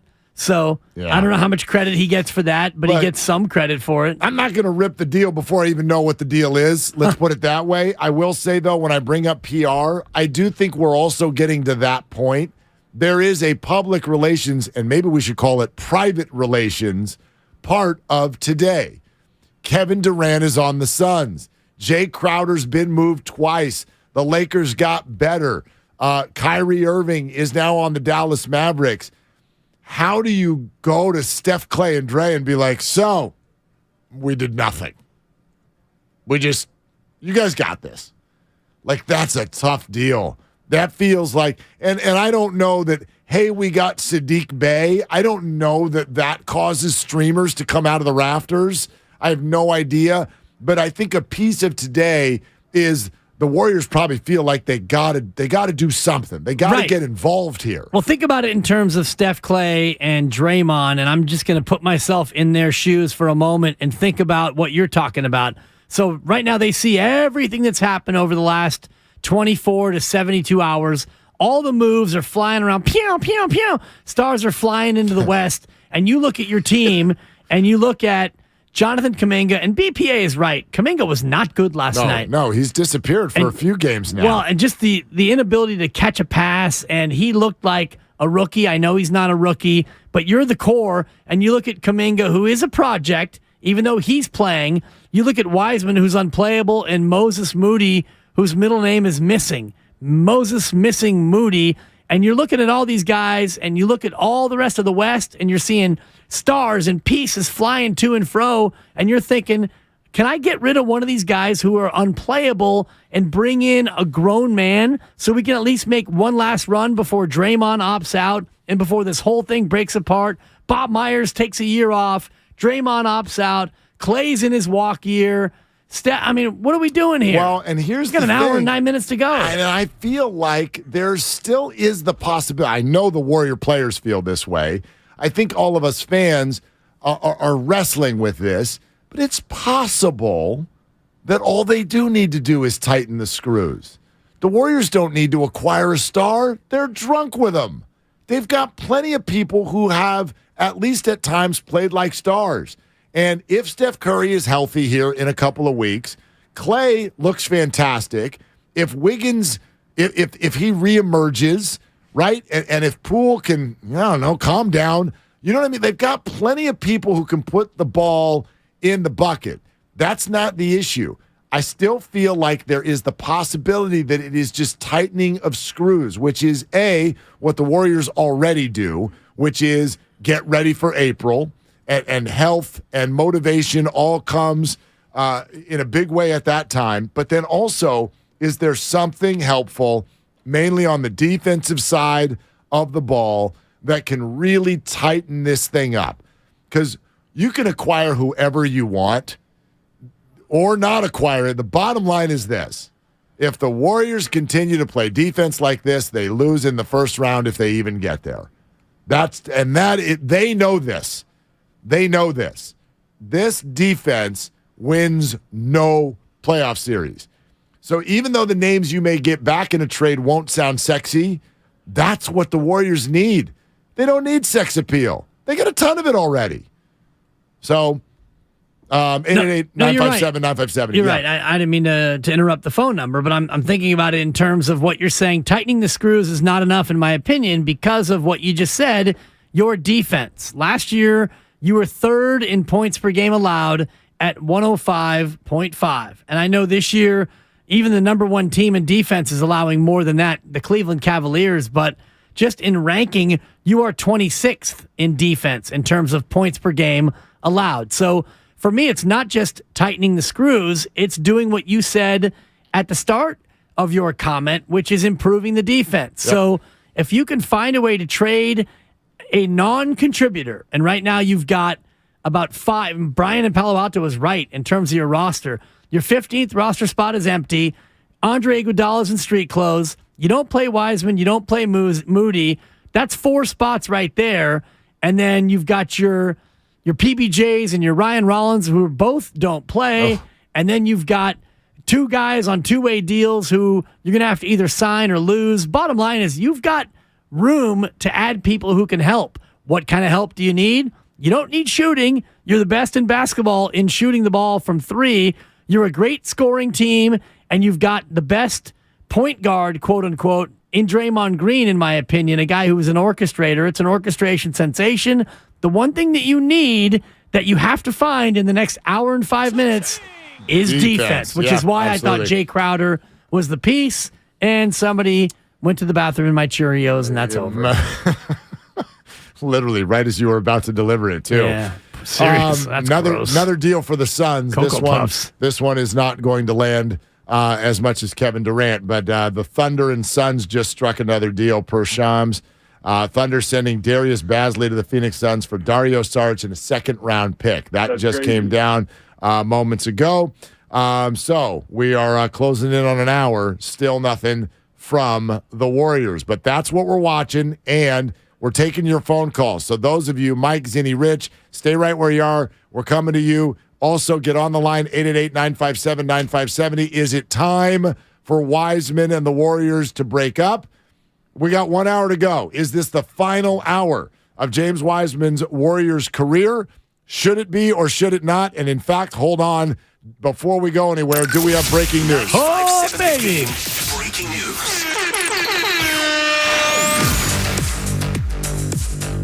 I see it from the breaking news is that the Warriors are sending James Wiseman to the Detroit Pistons for Saddiq Bey. That is the framework of the deal that just came down 30 seconds ago. So just having been around these enough, there could be more names that get thrown into this, but that's all that Woj tweets out right now. James Wiseman to the Pistons for Saddiq Bey. James Wiseman's Warriors career has come to an end. Well, there you go. And it's Saddiq Bey who comes in and immediately is a playable piece. So you go from a non-playable, in the Warriors' opinion, to bringing in a guy, Saddiq Bey, somebody who can come in and play some defense, some good perimeter defense. The Warriors add a depth piece. Now, is this KD to Phoenix? Of course not. It's not Kyrie to Dallas. But as you just mentioned, Mark, this Warrior team is top heavy, but they're middle weak. So now you go from a guy in James Wiseman who doesn't play, you bring in Saddiq Bey, and you immediately add him to the rotation. Does this help you all of a sudden become Western favorites? No, but incrementally, you got better here with this trade. Wiseman to Detroit for Saddiq Bey. I agree with you, and I also believe. Now, hold on. Do we have more on this? Now Saddiq Bey is going somewhere else. Okay. I never thought Saddiq Bey would fit here, Mark. Wait. The Warriors have acquired Saddiq Bey, and the Warriors have traded Saddiq Bey. That was fast. All right, Bay Area. Oh, never mind. We're gonna shuffle the deck here and find out exactly where everyone's going. What we do know is that James Wiseman has been traded. We're gonna get all the details, come back with it, react, and get to your phone calls the rest of the way right here on Willard and Dibs. And remember, we're sponsored by the San Francisco Gift and Jewelry Center. You know when you ask your partner what's wrong and they say nothing, might be that the Valentine's Day gift you got last year is what's wrong. 75 showrooms in one location this Valentine's Day. Let the San Francisco Gift and Jewelry Center help you right some wrongs. Visit 888 Brandon Street or shop online at sfgcjm.com. Wiseman on the move. More on that coming up on Willard and Dibs. Saddiq Bey? It's the red and gold aftermath on 95.7 The Game. We got Josh Johnson. He gets concussed, and it's like, oh, God, here comes Brock Purdy, and we're going to run the ball every single time. So, Debo, I'm with you. We all wish you had a third quarterback. I don't take those comments as any slight on Kyle. Brought to you by Zenni, the official eyewear of the San Francisco 49ers. Shop from over 3,000 styles at 80% off retail prices. Exclusively at Zenni.com. If you're considering remodeling your home in 2023, talk with your architect or designer about utilizing Golden State Window and Door for your upcoming project. Each location across the Bay Area features beautifully planned displays. You'll be surprised by the variety of styles. Their respected partners include Anderson, Milgard, Marvin, and many other top brands. For locations, images, and more, visit goldenstatelumber.com. Since 1954, Golden State. When you succeed, we succeed. Boxer & Gerson, Northern California's premier workers' compensation law firm, helping injured workers get their lives back for over 40 years. Remember college? 5-Hour Energy got you through. The energized feeling you relied on back then still works today. Rediscover 5-Hour Energy. It'll get you through again. Visit 5hourenergy.com. The Super Bowl is on Odyssey, and Westwood One brings it to you, streaming live for free Sunday on the Odyssey app. Sponsored by AutoZone. Get in the zone. AutoZone.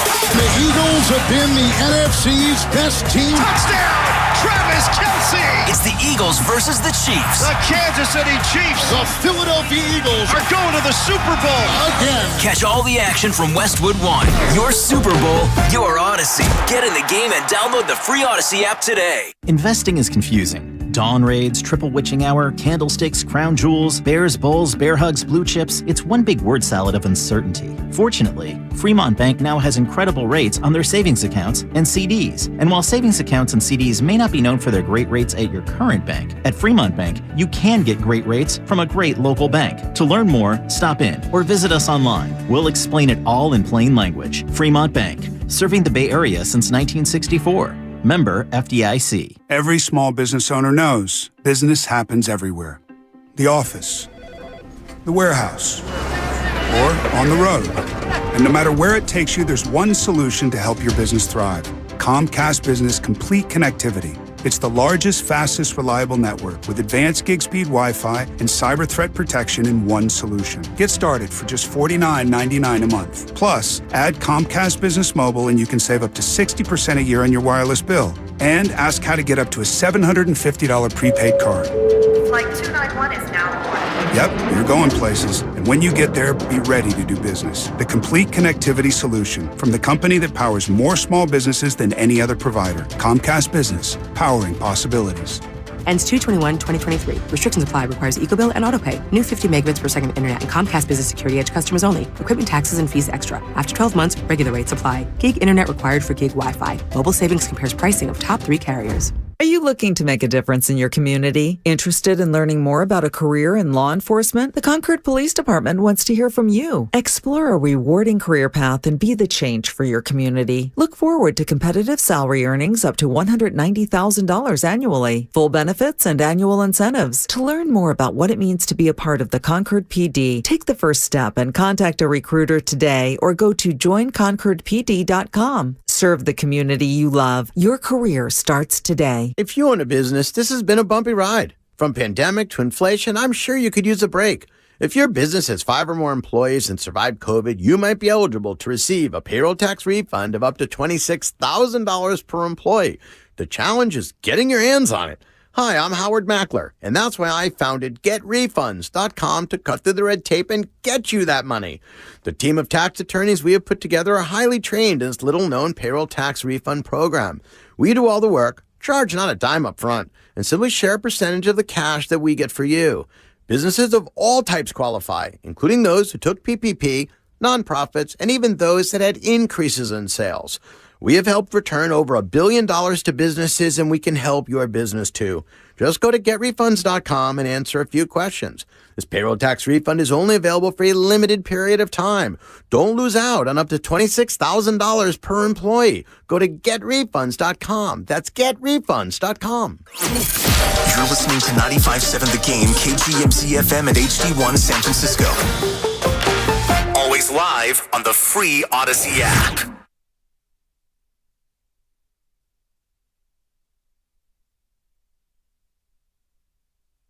This is James Wiseman. Now back to Willard and Dibbs. Willard and Dibbs.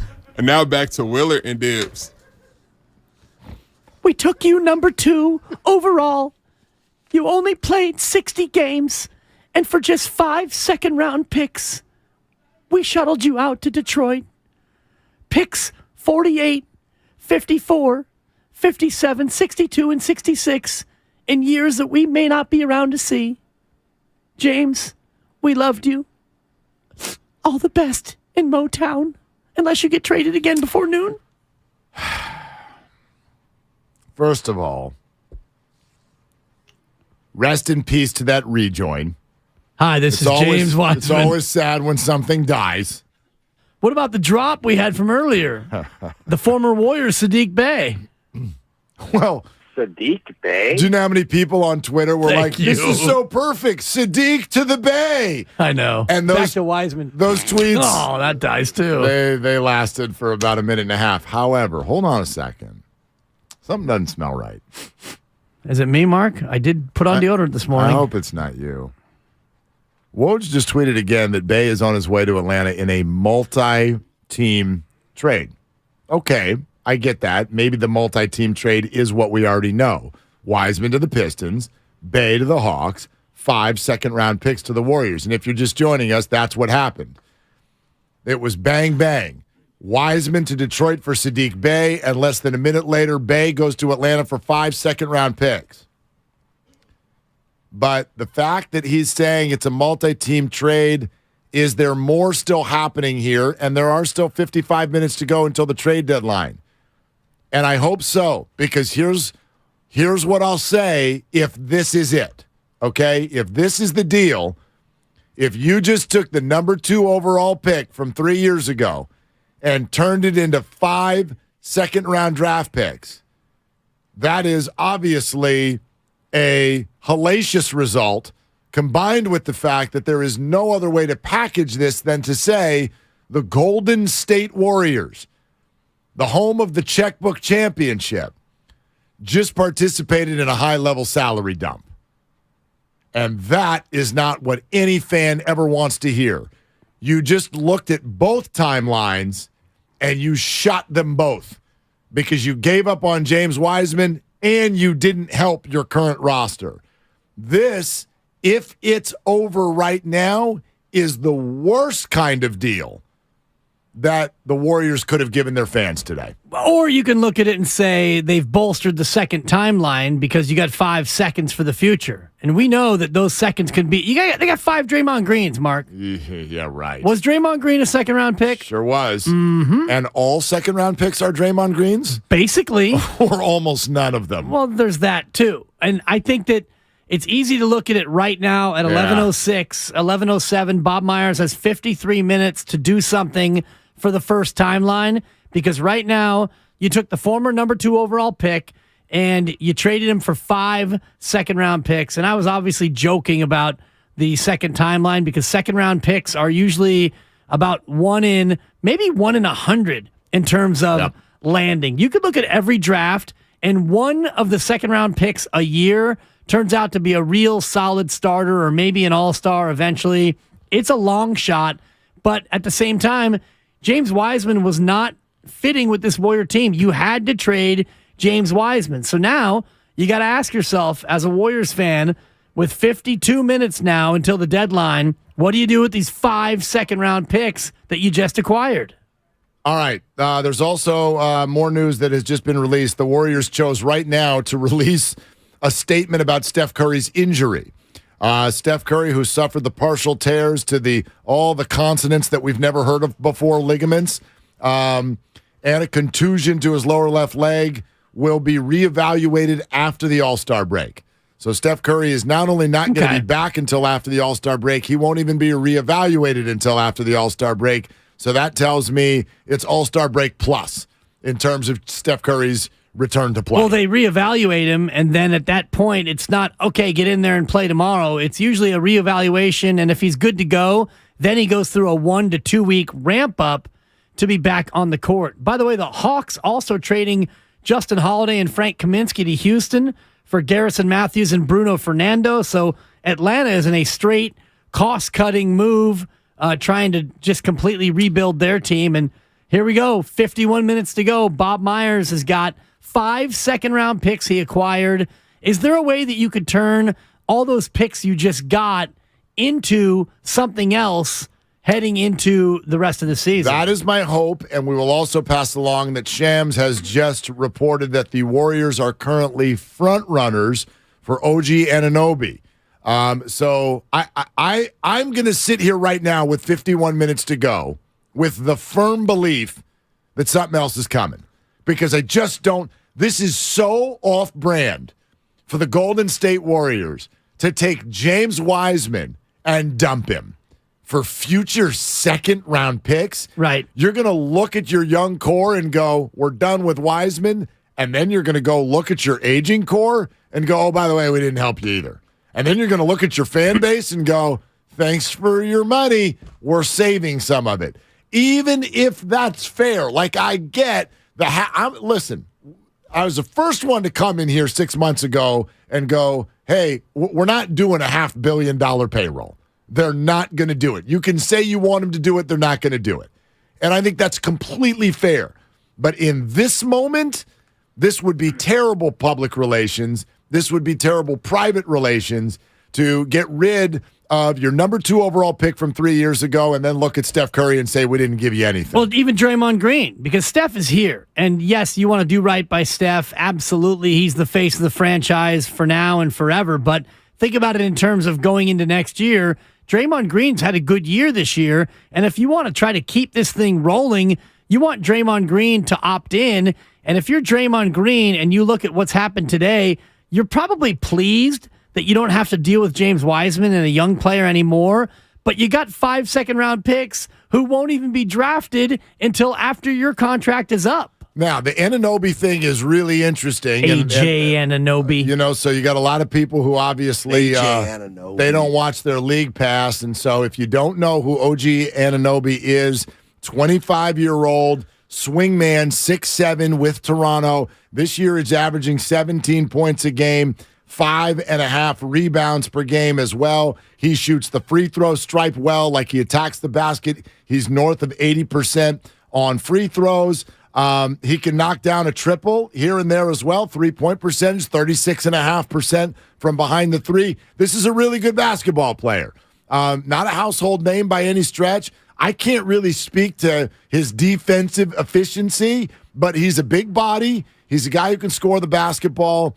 That would be a piece. That would be something you could look at Steph and Draymond and say, okay, OG Anunoby. Well, in terms of timelines, and by the way, his salary this year is 17.3, 18.6 next year. So you would have to match that up in terms of dealing for him right now as a salary match as per the NBA rules. But his contract is up after next year. He has a player option after that. So if you think about Draymond, who could opt in for one more year, and you think about Klay Thompson, whose contract is up after one more year, Anunoby at the end of next year would then have a player option. So if you're thinking about maybe extending this first timeline one more year, you bring in Anunoby, Draymond opts in, Klay's in his final year.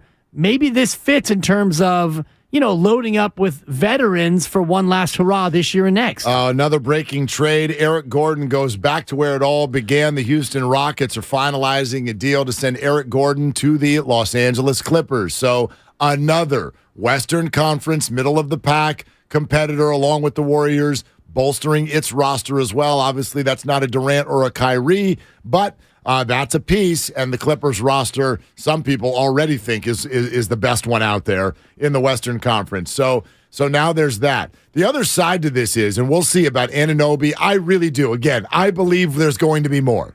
At noon, we got 47 minutes to go. I think you're going to hear the breaking news sounder again right here on Willard and Dibs on 95.7 The Game. So that's one thing.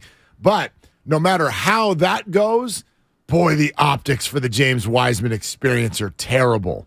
Like, in the end, the number 2 overall pick, all that luck that landed in the Warriors' lap to end up with the number 2 overall pick, 3 years later turned into 5 second-rounders. What an unceremonious departure and end to the James Wiseman experience. Well, and again, if they do get Anunoby, and just looking at some of the defensive metrics, he is number 33 in the league in defensive win shares. Okay. He's a good defender. Good. And if you add him to a team, and we talked about this, Mark, if you're going to try to keep up with the Joneses in the West, you got to double down on defense. You already have scorers.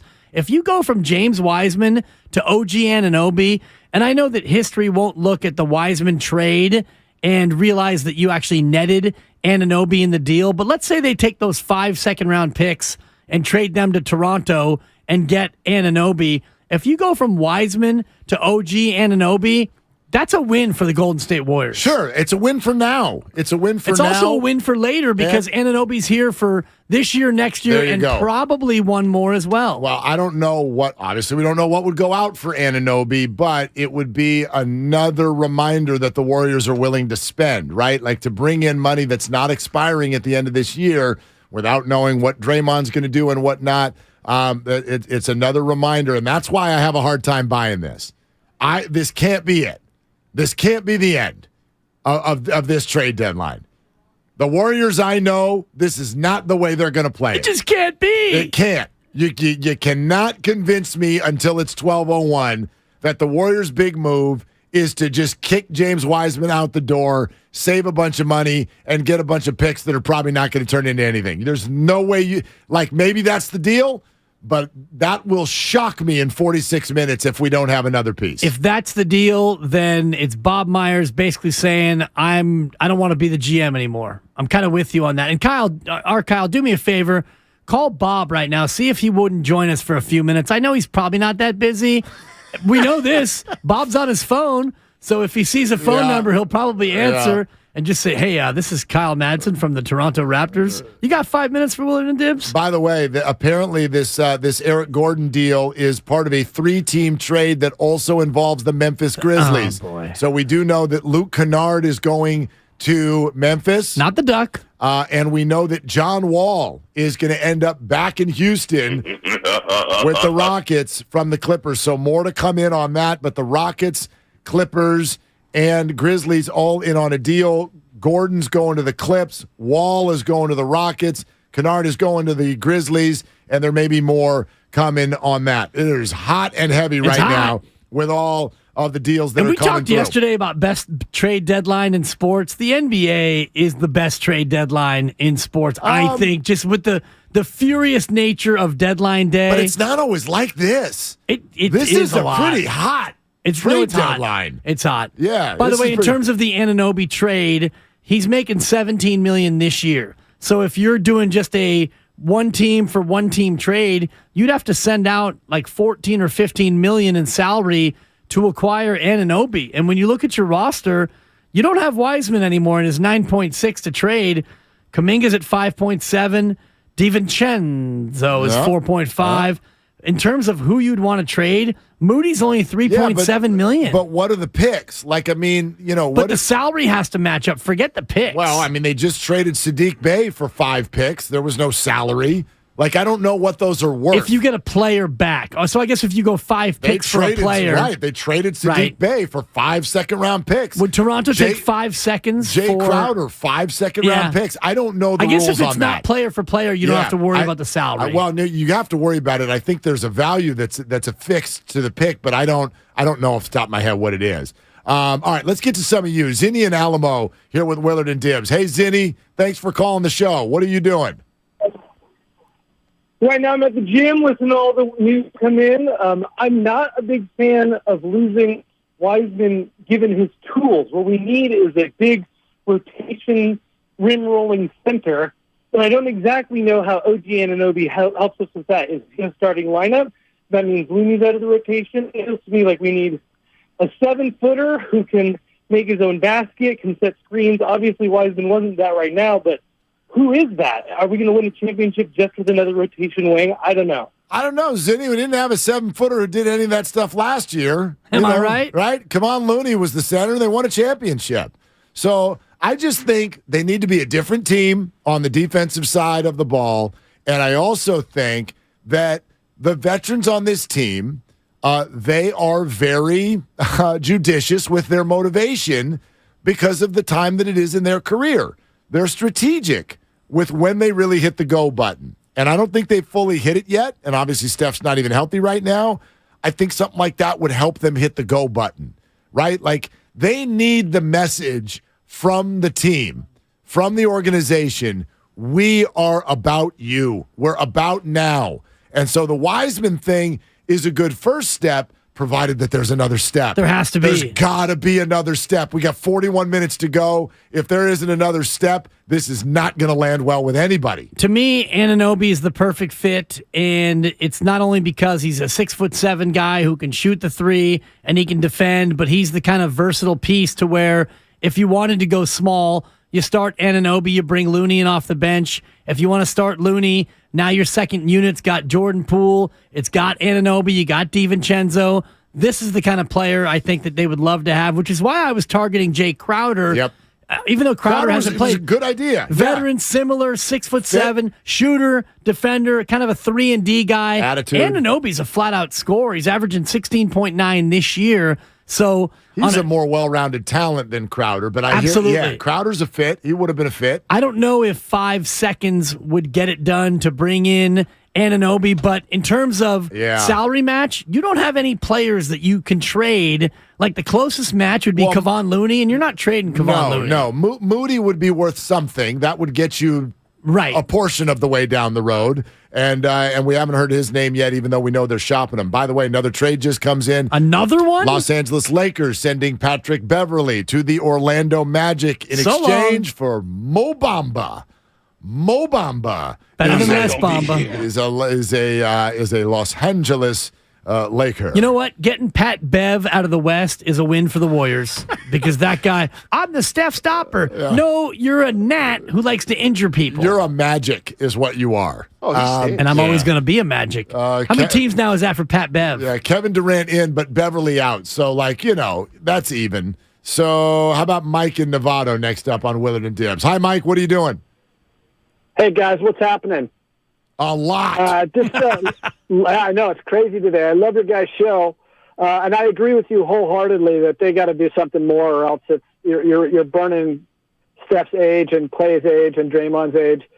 You got to go out and if you get Anunoby, that's fantastic. But I would make one drastic move. I would bring Steph Curry off the bench and pair him with DiVincenzo. Start Anunoby, Clay, Draymond, Wiggins, and Poole.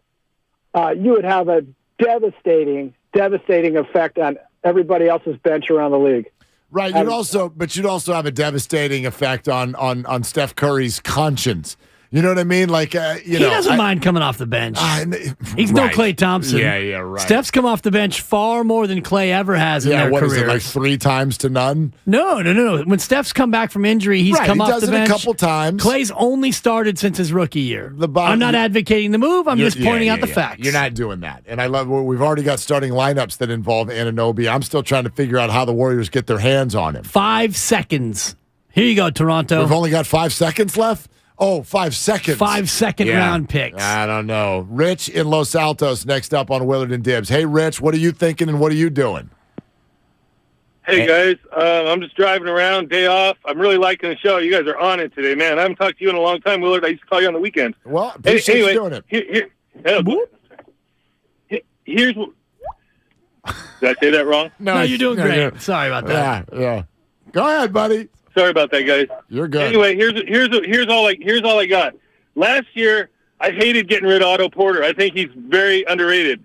This year, had Wiggins not messed a month, I don't think we've even been talking about Oganobi, and they'd be in a lot better position, especially with Steph hurt and Clay sometimes awesome, sometimes injured, whatever. But I still think if everybody's healthy, especially Wiggins, they can play with anybody. And the last thing I don't know if today, I know nobody around here would, but I might trade Draymond straight up for Oganobi and just call it a day and keep Looney and keep it moving. But I know that's not going to happen. But anyway, I'm not as worried about the Warriors, and I'm not as worried about the Suns just because some guys are chokers. Aaron Rodgers, and I kind of think Booker and those guys are. Durant's my favorite player, so not him. But anyway, that's all I got, guys. I'm going to keep listening. Thank you. I appreciate it. Appreciate the Oganabe as well. I think in terms of Draymond Green, you're not trading Draymond Green. OG Anunoby has gotten a lot of interest around the league. He's been incredibly integral. Was that you who fired that? That was totally mine. That's pretty good. I did a double click and I was only supposed to do a single click. My fault. Yeah. Oh, maybe that means GP2's coming back. I hope they trade for OG Anunoby so that we can continue to play the Steiny drop, which is one of my favorites on the station. AJ Anunoby. And he might be, honestly, if you look at the names that are rumored to be out there, I think Obi-Wan Anunoby is probably the best fit in terms of players. Would Toronto take 5 seconds? Would you have to give the chosen one. Moody and some picks? I'm not sure, but one thing is certain, they're not trading Steph, Clay, Dre, Wiggins, Poole, or Looney. They're going to try to add to this core. If they don't add to this core, if you traded Wiseman... Terrible day. If you traded Wiseman for 5 seconds, not only have you admitted that you messed up with the Wiseman pick, but you're also admitting that we don't want to try to win a chip this year. Salary dump. And you can't salary dump, Mark, when every other competitor is loading up. That's what I mean. Yeah. Well, there are 36 minutes to go. 35! And we are staring down the barrel of a PR disaster. My God. Raymond Ritter, where are you? The Suns get Durant. The Mavs get Kyrie. The Lakers get D. Russ.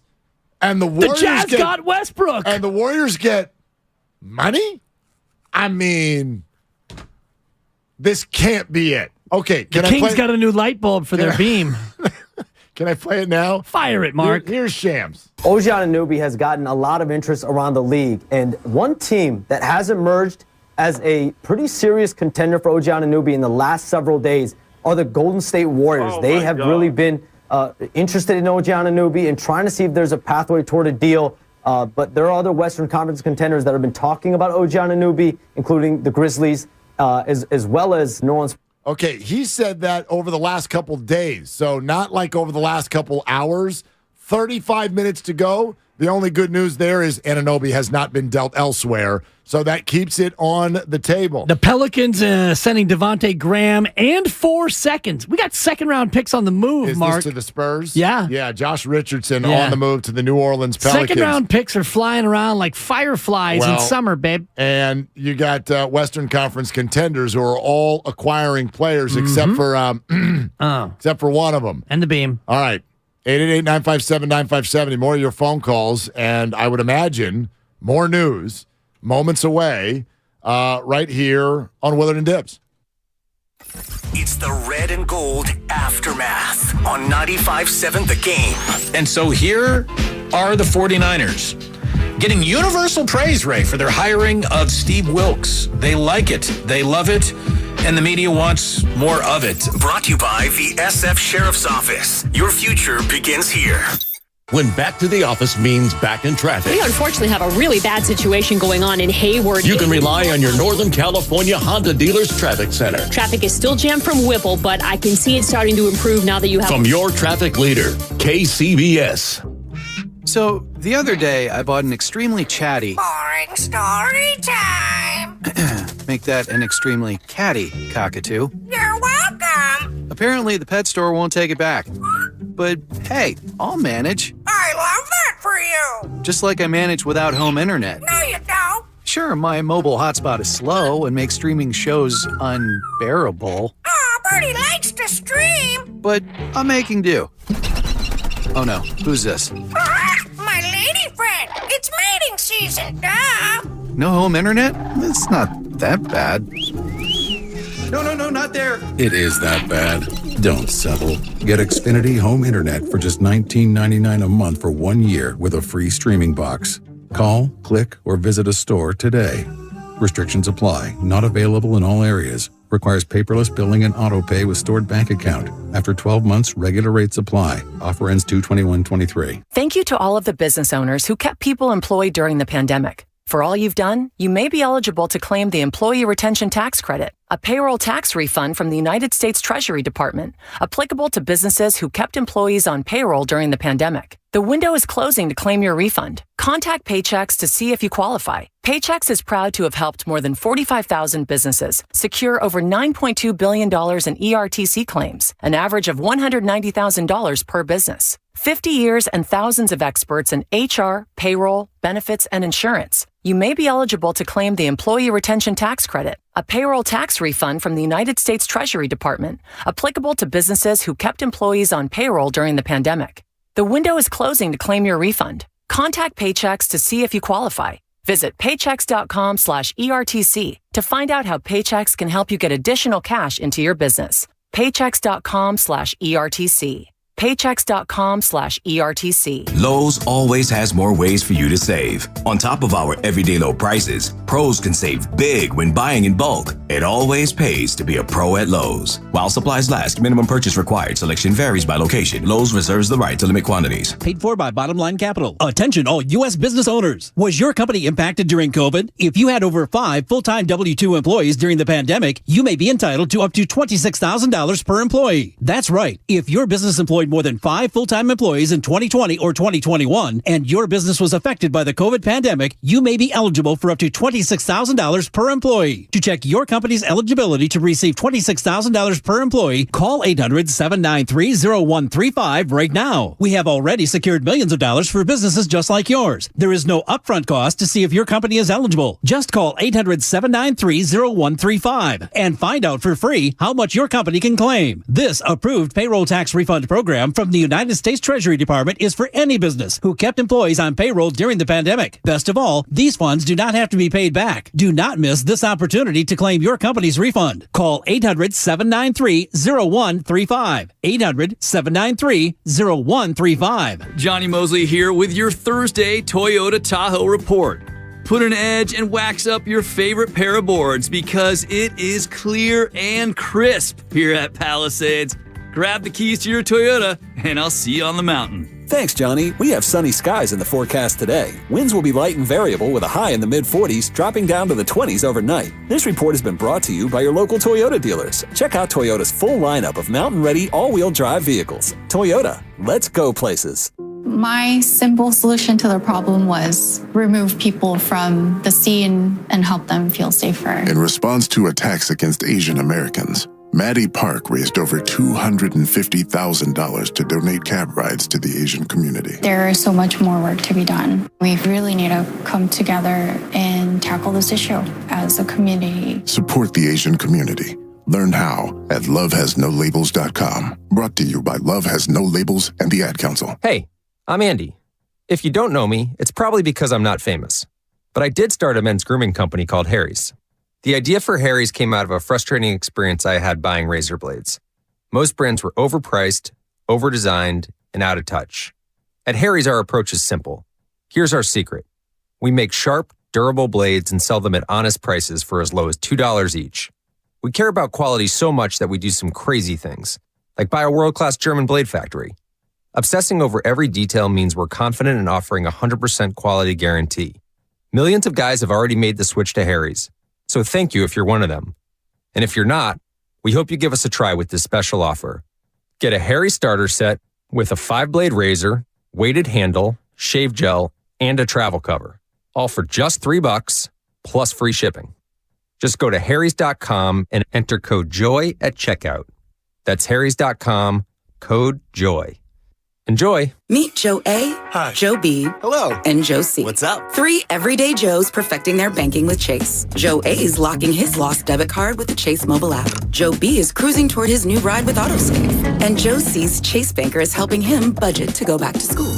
Tools that help protect, support for what's next. One bank that puts you in control.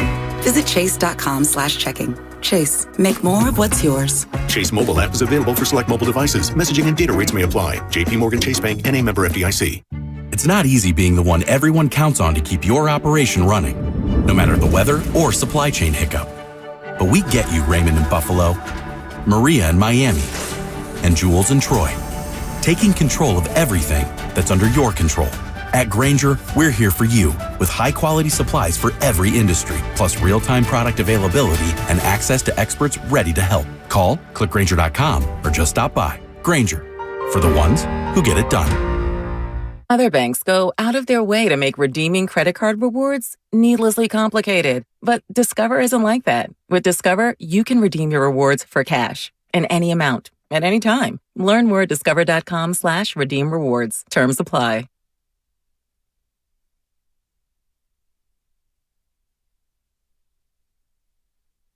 Hey, it's Moses Moody with the Golden State Warriors. Now back to Willard and Dibbs.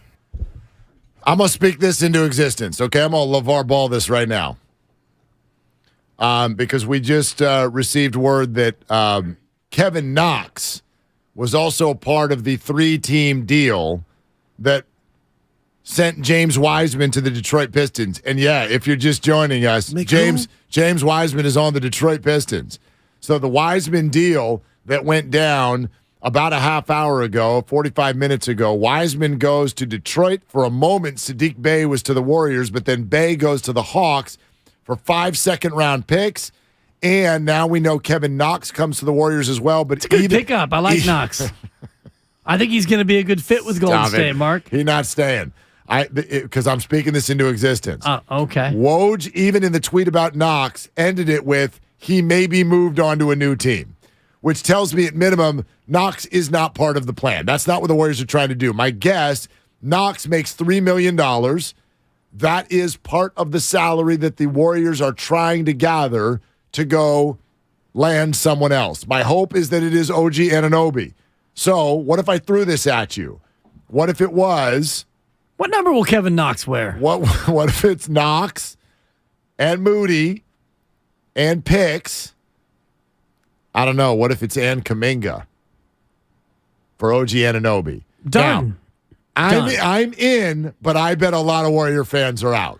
Well, Kuminga is the one where it's a sticking point because you've seen what Jonathan Kuminga can be at times. He's a guy who's developing a three-point shot. He's an athletic marvel. He's a guy who can play defense at a better rate than almost anybody else on that bench. And yet, if I'm Toronto and I'm looking to trade OG Anunoby, I absolutely want Jonathan Kuminga. Sure. Moses Moody, fine. And Kevin Knox. I was going to call him Kenneth Knox, Whatever. but I want to make sure I get it right now that I'm no longer a huge fan of his. I was a big fan of his for longer than I was Sadiq Bey, by the way. I turned on Sadiq Bey rather quickly. Yeah, Bey that was a great minute, wasn't it? It was awesome. Yeah. You're not going to be able to do, if it's Knox and Moody in 5 seconds, Toronto probably wants Kuminga or bust. Well, look, with 24 minutes to go. Anunoby is, quite frankly, he might be the biggest prize left right now.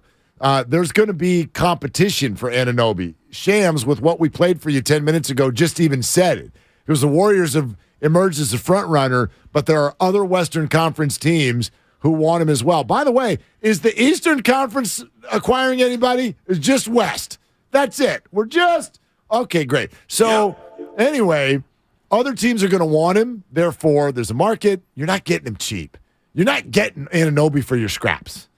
It's not just a salary dump for the Raptors. So, I would just say, with 24 minutes to go, Warriors fans, prepare yourselves for the possibility that Jonathan Kuminga is about to leave.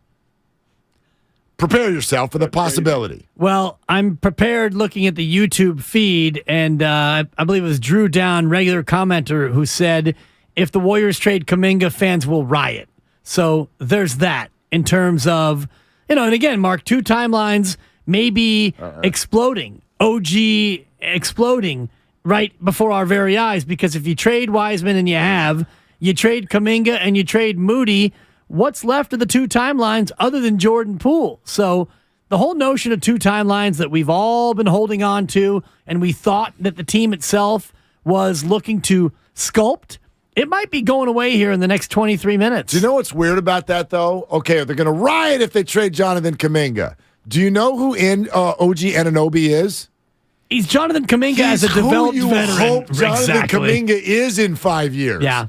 So, again, I think they've already given you one signal as to what they're doing here. The two timelines are over. It's over. The timeline they're choosing is now. But they got 22 minutes to show us that that's what they're doing rather than just doing a salary dump. And there never were two timelines. That was a media and fan creation. It was a fun moniker that we all assigned to the fact that you had 4 or 5 veterans who wanted to win a championship and 4 or 5 young players who weren't quite ready to contribute. So the team doesn't have to come out and defend dismantling the two timelines notion, because they were never the ones who threw that out into the ether. But here we sit. The one fact, as we are now 11:38 on trade deadline day, the one thing that we can't move past, they took James Wiseman, who they drafted number 2 overall, and they dealt him unceremoniously for 5 second-round picks, and second-round picks are about as meaningful as 7th-round picks in the NFL. I mean, yeah, look, it's crazy. That there's no way around that. That's a gut punch. 3 years ago, you had the number 2 pick in the draft. You felt lucky to even have it. You felt like you really pulled a fast one. They got it.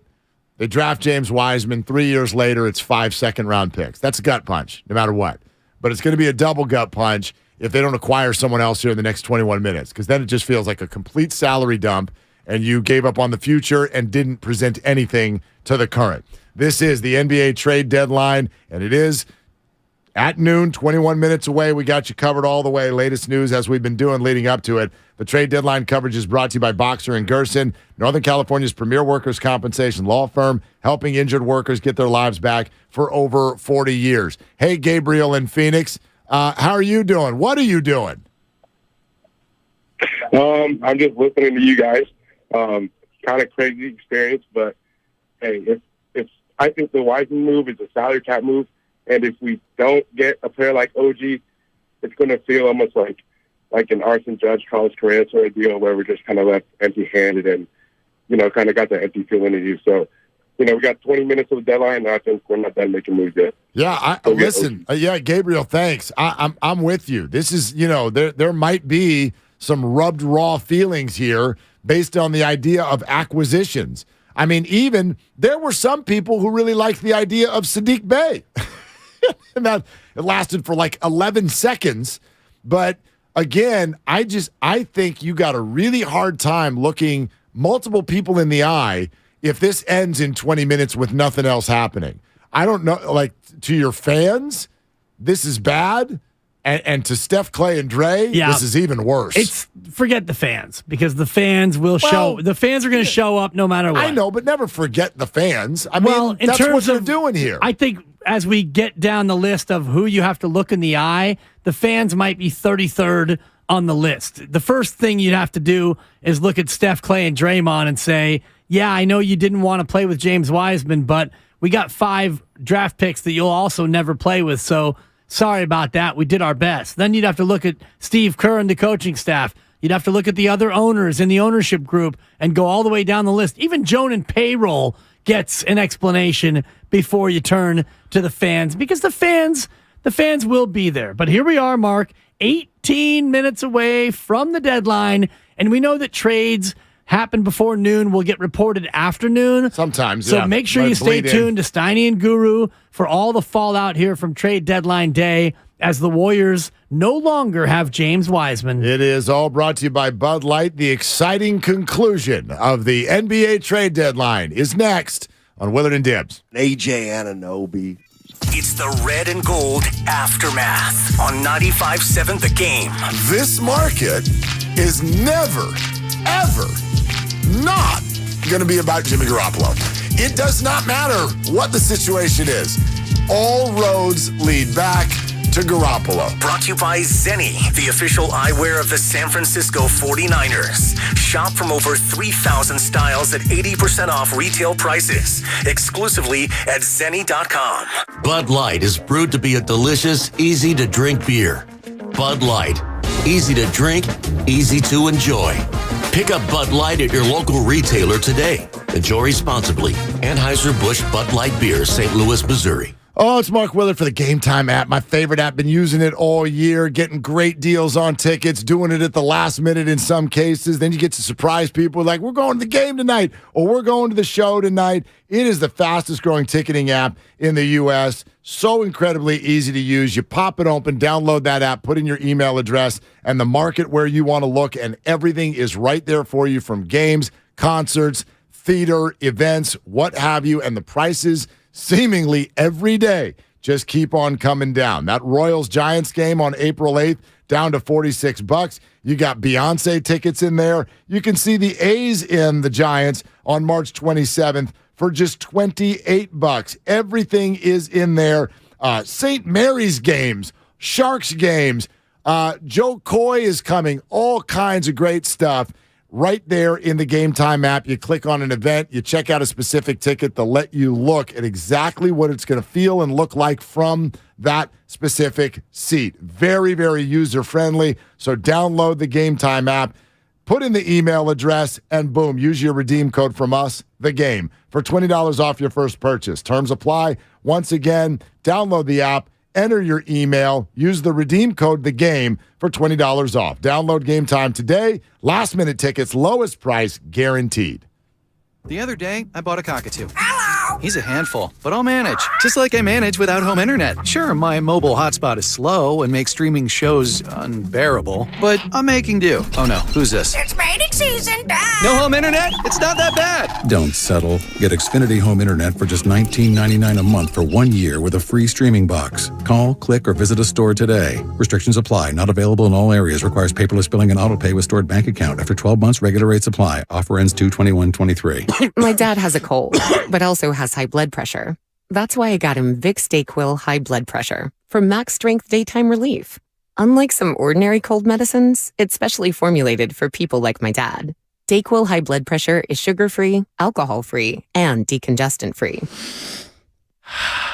Vicks DayQuil High Blood Pressure. The daytime, non-drowsy, coughing, aching, fever, sore throat, cold, and flu for people with high blood pressure. Like my dad. Medicine.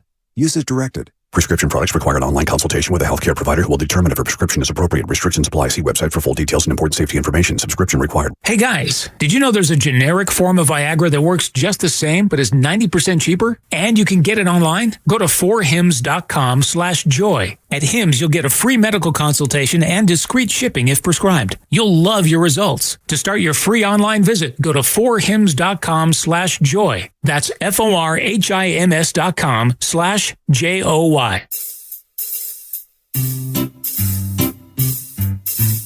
1-877 Cards for Kids.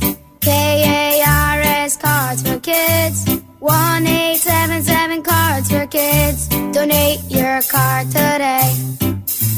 1-877 Cars for Kids. KARS Cars for Kids. 1-877 Cars for Kids. Donate your car today. With car prices at an all-time high, our donors are now getting highest receipts ever. Donate at carsforkids.org and your car can be picked up tomorrow. 1-877 Cars for Kids. KARS Cars for Kids. 1-877 Cars for Kids. Donate your car today. Now accepting donations of land, homes, buildings, or any kind of real estate.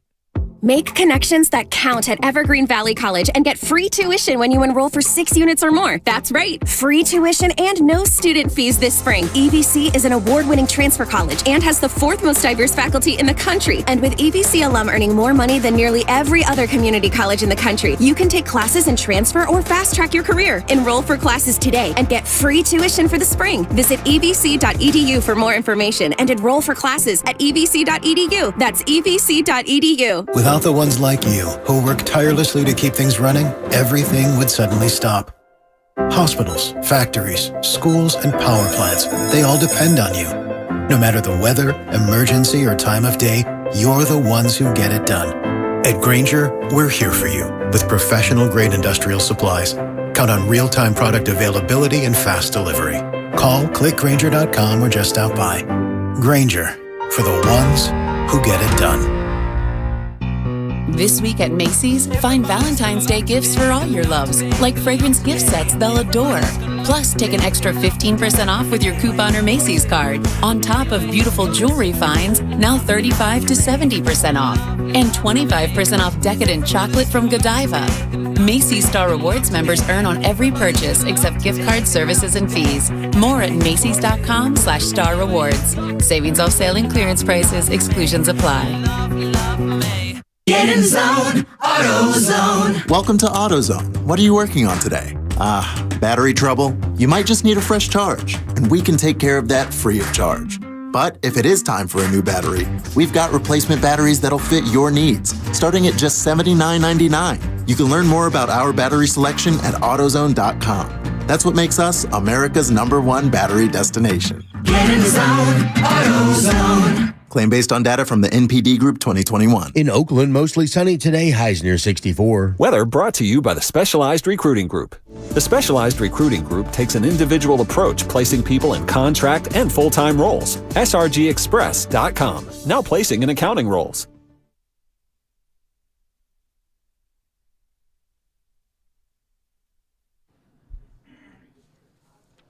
Hey, it's Dante DiVincenzo. Now back to Willard and Dibbs. Take it away, Mark. All right, Dante, you stay. Dante stays. Don't you be doing anything with my DiVincenzo. It's dangerous when we play these rejoins because you never know if it's the last time. We heard from James Wiseman for the last time about 40 minutes ago. That's Can we a stick wrap. with the Steph Curry rejoin? I Because we're think pretty sure Steph he'll be stays. here. My God. I'm getting nervous. We got less than 11 minutes to go on this trade deadline, and this other deal has not happened yet. And I just firmly, there has to be another deal, or else today is an awful day for the Warriors. It's an awful day.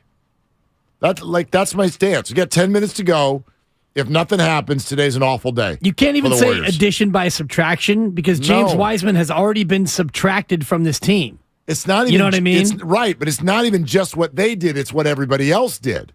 Clippers incredibly active. Durant is on the Suns. Kyrie goes to the Mavericks. Nuggets making moves. All of the other teams the Warriors are going against have made big swings. And if the Warriors, all right, we've got it. All right, we do have a deal that is going to involve the Golden State Warriors. 95.7 The Game, breaking news. I mean, of all the irony, the Warriors have grabbed those 5 second-round picks, and they will ship them to the Portland Trailblazers in exchange for Gary Payton II. Wait, are you kidding me? Gary Payton II returns to the Golden State Warriors in exchange for 5 second-round picks, which were acquired for Sadiq Bey, which was acquired for James Wiseman. The Warriors just flipped James Wiseman for GP2 in the most ironic deal in the history of the NBA. What'd you have? A truly? 5 2s for GP2 is basically what that trade is. And Kevin Knox. Kevin Knox does go as well. To Portland. To Portland for GP2. To make the salaries, I guess it matches someone. I thought GP2 was making much more than that. Making 9. So again, Knox is making 3. I have no idea how the second round picks get salary slotted. I don't know. Yeah, if it's $1 million a piece or whatever. But wow, and again, I'm going to say this on behalf of Warrior fans: this had better not be it. If you go from James Wiseman and you turn him into Gary Payton II, and that's all you do. That to me is not enough, Mark, because Gary Payton II is a nice player. He's a good piece. I mean, are we going to bring back Otto Porter Jr.? Is Nemanja Bjelica available? He might be in the in an Anunoby deal. I don't know if there's going to be an Anunoby deal. Like I do think this lessens the likelihood of that. We'll see. We'll see if another bomb comes through here in the next 8 minutes. Well, I don't know if it lessens the likelihood because you still have a big piece that could be traded in Jonathan Kuminga. Sure. Kuminga and Moses Moody. So if you're going to get rid of the future, and that's what ostensibly you are doing by trading James Wiseman, you're saying, James, we don't believe in you. Maybe you trade Kuminga and Moody. If they were able to trade Kuminga and Moody for Anunoby, if you end the day adding GP2 and Anunoby, and you lose Kuminga, that's a big swing. Absolutely. And it's a big now swing, which again, the way I'm looking at this is not only how this resonates with the fans, but how is it going to resonate with the locker room, the veterans in the locker room. I think they'll be very excited, quite frankly, to turn James Wiseman into GP2.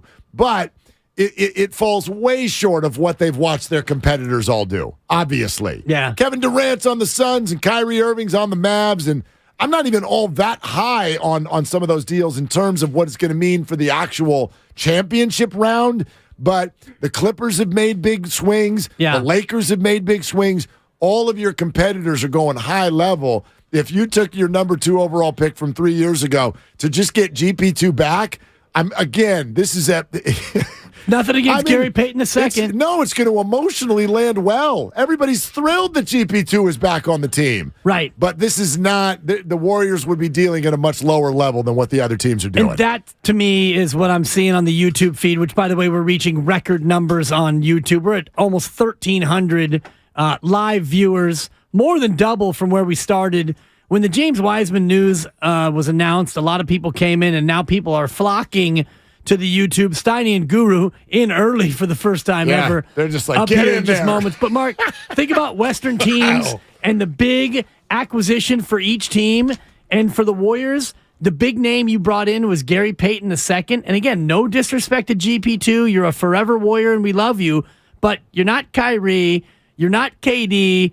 You're not a lot of these other names. You're not even D'Angelo Russell in terms of impact. I mean, here's the impact, if you will. Again, it's on a smaller scale. 5 minutes to go, Mark. But you and I have sat here now and said, like, I came to the very, very clear decision, and I might have been late to the party on this. But as of a few weeks ago, I'm like, look, nothing matters if the defense doesn't get better. The rest of everything we've said all year is irrelevant.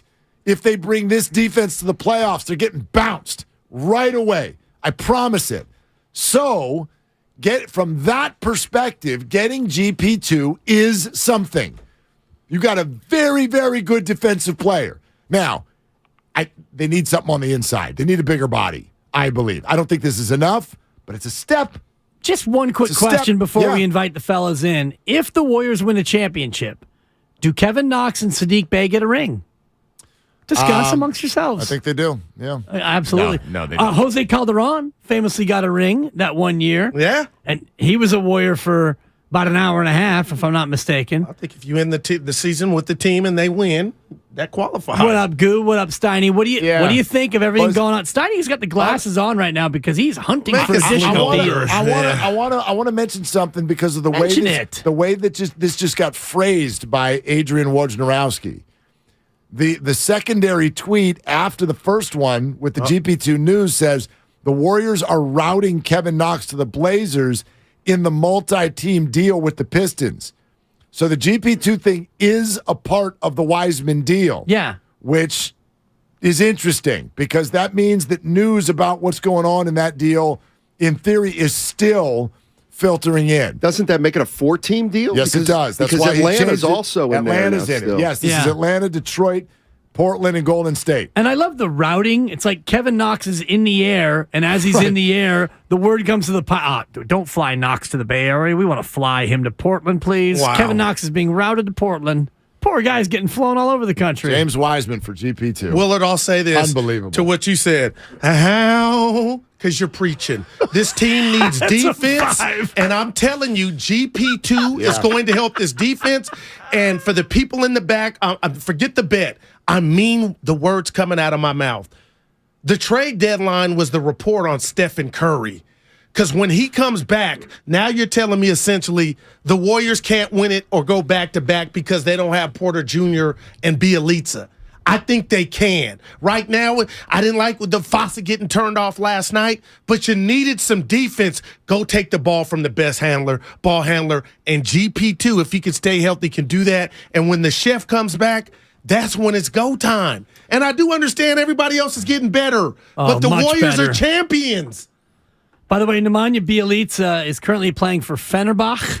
So I'm not sure if we can swing an interleague deal. That was risky. If we can, I don't know if they can send Ryan Rollins with his Jones fracture to Fenerbahce in a multi-league deal.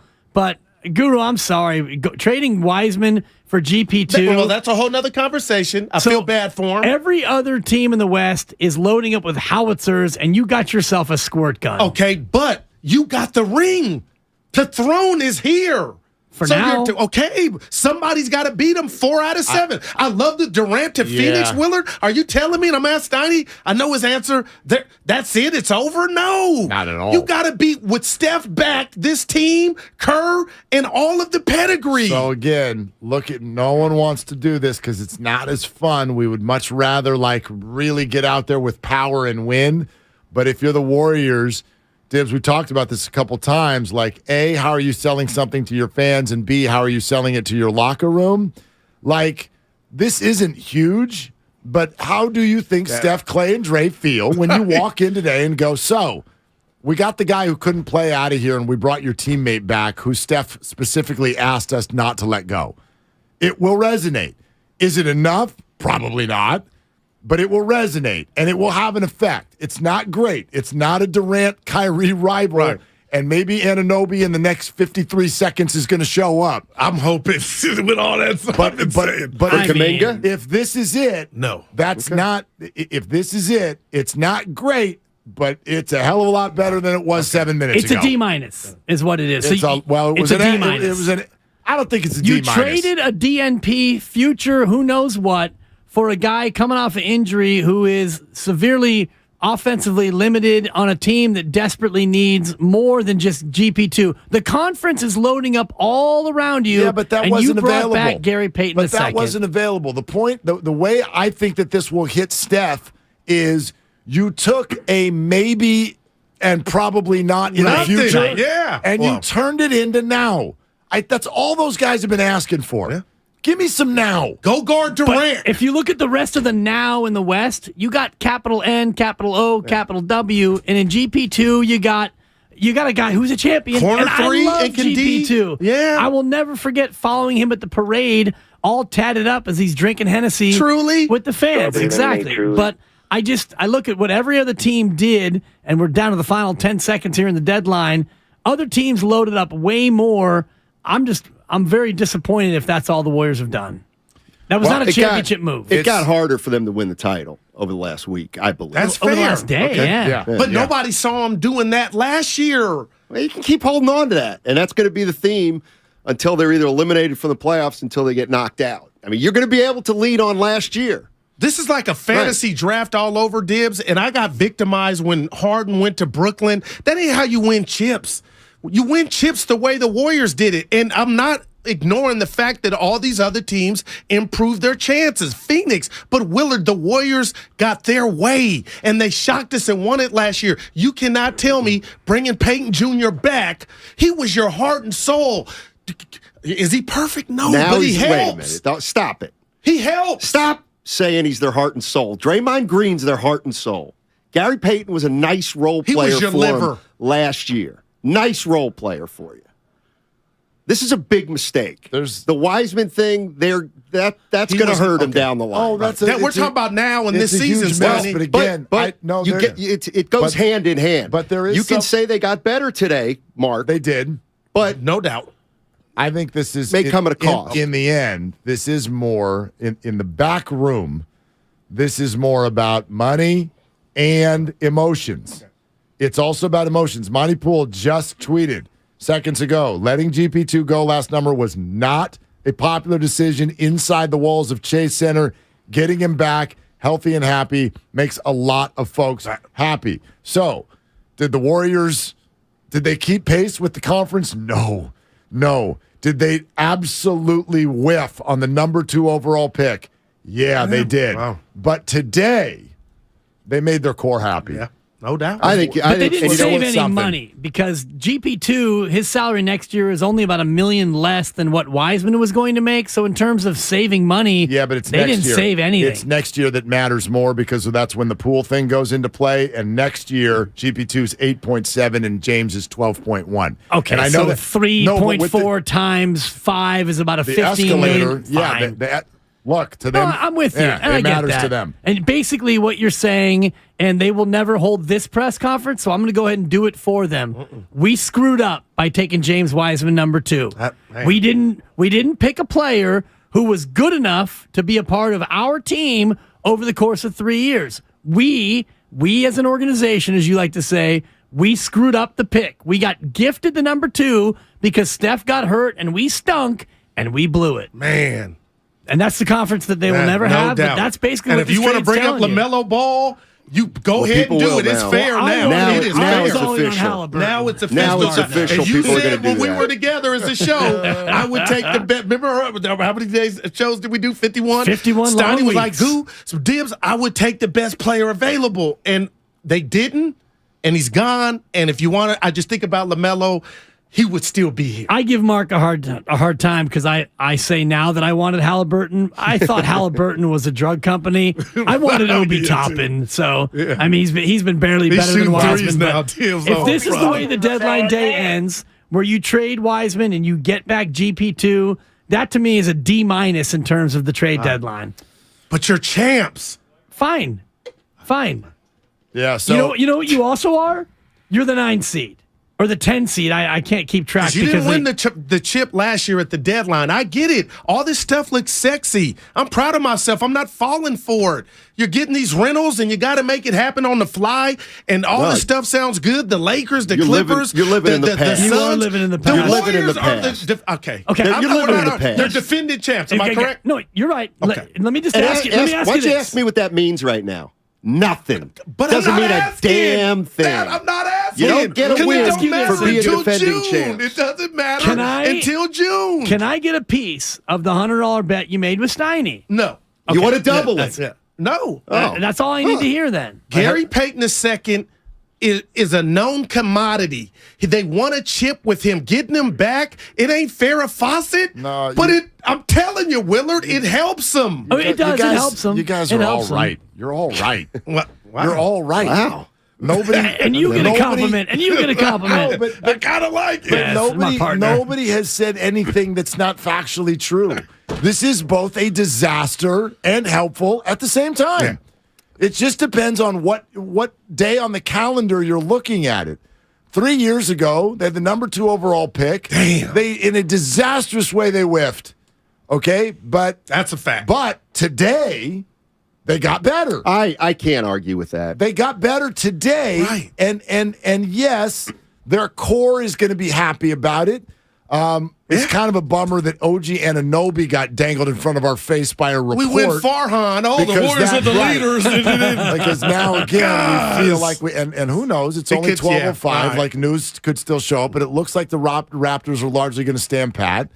The Warriors are relying on the same thing this February that they did last February, which is show up in late March, get really, really healthy, and hit the damn gas. But I'm gonna go back to the original point. If you just look at this through a bottle, just today, nothing mattered if they didn't get better on defense. Right. Again, I don't know if this is enough better, but they got better on defense. The Warriors. So let's start If this there. was a golf analogy, the Warriors shot a 71, 1 under par. This is a birdie, this move. You went from Wiseman to GP2, you got better. Every other team in the conference shot a 63 or a 64. So, yeah, you had a cute little round. You made a nice little birdie, but you got Dallas. Phoenix is making eagle after eagle. Even the Lakers got Mo better. Not Mo Bamba. Yeah, but they got Mo better than you got. But we got to keep in mind, the Warriors, we can almost, as one of the only ones, this is going to sound ridiculous at first, but follow me here. Like, they factually got better because you took a player that doesn't play and you're going to turn him into a player that plays. Right. Like, acquiring Kevin Durant, it's laughable to say that they didn't get way better, but the Brooklyn Nets didn't. They acquired James Harden, Kevin Durant, and Kyrie Irving. So, let's pause before we act like the Mavs and Suns deals worked. We don't know that yet. The Mavs deal sure did. These things often blow up when on paper it looks pretty. And I learned my lesson from that. It always happens, in fact. Not always. A lot. It happens a lot. I covered the team in L.A. that was on Sports Illustrated, Nash and Powell and Dwight and Kobe, and they stunk.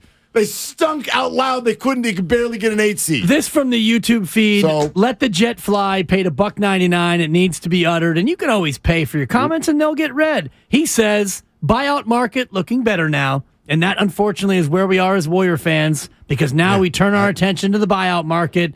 GP2 is back. That's great.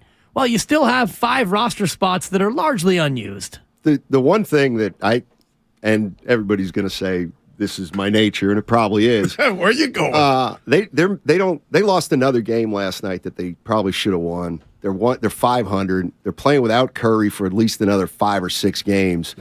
They got to be careful right here, because I don't know if the Suns are going to win it, or we're starting to see some separation. The Suns are going to start winning more, so you may not be able to catch the Suns.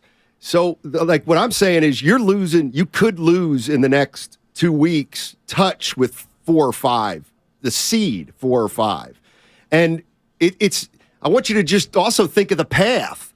Sure, they can beat anybody, but you start thinking about, okay, they're going to have to beat, and I don't know who. I got you, Matt. They're going to have to beat a Dallas team that I think's at least got another real good player. Suns, Clippers. Clippers. Denver haven't even brought him up. So I think Memphis. So they're going to have to, if they get there, they're going to have to beat better teams, I think, than they thought 2 weeks ago, maybe. I know it's only 12:09, but it does very, very much appear like the Warriors are done. This from C.J. Holmes. Warriors made a very hard push for OG Anunoby at the deadline. However, he says, I'm told that the Raptors' asking price was too high. They wanted Jonathan Kuminga and others plus picks. Yeah. Which actually, I mean, that's exactly what I would have expected it to be. Yeah, and this from Woj, frankly, by the way. I think I would have done it. Woj reporting, he says the Raptors never turned out to be sellers. They added Spurs center Jakob Poeltl on deadline day, so the notion that the Raptors were going to be sellers, not Peter Sellers, Pink Panther. It was the earnest the other day. Raptors are sitting in the 10 seed right now in the East. Well, and if the Warriors are a threat at 10, then gosh darn it, Toronto is as well. Yeah. Well, the Warriors are at 9. So that was who knows? Tony Romo. Hard to keep track, honestly. I mean, the problem with Anunoby here was that if he came here and you didn't move Kuminga, he's going to take his minutes. He would have taken some of Kuminga's minutes, and then that would have been a problem. By the way, that would have been even more money. Because I love OG. But we've seen some glimpses in that body type from Kuminga to where it ain't Wiseman, to where you hope it don't bite you in the ass. This is like, this dude's different. But you look at Anunoby, and Mark said this earlier, so I'm stealing from my partner, but Anunoby is what you hope Wiseman someday becomes. Or Kuminga. That's what I meant. You watched Kuminga last night, and all of a sudden he looked like a bad game. I mean, how many passes did he drop? Fumble, dumble, bubble. I was Seriously, like 3 or 4 dimes. It's like, man, kid, you got to catch and score those. But honestly, I look at the Warriors. Yes, they got better, but you look around the conference, and so many other teams give you guys that. They got much more better. And by the way, Mo Betta, Mo Bamba. Mo Betta, and the Warriors slipping the Steph Curry news in the middle of the Wiseman trade. Can you share it again for us? It's scary because the news is Steph won't be reevaluated until after the All-Star break, which means so when they reevaluate him and they say, okay, he's ready to begin a return to play, you're still at least a week, more likely 2 at that point away from him playing. Here's the salary savings for the Warriors for those interested in why they would do this. The Warriors will save roughly $7 million in luxury tax this year and $30 next year. And they punted. They rather do that $37 million than James Wiseman's future and the light coming on. Yes, that's sad, man. Well, and his body didn't help him, but he didn't help himself either. Look, he couldn't get on the floor. Damn, he's been healthy this year, and they couldn't get on the floor. I mean, sure he might be Jermaine O'Neal in 2 years. I don't think you're taking that much of a risk, to be honest with you. That's going to be. He was so big, Mark. He was what they hadn't had since Weber. Yeah, but everybody knows somebody tall. Yeah, well, TME tall for nothing. Bonte's tall. He ain't that much taller than me, and I'm tired of people saying he's 6'5", 6'6". I think he's an easy 6'5". Yeah, and you're at that age where you're starting to get shorter too. No. Who's that? That's Guru. I mean, Steiny, they listed you at 6 foot, and you might be lucky to be 5'10" these days. You shrink, and you start hunching over. I was in the pool. It's a double whammy. Yeah, shout out Jordan Poole. So the Warriors are better today than they were yesterday. Truth hurts. But, do you feel any better about their chances? I know Guru does. I'm being real. And that's fine. And maybe it'll all work out. But the other thing is, it also depends. If you thought Wiseman was never going to help, or at least had come to that conclusion, well, then at least you got something that you've already known or thought is nothing. And there you go. You know what I mean? Like you can say that mistake was made 3 years ago with Wiseman, but at least we got something for him now. Well, here's another fun way to look at this. Let's go back in time. Let's go back to the day that GP2. Shout out Huey Lewis. Let's go back to when GP2 left to go to Portland. I'm mad at you. Right now, people are going to look at this and go, now why would the Warriors not do that contract? Right. Well, they now do have that contract, but they did so in a way that is $37 million less than if they had done it then. And you go, yeah, but they lost Wiseman. Right, they didn't use him anyway. So that was why I was in favor of this from the beginning. Just the mere concept of trading Wiseman, provided that you got something helpful in return. Because what'd you give up? You gave away a tall person who watches the games. There's nobody in Chase Center that I care about who's watching the games. If I could turn him into GP2, That's all he's doing. He's sitting there watching. You didn't give up anything. If the Warriors, let's say they fizzle out, whatever that means this year, then the Wiseman pick really is going to get scrutinized, and they're really going to get hit for it. Because my feeling is if they don't win it this year, then chances are it's probably over, the run. And maybe even Draymond will leave. I don't know. But that's when you're going to feel no Wiseman. And, well, you may never feel him, if you know what I mean. But you missed. It's a big miss. It's a huge miss. And this is real quick. I'm excited. Steiny takes offense to this. It was supposed to be the pick that kept it going. If Brandon Payne, who we had on a couple of days ago, he said very passionately that Steph, there's no way he's out for the year, because that was my worst fear. Right. And during this Warrior run, if this does come to fruition and they actually lose, and as I remember the Celtics, the Lakers with Magic, the Bulls, and Detroit, when you kind of knew it was over, this will be the first year, fellas, if they're not good enough, barring that they're back healthy, that we see another team and we see the Warriors like, okay, they need to do something fully healthy, because we have not technically, and I know Toronto's there and Stein's like they got beat. They did, but they lost KD and Klay Thompson. We haven't seen that movie yet. So I got my popcorn like, you're going to have to beat them, and it ain't just about names on the paper. You're going to have to go out there and stop the back cuts and all that, the best version of the Warriors. That's what I'm betting on. I would say the odds are that the best version of the Warriors is less likely to come into fruition in April this year than ever before. You got Steph hoping to come back from a weird knee injury, and GP2, the guy's barely played a dozen games this year. He missed almost the entire season, and Draymond's been banged up. Clay's been phenomenal, but you'd be lucky, I think, to have all these guys healthy and ready to go come April. And you still might, you might be the 11th seed watching. You gotta be lucky. Of course you gotta be lucky. Yeah. So now you got to be good and lucky, because right now you're in a situation where you got to win not one but two play-in games, and you've never won a play-in game in your history. And you got to win last night, Mark. Steiny said it. That's what's scaring me. Well, sure. They keep being in the same spot with 5 minutes to go in games, and their games quarter horse. You used to be able to just go ahead and check the green check.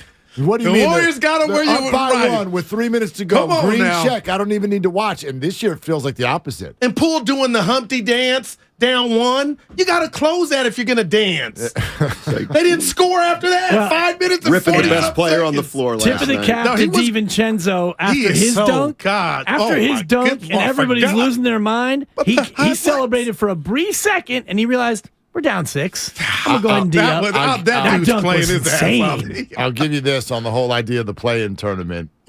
Today, it does feel like a more likely result for the Warriors. Oh, my gosh. Here's why. Like, I could easily look at this and go, well, they're only a game and a half out of the 6th seed right now. Right, but now look at the 6 teams that in this moment are sitting up there.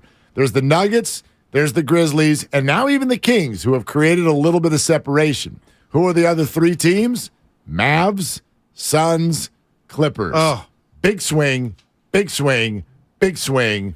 Rosters, healthy, big stars. You got to go catch at least one of those teams. Popcorn.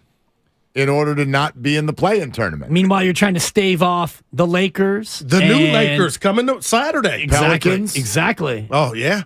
Wolves, Blazers, Jazz. Boy. Here comes Russell Westbrook, and you know he plays hard. He's a Jazz. He's always going to be a Jazz. He's a Jazz. Yeah. Yeah. That's good stuff. I can't wait to listen I'll to see the you show, Sunday, you guys. You're still in. All ready, baby. Yep. Okay. You can tell me what to bring. I'm thinking clear.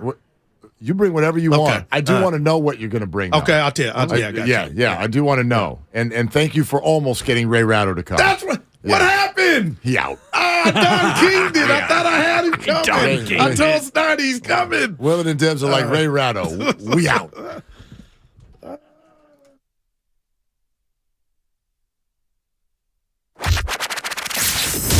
He brings the passion. For what? I want to know now. I'm mentally invested. Don't tell me to pray and you don't say what for. He brings the perspective. Yeah, I think they both have great points. Get off me, text line. He's truly one of a kind. That is wow. Oh, my God. And he's doing a great job. I need you to man up and say what you really want to say. Simon, you're doing a great job. And together, There's Steiny and Guru. Yeah. On 95.7 The Game. Day like today, I always think of one of the greats, Ralph Barbieri. Angels fly. Two things can be equally true. Warriors got better today. Yep. They got better. But they also acknowledged that they made a big mistake a couple years ago. And it's a mistake that they're probably going to feel for a little while. But can I go Clint Eastwood? It's not sudden impact because they won't feel that until late, maybe next season, the year after. But he was not going to help them go back to back. And how much is Gary Payton II going to help the Warriors go back to back? I think it's a B+ A- move. If he can stay healthy, that's what they were missing. And I know he's not going to cure them all, but we saw last night. We seen for this with Curry in, the defense slipped, and he was a big part of it. And I feel like Dibbs dismissed what he brings offensively. We saw last night he hit a corner three. He can, up and down. He can finish. He's going to help them. And the guys, Clay, Steph, and Dre, they're happy, I'm sure, with him coming back. 888-957-9570 is the number. Let's get it on. Anunoby, Steiny. Damn. How are they going to get him? I know, giving up on Kuminga. I think the other thing we saw is they didn't have any pieces that anybody really gave value to. I mean, think about it. They had to get 5 second-round picks. They had to acquire 5 second-round picks to get Gary Payton II. I'm going to say something to you. Missed you yesterday. Well, real quick. I'm going to take my time, but I just lost one. I took an L, and we didn't have a bet on Wiseman's future. And I'm doing the same and applying the same feelings toward the Warriors going back to back, and I hope that it turns out different. But Steiny, the more I just think about it, because I'm focused on them going back to back, the dreams I had for the Warriors' next great big man are in Atlanta, and they missed. No, Wiseman went to. Didn't he go to Detroit? No, Atlanta. I thought. No, and then Bay went to Atlanta, I think. Oh, okay. Yeah, Wiseman's in Detroit. Okay, in D-Town, Motor City. But he's gone. He ain't you like here. Him there? As long as he'll play. Yeah. Well, they got some young bigs. I took an L, He ain't going to be Wiseman's not going to be able to just jump out there and play. I don't think? Well, is he better than Isaiah Stewart? No. Mm-hmm. Yeah. Well, maybe he can show him how to get strong. Man, so Gary Payton II's coming back. You're not excited about it. No, I'm not. It makes them better. Right, but they didn't improve as much as other teams.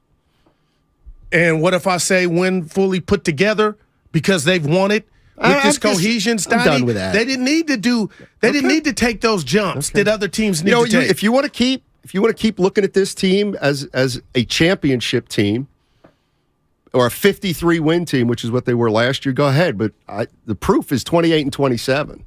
And another loss last night to the Blazers. Yikes. Who tried to just give them the game. So here's the other thing. I'm sorry. My first thought was I hope he stays healthy. And I know you could say that about everybody, but the bottom line is the Warriors have had bad luck. No, they haven't.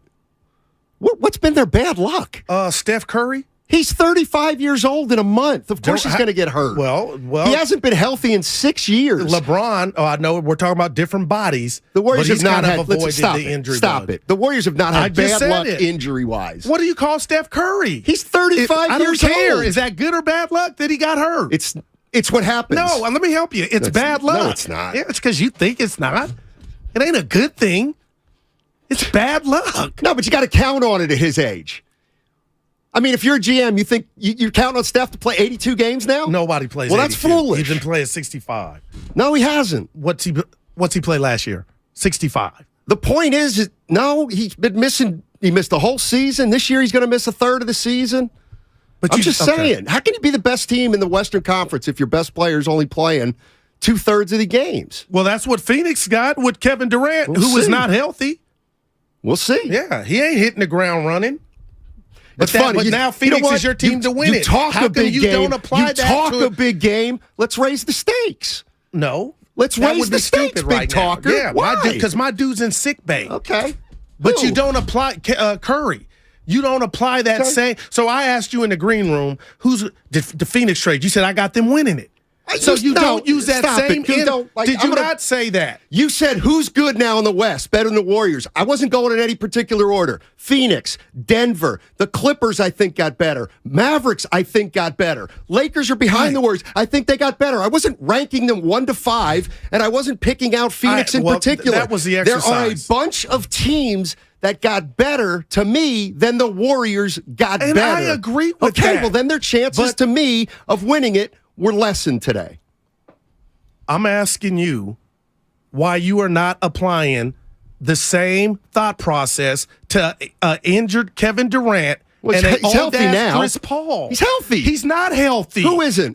Kevin Durant. He's hurt now? Yeah. Oh, he's not playing? No. Oh, okay. So, but why don't you use that same Steph Curry energy about, he's 34 to Kevin Durant? Like, that don't bother you. You pick and choose when you want to apply something. No, you're right. Yeah, you do. I said you're right.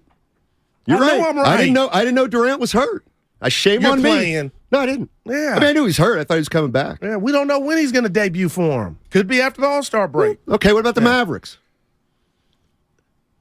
Let me guess. You don't like Kyrie now that he's I love Kyrie and I love Luka, but I don't think that ain't going to beat the Warriors, Steiny.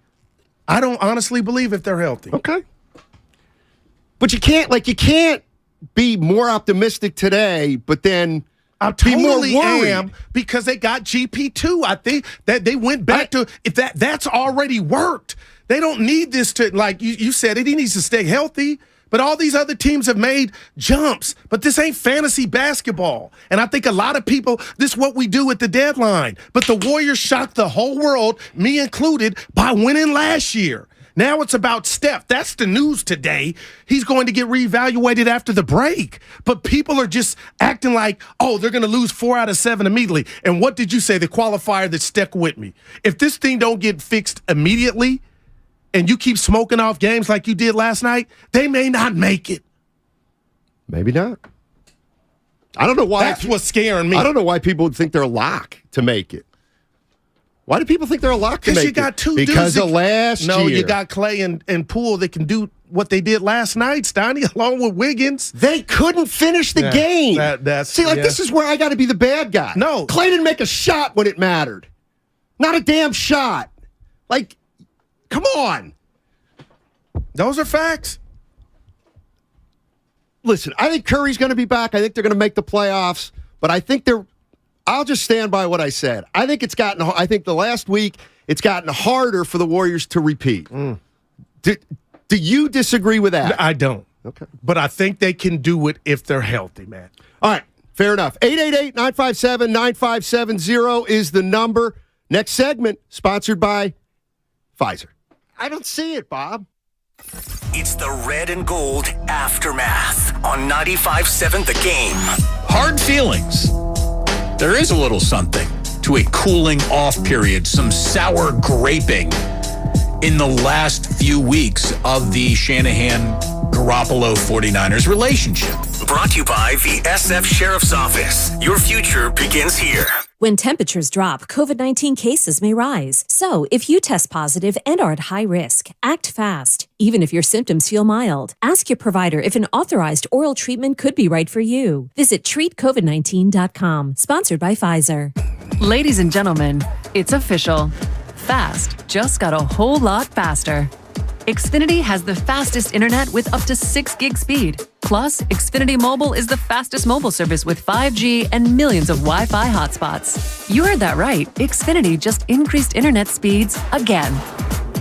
And Xfinity Mobile gives you can't catch me speeds. The fastest internet, the fastest mobile service, and major savings? Can't argue with the facts. Now through March 21st, new customers can get started with 1.2 gig internet with unlimited data included. It's all just $50 a month for 2 full years with no annual contract when you add Xfinity Mobile with unlimited data at regular rates. Go to Xfinity.com/faster. Call 1-800-XFINITY or visit a store today. Requires paperless billing and autopay with stored bank account. Restrictions apply. Taxes and fees extra. Xfinity Mobile requires Xfinity Internet. After 24 months, regular internet rates apply. Actual speeds vary. If you own a business, this has been a bumpy ride. From pandemic to inflation, I'm sure you could use a break. If your business has 5 or more employees and survived COVID, you might be eligible to receive a payroll tax refund of up to $26,000 per employee. The challenge is getting your hands on it. Hi, I'm Howard Mackler, and that's why I founded GetRefunds.com to cut through the red tape and get you that money. The team of tax attorneys we have put together are highly trained in this little-known payroll tax refund program. We do all the work, charge not a dime up front, and simply share a percentage of the cash that we get for you. Businesses of all types qualify, including those who took PPP, nonprofits, and even those that had increases in sales. We have helped return over $1 billion to businesses, and we can help your business too. Just go to getrefunds.com and answer a few questions. This payroll tax refund is only available for a limited period of time. Don't lose out on up to $26,000 per employee. Go to getrefunds.com. That's getrefunds.com. Are you interested in new career opportunities in the Bay Area and want to make a difference in your community? The San Francisco Sheriff's Office is looking for people considering a job in law enforcement right now. If you're at least 20 years or older with a high school diploma or equivalent, the San Francisco Sheriff's Office wants to hear from you. Enjoy full benefits, flexible schedules, and opportunities for growth and promotion. For employment announcements and more information, visit sfsheriff.com. That's sfsheriff.com to apply today. Listen for the latest ski, snow, and road conditions with the Toyota Tahoe Report every Thursday, Friday, and Saturday throughout this snow season with Johnny Mosley. Brought to you by your local Toyota dealers. Toyota, let's go places.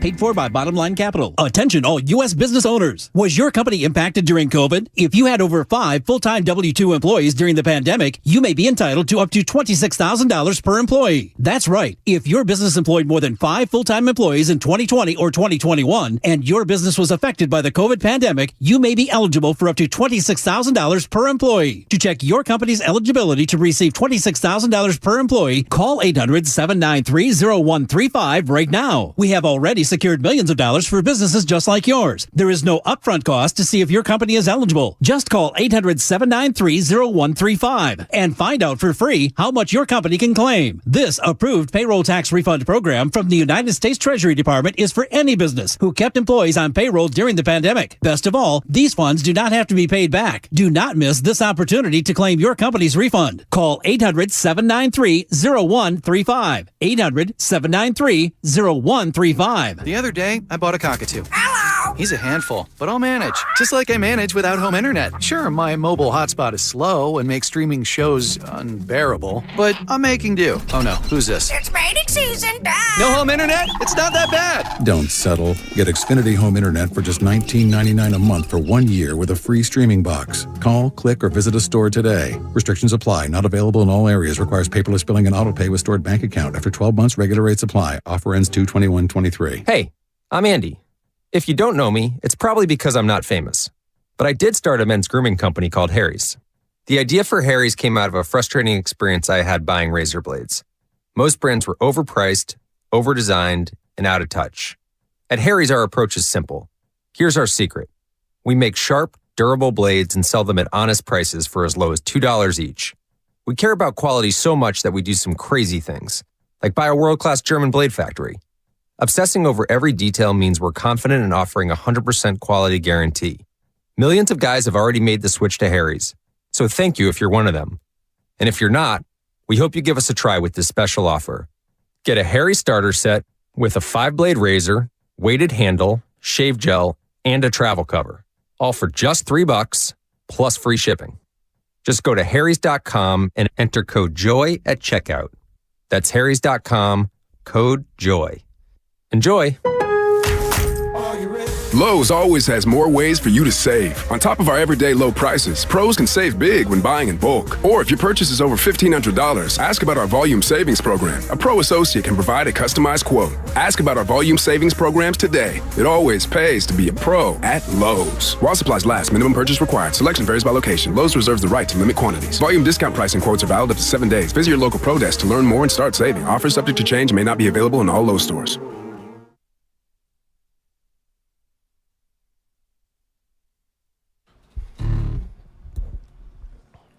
Guru, first of all, I love your energy. Steinmetz and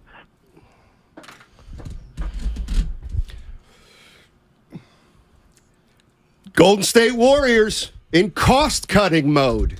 Cost-cutting mode. Time to save money. Time to save money. Gary Payton II coming home. Wiseman gone. Payton for 5 second-round picks that they got in the Wiseman trade. And now we move forward. They're 9th place in the West. Steph Curry's hurt. How you feeling about the Warriors?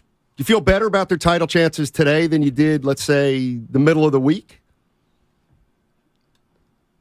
I'm assuming good health because you just stated that he's out. But just like Phoenix got an injured player with Durant, whatnot, I do feel better. They needed help on the defensive end, and they got it. Not from somebody they got to work on rapport with, somebody they already had rapport with, somebody that's got a ring. So to answer your question, I like it, but again, there's a lot of things that got me nervous. As it relates to Curry and his injuries, yes, KD's injured too. But that's what I meant was that's just one team. The Suns are one team. Right. The Mavericks, to me, got better. They did. They got better. They got a superstar, and if he plays, he's really, really good. I think the Clippers got better. I think the Lakers got better, although I don't know if they can quite get there. But they did. Steph Curry. See, this is all I'm saying about Steph Curry and what's dangerous. Right. Over the last 6 years, all right, he's missed a lot of games. And you know what? Here's what I'll do. Even if you take out the year that he only played 5 games, 5 of 65, all right? I'm going to take that one out. A mulligan. I'm going to take that one out because that does skew the numbers. That would skew the numbers. He's played 3 out of every 4 games the last 6 years without that year that he missed the whole year. So we're all I'm saying is we're getting to a point with Curry where 60 games, I think, is what you're going to ask of him because he can play 60 games at a high level. But the less he plays, the more difficult it's going to be to win games. That's all I'm saying. And you know, the days of the big three playing 75 and up, like, they're over. So when I look at the Warriors now, I have to look at a team where, okay, we got Steph. Like, we got to get a backup point guard in here at some point. I'm not saying now. Yeah. You know, how much – it's not so much how much the guys have left when they play. They're still damn good players. But they got to play. They got to play but for we're this in team an to era win of load a management. title. Right, but Curry off right now? Can't that help the legs? Even though not he's if got they a don't leg make the issue. playoffs. Now that's a whole nother subject. And again, you hit me in the cardiac muscle about last night. You cannot smoke games off like I believe they did last night. And as great as Clay was early and Jordan Poole, I'm not blaming him, but damn, that can't continue because that will have your ass looking up trying to get to the play-in when Steph comes back, and that's the last thing I think this team needs. See, here's what I would say, because a lot of times you and I get into it about who we point the finger at. That was collectively last night. No, you know what I would say? You know who killed him with? Kuminga. He lost the game for him. You wonder why Kuminga's not playing sometimes? I mean, wow. He was like, that's the kind of game where if Kuminga would have played like he's played a few other nights, it's probably enough to get the W. So he played 22 minutes. How many rebounds he get? Took 4 shots, 1 rebound. And Andrew Wiggins how many was doing makes? that. 1. And it was a 4. dunk, right? Yep. 0-2 from 3, -12. But the game's 48 minutes. I get he wasn't bad, but to say they lost because of him, I could say they lost because Draymond Green, Andrew Wiggins, and Dante DiVincenzo were passing. This team is getting they're dependent on the 3 ball too much. What I'm getting at is, go to the rack. When you say just play the kids, well, you lost that game last night in part because of the kid. Like, the kid didn't give you anything last night. You needed a little something out of the kid. And so, to me, Was it Kuminga's fault last night? No, of course it's not Kuminga's fault. But that's the type of L you take when you're trying to get him 22, 25 minutes a game. And that, I just think they're in a hole and people don't realize it. And they're the worst team in the league amongst 30 teams, Donnie, 29 other teams. They're the worst at getting to the free throw line. I love the game of basketball, and I know we're in the 3-ball era, but you got to have some body punches. Some guys going to the rim with reckless abandon to slow the game down and get 2 easy shots. They're the worst in the league. How long where can that take you? And with no Steph Curry, who does penetrate, last night is the perfect example of when the faucet is turned off, you can go 5 minutes and 40 seconds without a bucket. And you got Wiggins, you got Clay, you got Jordan Poole. My thing to you and the people listening, that should never happen without Steph Curry. Phoenix ain't the Pistons. That's why it does happen. That's why you do go on a drought, because there's not Steph Curry. I got to agree with this guy, my family. Where is he on YouTube and Twitch? We got a lot of people on YouTube. Guru and I on YouTube. Just go to YouTube and search for Steiny and Guru or 95.7 The Game. Shoot. What did he say? I did think of this. It basically said, I wonder if Kuminga was worried about getting traded. I'll give you that. I was thinking the same thing, kind of. I wonder if he had heard his name. And so Saturday night he'll ball out knowing he's here then. Against the Lakers. I don't know. Yeah. Tim's in North Carolina, gets us started. What's up, Tim? How you doing, man? What's up, Sonny? Hey, that last thing you just said, that does make a little sense. I mean, these young guys, that probably could have definitely been in his head. He kind of looked a little out of it, so I give you that one. But first, let me preface this by saying, Guru, I love you, man, and I'm all in, but I just don't think they're going to win it this year. I just think it was kind of botched from the beginning. I think it's just too much going on. I think Steph can't stay healthy. I don't see it, and you're not going to win it every year. I mean, we got to understand that. It's just not going to happen. But I don't think it's over, because I think moving Wiseman actually freed you up to possibly be able to offer Draymond an extension. I think that can possibly happen now. Let me give you some positivity before you go. Did you think they were winning it last year before the ball was tipped? No, I'm not. I didn't think that. I mean, no, what I'm saying, Guru, is that when I'm saying that, it's just I'm taking big picture everything I'm looking at right now. Once those guys were rolling the way they were last year, man, I was like, hold on, these boys are doing something. All I'm saying is I'm saying this right now after what I've seen and what's in front of them. That's the only reason I'm saying it, Guru. I'm saying I think things have kind of gone. I just don't see it. So I'm not trying to be like go back and all of that. That's all I'm saying. But what I'm saying, Guru, I think now with Wiseman being out of here, they actually may be able to offer Draymond an extension come summertime. And I actually think, guys, and this, I'll give you this one, Steiny. I believe we definitely whiffed on Wiseman, but I believe these guys think, if you remember, without those bad ankle injuries, Patrick Baldwin was supposed to be like a lottery pick.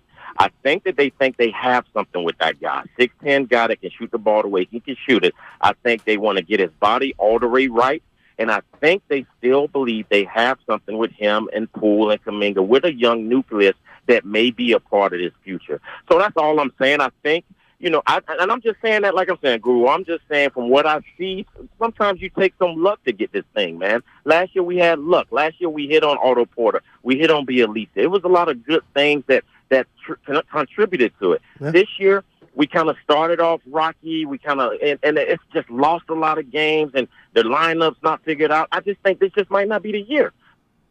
Thanks for the call. Yeah, and I'm nervous, so I'm not up here passing out candy thinking this is all good and this is how they wanted to do it. You said big picture, Steiny, and the caller. The big picture is Curry's going to be healthy. This team will survive and get into the playoffs, and that's when it's go time. Yeah, that's the plan. But every time you say they did it last year, I say, well, they're not as good this year. Clay's not as good. Steph's not as good. Draymond's not as good. The bench certainly isn't as good. They're a year older. I think the West got better. I think it's going to be tougher for them this year now, after all the trades that have happened. And, maybe it won't work in Phoenix. Maybe it won't work. It's going to work somewhere. It's going to work somewhere. Maybe Crowder it's going went to to Milwaukee. Maybe it's going to work in L.A. for the Clippers. Clay had 31 points, not one free throw attempt. Okay. I'm not mad at Clay. I'm throwing that to you. So what's the point? What's your point on that? I want to hear your answer on that. He doesn't drive. That's my answer. And he's never gotten to the foul line, ever in his life. In fact, I think he hasn't gone to the line in each of the last 2 games. He's not a driver. Wait, let me ask you, are you saying he's getting fouled? And No. I would ask Curry. Yeah. A couple of times he made some bunnies, though. No, he did. In the inside. Well, he drives hard. The guy's got to fall off him, and then he's got a little 3-footer. Yeah, Wiggins had 2 free throws. Like, I understand he played 37 minutes, man. And I know you're supposed to be back, but you're the guy that's supposed to get there 8-9 times. You're capable. But, man, I'm running out of Wiggins. I know your body was going through it, but while Steph is out, it is imperative that you go to the rack. This team currently constructed cannot finesse their way. Like, Portland plays no defense, and you just settled. Go buy somebody. Steve's in Fairfield. Hey, Steve, what's going on, man?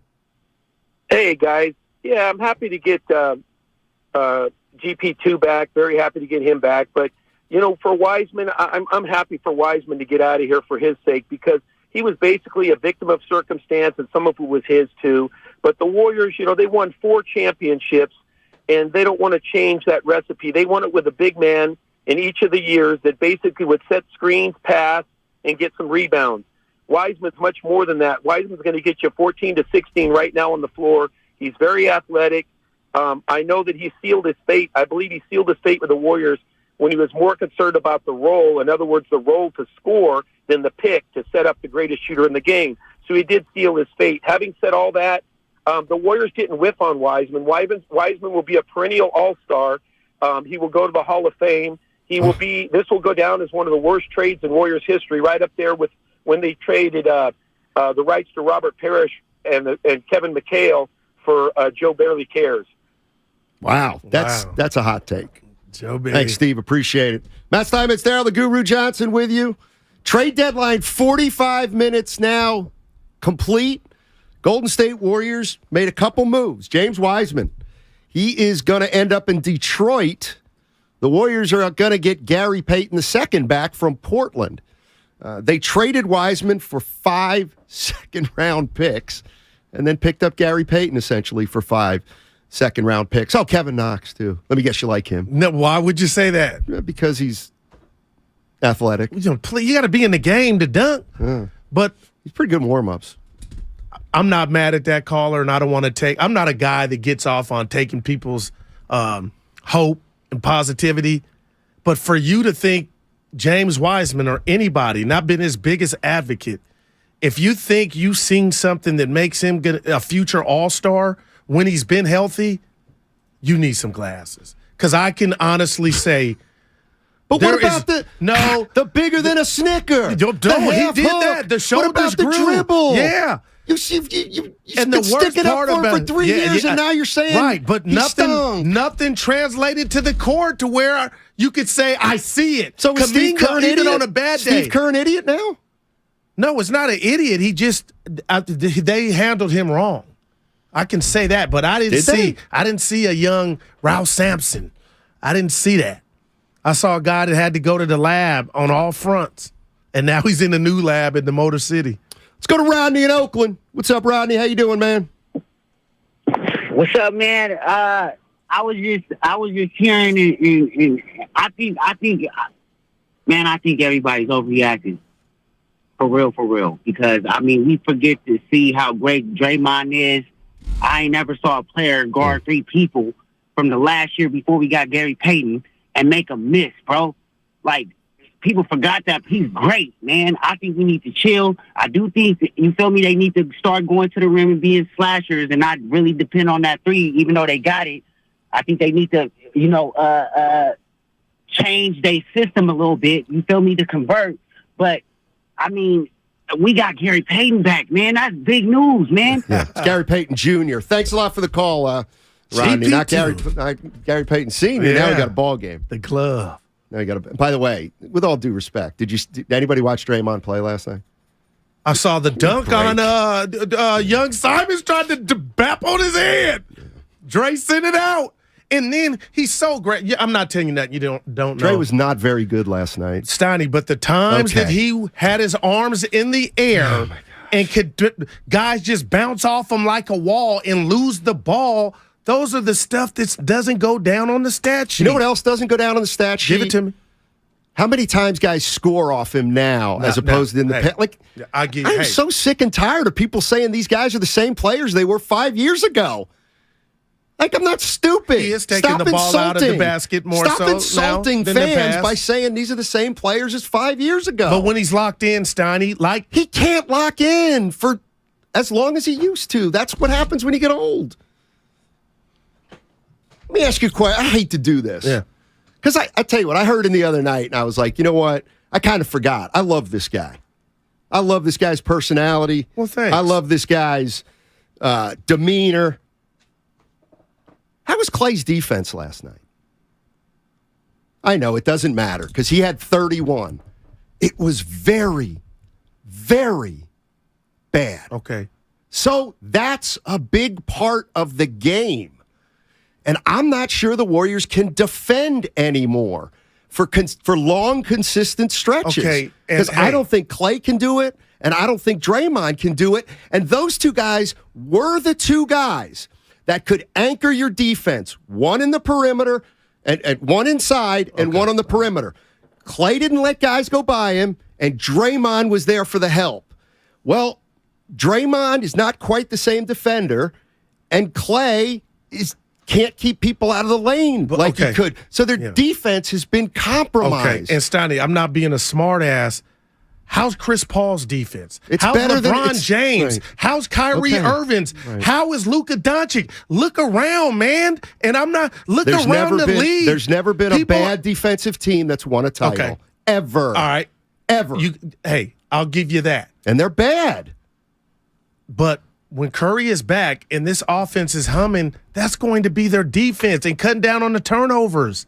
I'm not telling you they're all NBA defense. Those days are gone for everybody in the lineup.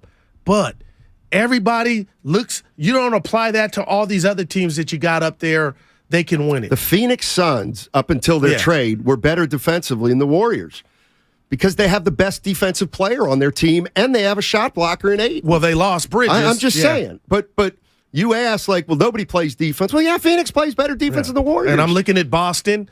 They're giving up 120 every other night. And again, this just regular season. 1 of 82, it can change. But, hey, that's what you saw. I'm not going to fight you. Everything in me is about when it's go time, first you got to qualify. So I'm on pins and needles every game. And that was one I wanted them to build on and say, you went on the road, you won without Steph. You keep smoking these games. You got a new Laker team coming in here Saturday. You drop that's 3 in a row. That ain't good. 2 in a row, I don't like that. You got to survive and stay afloat until Steph gets back, or when he gets back, it could be a wrap. Dave and El Cerrito. Hey, Dave, what's going on, man? First of all, I think it's kind of weird that James Wiseman's agent called the show a couple calls back. That's a 2. Okay, I got you. Yeah, that being said, we're acting like they can win a title because they somehow won a title last year. But last year, I would posit that they played the worst opponents maybe that any other team has ever played in NBA championship history to win it all. Like the Celtics last year as being the team in the finals, I can't even recall a worse finals opponent that teams have really played. So that was an anomaly. And now we're talking about them like, oh, can they do it again? Like the stars have to line up in such a way that's just insane. That's just not going to happen again. They're going to get beat up so much worse in the playoffs if they make the playoffs. So any idea that this is like a championship team when we're talking about can they even make it just seems absurd. Go ahead. I agree with him. So I'll let you give a rebuttal. You guys, hey, I'm not mad at him. That's how he feels. But you guys will not be proven wrong until we see it happen. Until we see it, this team, proven right. And two is we see it happen. And I'm looking at the Nuggets, great story. I'm looking at Memphis, sack. Do they scare you? Dallas, when this Warrior team is healthy, and that's the big if, win. And it all hinges on Steph Curry. But I know you keep going to last year when I bring it up, how they shocked the world. Why I don't like how you say, Goo, you don't win a ring in the regular season. But I feel like you think the Warriors did last year with that 18-2. You can lose one in the regular season. I'll give you that. But this is about pedigree. This is about moxie. This is about knowing what you are, who you are when the stakes are the highest. And that's why we got that $100 bet, that dinner bet. And I love all the improved teams, but this team has done it 4 times. And I don't know what that caller was talking about. They were the worst about. Okay, it wasn't their fault.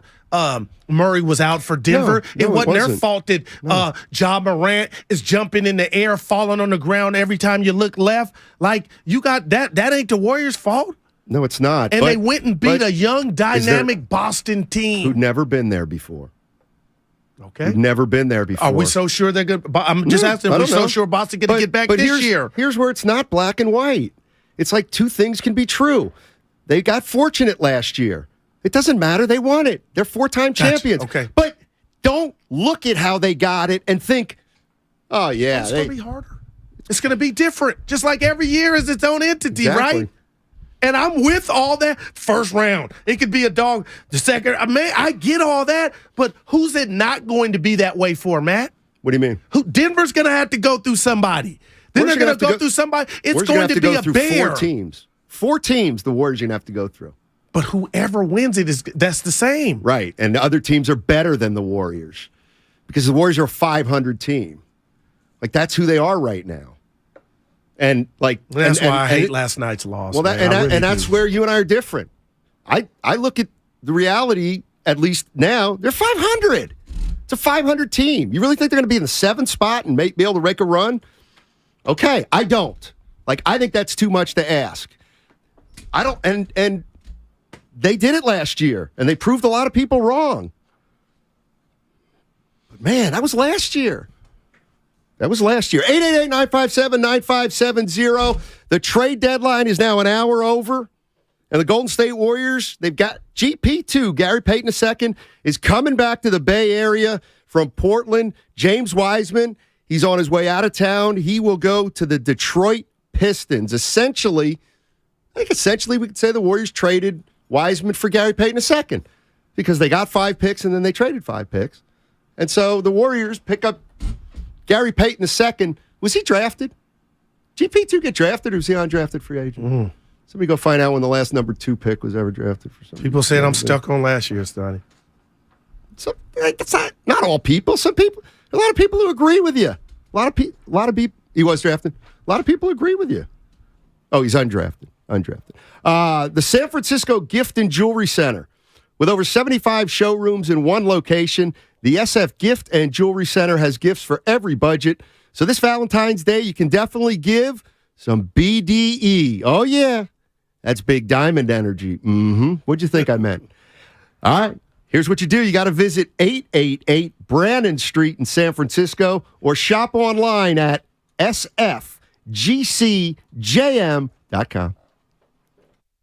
It's the Red and Gold Aftermath on 95.7 The Game. But I also see Shanahan's side. I am not going to get outraged over this. We lost, guys. Right. We lost. Yeah, I'd love to have Jimmy Garoppolo suited up. He wasn't.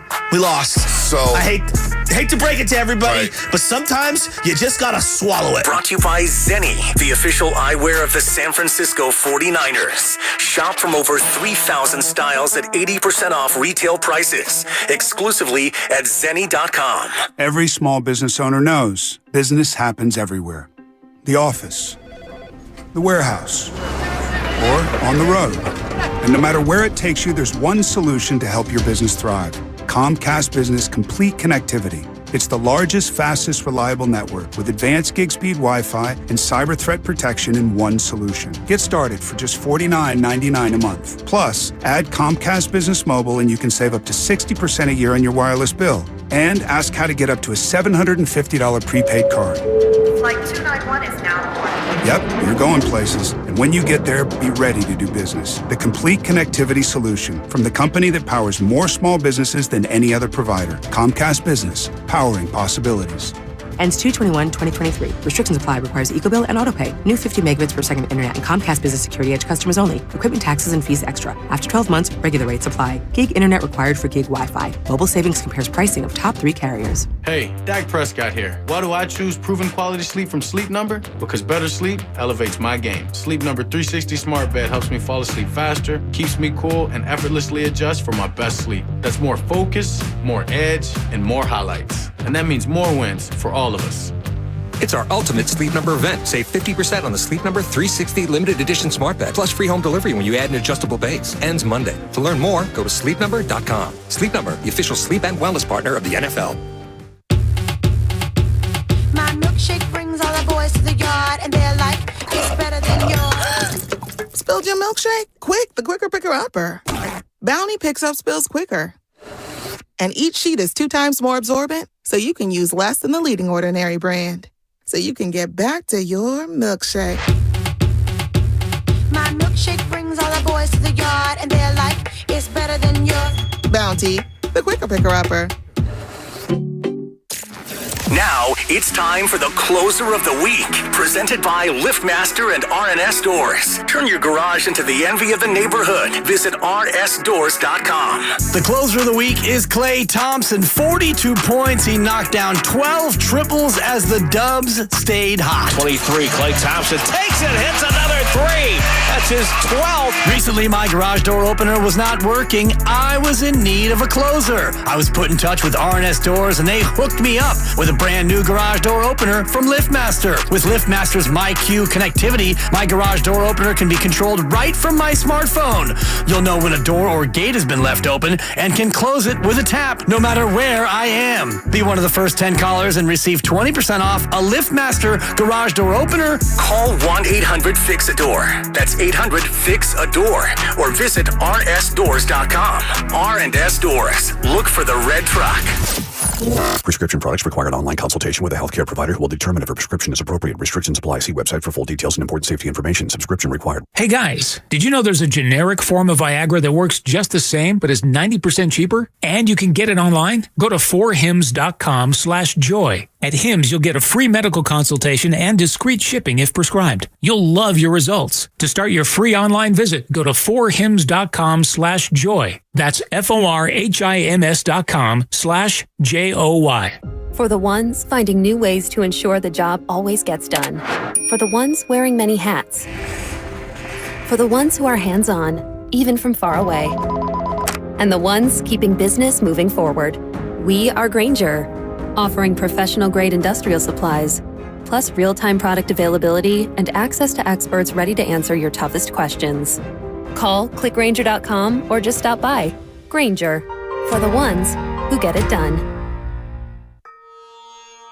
Dancing crew, trip for 2, nailed the final interview. Game with Doug, brand new mug. Come here, kid, give me a hug. The more you want to do, the more we want to do.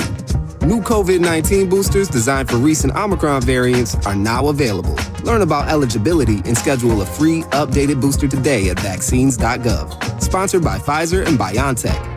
Hi, I'm Aaron, owner of California Deluxe Windows. Ever notice? When your neighbors get new windows, there is a large black eye of broken stucco, uneven plaster, and even mismatched paint. At California Deluxe Windows, we never leave a ring around the window. Why? Because we are one of the only companies in California who custom crafts every window and door to your home's exact measurements. Almost everyone else on the radio is a distributor. They grab a window from a warehouse, break open your walls, shove it in, and patch things up. At California Deluxe Windows, we take pride in our work. Our installation technique is so precise, we do not break your stucco. Your house could be covered with potato chips, and we wouldn't crack one. Call now, and for a limited time, you get 30% off your entire order and 24 months of interest-free financing. 800-874-3600. 800-874-3600. That's 800-874-3600. California Deluxe Windows. Windows engineered for life. Certain terms and conditions apply. CSLB number 70. 877-451-7518. You're listening to 95.7 The Game, KGMZ FM and HD1 San Francisco. Always live on the free Odyssey app.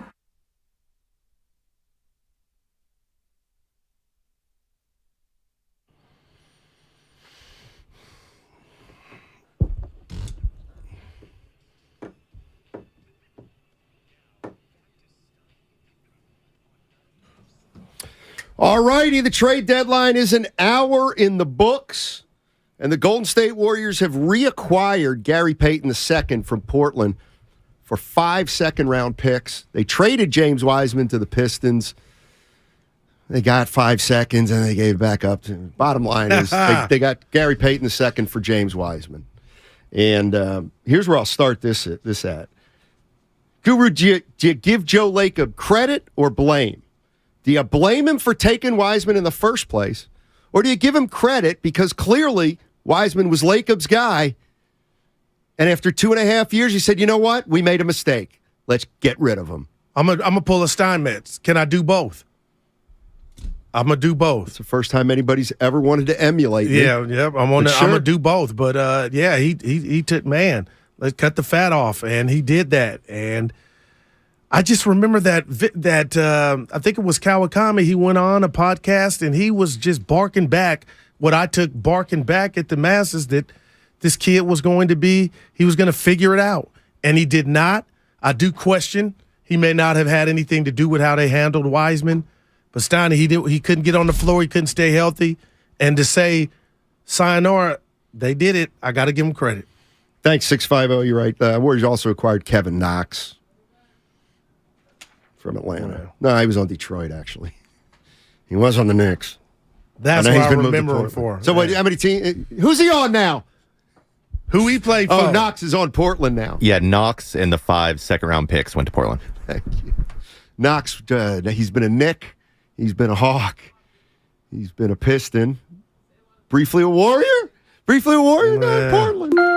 Thank you. Thank you very much. This season is incredible. Is there a Super Bowl Sunday? There's a football game Sunday, Steiny? NBA. 510 this is kind of where I'm at. They're a 500 team with Steph. What are we talking about? We're talking about last year. No, we're talking about a team that had won that has 4 rings under their belt, and they get the benefit. Even if I wasn't in the hometown, you get the benefit of the doubt that okay, you ain't going to start the tournament as a favored. Let's see what you got, and you know what that entails. Somebody has to beat them every other night, 4 out of 7. Come on. Yeah, they're 500. Sacramento going to do that? I was asking Kyle. Denver. We got to see. I'll say it again. Warriors got to make the playoffs. And I get mad at you, but I'm like assuming that. But last night bothered me. Leo's in San Francisco. Hey, Leo, how you doing, man? Okay, how you doing? Doing well. Good. Well, I think the Warriors were at a crossroads. I think maybe in their heart of hearts, they wanted to go young and start building for the future, but they still got this bit of hope that maybe they can squeeze one more out of this group and this dynasty.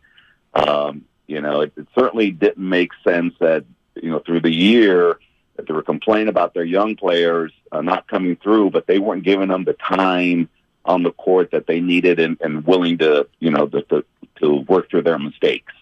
At the end of the day, if you look back on the Warriors this year, even with Steph, they were for the most part playing under 500. And at this point, I don't think there's any way that they win a championship this year. I'm taking the field, unfortunately. Depending on what happens in that first round, who they match up with, if they get in, they could actually go out in the first round. At this point, they've got some bad matchups because teams are actually getting bigger and more athletic.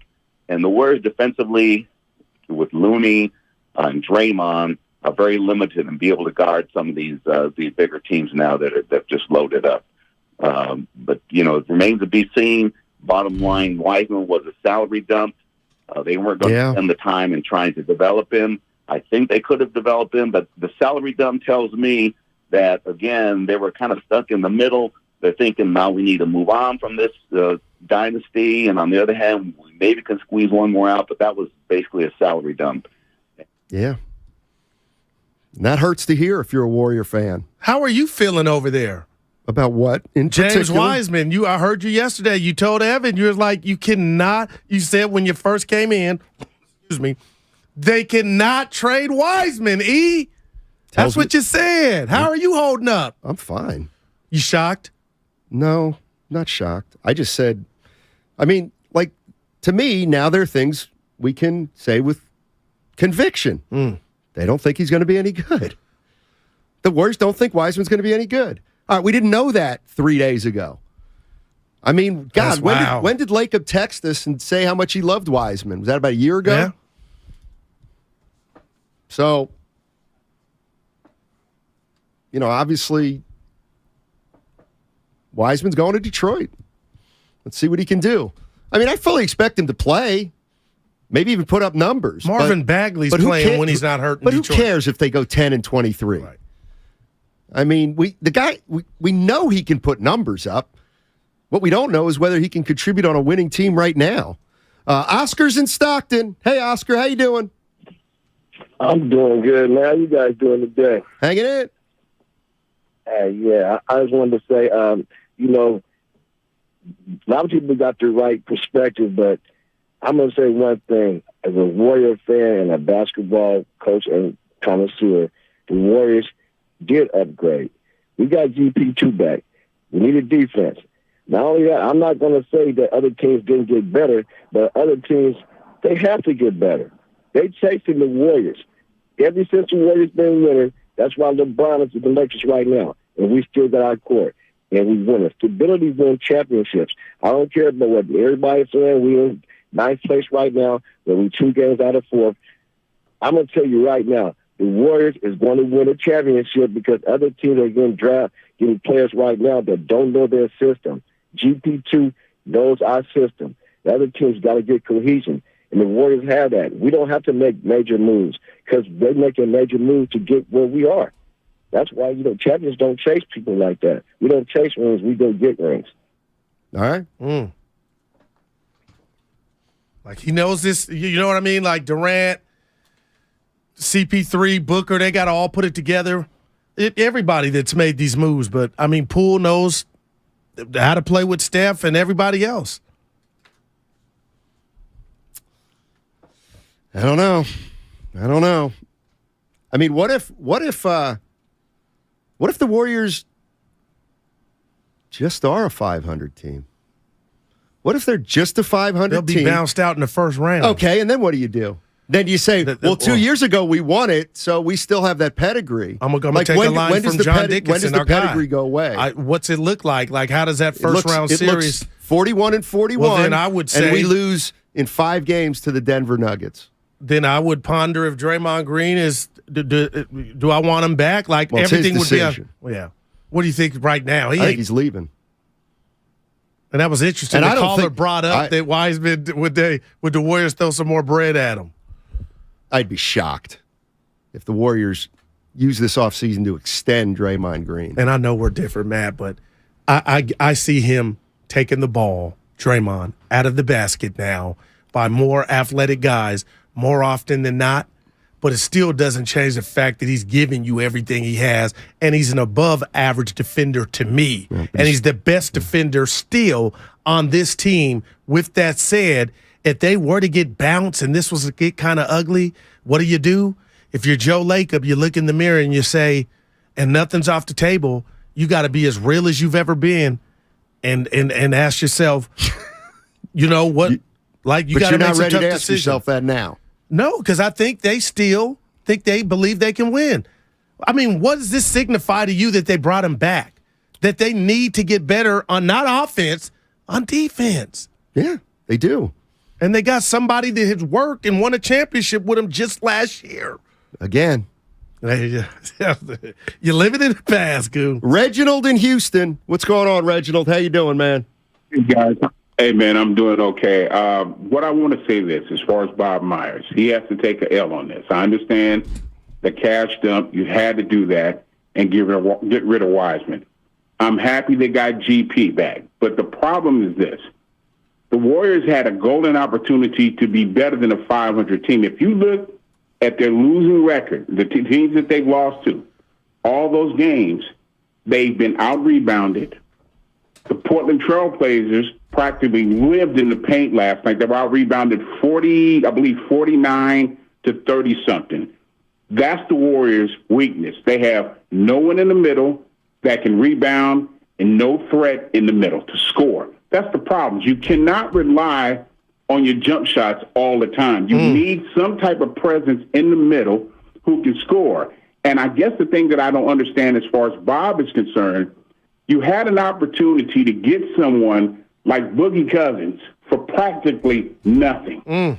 He's a 6'11" inside presence who can rebound. He can D up Joker. He has proven that. He knows the Warriors' offense. He can shoot from the perimeter. Well, it makes no sense. Go get him then. He's around. I don't think he's on a team. Thanks, Reginald. Go get him. Why? He's not the only guy that. It's not just me. We've had like 4 people call. What the F do you got to lose? That's when you lost already. When that's your thinking.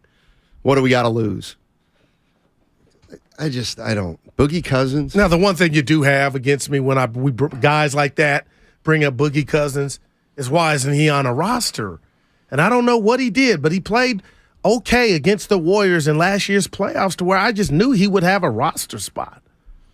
Let's go to Joel. Joel's in Oakland. What's up, Joel? How you doing? Hey, fellas. And no, I agree that Boogie Cousins, I think, would be great. And the reason is that, Weissman and Looney, when you go up against Jokic, or if you get to the NBA Finals and go against Embiid, they make you look bad. And Boogie Cousins could stand up there and handle those two guys. So where on the floor in the low post? Say it again? Down inside, I think we're talking, right? Yeah. But I've been following. You guys probably do it too. You follow Boogie on Instagram. He looks friggin' great right now. He's in shape. He's out there practicing every day. But who's going to go up against Embiid? Embiid makes, I love Loon, but he makes him look bad.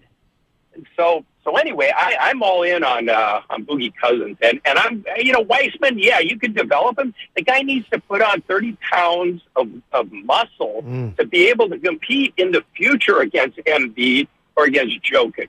So it's just, Weissman, he's a good dude. Everybody loves him. He's polite. He's the nicest guy in the world. But I just think Joe Lacob and maybe Bob Myers were thinking, in the finals or in the semifinals like that, he's not going to be able to compete on that level. No, he's not. Not now, anyway.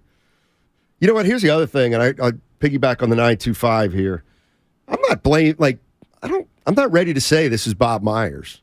I don't know who this is. Bob Myers doesn't even have a contract for next year. So we know something's going on in the front office. We know that. We also know that Wiseman was Joe Lacob's guy. Maybe he wasn't Myers' guy. I don't know that. But we know Lacob liked Wiseman. There we go. That we know. So we know Bob's not under contract yet for next year. So because of that, I'm not willing to say, why would Joe Lacob, if he doesn't think Bob Myers is coming back, just say, yeah, do whatever you want, Bob? He wouldn't do that if there's already a rift. Okay. So I'm just not convinced this is about. It doesn't matter at this point. Right. This is a Warriors move. No doubt. And this is where they're at. I got a question for you. For Dub Nation that feel like the Warriors didn't do enough and the reacquisition of Gary Payton II is not sexy enough, Steiny, I'm asking you point blank range right now, would you have given up any type of package that would have included Kuminga for OG Anunoby? I wouldn't have, and I love OG. So I don't know. If Warrior 888-957-9570, who did you want them to go after, and what would you have given up? Because I feel like they stayed pat and got something back, a substance, for much of nothing. Is there a dude you're saying, goo, they should have got? I'm looking around. I mean, everybody was saying Crowder. Well, they got Crowder. His name's GP2. Anybody want to wing to Anunoby? Well, they got Anunoby. GP2. Obviously, they're not the same player, and Anunoby's probably better, but you ain't giving up Kuminga's future point. For that. For what? For Anunoby. I guarantee you, Steph, Dre, and Clay would have. They would have loved to have moved Kuminga for Anunoby. Man. And that's, I think, one of the issues we have with this organization. And I think that's kind of where they went halfway today. They went halfway to appease the veterans and bring GP2 back. He said halfway. Let's go to Schleprock, Fremont. What's up, Schlep? How you doing, man? Hey, I'm doing good. What's going on, guys? Here's the thing. I'm not happy because I hate to see a 7'1" guy go, and I think they let him go a little bit too soon, but it's not my money. I think what that young man needed was to play, and not in the G League, because he's not going to get beat up and beat around in the G League. He needed to be taken somewhere, whether it be a Warrior practice, a summer league somewhere, and get his ass kicked so that dog could start coming out of him, you know? He needs to be that dog, and until you get knocked around a few times and getting your ass kicked, you ain't going to be that dog. But yet, he's still a kid, you know? There's not a lot of dog in some of these kids unless you came from the streets. I'm glad, you know, Gary Payton Jr., hey, I'm cool with that. That's another defensive factor for the Warriors, and another player that's not afraid to go to the paint and score that way, like a bull in a china shop. But it's a little bit too late, and I'm not saying that the Warriors are done, because if Iguodala is 75% of the man that he was 4 years ago, then their defense is strong. Clay is playing better defense. You need defense in the playoffs, but the Warriors are lacking that player that is not afraid to go and score points in the paint. The teams that they've lost against in the last, couple of weeks that they should have beaten, if they go to the paint and get at least 6 or 7, 8 points a game more, they win 90% of those games. And, Goo, you keep saying, who scares me? Did Portland scare you last night? I don't care if you're not afraid of them, but they sure as hell beat us last night, right? Yeah. That's it, man. Appreciate the call. Yeah.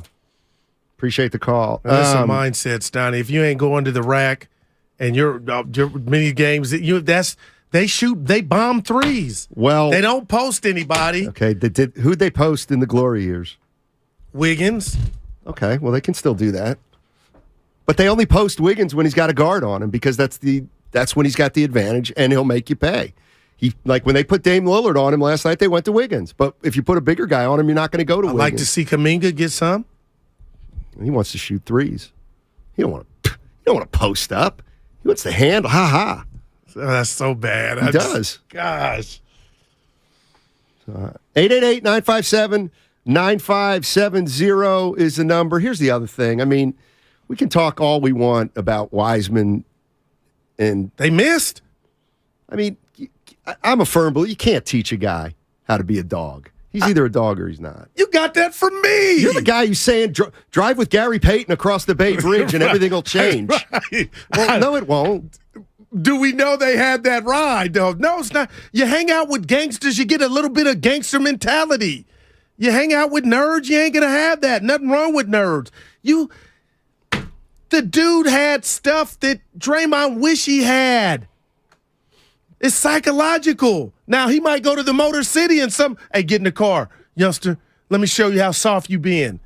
And then we might see a whole new Wiseman. You really think it's that easy? No, I don't think it's that easy. But when you've been here 3 years, I mean, man. That's exactly right. He's been here 3 years and he's the same player. You rapping? Huh? He wasn't scared to record. That takes him, you know what I mean? Use some. Oh, boy. No, that's a four, but use some of that. You got to have audacity and gall to put yourself out there when you do music. Do that on the court. So let's go down to the low post, feed Wiseman, and he can start rapping down there. No, that's not what you're totally missing it. Hey, I'm going to say this about Wiseman. On his way out, I wonder if he's on the airplane now. I would hope that Evan, producer John Bordop, our guy, my friend, I would hope that if I were in a situation and needed some money, some gas, and y'all knew I was out there thirsty, that y'all would throw something my way. And that's where I'm going. Ty Jerome, you knew when Wiseman was out there. And for every Warrior that didn't throw that ball in the paint for you to jack up a shot, even if it went in, shame on you. You know the big fella was trying to make you trying to do something. Give him the ball. And too many times I saw them, James got his man sealed, Steiny. He doesn't even know how to seal a man. There's a couple times I saw him seal. Yeah, he can seal a guard. So I think that's who was on him. Stinks. I got to say, he stinks. But they blew it. This goes down on the lake up in Myers. This is over. And every time, just like, no matter the rest of his days, when I watch the great LaMelo Ball play, and he's going to be a future All-Star, I will always think of James Wiseman. That's done. That's done. It's done. Let me ask you a question. When you saw Donald Foyle, did you think of Tracy McGrady? Oh, good Lord. Not up until you just brought. No, I didn't. Yeah. Donald Foyle was the 8th pick in the draft, and Tracy McGrady was the 9th pick in the draft. Mm-hmm. But P.J. Carlissimo was running the Warriors, and he really wanted a rebounder / shot blocker. Donald, we loved you too. Great guy. And Donald had gone 4 years to Colgate, so P.J. Carlissimo did not want to take McGrady because they'd taken Jermaine O'Neal in Portland, and of course he didn't play early in his career. So P.J. Carlissimo said, no. We don't want McGrady. Steiny, yesterday you were swearing you wouldn't trade him. This one. I wouldn't have. I know I'm kidding about he stinks. Oh. No, I said. And when I said, first of all, it wasn't they better not trade him. I don't care if they trade him or not. It's they can't trade him, can they? Right. Can they really trade James Wiseman? And you know what? And they did. Good for them. They made a mistake. And they acknowledged it. You got to give them credit for that. They made a big mistake, and yesterday they admitted it. And today they admitted it. Okay, but you can admit all you want. When can you rectify it or fix it? You can't. Because you'll never get another number 2 pick here in the near future. Never. Barring any. Well, if they don't make the playoffs this year, they could have the number 2 I will pick rip again. I'll take a week off if they do. I couldn't handle that. Yeah. Well, that would be a dislickage. That may be the next shoe to drop.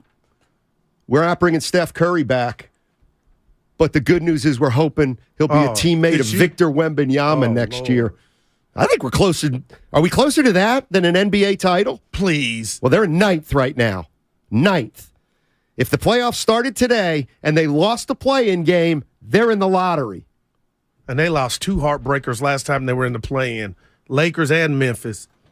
All right. The NBA trade deadline was today. We have all the reaction right here on 95.7 The Game. Our trade deadline coverage is brought to you by Boxer and Gerson, Northern California's premier workers' comp law firm, helping injured workers get their lives back for over 40 years. Gary Payton, too, coming back to the Bay.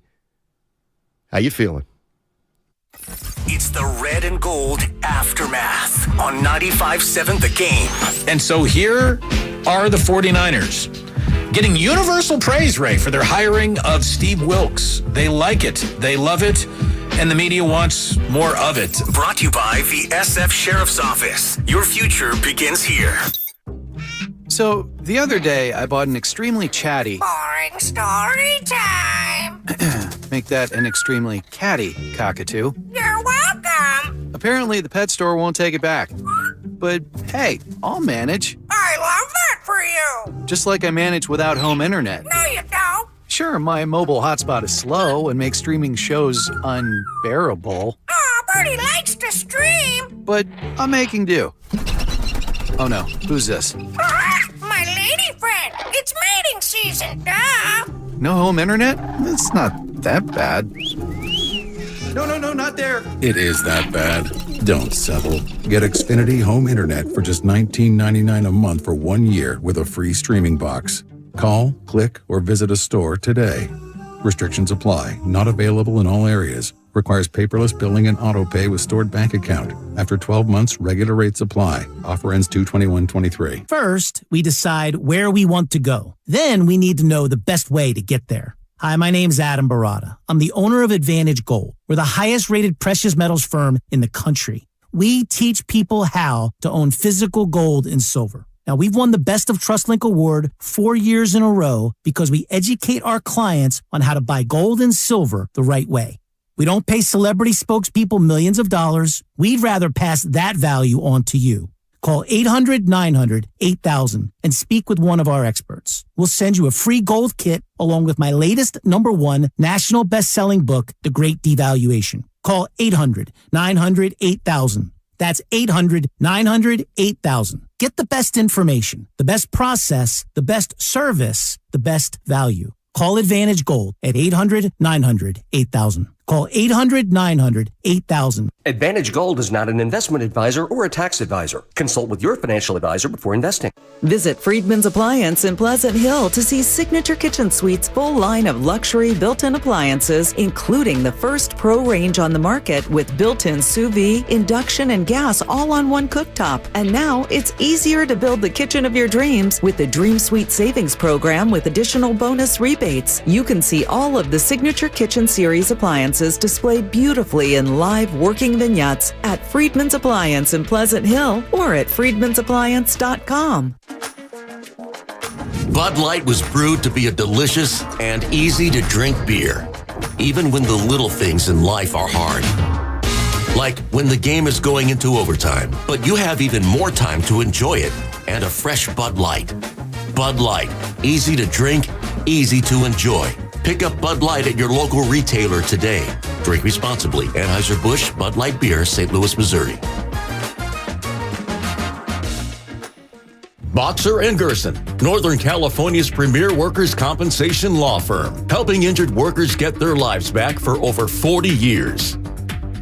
Paid for by Bottom Line Capital. Attention all U.S. business owners. Was your company impacted during COVID? If you had over 5 full-time W-2 employees during the pandemic, you may be entitled to up to $26,000 per employee. That's right. If your business employed more than 5 full-time employees in 2020 or 2021, and your business was affected by the COVID pandemic, you may be eligible for up to $26,000 per employee. To check your company's eligibility to receive $26,000 per employee, call 800-793-0135 right now. We have already secured millions of dollars for businesses just like yours. There is no upfront cost to see if your company is eligible. Just call 800-793-0135 and find out for free how much your company can claim. This approved payroll tax refund program from the United States Treasury Department is for any business who kept employees on payroll during the pandemic. Best of all, these funds do not have to be paid back. Do not miss this opportunity to claim your company's refund. Call 800-793-0135. 800-793-0135. I always wanted to learn Spanish, but I never thought I'd have the time.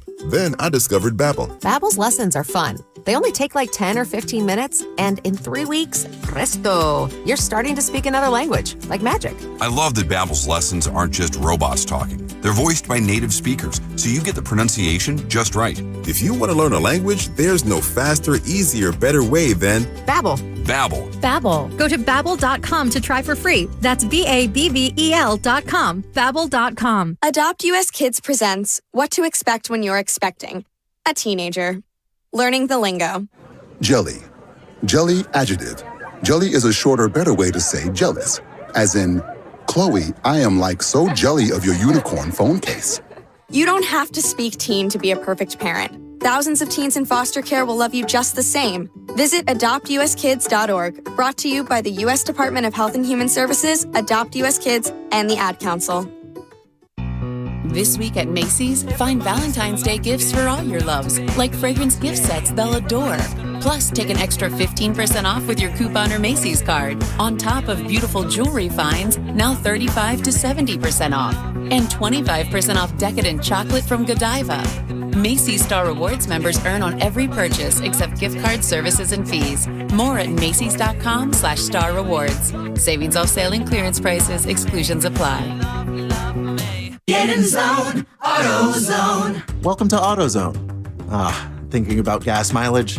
If your check engine light is on, it may be affecting your MPGs, but the free AutoZone Fix Finder service can help. With the most complete free warning light report backed by technician-verified fixes, you'll know what's affecting your gas mileage and more, and you don't have to drive too far to find the fix. The free AutoZone Fix Finder service is available at all 6,200 stores. Get in the zone, AutoZone. See details at AutoZone.com.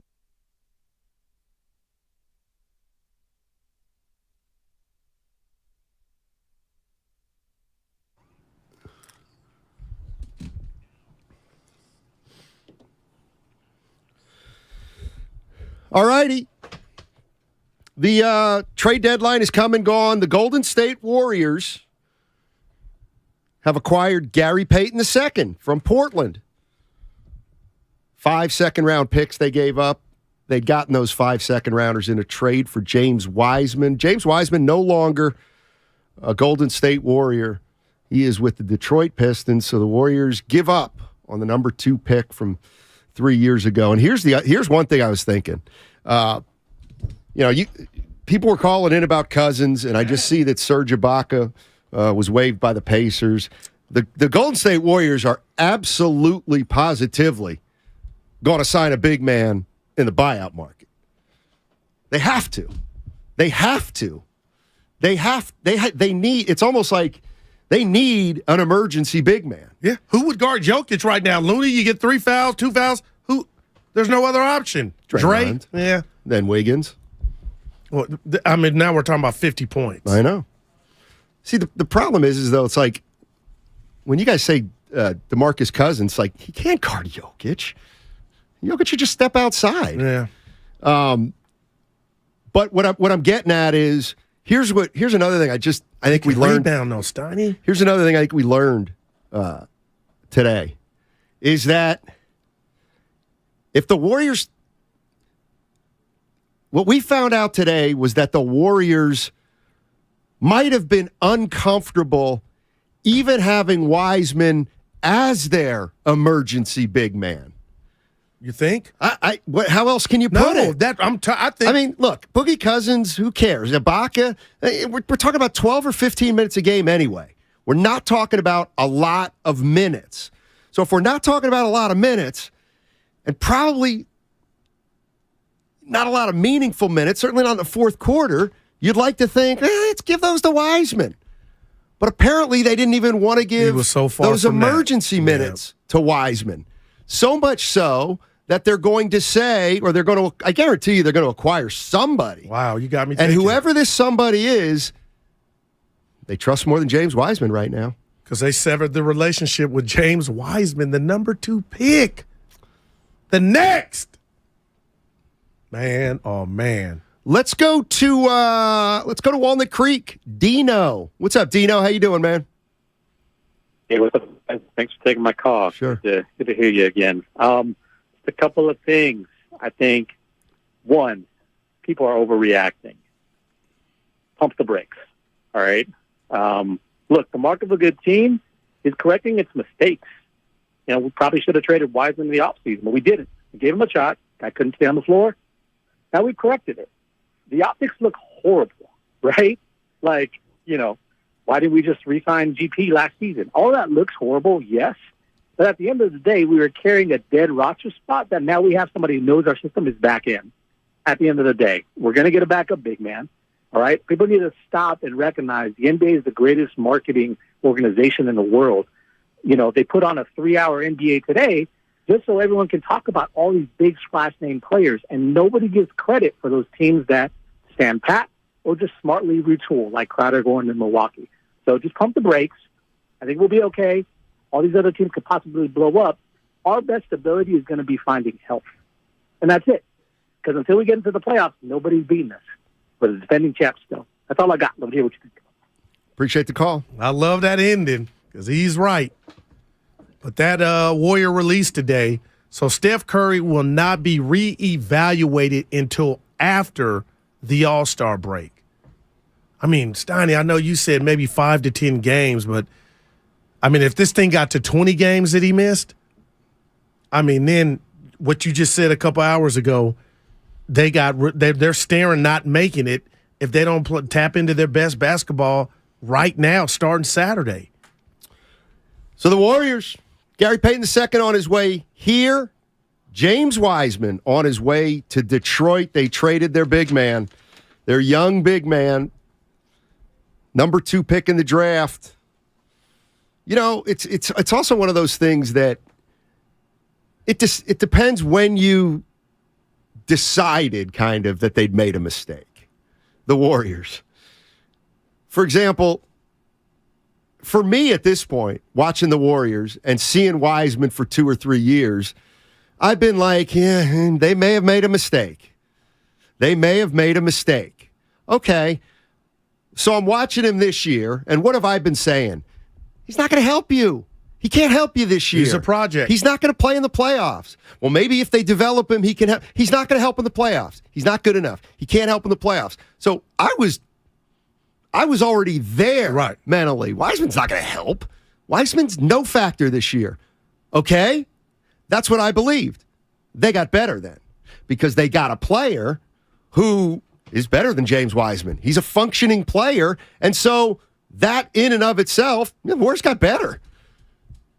But it doesn't change the fact that Wiseman was supposed to be a franchise cornerstone. And that's where the Warriors blew a once-in-a-lifetime opportunity. The only reason you were in the lottery was because of Steph's hand, and you botched it. You went Charlie Brown kicking the field goal with Lucy. You said we don't need a sudden impact. Clint Eastwood again. I love myself for that one, Stoney. And you brought this guy here that wasn't going to hit the ground running. And if I were to do it all over again and I had been blessed that opportunity, I would have got something that could have hit the ground running. So forget comparing them to LaMelo Ball, Halliburton, but how can you not now?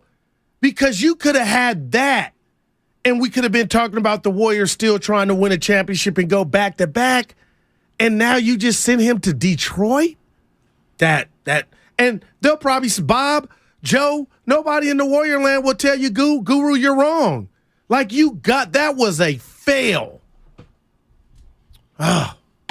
Well, unless they win a title this year. And Gary Payton is a huge part of it. What if Gary Payton, what if the Warriors run the table? What if they run the table and Gary Payton has as big a role as last year or maybe even bigger?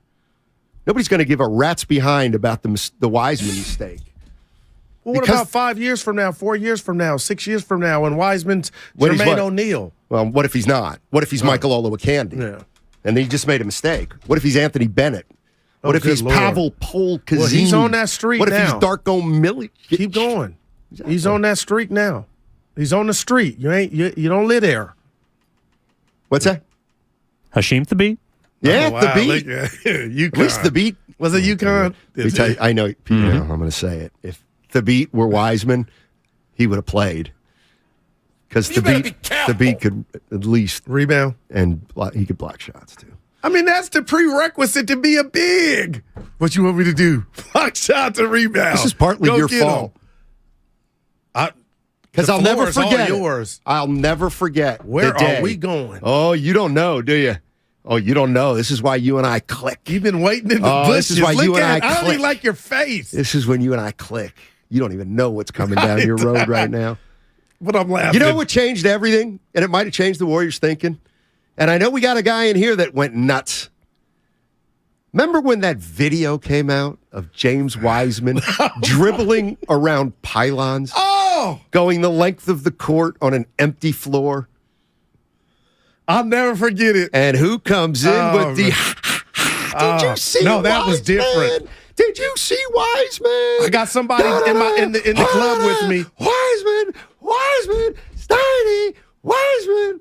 I hope I don't get a text message. Because there's somebody else in the business. I'm about to bring his name up. I hope he ain't listening. The great Marcus Spears. Remember he said. I don't remember. He's going to be Kevin Durant. He saw him in a pickup game. Well, put it this way. Spears said that. I love you, brother. Well, if he is, hey, then the Warriors made an unbelievable mistake. Well, you don't get 100 years to prove it. Well, KG. Garnett. I'm sorry. Who did I say? I think he said Evan KG. corrected me.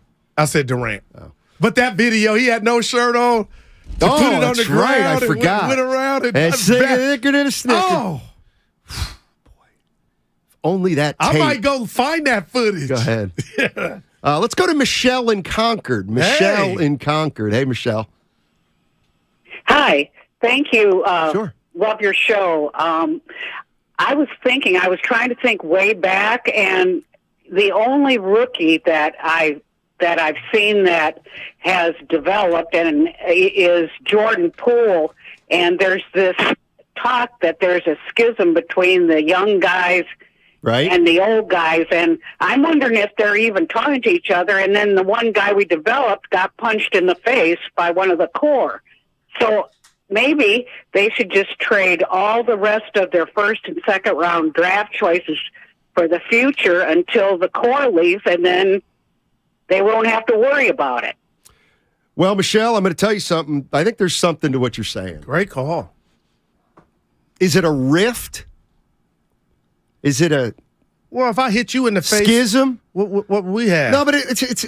I almost feel like, and I don't know if I'm putting words in Michelle's mouth or not, but this young versus old, this two timeline. It may be it may be splitting apart the organization, and what I mean by that is it kind of feels like the veterans are now looking at what the Warriors did with those 3 picks, when they could have used those 3 picks to extend this window somehow with some deals. Instead, they drafted 3 projects. Wow, and I think the core, they didn't like that.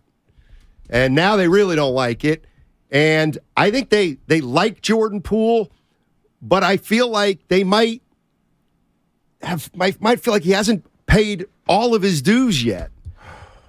And I think that might be part of the reason that Bob Myers doesn't have a contract for next year. And maybe it's part of the equation why everybody's saying Steve Kerr doesn't play the young kids.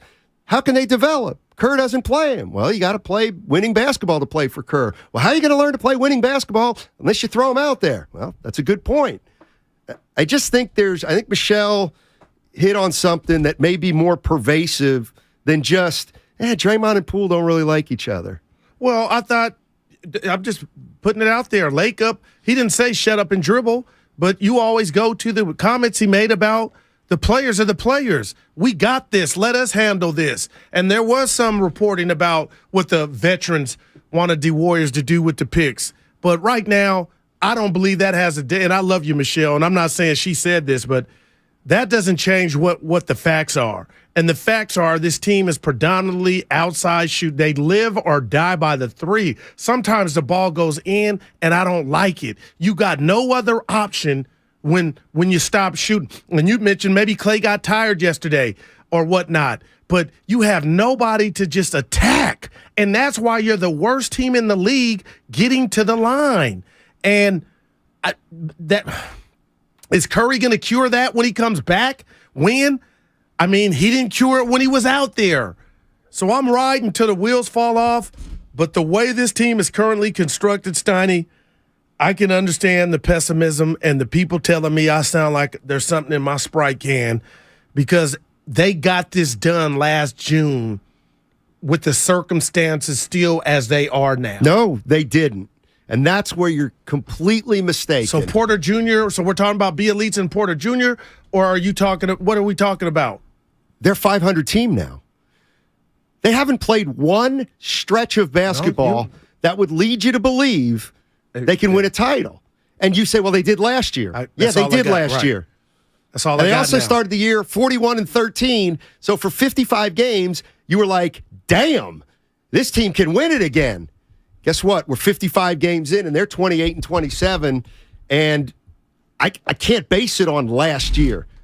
The circumstances were completely different last year. In fact, wow, man. Clay was just getting back last year. Yes, he was. Exactly. But Poole had blown up. Right. Now he's in a different role. By the way, look at Poole's numbers. They're fine. He's shooting 30% from 3, though, Stoney. It's up to 33, 34. Is it up to 33? Yeah, it is. All right. And he only came into the year 35, 36. He's never been a great shooter. If Draymond Green was to your right, honestly, I'd say what try would you to score a few points. No, but defensively, what would you tell him? Hey, Dre, like I would tell him, Dre, I'm going to give you an A+ on energy. Your motor has been there. But what would you really tell him about what you see from him? Because I think Dre is 2 seconds away from saying, Steiny, guys like you think I'm slipping on D, but it's what's around me that makes it appear to be why I'm slipping. Your individual defense isn't as good as What about my help D? Well, it's good. It's good. Problem is, Draymond, 5 years ago, you were the best defender in the league. Okay. And now you're just one of the best defenders in the league. I'm not saying you stink. In fact, I think you're an unbelievable defensive player. But the fact is, when we won championships, you played at a higher level defensively. So we're all about championships. So even though we love where you're at, you're still going to pay the price for his declining. Well, I would say, you want to win if a I were Dre, championship. I'd say, Matt, we just want. Well, he got. And you know what? I'd benched say, in you know what, Draymond, go tell somebody else this, because I was the guy who 8 years ago tweeted out that you couldn't guard Boris Diaw, and you got all mad and called me a clown. Those are facts. And then 5 years later, you said, well, you were right. That's why I was so mad.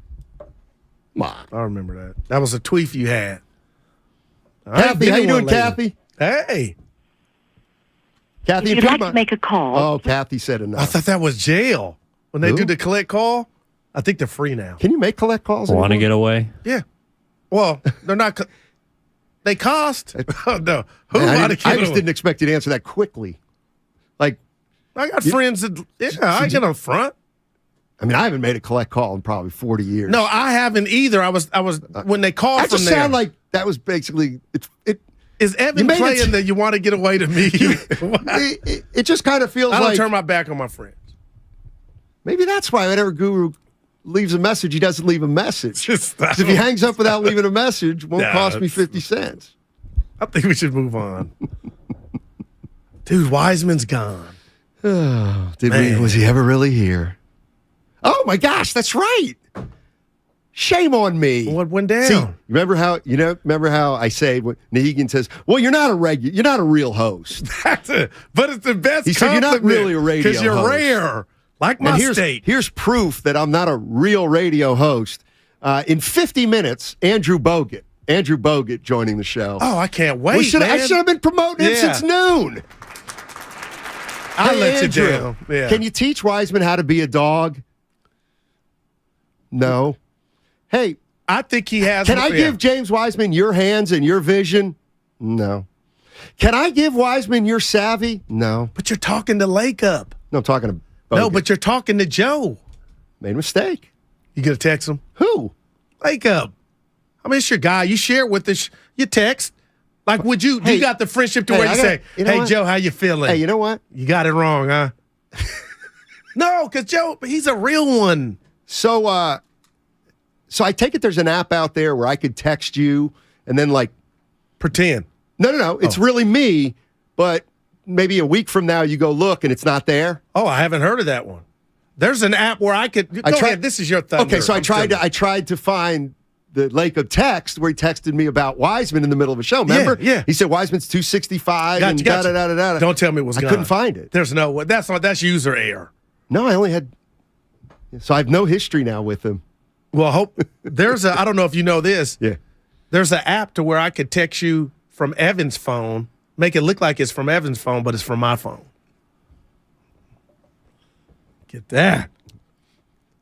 I don't even want to think about that. That's too much to wrap my head. Because people are Let's go to Kurt. Kurt's in Dublin. What's up, Kurt? Hey, thanks for taking my call. Hey, I got two things. So one, obviously, as a Warrior fan, I'm torn, disappointed that we couldn't make James Wiseman work. I mean, you watch a big guy like that run the floor, and you think of all the possibilities. But secondly, I'm super excited that Peyton's back. I think he solves our number one problem, and that is our defense on point guards.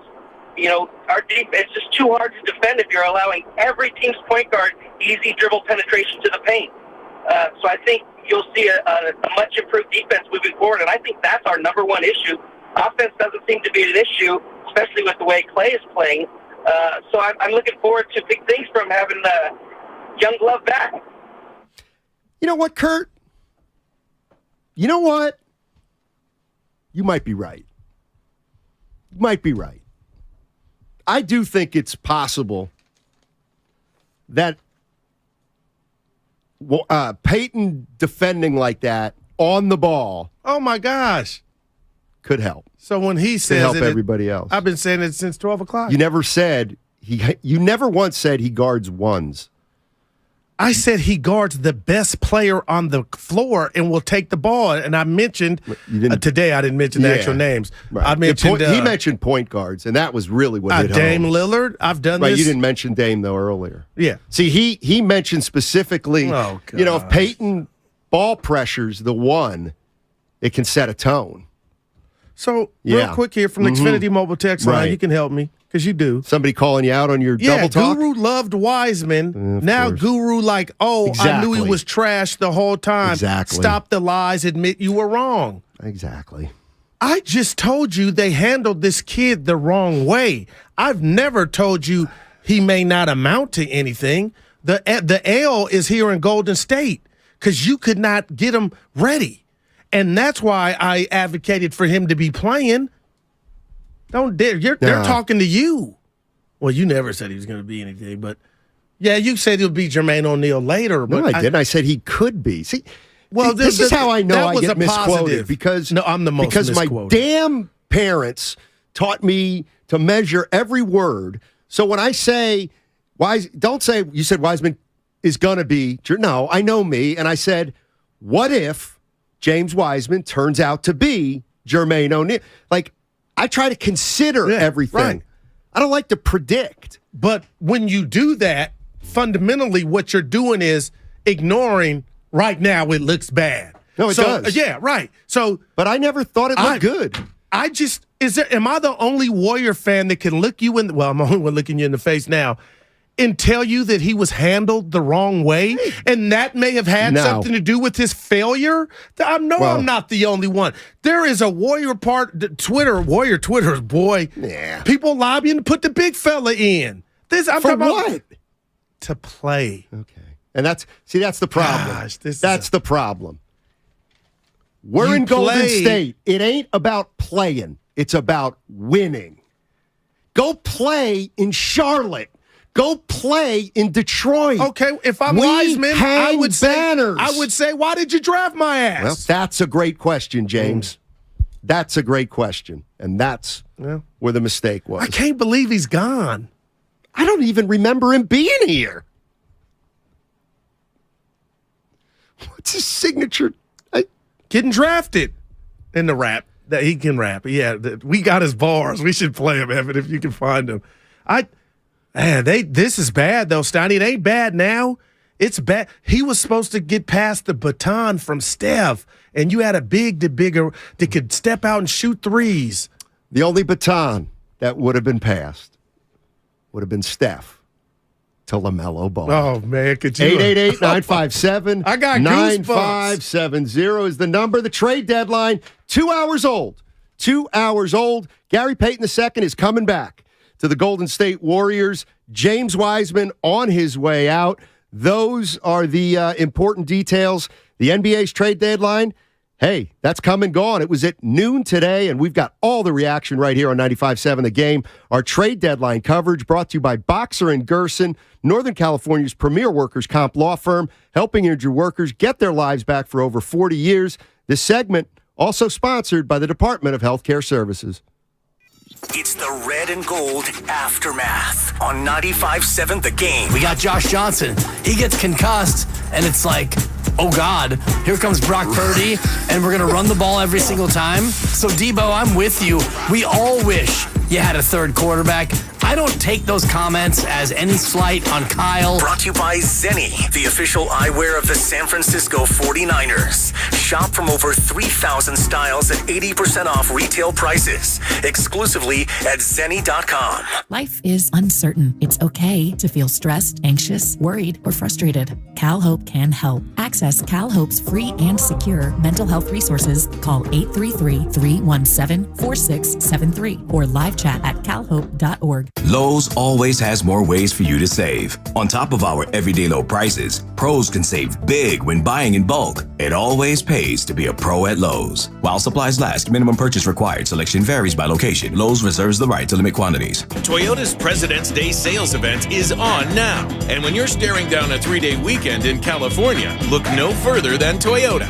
Right now, get low 3.99% APR financing on 2023 Tacoma, or check out the 2023 Tundra and the all-new Sequoia. From snowy slopes to sandy coasts and everything in between, this President's Day, Toyota lets you do it all. Toyota, let's go places. Offer available through TFS to buyers with premium rated credit. Excludes TRD Pro. Ends 2/28/23. Thank you to all of the business owners who kept people employed during the pandemic. For all you've done, you may be eligible to claim the Employee Retention Tax Credit, a payroll tax refund from the United States Treasury Department, applicable to businesses who kept employees on payroll during the pandemic. The window is closing to claim your refund. Contact Paychex to see if you qualify. Paychex is proud to have helped more than 45,000 businesses secure over $9.2 billion in ERTC claims, an average of $190,000 per business. 50 years and thousands of experts in HR, payroll, benefits, and insurance. You may be eligible to claim the Employee Retention Tax Credit, a payroll tax refund from the United States Treasury Department,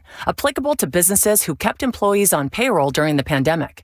The window is closing to claim your refund. Contact Paychex to see if you qualify. Visit paychex.com/ERTC to find out how Paychex can help you get additional cash into your business. Paychex.com/ERTC. Paychex.com/ERTC. Hi, I'm Aaron, owner of California Deluxe Windows. Ever notice? When your neighbors get new windows, there is a large black eye of broken stucco, uneven plaster, and even mismatched paint. At California Deluxe Windows, we never leave a ring around the window. Why? Because we are one of the only companies in California who custom crafts every window and door to your home's exact measurements. Almost everyone else on the radio is a distributor. They grab a window from a warehouse, break open your walls, shove it in, and patch things up. At California Deluxe Windows, we take pride in our work. Our installation technique is so precise, we do not break your stucco. Your house could be covered with potato chips, and we wouldn't crack one. Call now, and for a limited time, you get 30% off your entire order and 24 months of interest-free financing. 800-874-3600. 800-874-3600. That's 800-874-3600. California Deluxe Windows. Windows engineered for life. Certain terms and conditions apply. CSLB number 774518.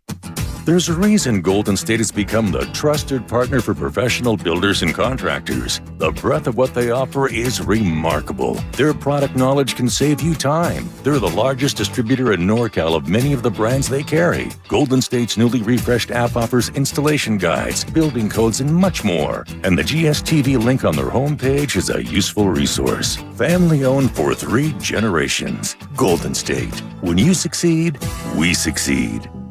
At Fisher Investments, we do things differently, and other money managers don't understand why. Because our way works great for us. But it may not work for your clients. That's why Fisher Investments is a fiduciary, obligated to put clients first. It's the highest standard for a financial advisor. So, what do you provide? Cookie-cutter portfolios like the rest of us? No cookie-cutter portfolios here. Fisher Investments tailors portfolios to meet each client's goals and needs. But you do sell investments that earn you high commissions, right? And make commissions when you make trades for your clients?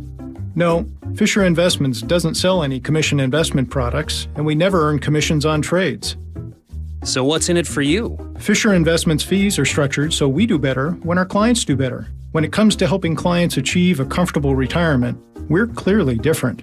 Visit FisherInvestments.com to find out why investors like you switch to us. Fisher Investments, clearly different money management. Investments in securities involve the risk of loss. Without the ones like you, who work tirelessly to keep things running, everything would suddenly stop. Hospitals, factories, schools, and power plants, they all depend on you. No matter the weather, emergency, or time of day, you're the ones who get it done. At Grainger, we're here for you with professional-grade industrial supplies. Count on real-time product availability and fast delivery. Call, click Grainger.com, or just stop by. Grainger, for the ones who get it done. Every small business owner knows business happens everywhere. The office, the warehouse, or on the road. And no matter where it takes you, there's one solution to help your business thrive. Comcast Business Complete Connectivity. It's the largest, fastest, reliable network with advanced gig speed Wi-Fi and cyber threat protection in one solution. Get started for just $49.99 a month. Plus, add Comcast Business Mobile and you can save up to 60% a year on your wireless bill. And ask how to get up to a $750 prepaid card. Flight 291 is now boarding. Yep, you're going places. And when you get there, be ready to do business. The complete connectivity solution from the company that powers more small businesses than any other provider. Comcast Business, powering possibilities. Ends 2/21/2023. Restrictions apply. Requires EcoBill and AutoPay. New 50 megabits per second internet and Comcast Business Security Edge customers only. Equipment taxes and fees extra. After 12 months, regular rates apply. Gig internet required for gig Wi-Fi. Mobile savings compares pricing of top 3 carriers. You're listening to 95.7 The Game, KGMZ FM and HD1 San Francisco. Always live on the free Odyssey app.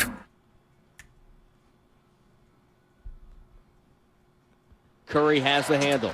Payton sets the screen. Pick and roll. Payton goes to the rim. Goes up. Jammed it all on left-hand slam over Bane. That could leave a mark. Oh, my goodness gracious. He just hammered that home. Now, back to Steiny and Guru on 95.7 The Game.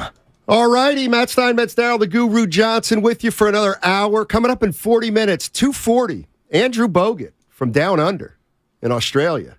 We're going to talk to Andrew Bogut at 2:40, and a perfect day to do that. The Golden State Warriors have parted ways with James Wiseman, their third-year center. He's going to Detroit.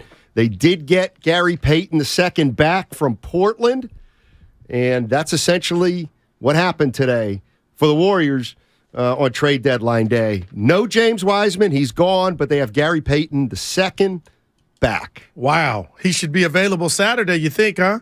I would think so. Yeah, LeBron out tonight. They play on TNT against Milwaukee, and Giannis taking a PTO. Is this an acknowledgement that the two-timeline system failed? Well, Moody is basically Claude Rains, the original Invisible Man.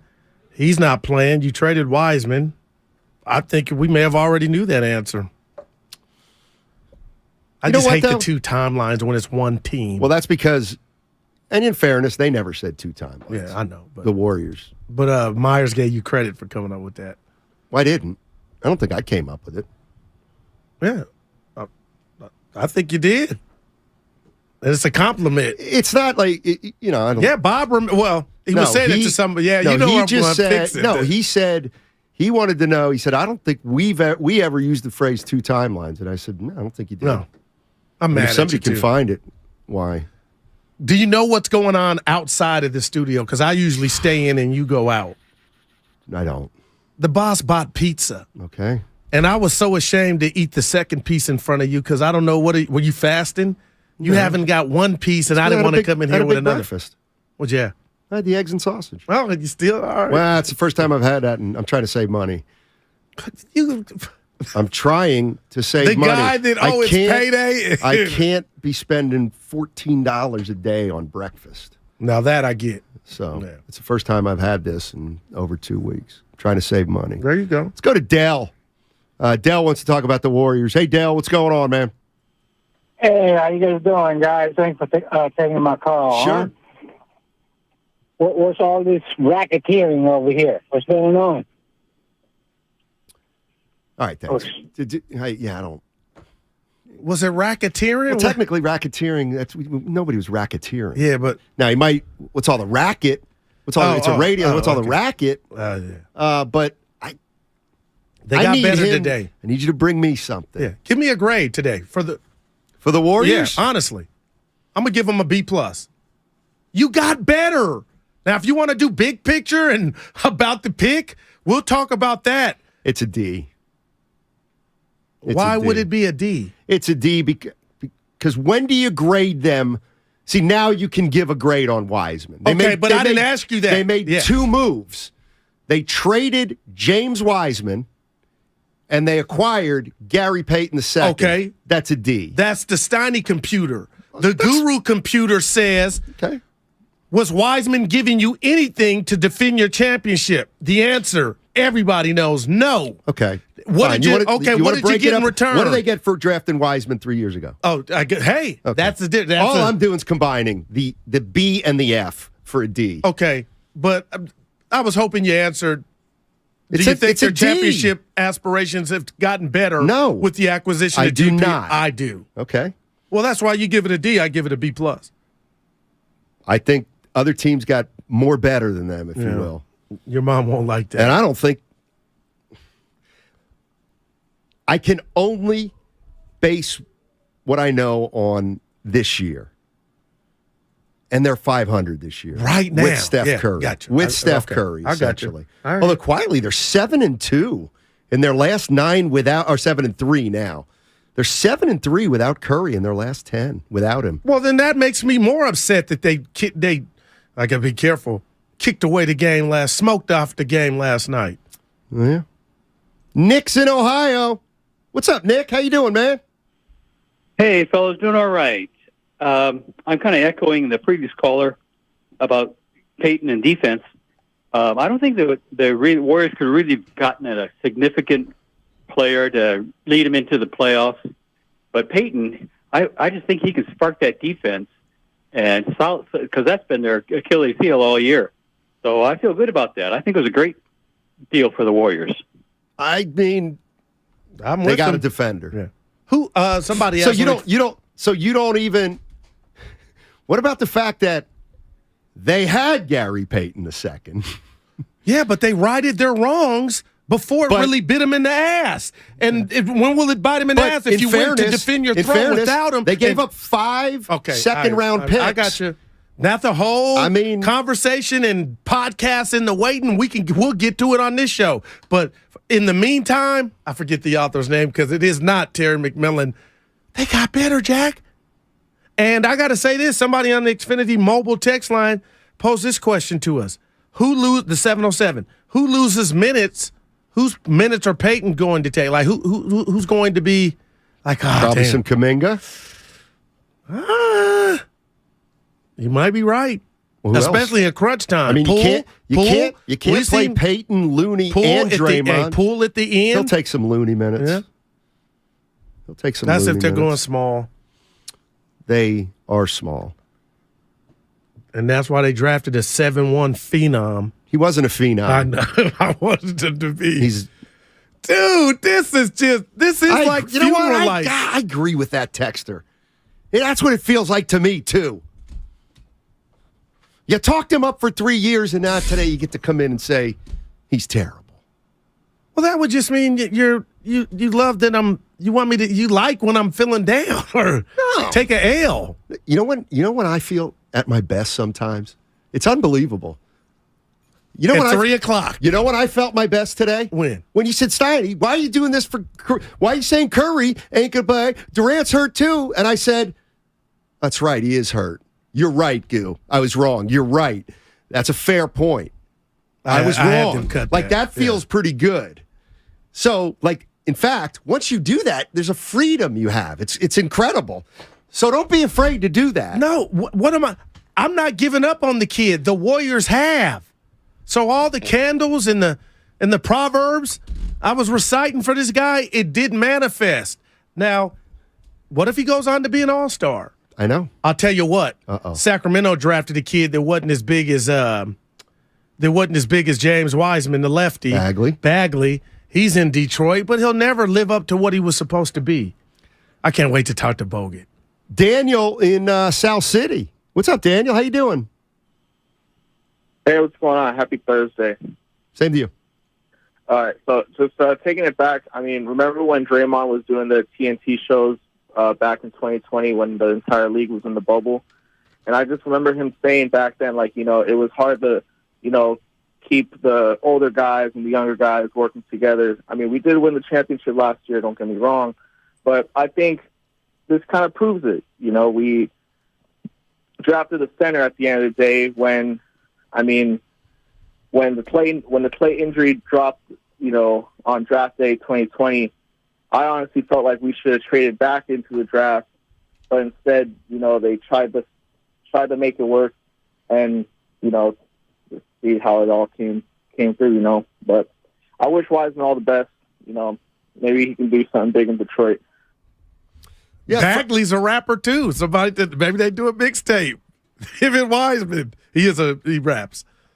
Everybody raps. Well, I heard you the other day, dude. Hey, but Evan couldn't. It was like watching a car wreck. Grow up. So dude, a lot of people were like, "Hey, you want to do something?" Like what? Some bars. Some stuff is in the making. You got to get with making. Snotty. Some people hit me and reached out. there's nothing. Dude, I'm telling you. You got no prospects. No, dude, if you wouldn't have poo-pooed it with he out of breath, that was the part my I was worried style. about. I thought you were hyperventilating. It was out of concern. Don't be disrespectful. Boy, he's something else. Christian's in San Mateo. Oh, man. Hey, Christian, how you doing? Good. How are you guys doing? Doing well, man. Hey, I love you guys. Love the show. Thank you. Guru, you're one of my heroes, dude. I love talking to you. Wow, who's this guy?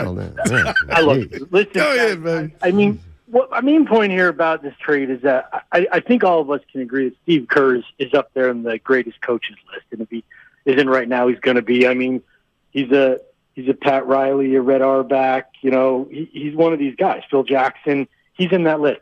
And so I think for any of us to kind of sit back, you know, and think, oh my gosh, did Steve Kerr not sign off on something that was the right thing to do? I don't think any of us can say that. I think this was the right thing to do.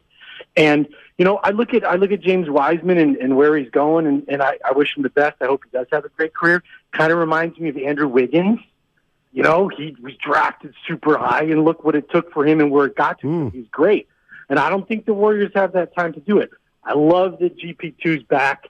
You look at all of his career, he never had as many minutes per game as he did last year with the Warriors. And sometimes things fit, and sometimes things don't fit. And I'm thrilled that he's back. One more note before I go, guys. This issue with back to Steve Kerr again, this issue with Draymond and Jordan Poole. Jordan Poole's the future. And I understand why Draymond's still here, but I think sooner or later, Kerr's going to have to deal with that. I'm out.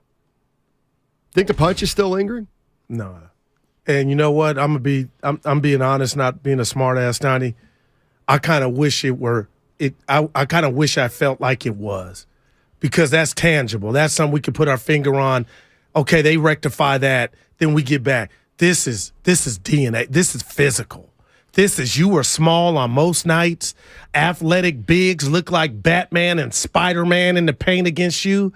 And we just got guys, for whatever reason, up under the goal, passing it out to shoot a worse shot, a lower percentage shot. I wish it was. Now, I could be totally wrong, but how could it be? Like, what have you seen to make you, like, I can't tell him he's wrong. There's nothing on the court. They're dapping each other up. What is it? You mean the punch? Yeah. There's no way to measure it. If there's anything to measure, there wouldn't be any way to measure it. But so when Jordan scores 33 or 38, the punch has vanished. No, and then when he struggles, I'm just asking, I mean, is that what we're going to do? When he struggles, it's the punch? Yeah. But what if there's a rift between the old guys and the young guys? And look, Curry is a captain. The bottom line is this. Here's what they're going to do. Here's and what that would have got out. They trick. Please. You think, Steiny, in today's age? Look, let's put the rat on the how old is Gary Payton II? I'm going to say 28. Okay. I'm guessing. They traded a 21-year-old, okay, for a role player, Gary Payton II, and a Serge Ibaka. 30. Or a 35-year-old, an old guy. Damn, he's 30, yeah. All right, so they did appease the veterans. Okay. They got rid of Wiseman. Okay. They got a guy that they know has contributed on a championship team. Okay. And then they're going to get a veteran, big man, in case there's an emergency. Okay. So, like, you kind of better win it this year, or I think Wiggins, it's over. As a rookie, averaged 17. Even though he was disappointing, 20, 23, 17, 18, the Wiseman was nowhere near that. And obviously, he didn't have the 12 opportunity. 12 and 6. But you know what's crazy? The last thing about Wiseman? Stoney, they gave him the scholarship to start. Like, some have it, some don't. They gave, hey, young fella, show us what you got. Good point from the 650. Maybe you measure the punch by their record. That's hard hitting. I like that. But then that doesn't fit your narrative that all the OGs are slipping defensively. They are. I think it's more not just one thing. Like, the punch isn't, there more than one reason. Obviously, they're old. And they won it Guru's last going to be, year. 35 in March. He's got a birthday coming up, Steph. Steph. 35. But what's his body look like? Yeah, I know. Well, he's went the other way. He's missed 25% of his games the last 6 years. And that's not even counting the year he missed. Well, Durant's got some Carfax on. It's not about Durant. We don't look at other neighborhoods, I thought, here. I thought that was the thing. We don't look at other neighborhoods. When it fits, Okay, Joe's in Alameda. Hey, Joe. Hey, what's going on, guys? Hey. Appreciate y'all for having me on. Love the show, Guru. You are also one of my heroes, my guy. And Steiny, I grew up watching you on the television screen a long time ago, covering the Warriors. Now, I want to get to this right quick, man, because Steiny, you were talking about back when the draft was going on, you really wanted LaMelo. But let's go ahead and get over LaMelo. How many other players did we miss in that draft? Okay? It's painful to take a look at. I mean, Halliburton, wasn't Sadiq Bey drafted after James Wiseman? Of course.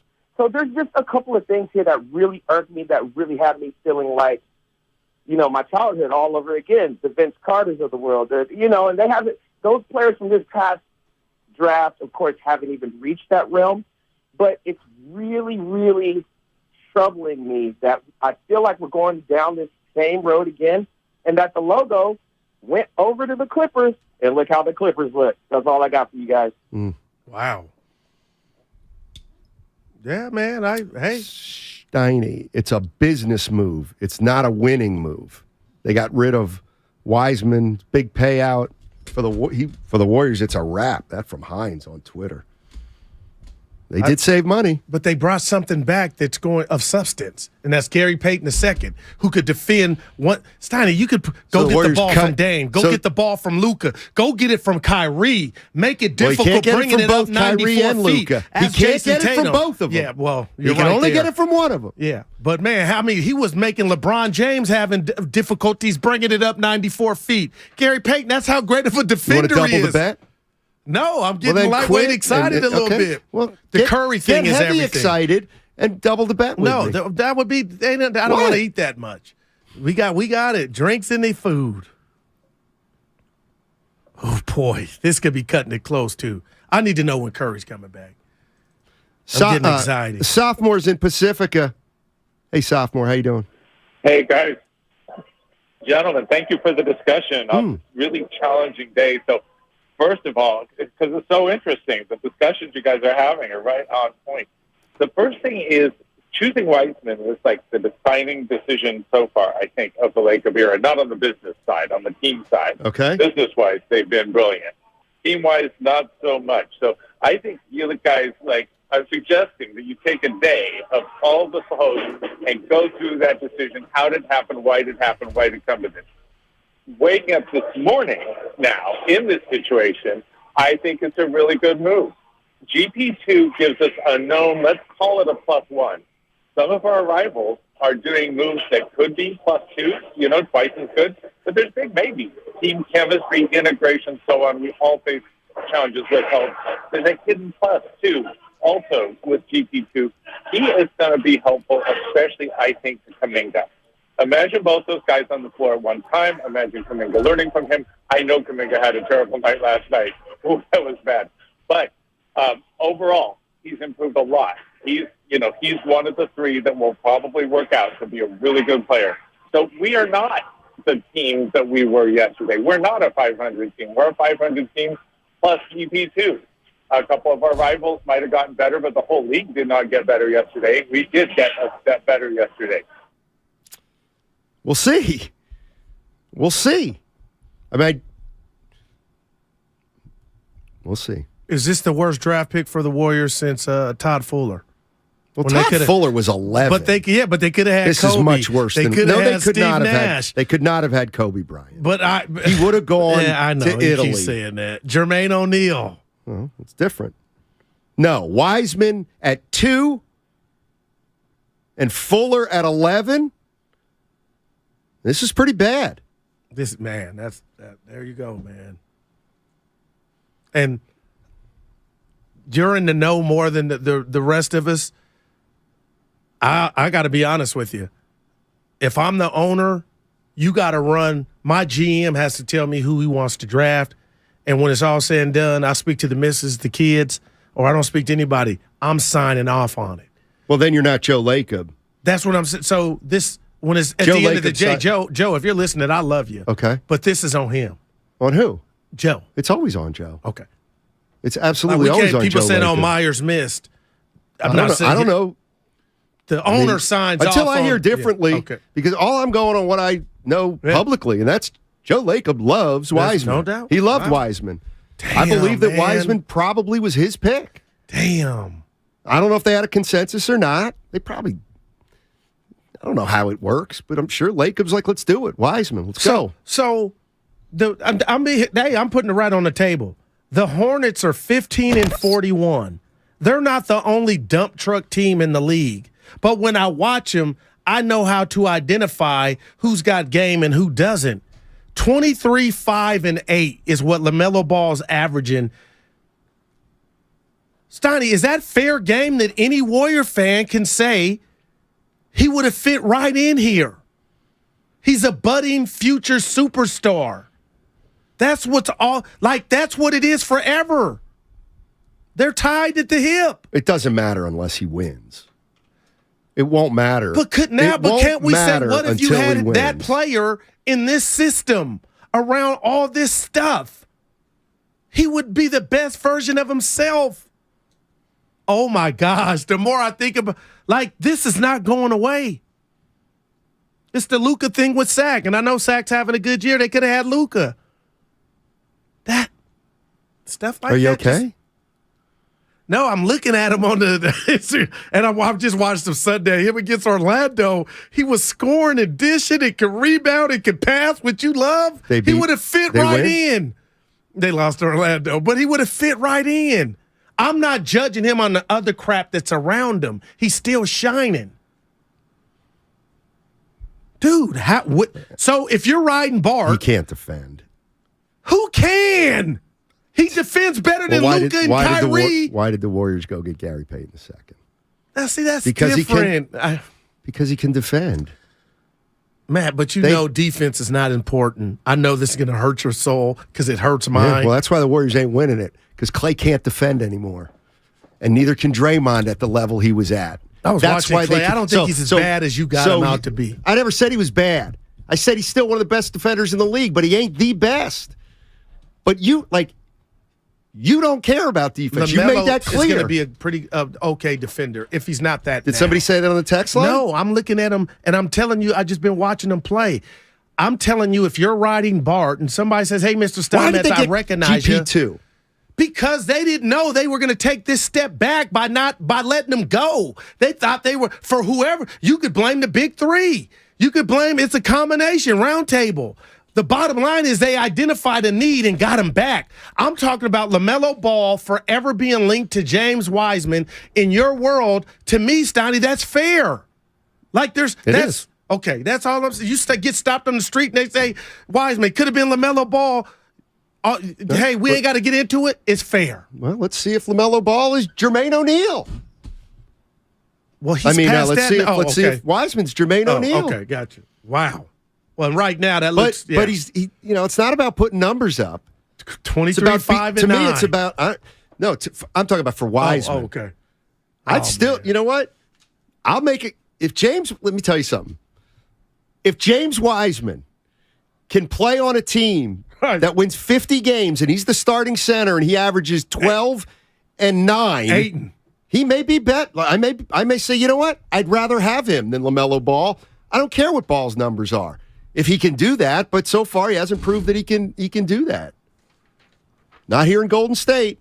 All right, Andrew Bogut. Andrew Bogut is coming up on the Bud Light guest line in 10 minutes. Andrew Bogut, it's all sponsored by Anheuser-Busch.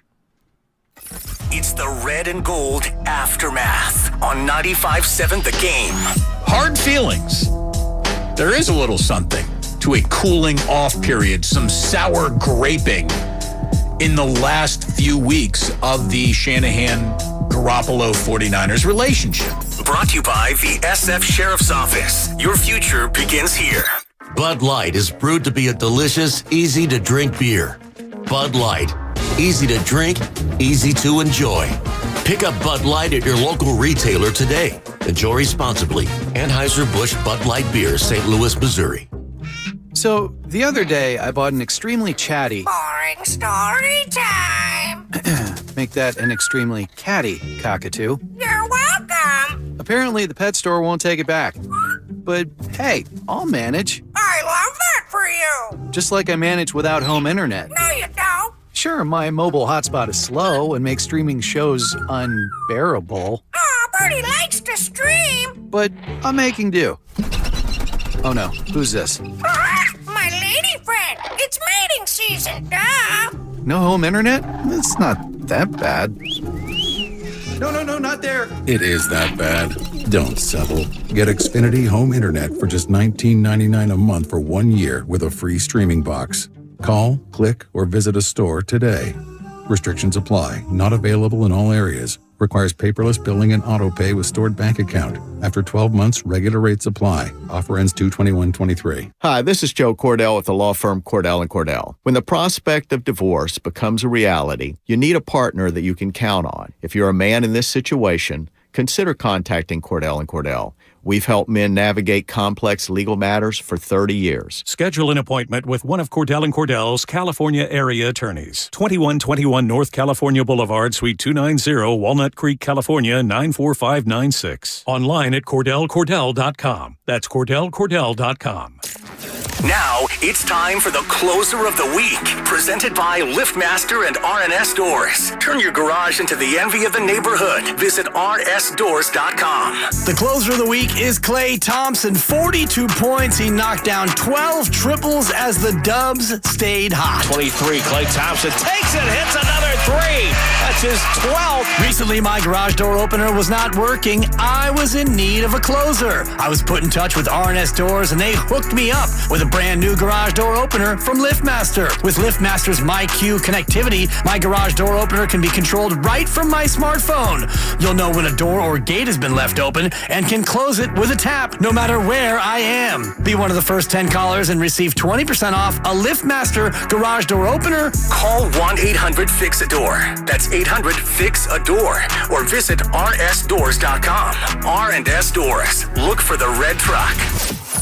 Paid for by Bottom Line Capital. Attention all U.S. business owners. Was your company impacted during COVID? If you had over 5 full-time W-2 employees during the pandemic, you may be entitled to up to $26,000 per employee. That's right. If your business employed more than 5 full-time employees in 2020 or 2021, and your business was affected by the COVID pandemic, you may be eligible for up to $26,000 per employee. To check your company's eligibility to receive $26,000 per employee, call 800-793-0135 right now. We have already secured millions of dollars for businesses just like yours. There is no upfront cost to see if your company is eligible. Just call 800-793-0135 and find out for free how much your company can claim. This approved payroll tax refund program from the United States Treasury Department is for any business who kept employees on payroll during the pandemic. Best of all, these funds do not have to be paid back. Do not miss this opportunity to claim your company's refund. Call 800-793-0135. 800-793-0135. Dancing crew, trip for 2, nailed the final interview. Game with Doug, brand new mug. Come here, kid, give me a hug. The more you want to do, the more we want to do. New COVID-19 boosters designed for recent Omicron variants are now available. Learn about eligibility and schedule a free, updated booster today at vaccines.gov. Sponsored by Pfizer and BioNTech. It's not easy being the one everyone counts on to keep your operation running, no matter the weather or supply chain hiccup. But we get you, Raymond in Buffalo, Maria in Miami, and Jules in Troy, taking control of everything that's under your control. At Grainger, we're here for you with high-quality supplies for every industry, plus real-time product availability and access to experts ready to help. Call, click Grainger.com, or just stop by. Grainger, for the ones who get it done. At Total Wine & More, save big on what you love this month with hundreds of deals. Get up to 35% off over 100 different wines and spirits, including Cabernet, sparkling wine, single barrel bourbon, and so much more. These savings are huge, and even better, they're on top of prices that are already the lowest in town. Deals this good don't last long, so visit Total Wine & More to find yours. Love what you find at the lowest price, only at Total Wine & More. Drink responsibly, B21. Nachos! Hey, I'll take some. And some Frank's Red Hot. Nah. You're just gonna eat these boring nachos with no flavor. Frank it up! Crank it up! This guy finally gets it. It's the perfect blend of flavor and heat. Frank's Red Hot. I put that on everything. In Oakland, mostly sunny today, highs near 64. Weather brought to you by Total Wine & More. At Total Wine & More, save big on what you love this month with hundreds of deals on amazing wines and spirits. Love what you find at the lowest prices only at Total Wine & More. Drink responsibly. Be 21.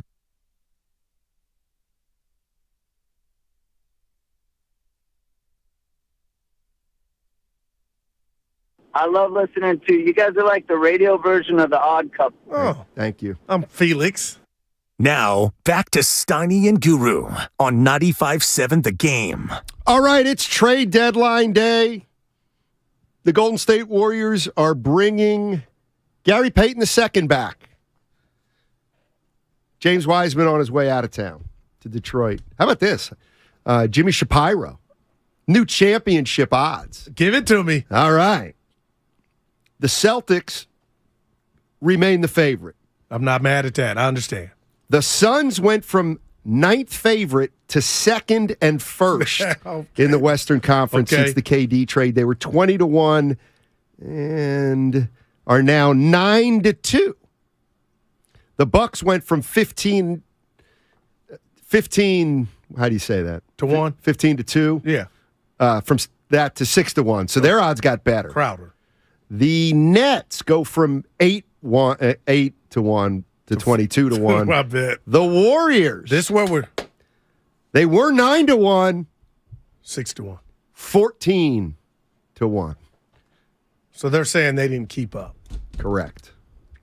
But that don't mean a damn thing. They kept up by bringing a guy back. But it would mean something if they moved up, I'll bet. Because, hey, I'll then say it would this. matter. Then hey, that matters. Outside of Denver, you can put Peyton II, who you didn't have at your disposal, on any other great player in the West. You could put him on Kyrie. You could put him on Luka. I ain't saying you can stop him. You could put him on Durant. You could put him on Booker. You lost that. And people are wondering why you're not the same defensively. I just don't understand why. And when Wiggins locks in, oh, boy. So you said I didn't want to hear it, that defense didn't matter anymore in the NBA. Now, you know but the reason the Warriors are going to get better is because Peyton can play defense. It's not about stopping them. It's about when you stop them. And that's what this game is about. And that's why Portland won. It's the timely stops. It's open gym up into the last 2 minutes. Then can you get a stop? And that defense I see every game from Draymond to where he just bodies a dude without touching him with his hands in the air. Those are the championship plays that will be on display more when these games mean more. And they were trying to win that game. Yes, they were. Matt, watch Draymond in high leverage situations. And then the one Simmons tried to dunk on him. Simons, get that out of here. What are you saying, Goo? Dre still has what I think you and some others are whispering he lost. Okay, well, everybody's lost a little. Dre still got something when it's go time. But he can't do it all the time anymore. You know what? You may be. And that's the difference between a championship and not winning a championship. Now he's got Wiggins and Looney and GP2 back. Okay. All right. Well, you know something Vegas doesn't. Guru just said Peyton on Durant. Puff, puff, give. What? No, I'm saying to make it difficult on Durant. We all know. You're trying to make a point. We get it. You know, be honest. Today was about Wiseman. I'm going to drive home thinking about the big fella. Damn. And I honestly don't think he got a fair shake. But he didn't stay healthy and he didn't help his cause. And here we go. I think he should have been more pissed off. He should have been more boisterous. Well, maybe somebody should have taken him across the Bay Bridge. Gary Payton. That's what that stuff sometimes helps. It doesn't work. Let us know how you feel, big fella. Oh, I can picture it now. They didn't play me. What they draft me for? Sometimes that stuff works. But he was. Are you this naive? Oh wow, dude! Have to cut that. Wow, I'm just telling you, man. He got to get some mean in him. I mean, there's people that never get mean. Living in Detroit might get a mean, though.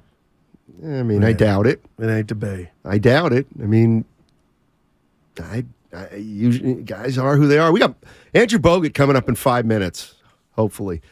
Remember last time he was late? He's got a podcast he's doing down under. You better be careful. Billy's in San Francisco. What's up, Billy? How you doing, man?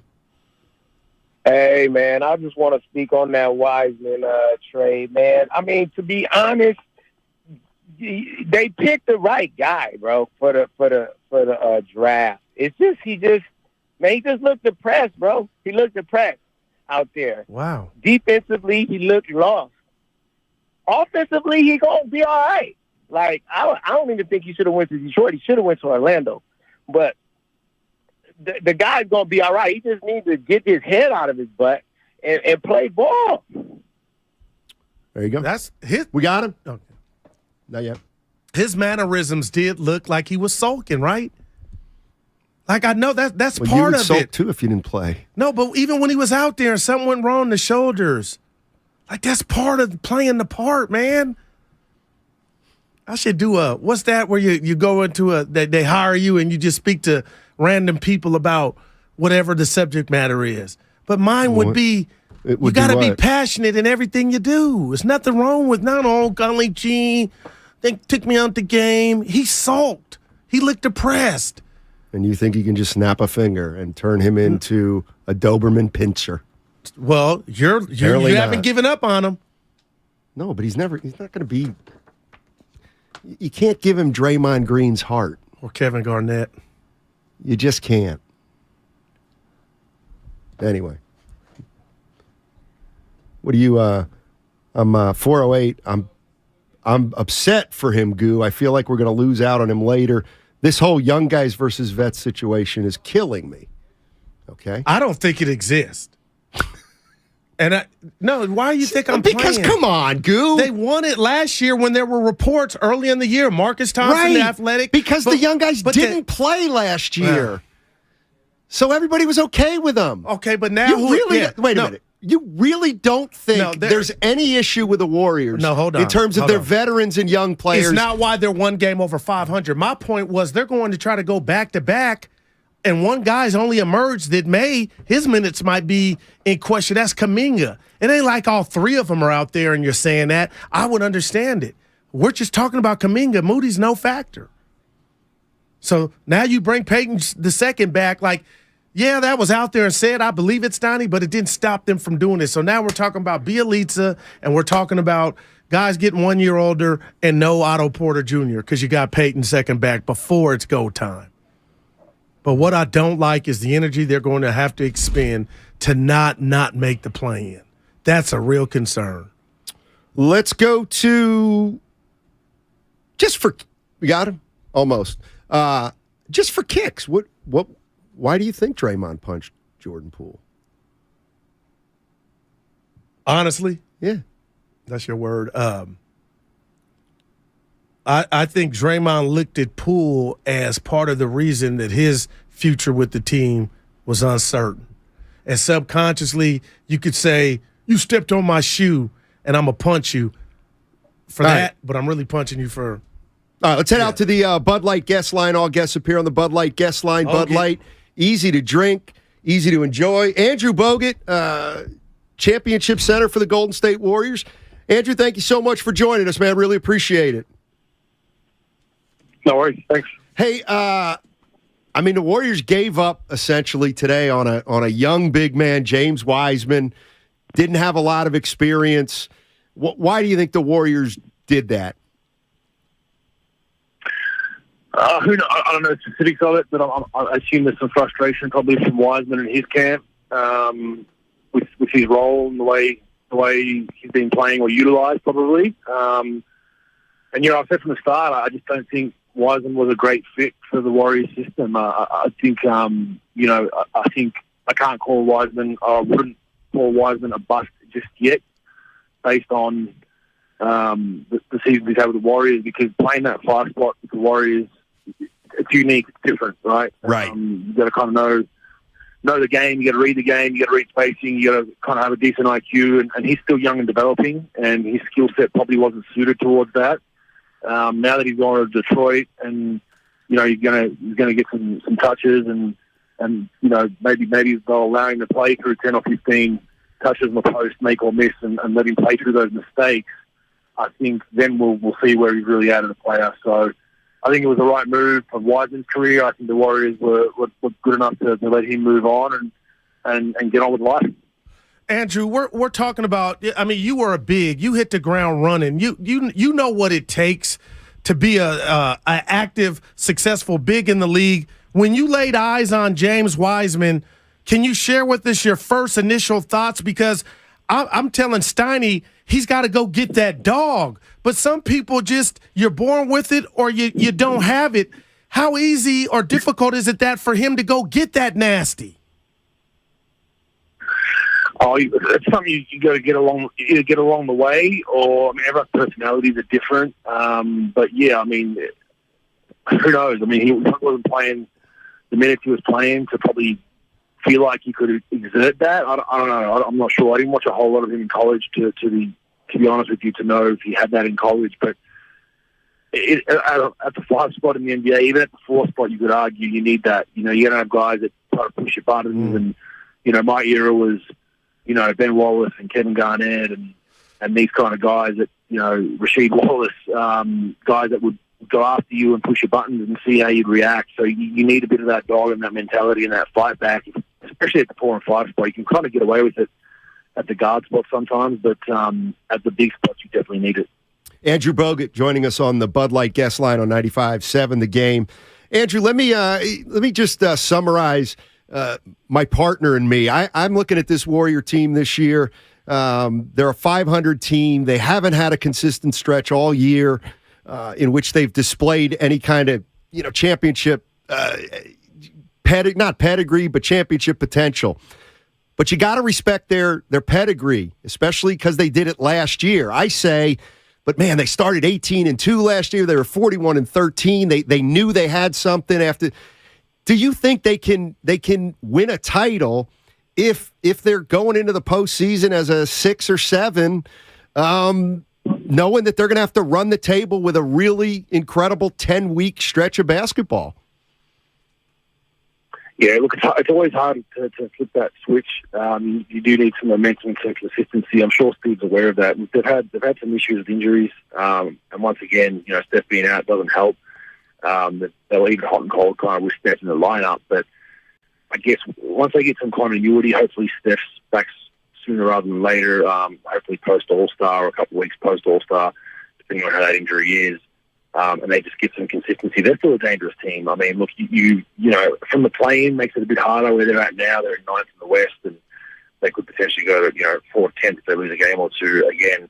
But if they sneak into 5 or 6, I still, if I'm a 1, 2, 3, 4 seed, I don't want to play them. I think they really strategize playoff series as well. They really make good adjustments, and they've got some killers on that team that have been there. So that's the one team, you know, below maybe 5 or 6 that you do not want to see. But I think they do need to get a bit of consistency. But that comes down to injuries. It comes down to a bit of luck as well. So yeah, it's gonna be really interesting to see if they can put that switch that quickly post All-Star break. Andrew, I don't got to tell you, there's a lot of politics for players remaining in the NBA and things that go down, but a lot of people tell me I need to stop drinking at work, and I'm not, because the Warriors are small. And, you know, I'm getting nervous that they're so small. And last year in the first round, they played Denver, and DeMarcus Cousins helped the Nuggets. He's not in the league. He's not doing anything. So I just told my partner here, why wouldn't the Warriors try to go find something for nothing that would be cheap, just a big body, maybe to rebound? Does that sound crazy? And I don't know what, you know, Cousins is doing now, but when I bring his name up, does that just sound crazy to you, Andrew? I mean, the Cousins thing, yeah. I mean, look, they'll definitely need it. I think they'll shore something up post-trade deadline. Once those buyouts start happening, there's a couple of unhappy bets somewhere around the league. I think they'll find someone. The Cousins thing, I think, having him there already and the way that all played out, I don't think that'll happen again. But I agree with you. I think they'll wait. There's still time. There'll be some players that fall out of stead with their current teams for whatever reason. It might be a role. It might be injuries. It might be a team that's just bad, so they just release you and let you go to a championship team. So I think they'll find someone in that market. They definitely need to shore it up. But look, the way the way the league is now, there's not a whole lot of big men. I mean, the one you got to worry about is Jokic. So you face the Nuggets, you definitely want that. But Jokic isn't really a traditional, absolutely kill you on the block. Although when the Warriors play him, they put Draymond on Jokic, then he does float down to the block. So you will need a bit of muscle there, especially with foul trouble and whatnot. And then really the only other big you got to really worry about is probably Embiid, and he's out in the East. So they're the two that I'd really worry about as far as needing kind of some strength and size. Let me ask you this, Andrew, before I let you go. You just turned 38. Uh-oh. Are you definitely all done? No. Yes. I'm long done. I haven't been on a basketball court since 2020. So, I'm happy with retirement. My body's finally feeling good, where I can kind of play with my kids and do everyday activities. I had 3 surgeries post. When I retired, I had 2 surgeries, so the schnoz will straighten that back up. So watch out, ladies. And then I got my back cleaned up and got my ankle cleaned out. So I'm feeling really good, and I think the risk versus reward at this point to get another year out, and something crazy happens, and then you turn 45 and you feel 60 is just not worth it for me. Andrew, how worried should Dub Nation be with the transactions of Kevin Durant going to Phoenix and Kyrie Irving ended up with Luka in Dallas? I think the KD one that's the more worrying one. The Kyrie, he looked very good yesterday. I saw that game. It's obviously the honeymoon period, but if they get a focus locked in Kyrie, they can definitely make some noise. And I think it just takes some pressure off Luka having to score. Having to have a 40, 20, and 10 line for them to win games, which was kind of the way it was going this season for Dallas. If he didn't have good games, and whenever he had a bad shooting night, they'd lose. So Dallas has definitely improved their defense, though. They've lost a lot of defense, so I'm not sure how they're going to rectify that. But Phoenix is the one I'd worry about. I mean, KD's, in my opinion, one of the best pure scorers of all time, and what I mean by that is there's nowhere on the floor that he has a weak spot, and he can get you a bucket from absolutely anywhere. He can post you up, he can high elbow you, he can shoot the 3, he can shoot long 2s, he can dunk on you. So whenever you have a guy like that with a squad that was kind of fringe championship a couple of seasons ago, it's going to be interesting. But I know there's some turmoil, a little bit of turmoil there culturally with Aiden and a few other guys that reared its ugly head during the season. So that can definitely make a play as well. So if they get their camaraderie right and get everything right, and they get on the same page, stay healthy, they're definitely probably one of the biggest threats now in the West. Wow. I don't get it. I mean, passing's a skill that never goes away. All right. And you probably didn't get dumber since you retired. You're probably still a smart player. So you can help. You know how to help defend. I'm telling you. There's a void. If the game was a half-court game, yeah, I'd agree with you. But the problem is I got to get up and down the court. All right. Hey, Andrew, thank you so much for joining us. Really appreciate it, man. No worries, anytime. Thank you. All right, Andrew Bogut. He's done. Get that on KD. Twitter. I'm missing KD. Bogut's officially retired. Look at you. KD is a bad man. No, but he won't matter, apparently. To who? You don't think he matters. I just pointed out that he was still in sick bay like Curry. Huh? Why did he leave? Can I ask you a question? Why Kevin Love still with Cleveland? Yes, he's still with Cleveland. Why would they buy him out? He's like their 8th man. Good Lord. I can't remember when I seen him on the court last. Steiny, Vegas does not predict who will win the championship. Vegas just sets the odds, so the bets come in evenly. What was that about? Oh, when you read the right. So I want to say so Shapiro. They believe that the Warriors' chances got. Serge Ibaka is done. He shoots threes. The old fit Serge. Right in here. Well, that's a 4. How much we got here? 2 minutes. Okay. Yeah. You coming to Willards for the Super Bowl? Or have you, serious, man to man? I don't know yet. And I really wish you wouldn't have put me on the spot like that. You please. Let me ask you a question. Why do you want to stick your nose into the middle of that party so bad? Because I always talk about we do nothing as a team here at this station. Why do you think we get along so well? I beg to differ. I want more camaraderie. And I even talked to Will and I went to it. Wow, well, you won't show then. And that's not a shocker, but it just says so much about you. I just, Evans are my +1. I actually have Rattle coming. some of the. I forgot what I was going to say. Any jokes about me being off yesterday? Yeah, they were all over the place. Everybody wanted to know why I wasn't today. Everybody was like, "Wait, it's not Thursday." A lot of people was texting in. Dennis, when they heard Evan, they said, "Huh, feels like a Thursday." Yeah, you playing with me. God, I hated that. All right, minus Warriors. 250. Guru bringing napkins. I'm bringing a bottle. Stop. All right, what time are you going to get there? 1. Dude, don't get that too early. Kickoff's like at 3:45. But I want to talk, mingle. You talk enough. Wow, look at you. Listen. Hey, NBA making the Super Bowl irrelevant. Speaking of Mr. Irrelevant, what'd you think of the Purdy news? Until they go in and actually do the surgery, then talk to me. But we got to get into them saying, or whoever them, Jimmy was available and didn't suit up. Come on. What? Would you have suited up? No, that's not being fair. Okay. Yeah. We can discuss that on the other side.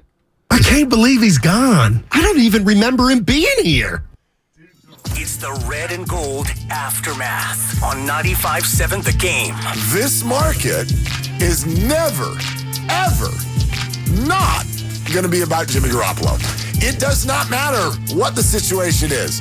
All roads lead back to Garoppolo. Brought to you by Zenni, the official eyewear of the San Francisco 49ers. Shop from over 3,000 styles at 80% off retail prices. Exclusively at Zenni.com. Thank you to all of the business owners who kept people employed during the pandemic. For all you've done, you may be eligible to claim the Employee Retention Tax Credit, a payroll tax refund from the United States Treasury Department, applicable to businesses who kept employees on payroll during the pandemic. The window is closing to claim your refund. Contact Paychex to see if you qualify. Paychex is proud to have helped more than 45,000 businesses secure over $9.2 billion in ERTC claims, an average of $190,000 per business. 50 years and thousands of experts in HR, payroll, benefits, and insurance. You may be eligible to claim the Employee Retention Tax Credit, a payroll tax refund from the United States Treasury Department, applicable to businesses who kept employees on payroll during the pandemic. The window is closing to claim your refund. Contact Paychex to see if you qualify. Visit paychex.com/ERTC to find out how Paychex can help you get additional cash into your business. Paychex.com/ERTC. Paychex.com/ERTC. Johnny Mosley here with your Thursday Toyota Tahoe report. Put an edge and wax up your favorite pair of boards because it is clear and crisp here at Palisades. Grab the keys to your Toyota and I'll see you on the mountain. Thanks, Johnny. We have sunny skies in the forecast today. Winds will be light and variable with a high in the mid-40s, dropping down to the 20s overnight. This report has been brought to you by your local Toyota dealers. Check out Toyota's full lineup of mountain-ready all-wheel drive vehicles. Toyota, let's go places. The Golf Mart, home of the 90-day 100% satisfaction guarantee, serving Northern California golfers for over 30 years. Boxer & Gerson, Northern California's premier workers' compensation law firm, helping injured workers get their lives back for over 40 years.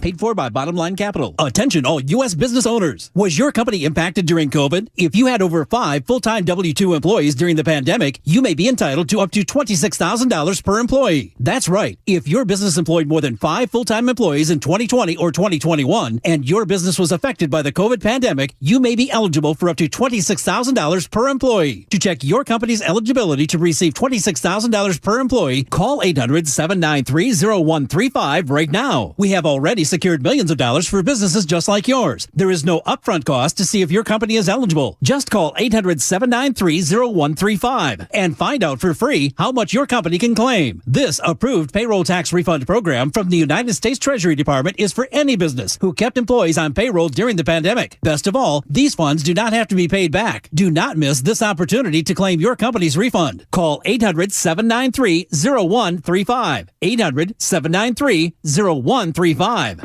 Make connections that count at Evergreen Valley College and get free tuition when you enroll for 6 units or more. That's right, free tuition and no student fees this spring. EVC is an award-winning transfer college and has the 4th most diverse faculty in the country. And with EVC alum earning more money than nearly every other community college in the country, you can take classes and transfer or fast-track your career. Enroll for classes today and get free tuition for the spring. Visit evc.edu for more information and enroll for classes at evc.edu. That's evc.edu. Kevin Mack talks with Matt Hardy. There's nothing like a wrestling fan, for better or for worse. How do you handle that, though? We're talking about people talking about your family, what they don't know about your family or your brother or you. How does one handle that from a day-to-day basis? Something I joke about with the Young Bucks all the time. I said, if you would vanity search Matt Hardy on Twitter, I said, after you got through 100 replies, you'd want to quit the business and never be seen again.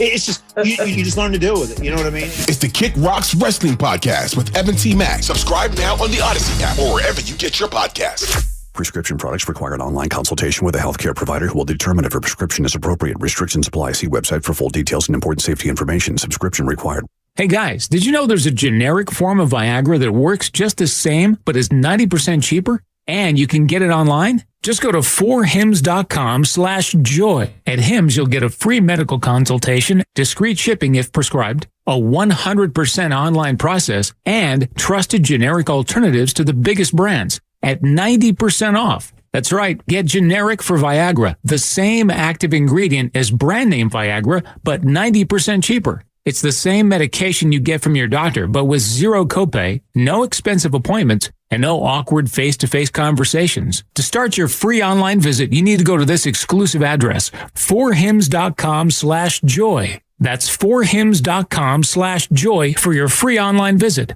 FORHIMS.com/JOY. First, we decide where we want to go. Then we need to know the best way to get there. Hi, my name's Adam Barata. I'm the owner of Advantage Gold. We're the highest rated precious metals firm in the country. We teach people how to own physical gold and silver. Now, we've won the Best of TrustLink Award 4 years in a row because we educate our clients on how to buy gold and silver the right way.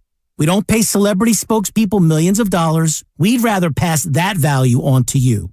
Call 800-900-8000 and speak with one of our experts. We'll send you a free gold kit along with my latest #1 national best-selling book, The Great Devaluation. Call 800-900-8000. That's 800-900-8000. Get the best information, the best process, the best service, the best value. Call Advantage Gold at 800-900-8000. Call 800-900-8000. Advantage Gold is not an investment advisor or a tax advisor. Consult with your financial advisor before investing. You're listening to 95.7 The Game, KGMC-FM at HD1 San Francisco. Always live on the free Odyssey app.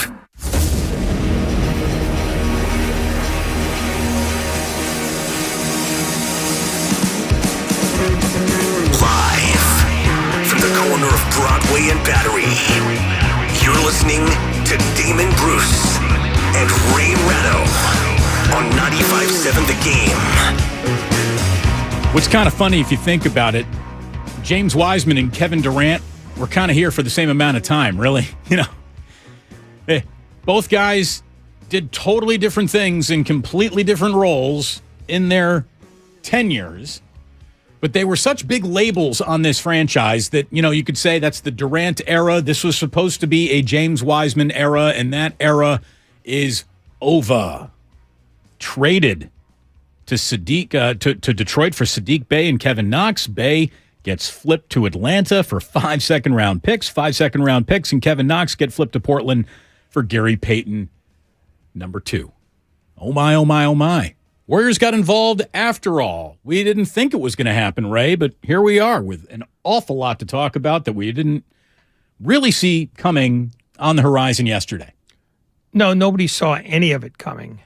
Well, you did see, you thought Weissman would get moved, but it took an awful lot with multiple teams and essentially 5 second-round picks, which are now the new currency of the realm in the NBA, to get that done. So you win, although you, like everybody else, saw it coming in no way, shape, or form the way it did. No, I didn't think. Well, I thought like Wiseman for Sadiq Bey, and now you got to get a little bit of a salary matchup. Maybe Noel was a name that was going to be thrown in. There was, I guess, a late hour push in the last hour before the deadline struck as the Warriors were talking to Toronto for OG Anunoby, which made me very excited. I mean, go Hoosiers, first of all. Second of all, I thought he would have been an even better fit for what the Warriors wanted to do than Sadiq Bey would have been. And Sadiq Bey, I actually think, would have been a decent fit for what the Warriors want to do. I thought he would have been an instant contributor, an instant rotation piece off their bench. And so I started thinking, what are the Warriors going to look like with Sadiq Bey? And I thought, that's a little bit of a season-changing move. I like it because they just got better on their bench, and they need to get better there if they're going to have a better year. So, that's good. When you then learn that it then started to look like it was being presented as one big grand salary dump.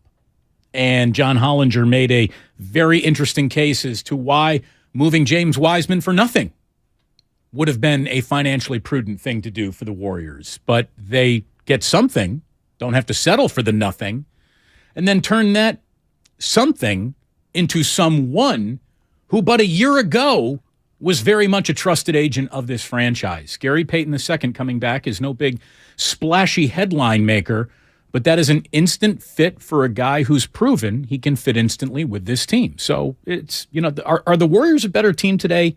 Yes. Is there egg on a lot of faces due to the entire James Wiseman rumor never becoming the truth? Yeah.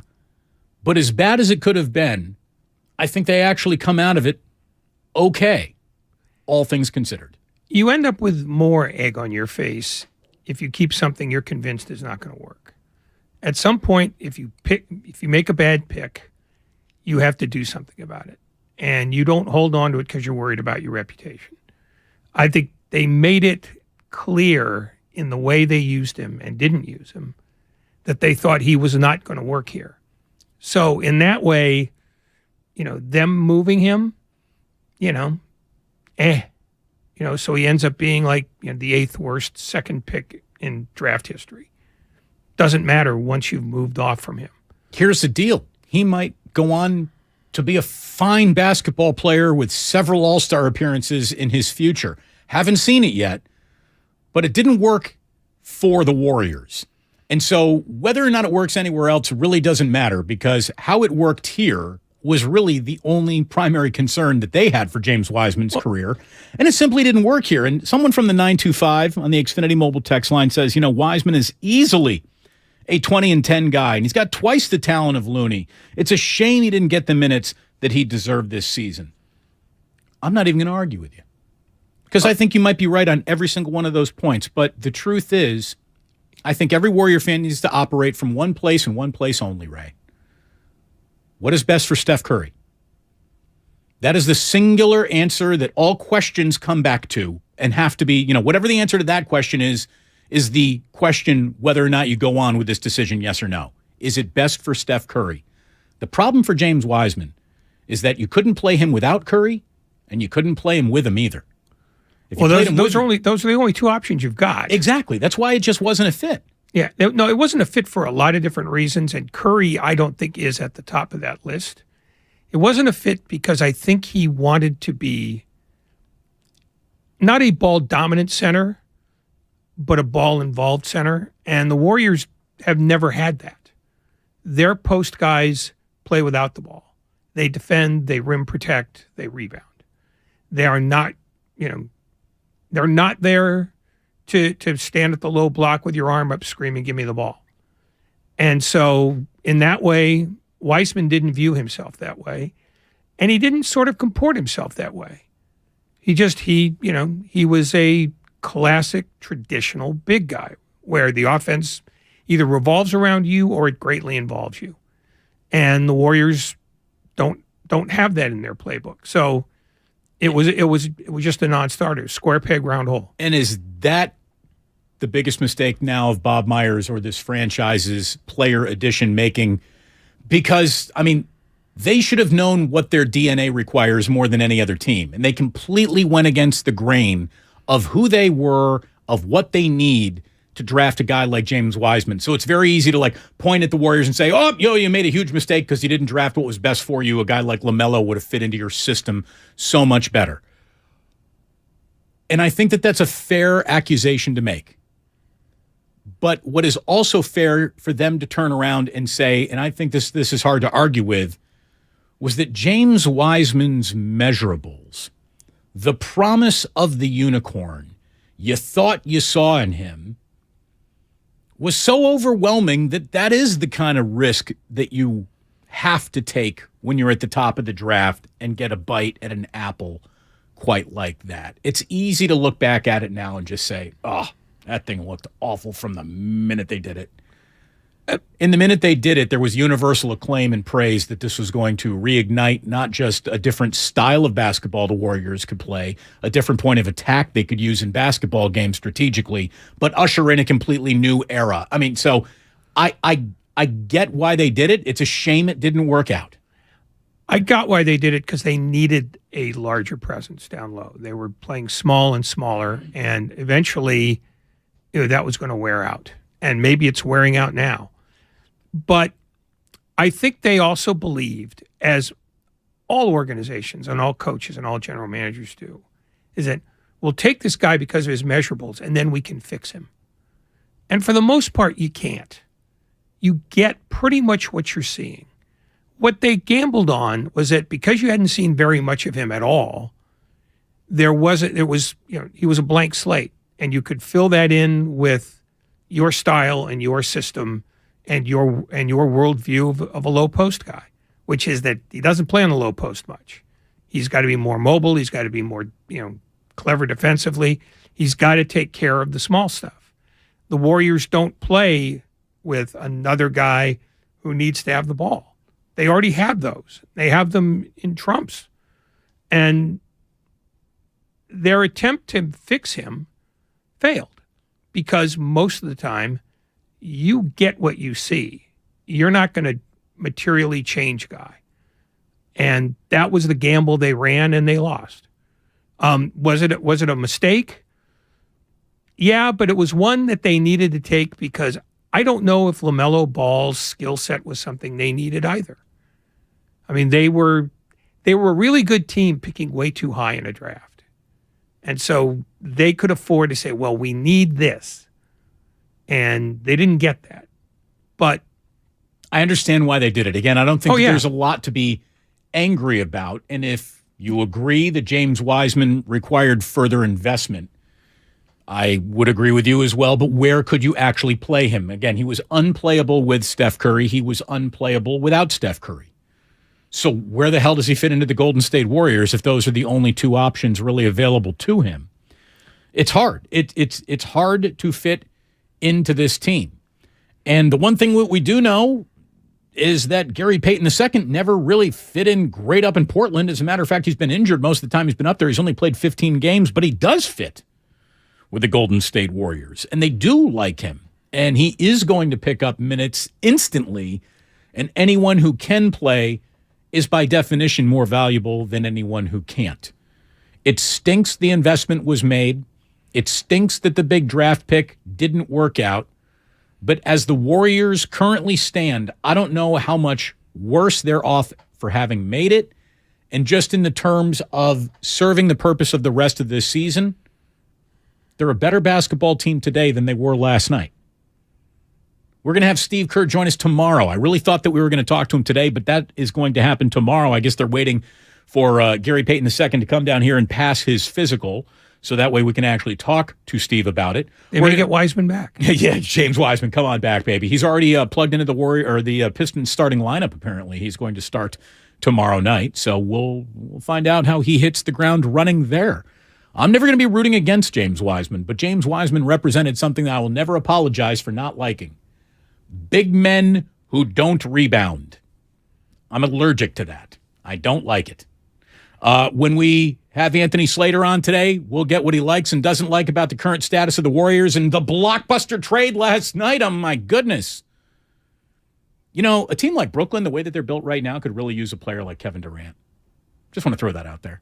We got so much for you this afternoon. It's good to have you here. Anthony Slater at 4:15. It's Damon and Ratto, and with Valentine's Day around the corner, I want to let you know that a great place to go get a gift is the San Francisco Gift and Jewelry Center. 75 showrooms in one location, all ready to make this Valentine's Day a good one. Get to the San Francisco Gift and Jewelry Center to help out right some of your wrongs throughout the year, shall we say. 888 Brandon Street, or you can shop online at sfgcim.com. Damon and Ratto, it's good to have you here. The James Wiseman era is over. What are your thoughts? 888-957-9570. God, we got a lot to talk about today here on 95.7 The Game. It's the Red and Gold Aftermath on 95.7 The Game. And so here are the 49ers. Getting universal praise, Ray, for their hiring of Steve Wilks. They like it, they love it, and the media wants more of it. Brought to you by the SF Sheriff's Office. Your future begins here. Ladies and gentlemen, it's official. Fast just got a whole lot faster. Xfinity has the fastest internet with up to 6 gig speed. Plus, Xfinity Mobile is the fastest mobile service with 5G and millions of Wi-Fi hotspots. You heard that right. Xfinity just increased internet speeds again. And Xfinity Mobile gives you can't-catch-me speeds. The fastest internet, the fastest mobile service, and major savings? Can't argue with the facts. Now through March 21st, new customers can get started with 1.2 gig internet with unlimited data included. It's all just $50 a month for 2 full years with no annual contract when you add Xfinity Mobile with unlimited data at regular rates. Go to Xfinity.com/faster, call 1-800-XFINITY, or visit a store today. Requires paperless billing and autopay with stored bank account. Restrictions apply. Taxes and fees extra. Xfinity Mobile requires Xfinity Internet. After 24 months, regular internet rates apply. Actual speeds vary. Hey Niner fans, George Kittle here with a pro tip for making the best play on your eyewear. Visit Zenni.com, the official eyewear of the 49ers. Zenni has changed the game for you, finally making prescription glasses affordable for everyone. At Zenni, you can find over 3,000 frames with unbelievable prices. Look for the Kittles collection so you can rock our styles every day too. So visit Zenni.com, start shopping from home using their virtual try-on, and change your eyewear game forever. From Carriage House to Glass Aluminum Doors, R&S Doors has a full line of commercial and residential garage doors and gates to suit anyone's taste and budget. Visit rsdoors.com. R&S Doors. Look for the red truck. Hey, what's going on? It's Mark Willard for the Game Time app, the fastest growing ticketing app in the U.S. I've been telling you all about the Game Time app, how easy it is to use, and how they have the most amazing last-minute deals on tickets. You know all of that. But now, for all users, by the way, not just new users of the app, any of you, here comes an offer for $100 off a ticket to the big game in Arizona that's coming up. So use the code RADIO100 and you can get $100 off a ticket to the big game. Again, you know what to do. Download the Game Time app, enter your email address, and then all of the tickets, all of the concerts, events, theater, everything is right there for you. And in there as well, the big game. Use the code RADIO100 for $100 off the purchase of a big game ticket. The Game Time app. Last minute tickets, lowest price, guaranteed. We are on a journey to make healthcare more accessible and more equitable, to treat the most complex diseases and offer hope where often there is little, to provide better care to more people across the Bay Area. We are more than a hospital, more than a university, beyond science and technology. We are the people of UCSF. UCSF Health, redefining possible. Hey, it's Joe Shasky from the Morning Roast, and every single day we're doing the Fast Five. Your opportunity as a Morning Roast listener to get in on the show with me and Bonte, 8:50 every single day. Ryan in St. Louis, what's happening? You're on the Morning Roast Fast Five. What you got? I think we should be incredibly optimistic about the 49ers' future when you consider how good our defense is. Fast Five, presented by Xfinity. Supercharge your home with supersonic Wi-Fi. Unbeatable internet, only from Xfinity. The Prophetic Matrix. Unlock the secret code to your destiny. A new revolutionary book by Michael John Toste. The first ebook to make history by being filmed in space. Discover your unlimited future. Get The Prophetic Matrix now on Amazon.com and BarnesandNoble.com. Hey guys, this is Kenan Thompson. I have a problem with you. Yes, you. None of y'all told me that AutoTrader has millions of new and used cars that I can shop from home. I thought we were friends. I put smiles on your face, but I'm not smiling. No one told me that with AutoTrader, a dealer can deliver cars to my home or that I could shop by price on AutoTrader. No one. Consider this friendship that you just learned we had officially over. Finally, it's easy. AutoTrader. Hi. Who's this? Buzz. He appears whenever you eat Honey Nut Cheerios. Like a genie? Sure. Ooh, does he grant wishes? I wish I lived in a giant boot. No, I wish I could swim with a humpback whale. No. I can grant you a delicious bowl of Honey Nut Cheerios, which can help lower cholesterol as part of a heart-healthy diet. Ooh, with heart shapes, too. Happy heart-shaped Cheerios are back for a limited time. Pick up a box of Honey Nut Cheerios at your local store for an easy, delicious, and heart-healthy start to your day. Lowe's always has more ways for you to save. On top of our everyday low prices, pros can save big when buying in bulk. Or if your purchase is over $1,500, ask about our Volume Savings Program. A pro associate can provide a customized quote. Ask about our Volume Savings Programs today. It always pays to be a pro at Lowe's. While supplies last, minimum purchase required. Selection varies by location. Lowe's reserves the right to limit quantities. Volume discount pricing quotes are valid up to 7 days. Visit your local pro desk to learn more and start saving. Offers subject to change and may not be available in all Lowe's stores. Nachos! Get your nachos! Hey, I'll take some. Great. And some Frank's Red Hot. Oh, nah, I'm good. Oh, you're just gonna eat these dry, plain, boring nachos with no Franks? Seriously? Frank it up. Frank it up. Come on, lady. Frank it up. Frank it up. Frank it up. Yeah! Yeah, this guy finally gets it. Hey, look, we're on the Jumbotron. It's the perfect blend of flavor and heat. Frank's Red Hot. I put that on everything.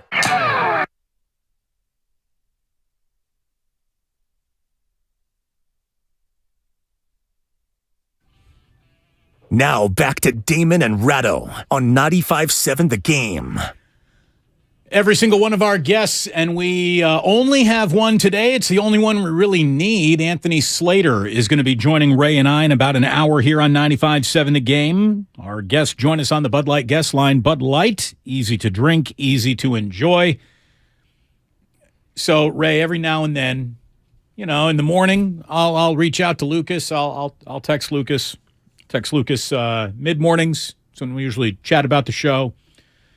Maybe in the hour or so after the show, something for tomorrow's show will pop into my mind, or just a note about today's show will run through my mind, and so I'll reach out to him. But basically, I leave Lucas alone by 7 p.m. We all got to get away from each other. We're all thinking about each other from the time we get up to the time the show ends. So, that's about enough, right? We all need to go. Sounds like a horrifying existence. Separate ways. No, so I don't bother anybody at night. I don't text you at night. I don't bother Grandy at night. Nobody bothers me. We're very good at not bothering each other. Last night at about 10:30 when that Kevin Durant news broke, I did text Lucas. I'm like, tomorrow's show's done. What? Come on. I got a bucket full of Kevin Durant thoughts. I mean, I almost don't even know where to start, so I'm just going to put it off for later in the show to concentrate on then what today became the focus of the show. Not Kevin Durant, not leaving Brooklyn, not how that all came and went and blew apart, but what happened to the Golden State Warriors last night. I watched that game closely. God, they let one go last night. It was terrible. It was a bad loss last night. It really was. It's funny, during the game, though, I did think, because he hasn't played much and he hasn't really played well this season, but last night Gary Payton did look pretty good. Gary Payton II. And I just thought, like a lot of Warriors fans, geez, it would be nice to get that guy back. And what do you know? He will more than likely be playing minutes at Chase Center against the Lakers on Saturday. So, are they a better team today? Are the Warriors better? And I'm not even saying better in terms of the context of a playoff appearance or NBA championship. Are they a better team today than they were yesterday? Well, they have a guy they will use rather than the guy they wouldn't use. So that makes them better. Are they better in relation to the other teams in the West, almost all of whom made at least one kind of player move? I think they probably are now a solid play-in team. I don't see how they end up in the top 6. Well, unless the thing that they traded for today was vibes, Like, I mean, I know that sounds ridiculous. But, you know, the kids insist. It's vibes. And the Warriors, when they're at their best, they were a vibe. They really were. I'm not saying that Gary Payton II comes back in and everyone's just like, championship, walk back in the room. It's not quite that level of a vibe. But he is a player that made this team feel good, play good, look more like itself, and will maybe do that just out there. Just a little reminder of paying attention to defensive details by one or two more guys, I think goes a long way in this team. And that's, I think, what they're really hoping for. Well, he's a useful piece on a team that hasn't had enough useful pieces. So that right there makes it worthwhile. In terms of the vibe, if it does change, it won't change till Curry comes back. And it certainly sounds like we're talking about minimum the start of March before that happens, which leaves them, I think, with 18 games left. So, you know, they're going to have to ramp up pretty quickly after that. And whatever vibe Peyton is bringing has to be replaced by a level of efficiency that the Warriors simply haven't had. And that's a lot to ask of a guy who's going to play eighth guy minutes, because he's not going to all of a sudden get inserted into the starting lineup or play 30 minutes a game. That's not either his function or his skill set. And it's not even what they need. Yeah, but what they need is one more guy who will give them what they expect to get on a regular basis. And they don't have enough of those. Well, that's the thing. And I think that there is a level of trusted agent that comes with this acquisition that, you know, not even Sadiq Bey or OG Anunoby or Jared Vanderbilt, you know, could bring. You're bringing those guys in, and you're hoping that it fits together. You know, they brought in Otto Porter Jr. They thought, man, we really hope that this piece fits. And it did. Eventually. It didn't fit right away. It took them a while to adjust to each other. But it did when it mattered. Is JaMychal Green fitting? More than he was. A little bit more than he was. Is Ty Jerome fitting? Dante DiVincenzo, I think, has turned the corner. He's a guy who fits. And this guy just, you add him and he fits. You know that. You know, his next Steve Kerr big meeting won't be his first. It'll be his first of this year. So I think that they're really counting on that to just translate into better basketball. Because that's the crazy thing. The Warriors, I mean, last night was a prime example. They don't need to be much better than they are. They just need to be a little bit better than they are. One or two actual defensive stops per quarter that you might not have gotten. One or two turnovers that you don't cough away, particularly in a big moment that you might have had, but you gave the ball away. Like, hopefully he can provide just a little stability on a bench that guaranteed almost none. None. I think it's a wise move. It's a lot better than 5 second-round picks, which, what the hell are those going to do? Well, it's funny because going back to the Rui Hachimura trade on the 23rd of January, 46 second-rounders have moved. So apparently they're now more valuable than they used to be. And they seem to be more valuable in bulk than they used to be. There were 4 instances in the last couple of days where a team moved 5 second-round picks. That's probably 3 more than you would see in any other draft year going back time immemorial. Second-round picks apparently matter now in a way that they didn't used to. But for a team that has finally concluded that it's about the right now more than it is about the 2-track future, you need a guy who's got some lines in his face. And that's Peyton. Because, and I will just correct you on one thing, it's not cutting down 2 turnovers that he's going to do. It's 2 turnovers he's going to help create against the other team. Because the Warriors are always going to be a high turnover team. It's when they create as many turnovers as they surrender that they become effective. And that goes back to what we've been talking about all year, which is defense. Be better playing defense. The Lakers got better at the trade deadline. The Phoenix Suns, they got better at the trade deadline. The Denver Nuggets, I think, got a little bit better at the trade deadline. The Grizzlies didn't really do anything. The Sacramento Kings didn't really do anything. The three teams that are sitting in one of the, you don't need to worry about a play-on tournament that the Warriors really are competing against for a spot in the postseason. The Mavericks, the Suns, and the Clippers all got better. They got an uphill climb in front of them. And giving away games like they gave a game away last night in Portland, no more of that. I mean, it's just no more of that. You are out of time to decide whether or not you're going to be a good and focused basketball team. Obviously, James Wiseman is all out of time with the Golden State Warriors. It was a gamble, Ray. Look, they wanted a unicorn, and he looked like he might be a unicorn. He was a donkey for them. No, they wanted a unicorn they could mold. And I think that's too high an ask for almost any team, because he could do a lot of things, but a lot of those things were not things that the Warriors necessarily value at the top of their list. They wanted a guy who could fit into what they do, not reorder what they do. And well, then it sounds like the draft pick was. Then it sounds like you're trying to say that the draft pick was just the wrong draft pick from the get-go. No. What I'm saying is it made sense at the time. I didn't criticize the pick at the time. They had a guy that they thought, oh, my God, he's got all the measurables. Now if we can just make him our kind of measurable guy. And that's where the risk was involved, because he had played so little. And we all thought that meant, well, he has no bad habits to break. But he had a vision of himself that didn't coincide with the Warriors' vision. And they never could, for whatever reason, mesh those versions of him.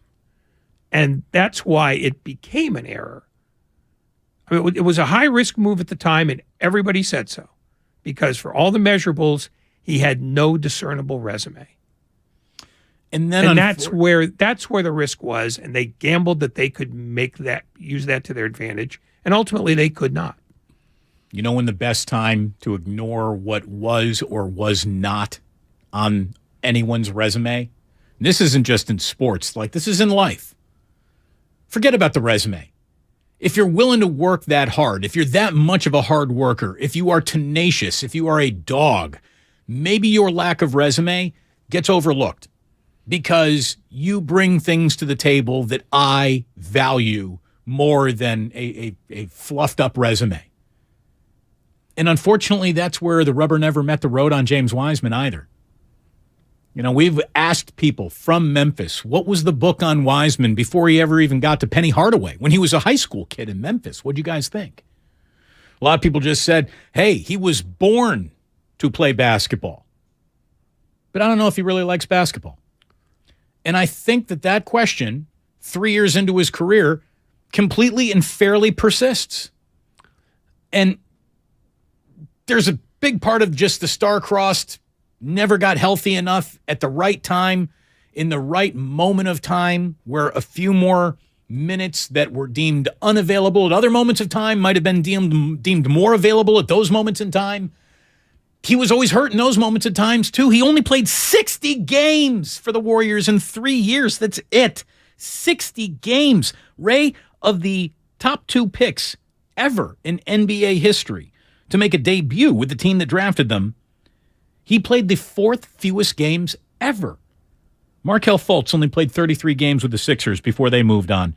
Purvis Ellison was, what did we go from never nervous Purvis to, what did Danny Ainge call him? Danny Ainge gave him like just a perfect nickname because he was always hurt. Out of service Purvis. Out of service Purvis. Thank you very much. That's the best contribution Danny Ainge ever made in the NBA, and I couldn't remember. Out of service Purvis. Purvis Ellison only played 34 games with the Kings before they moved on. Anthony Bennett, who is a massive, massive bust, 52. And here's the thing. Purvis wasn't a bust, and Markelle Fultz is at least playing. Anthony Bennett is a disaster. And is he with the Pistons? Is Anthony Bennett with the Pistons? I don't believe so. Is he with anyone right now? He's just out of the league, fully. But say maybe he and James Wiseman can swap war stories about being disappointed second overall picks. But Bennett is not. And he was the number 1 pick in the draft, too. Yes. But yeah, I mean, those are guys who, didn't have really career-altering moments when they got to their next team, although Purvis Ellison was a good player. It sucks that it didn't work out for Wiseman. I do. I felt so bad for him. Even the last time we asked Steve Kerr about this, do they owe it to him to either trade him to go play and have his career somewhere else or see more of what you got? This is from January 21st. I think that's a fair question. One of the things that I tell James from time to time is I feel bad for him because of the circumstances. He's had a tough go with the injuries. The injuries have definitely set him back. But bottom line is he's a really talented young guy playing on a veteran team. So he's in a situation where he's not getting as many reps and as much playing time as he would in a different set of circumstances. Had he been drafted by a different team, he'd be getting more opportunities for sure. And that's part of his story. That's part of his journey. And what I love about James is he understands that and recognizes it and continues to keep a positive spirit and energy. And he works hard every single day. And he's wonderful to coach. So as I've said many times, I'm a huge fan. And however this plays out, we don't know, but I hope I get to continue to coach him, and I hope that he can develop here and get more opportunities as we go forward. Very diplomatic answer from Steve Kerr, as you can expect. Ray, maybe the reason why he wasn't playing down the stretch is because they just knew straight up we are going to trade him come hell or high water, even if it's only a salary dump for a collection of second rounders. We're doing it, and the last thing we need is him getting hurt in a throwaway game before the deadline, which we didn't really want to play him, but we did. And what do you know? He gets freaking hurt in that. Now we're stuck. Oh, I'm sure if they had made up their mind yesterday, they would have basically said, they would have told him probably, we got something that might be working for you. So don't plan on playing tonight. So John Hollinger kind of broke this down a couple days ago. By the way, if you want to know who's really good at predicting what might happen in the NBA trade deadline, today's a good day to read articles from 4 or 5 days ago. See who was on it. See who was on to what might happen. And I'm not saying you need to be 100% accurate in your predictions of what could happen in a wide open trade deadline where you didn't know who was really going to be a buyer or a seller or whatever. But were you on to the way teams go about conducting business or thinking? And let me tell you, this John Hollinger guy, he was all over this, Ray. John Hollinger said, an unprecedented 10 teams are in the luxury tax this year. Boston, Brooklyn, Dallas, Denver, Golden State, the Clippers, the Lakers, the Bucks, the Sixers, and the Phoenix Suns. That's not all, though. 3 other teams, Atlanta, Miami, and New Orleans, aren't in the tax this year, but somehow, some way have already put themselves over the tax line for next year. James Wiseman represents $9.6 million this season and $12.2 million next year, meaning that, teams like San Antonio, Detroit, Utah, Indiana that are so far under the tax, they could have actually traded for him without sending anything back. But such a transaction, why would you want to make a deal with anyone where you're getting nothing in return was, kind of the premise he's working off of there. And he said, well, such a transaction, if you were just to trade him for nothing in return, it would save the Warriors about $51 million in salary and tax this year, an estimated $85 million in salary and tax next year, for a total of $131 million in savings to dump off a guy who rarely plays. So I think that was going to happen no matter what. They would trade him for nothing. Yeah, that's true. Just to get some tax relief. And that will annoy people who believe that he didn't get enough of a look. But this is a hard business. It's a hard business. And here's the thing, in the flexibility that you might have said that this, that they're punting on or not committing to now allows them to have a little bit more flex to future plans. This is not the last season of Warriors basketball. True or false? False. I think if they don't win it all this year, they're folding. That's it? They're just going to, that's done. All right, bring out the bulldozer, just demolish Chase. Oh, no, they could turn it into like a gigantic Chuck E. Cheese. Yeah. Who doesn't love a ball pit the size of an NBA arena? Absolutely. It would take about 480 million balls, but it'd be worth a go. I mean, just what you're saving on NBA tax dollars, you could afford all those plastic balls. The whole point is that this isn't the last year the Warriors are going to be doing business. And James Wiseman would add a level of bottom line business to their business that might have prevented them from doing even more business down the road. That's not enough business for my liking that comes out of this today, translates into more options in the future. And this is not the last year of Steph Curry. No, see, that's the other thing, is that if there is a criticism to be made of Joe Lacob and Bob Myers, it's that I think they hurried this two-timeline thing into existence. You didn't have to put it that way. You just say, well, this is the part of a transition that's going to come over years. We don't have to start showing you 2 tracks today. And I think the way that the young guys have been used largely shows that they haven't done that. But they announced it as though it was going to happen. And I think in that way they got over their skis, and people expected, well, how's Moses Moody going to learn if he doesn't get to play? Well, you don't get to play if you don't show that what you've learned. I mean, it literally is keeping the horse in front of the cart. You don't get given minutes on a good team. You have to earn them. And that was the thing that I think a lot of people kept wanting to miss, because they wanted to see the future. They always think every team is aiming towards something else, when the Warriors, almost uniquely, are a team that's where it wants to be now, and they're trying to figure out how to prolong that. Right. And your better chance of prolonging that is with the guys that got you there as recently as last year. This is Rick calling from the East Bay. What do you got, Rick? Hey, guys. This is my first time calling in. Sorry. I've been a season ticket holder for over 20 years. Can you hear me? Yeah, we got you. Oh, okay. I think the trade today was really a positive move.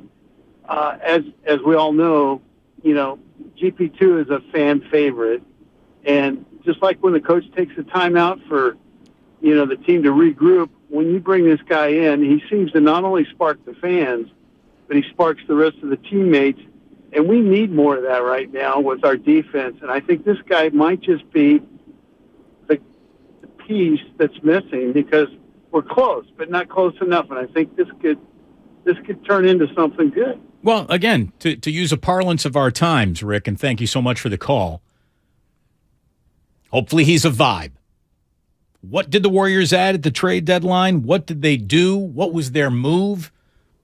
Improving the vibe. Maybe that's what Gary Payton II does for the Golden State Warriors. And I'm not saying that James Wiseman was killing the vibe.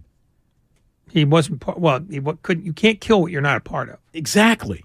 You cannot help the team if you cannot play basketball on the team. Now, Damon, whose fault is it that he couldn't play basketball? That's a totally legit question, and that's another show, and we are going to try to get to the bottom of that, but I'm going to tell you right now, they put an awful lot of effort into coaching this kid up. An awful lot of effort. With special coaches that they've hired, special assistant coaches who specialized in big men. They brought in the guy who really helped create Nikola Jokic. Just didn't translate. And we'll see what James Wiseman looks like in Detroit. A different situation, more opportunity to play. Is he going to blossom into something that the Warriors a week from now are going to go, my God, why didn't they figure out a way to do something with that? Use that. But he's going to be used in such a different way in Detroit than he would be used here. Again, that's maybe the fatal flaw cooked into this thing from the day they went to the store to buy it. He just never really fit who they are. No, I mean it was very definitely a gamble. I mean we've said that enough, and I think they thought that he would pick up what they want from him. And I think one of the worst things that happened to him was that he made his debut on a bad team, where he wasn't sort of put into the system from the start.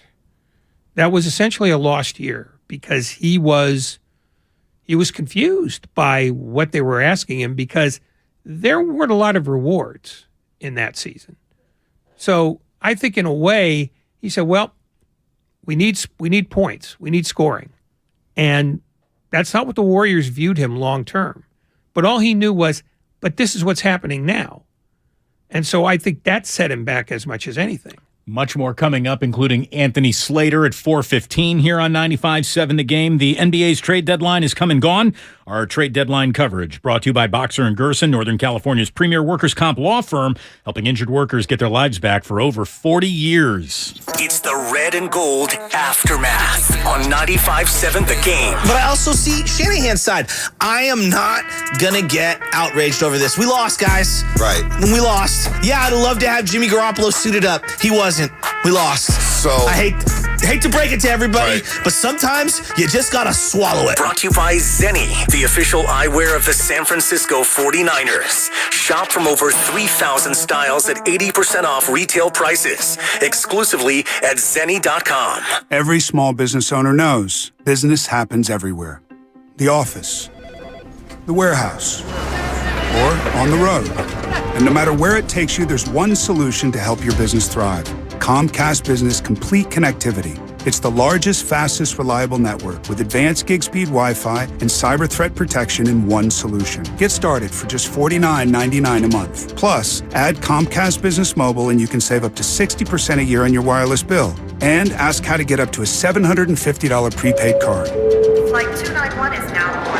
Yep, you're going places. And when you get there, be ready to do business. The complete connectivity solution from the company that powers more small businesses than any other provider. Comcast Business, powering possibilities. Ends 2/21/2023. Restrictions apply. Requires EcoBill and AutoPay. New 50 megabits per second internet and Comcast Business Security Edge customers only. Equipment taxes and fees extra. After 12 months, regular rates apply. Gig internet required for gig Wi-Fi. Mobile savings compares pricing of top 3 carriers. If you're considering remodeling your home in 2023, talk with your architect or designer about utilizing Golden State Window and Door for your upcoming project. Each location across the Bay Area features beautifully planned displays. You'll be surprised by the variety of styles. Their respected partners include Anderson, Milgard, Marvin, and many other top brands. For locations, images, and more, visit goldenstatelumber.com. Since 1954, Golden State. When you succeed, we succeed. Johnny Mosley here with your Thursday Toyota Tahoe report. Put an edge and wax up your favorite pair of boards because it is clear and crisp here at Palisades. Grab the keys to your Toyota and I'll see you on the mountain. Thanks, Johnny. We have sunny skies in the forecast today. Winds will be light and variable with a high in the mid-40s, dropping down to the 20s overnight. This report has been brought to you by your local Toyota dealers. Check out Toyota's full lineup of mountain-ready all-wheel drive vehicles. Toyota, let's go places. All guests appear on the Bud Light guest line. Bud Light. Easy to drink, easy to enjoy. 21 and over. Please enjoy responsibly. Finding great candidates to hire can be like, well, trying to find a needle in a haystack. Sure, you can post your job to some job board, but then all you can do is hope the right person comes along, which is why you should try ZipRecruiter for free at ZipRecruiter.com/radio. ZipRecruiter doesn't depend on candidates finding you. It finds them for you. Its powerful technology identifies people with the right experience and actively invites them to apply to your job. You get qualified candidates fast. So while other companies might deliver a lot of hay, ZipRecruiter finds you what you're looking for. The needle in the haystack. See why 4 out of 5 employers who post a job on ZipRecruiter get a quality candidate within the first day. ZipRecruiter, the smartest way to hire. And right now, you can try ZipRecruiter for free. That's right, free at ZipRecruiter.com/radio. That's ZipRecruiter.com/radio. ZipRecruiter.com/radio. Paid for by Bottom Line Capital. Attention all U.S. business owners. Was your company impacted during COVID? If you had over 5 full-time W-2 employees during the pandemic, you may be entitled to up to $26,000 per employee. That's right. If your business employed more than 5 full-time employees in 2020 or 2021, and your business was affected by the COVID pandemic, you may be eligible for up to $26,000 per employee. To check your company's eligibility to receive $26,000 per employee, call 800-793-0135 right now. We have already secured millions of dollars for businesses just like yours. There is no upfront cost to see if your company is eligible. Just call 800-793-0135 and find out for free how much your company can claim. This approved payroll tax refund program from the United States Treasury Department is for any business who kept employees on payroll during the pandemic. Best of all, these funds do not have to be paid back. Do not miss this opportunity to claim your company's refund. Call 800-793-0135. 800-793-0135. All year long, Odyssey celebrates the 50th anniversary of hip-hop by covering the milestones, saluting the history, and honoring the impact of the beats that created a global phenomenon with hip-hop made. Download the free Odyssey app right now or go to odyssey.com/hiphopmade to listen to the music and the podcast that celebrate 50 years of hip-hop. And join us all year long as we celebrate the milestone on the Odyssey app. Hip-hop made. I'm Bob Burke, founder and chairman of Burke America Parts Group, a family of brands that includes RepairClinic.com, an appliance and HVAC parts solution company that's grown into an international brand. Before AmericanEagle.com, we partially launched a new technology platform developed by another firm. American Eagle helped take our technology to a whole new level with digital marketing, software development, and business insights into our key markets, appliances, HVAC, and outdoor power equipment, and did so both on time and on budget. AmericanEagle.com has the resources, experience, and talent needed to produce solutions. Our new technology platform, developed by AmericanEagle.com, has produced tremendous results with higher traffic, conversion, engagement, and online revenue. If you have any home repairs you need to take care of, check us out at RepairClinic.com. If you need a world-class website or technology project, then I would highly recommend AmericanEagle.com. Call AmericanEagle.com at 773-NETWORK. That's AmericanEagle.com, 773-NETWORK. Now back to Damon and Ratto on 95.7 The Game. Damon and Ratto here, just, not even 4 hours after the NBA trade deadline has passed. It's good to have you here. We're brought to you by Fremont Bank, full-service banking, no compromises. Ray, every single player has to answer basically 2 questions before their career can be framed or deemed valuable or, what level of value it's got to you. First question is simply this. Can you play? Can you play?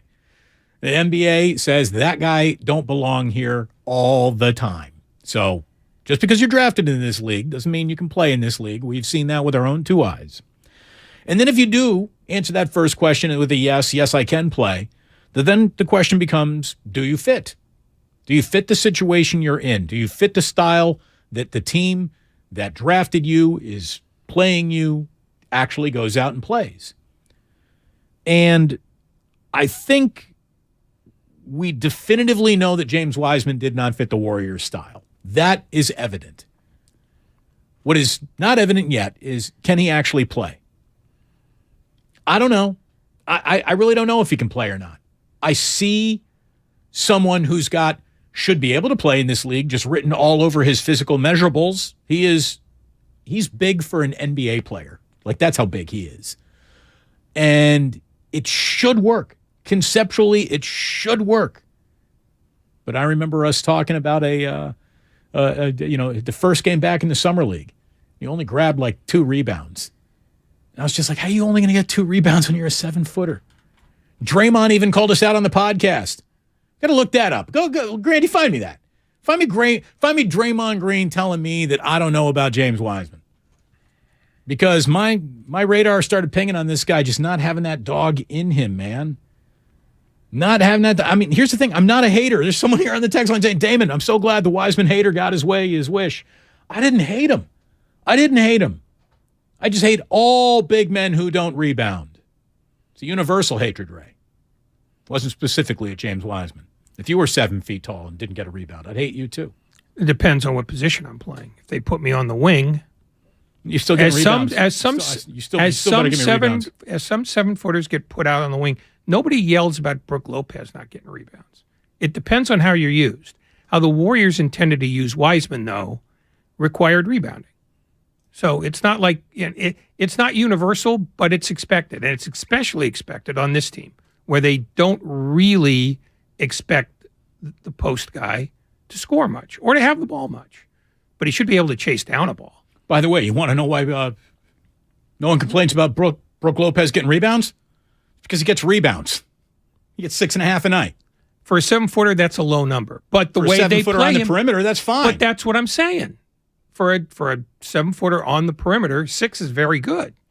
But there are other 7-footers who play on the perimeter who don't get very many rebounds because they're not asked to. Yeah, well, they suck too. Okay, fair enough. With all the long rebounds that are coming off the rim, just put your hands up and come down with a board. Longer rebounds are easier now than ever before. Oh, they're just more plentiful. So that means there should be more of an opportunity for a 7-footer out on the perimeter. But that means there's... Get me a rebound if you're big in the NBA. Full stop. Don't play basketball if you're big and can't rebound. I hate you if you do. I went to Indiana. I know what the hell I'm talking about here. Don't argue with me about rebounding big men. Draymond tried. Just happy to see him out there doing what he loves to do again and having the opportunity to play basketball. I know there was a lot of talk around the first game, like, oh, he had 2 rebounds. Like, don't get me wrong. Like, that's the first thing I looked at too. Like, why you can't have 2 rebounds? But for those of you out there who's just going to criticize and don't know, I saw the guy from the Rattle, Damon Rattle, yeah, you know the show name. In the Bay. You know the name. You know the station. Dude, Damon. Listen, like you come out and you want to talk about Chet Holmgren is light years ahead of James Wiseman right now. Whatever you said, made that statement. Let me help you out. Rebounding is a timing thing. You know, rebounding is not just I'm tall, I'm long, I can jump, I'm athletic. Rebounding is timing. And for someone that has not played basketball since 2018, I know you wouldn't understand, but your timing is probably messed up because that's 4 years and some change of not consistently playing basketball. So those that has done this will understand that that is 100% a timing thing. Like I said, again, I would never excuse James Wiseman having 2 rebounds, nor do I think James Wiseman will excuse it. But I am also, and as someone who's done this at this level, who continues to do this at this level, I do understand that rebounding is. Obviously, you got to have a knack for the ball. You got to do the proper things in boxing out. Coach Izos used to teach us hit, find, and fetch. Go hit your man, find the ball, then go get it. Yeah, all of those things. And who wants the ball more? It's all of those things. But equally as important, if not the most important, is your timing. Okay. So it's amazing how he completely agreed with me. It's the first thing he noticed is the incomplete too, but then wanted to have a little, well, you didn't play, so you don't know. And I appreciate that. I'm going to tell you right now, timing for a 7-footer, Ray, isn't the difference between 0 and 2 rebounds. It's a difference between 8 and 15 rebounds. Physical stature is a difference maker on a basketball court in the rebounding category. And he needed to be better. He has to be better, and he wasn't. What's the name of that show? Please, you guys speak like I speak. You use the phrases that only I have put into the Bay Area lexicon. You're listening to this show right now. Here's more from Draymond. To try to make it a thing and like compare these 2 guys after, and this kid's been out for 4 years, ridiculous. Also, you can't judge who's better off a summer league game. So let's stop the foolishness. It's ridiculous. Welcome back, James Wiseman. Happy to have you back on your thing. Hey, I'm sure they were. But then they realized that that thing that he wasn't doing enough was probably going to be a reason to move on. And they did. And part of the reason to move on, Ray, is he's always a MASH unit. It's one thing to maybe not be able to play here. It's another thing to constantly be a level of unavailable. Here's what I honestly believe about James Wiseman, because he was drafted as a project, right? They knew that it was going to take time. The reason why they gave up is because his body started giving up on him. I really, truly believe that if he had lived an injury-free career to this point, they would not have traded him. Well, presumably he would have had more time to absorb what they were trying to teach him, because I don't think he was refusing to learn.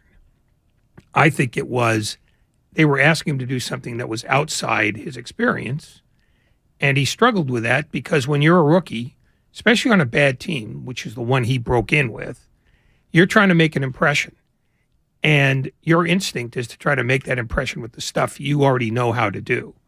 And they wanted him to do stuff that he either didn't know how to do or hadn't done enough of. So I think he had that sort of battle inside his own head, and it only got worse after the injury because the window to show yourself became shorter. And then the next thing that happened was they got good again in a hurry when they didn't really figure to be.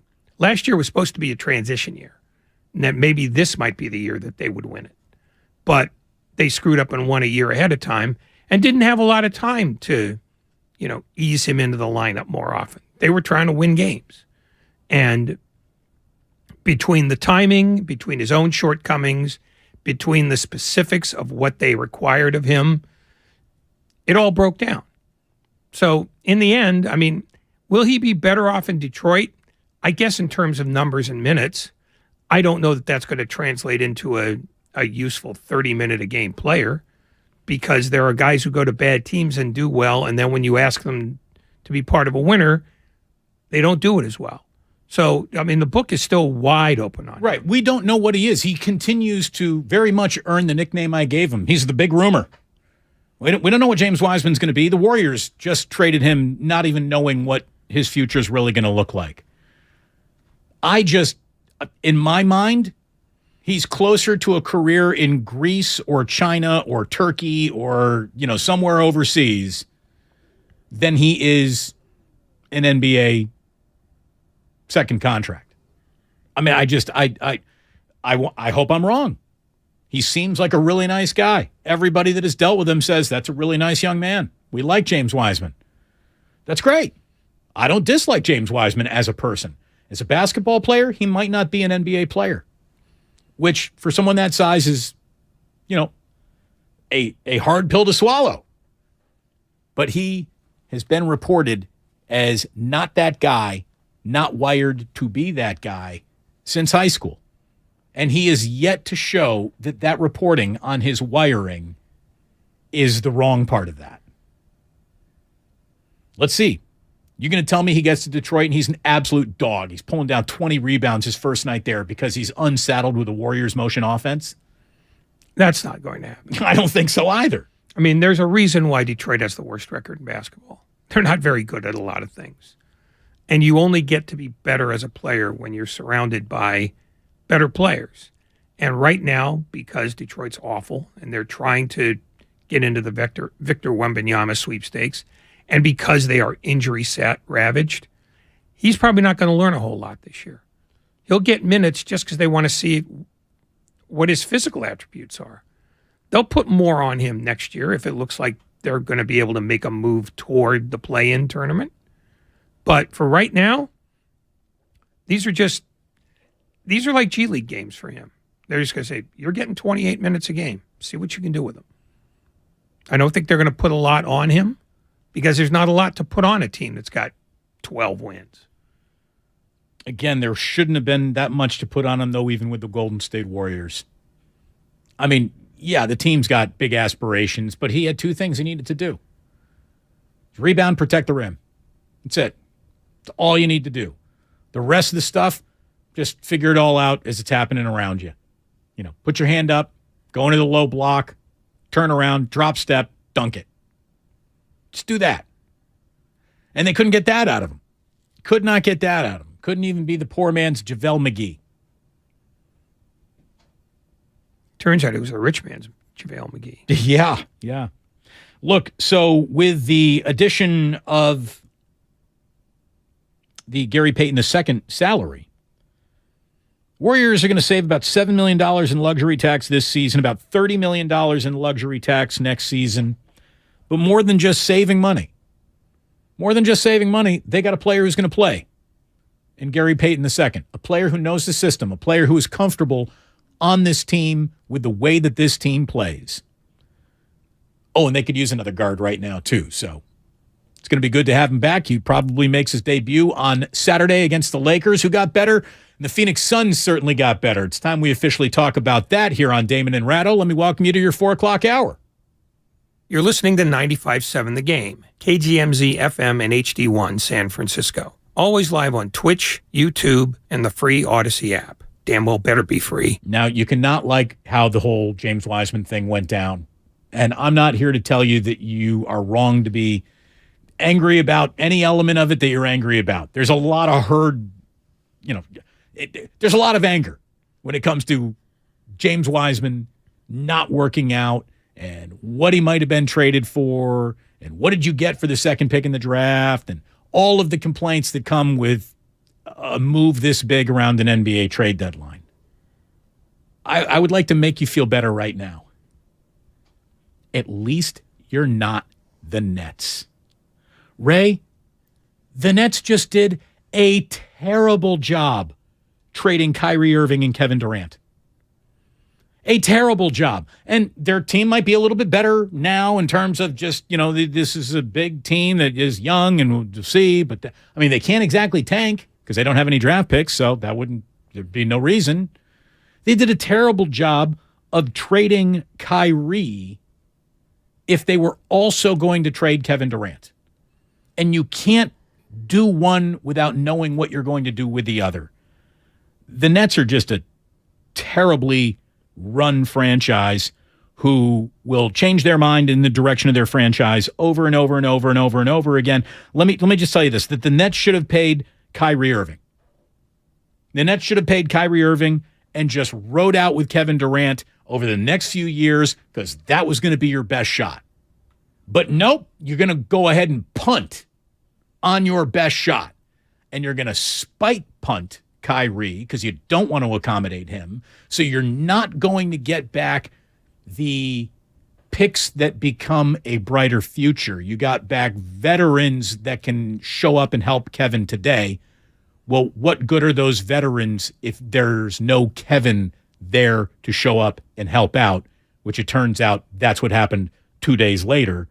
And you're telling me, and this is what happened, because remember, this all starts, the fracturing of the Brooklyn Nets begins with James Harden going to Philadelphia.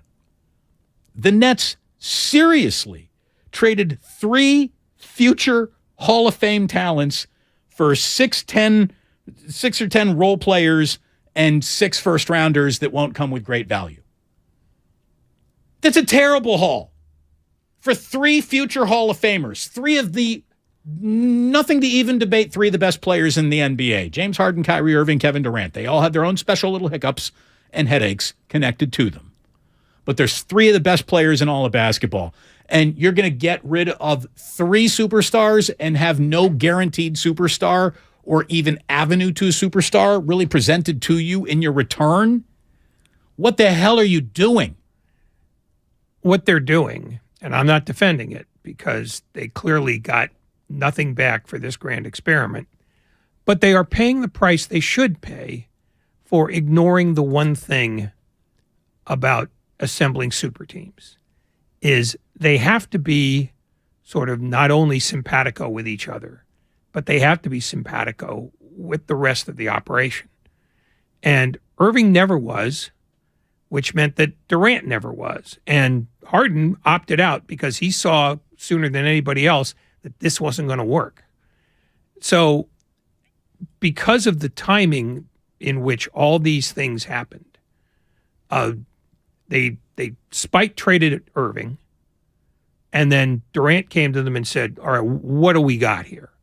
And basically forced their hand to trade him. So what this was a team that was built to win titles, never even got to play for one, and then they broke it up. It's the worst example of roster construction, maybe in the history of sport. It's up there. I mean, it's certainly the worst team that was ever built as a super team. Yeah, it's not the Hall that's the egregious mistake here. It's the notion that personalities don't matter. It's the notion that talent is the only thing you need to acquire.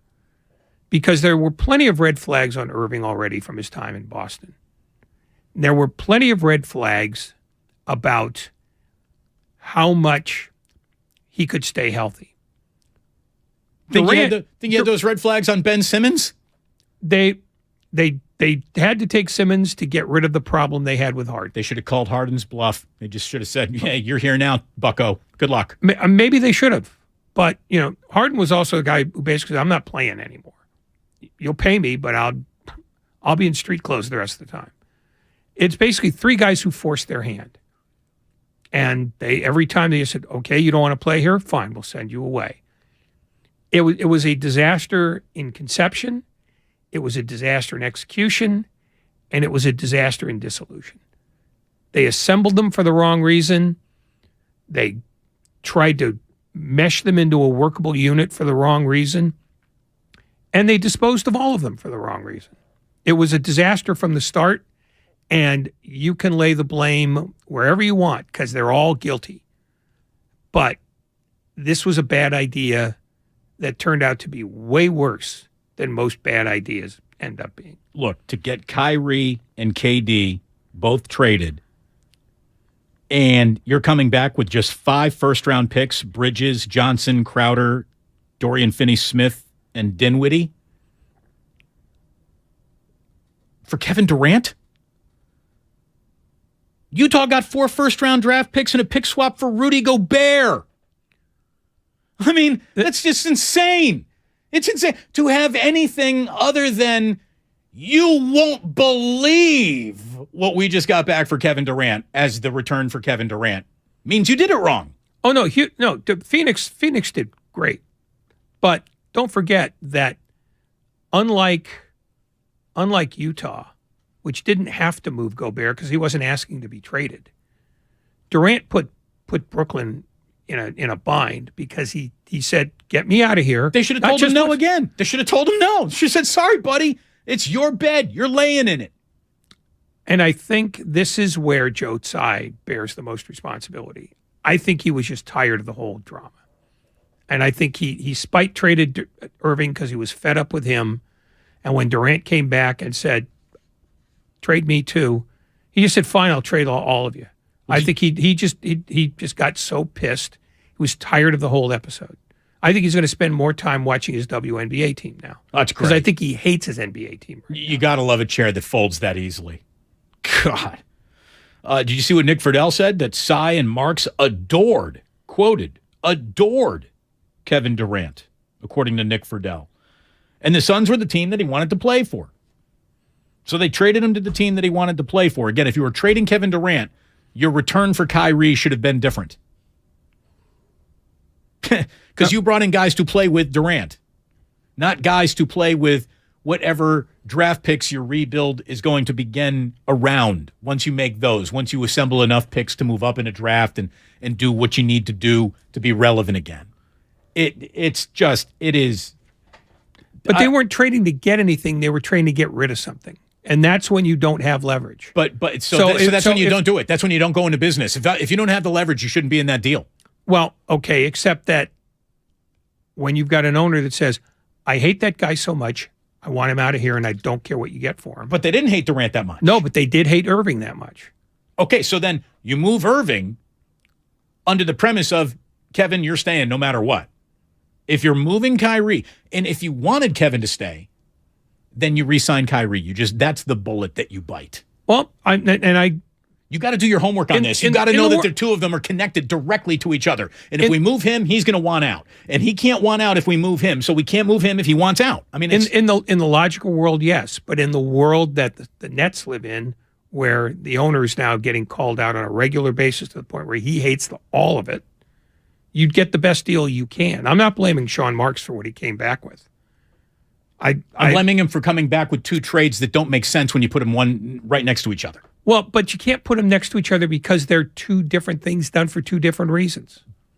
No, there is no pretend moment of time that you can put in between these two as if they're totally unconnected and do not operate amongst each other's orbits. But they are both trades that you've already telegraphed to the rest of the league that you're going to have to make. And that's why you don't do it. That's why you wait to this offseason and you bite your bottom lip and you suck it up, Buttercup. Well, then you don't put it out there that you're going to trade them, because they did put it out there. They were shopping Durant all over the place. You think that stays a secret?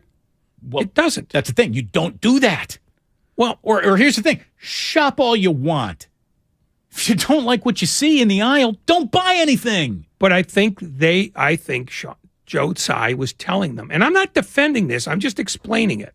There is a point at which... But you don't know. You just think. This is what you think happened, but you don't know. No, but based on the only logical way this happened and the order in which it happened, if Irving gets traded, Durant has a meeting with Tsai and Marks, they come away from it, basically, they say, "Fine, we're done too."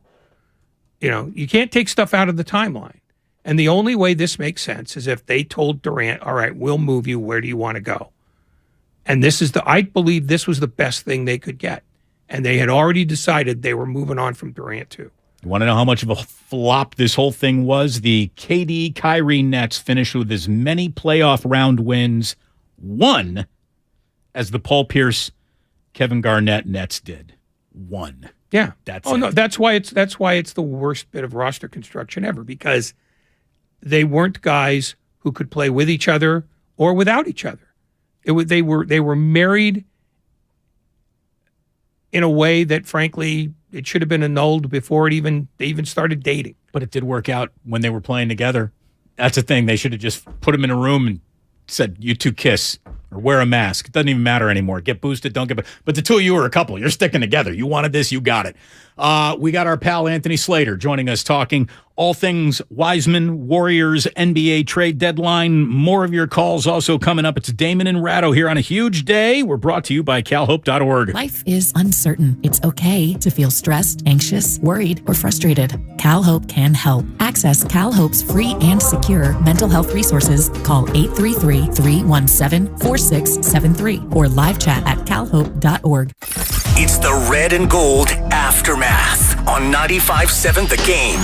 Hard feelings.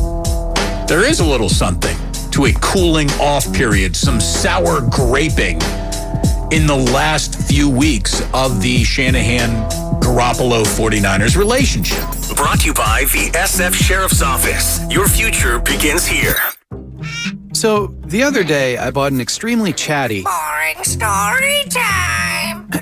Make that an extremely catty cockatoo. You're welcome. Apparently, the pet store won't take it back. But, hey, I'll manage. I love that for you. Just like I manage without home internet. No, you don't. Sure, my mobile hotspot is slow and makes streaming shows unbearable. Oh, Bertie likes to stream. But I'm making do.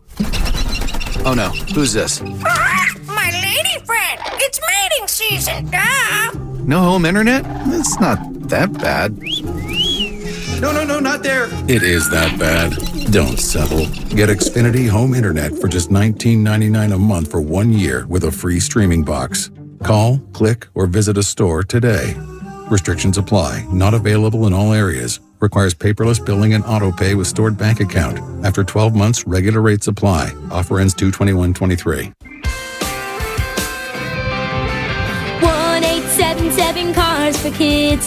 KARS Cars for Kids. 1-877 Cars for Kids. Donate your car today. 1-877 Cars for Kids. KARS Cars for Kids.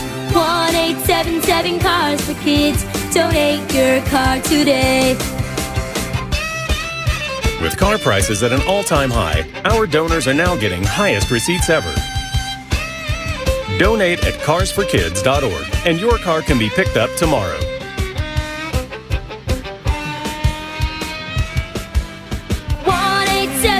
Cars for Kids. KARS Cars for Kids. 1-877 Cars for Kids. Donate your car today. Now accepting donations of land, homes, buildings, or any kind of real estate. Investing is confusing. Dawn raids, triple witching hour, candlesticks, crown jewels, bears, bulls, bear hugs, blue chips. It's one big word salad of uncertainty. Fortunately, Fremont Bank now has incredible rates on their savings accounts and CDs. And while savings accounts and CDs may not be known for their great rates at your current bank, at Fremont Bank, you can get great rates from a great local bank. To learn more, stop in or visit us online. We'll explain it all in plain language. Fremont Bank, serving the Bay Area since 1964. Member FDIC. Hello, this is Joe Cordell. Cordell & Cordell is a firm that practices family law exclusively. We focus on only one area of the law to maximize our strength and effectiveness as advocates for clients that have everything on the line: their homes, retirement, savings, and most importantly,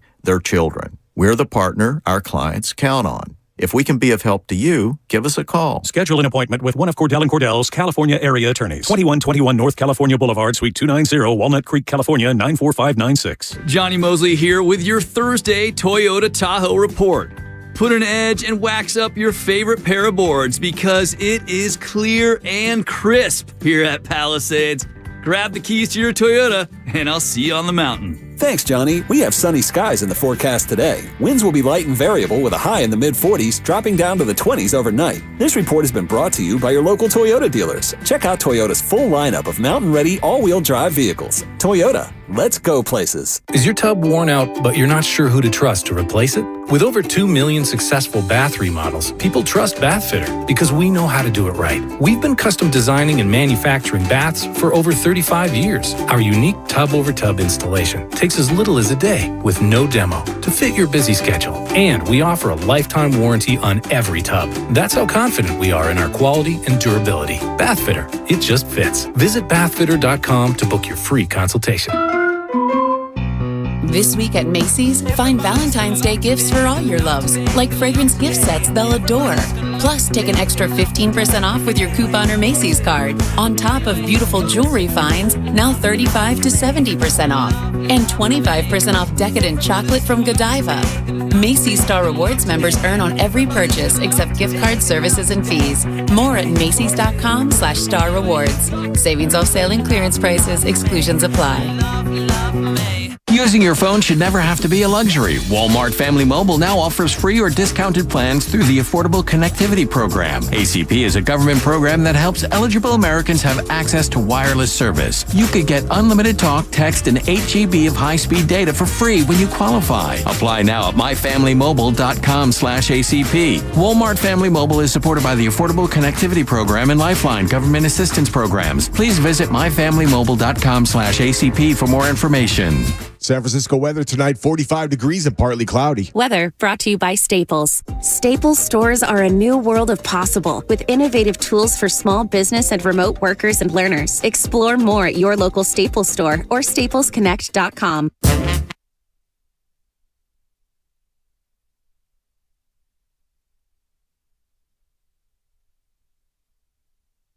Now back to Damon and Ratto on 95.7 The Game.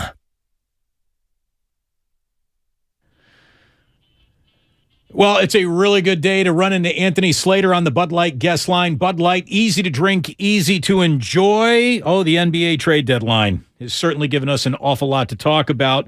Slater, thank you very much for your time. I know you're a busy man today. I just saw you over on NBA TV. You're popping up all kinds of places. Did a little Rosillo podcast earlier in the week. So thanks for your time, pal. How you doing?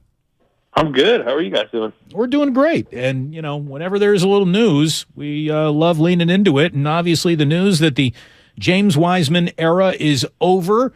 I predicted he might get moved before the trade deadline. Didn't exactly think this would be the return when you really want to move all the, dots together. It's basically James Wiseman for Gary Payton II. Who would have ever thought, right?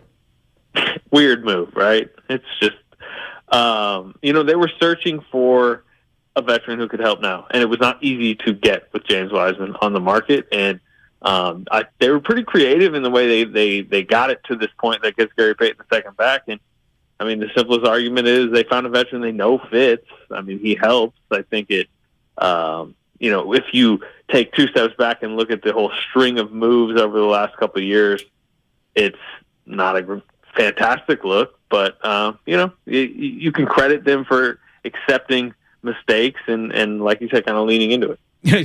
Lucas is in my ear saying, please ask him about the overall Wiseman era. Lucas, there was no James Wiseman era. There is no era. He played 60 games. That's it. What do you think of the James Wiseman era? Man, it was tricky. It was convoluted. You just go back to the drafting of them was in November. Drafts are never in November. It was the COVID year. 60 games sounds like a career for James Wiseman when you consider his college career. 3 games, right? Right. And then, I can remember it was wild. His first training camp we couldn't cover in person because of COVID, so they would just send out these little blips of footage that, and we hadn't seen him yet. And I remember they looked really impressive, and that's like what I'll always remember about those early days of the Wiseman era, where there was just those flashes of like, oh wow, they might have drafted like Giannis, right? I mean, if I showed you some of his highlight film, and that's all you'd seen from his rookie year, remember they started him game 1. I remember talking to the coaches behind the scenes. They were playing in Brooklyn, COVID year, empty arena. Game 1, he'd missed the preseason because he got COVID. and they're like, we're starting him tonight. And it was like, whoa, they must have seen something behind the scenes. And then he went out and had like 19 points. And I remember he had a coast-to-coast dunk in Detroit like 2 days later. And it was just like, you know, I mean, you can go back to the quotes. I mean, remember it. I got it. Listen. 93-89. Right crossover dribble. Sees Wiseman. Changes his mind. Shot by Plumlee. Blocked by Wiseman, who picks up the loose ball. Dribbles down the right side. He's going to go all the way up and jam it. Wiseman going coast to coast with the slam. I mean, we got a collection of James Wiseman highlights, all 5 of them. Yeah. Well, it's crazy because it's like, you know, you could think it was kind of like fan fiction or whatever that this guy was going to become some superstar. But you go look, I mean, like Joe Lacob is on the record calling him basically a generational prospect. Steve Kerr, after 4 games, is like, we got to move things around. This guy's a foundational piece. Draymond Green is glowing about him in his early practices. So it seemed reasonable to believe that something might be coming. And then, like, we don't need to get into all of what has happened since. But, man, I mean, what a quick fall.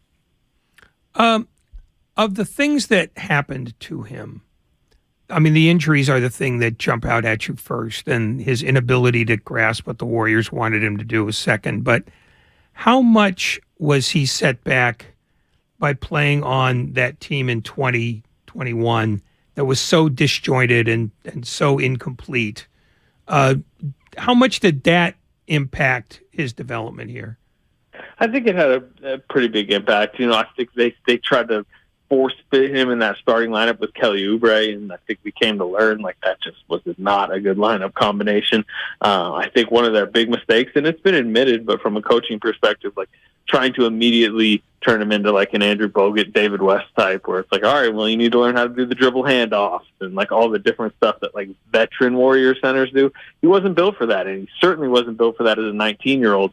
And that, you know, that's derailed him. I think sent him off tracks. And then I think the toughest break he faced was, I thought he was actually getting a rhythm late that season. They were bringing him off the bench. Remember, they were running a lot of pick and rolls. Jordan Poole was just blossoming.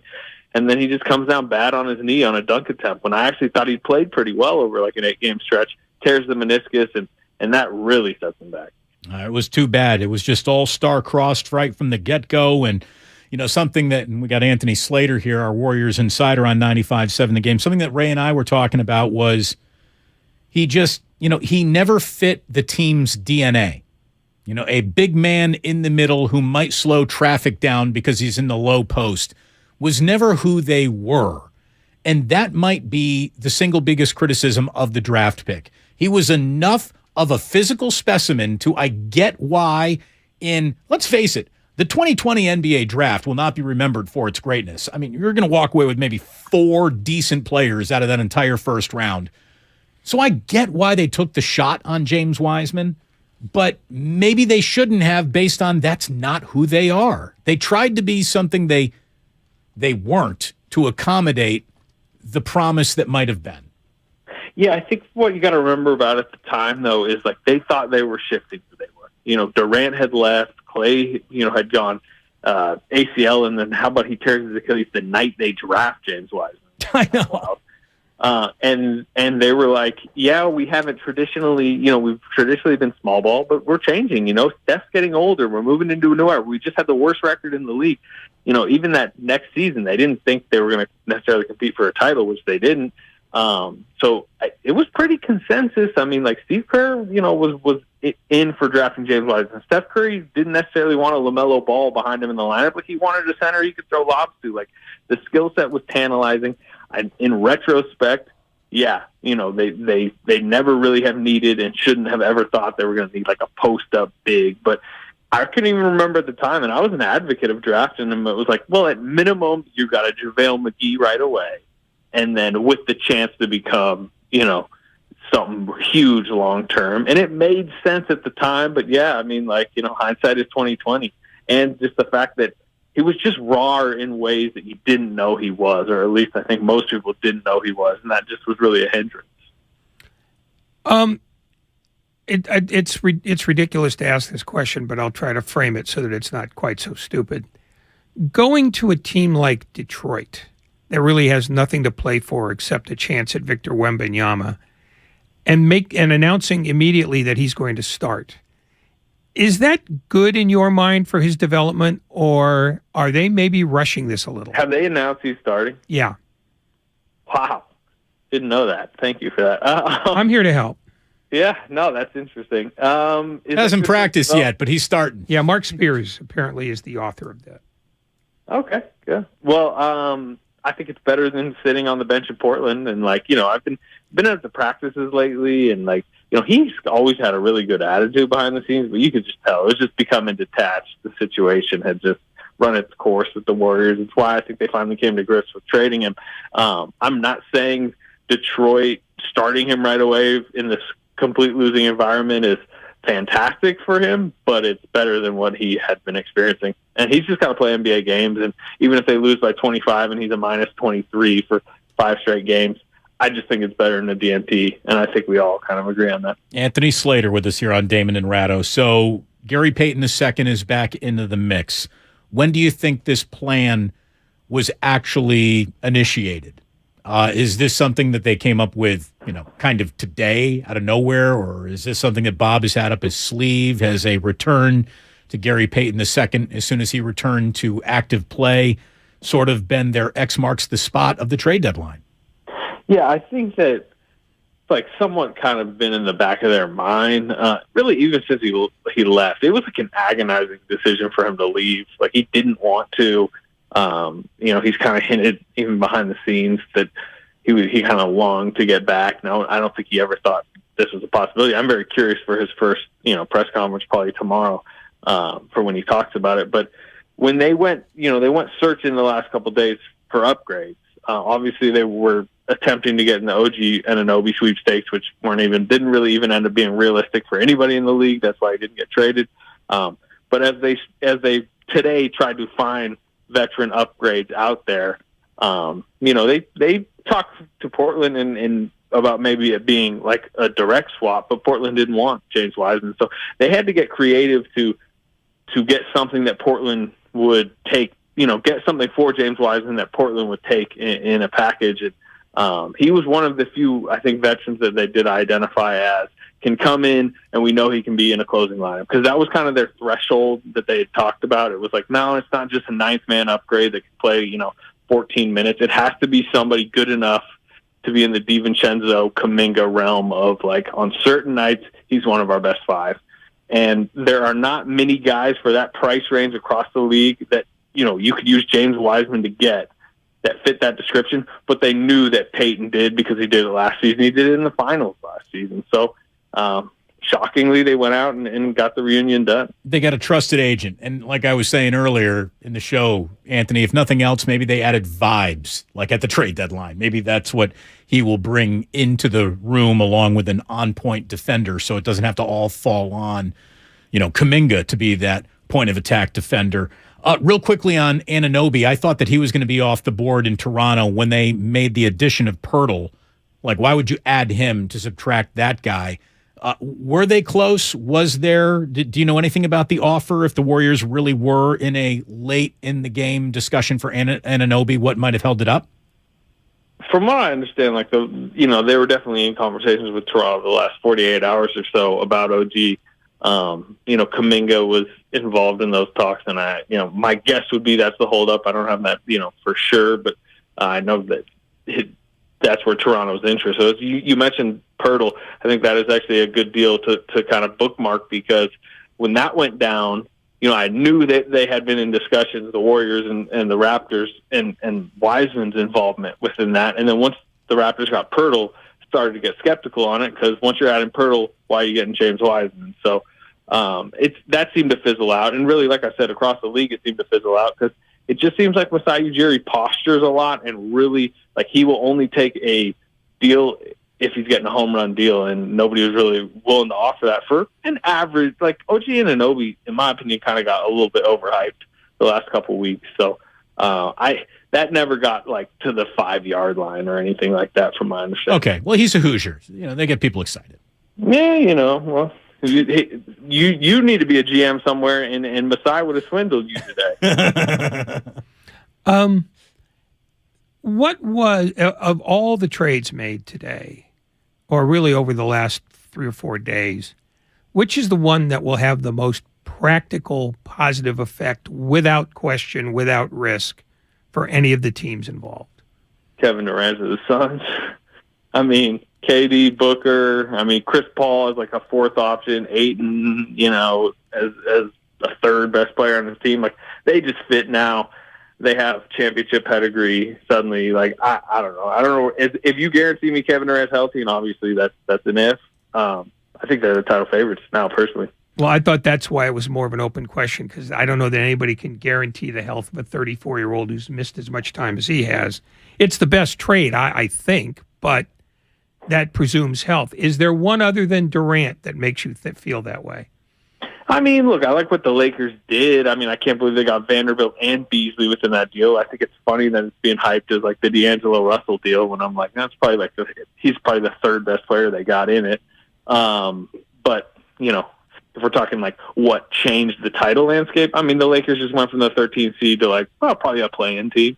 So I don't think it's that, even though I like what they did. I mean, the Kyrie deal, if we go back 4 or 5 days, like, that makes Dallas more of a potential threat than they were last week. So there are a few out there, but Durant to me is the one that could rattle the league.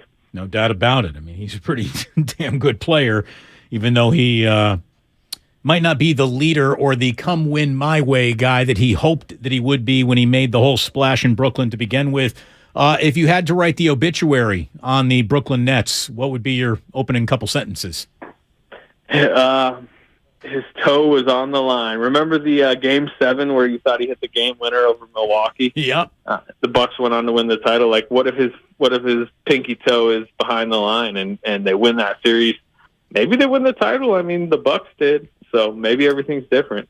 I mean, that is a crazy era to rewrite, especially with all the off-court stuff that goes so far beyond basketball. The vaccine stuff with Kyrie, it's wild. It was nuts. It truly, truly was. So we have the trade deadline officially behind us, but that doesn't mean that we're done building rosters, because a buyout market is about to emerge.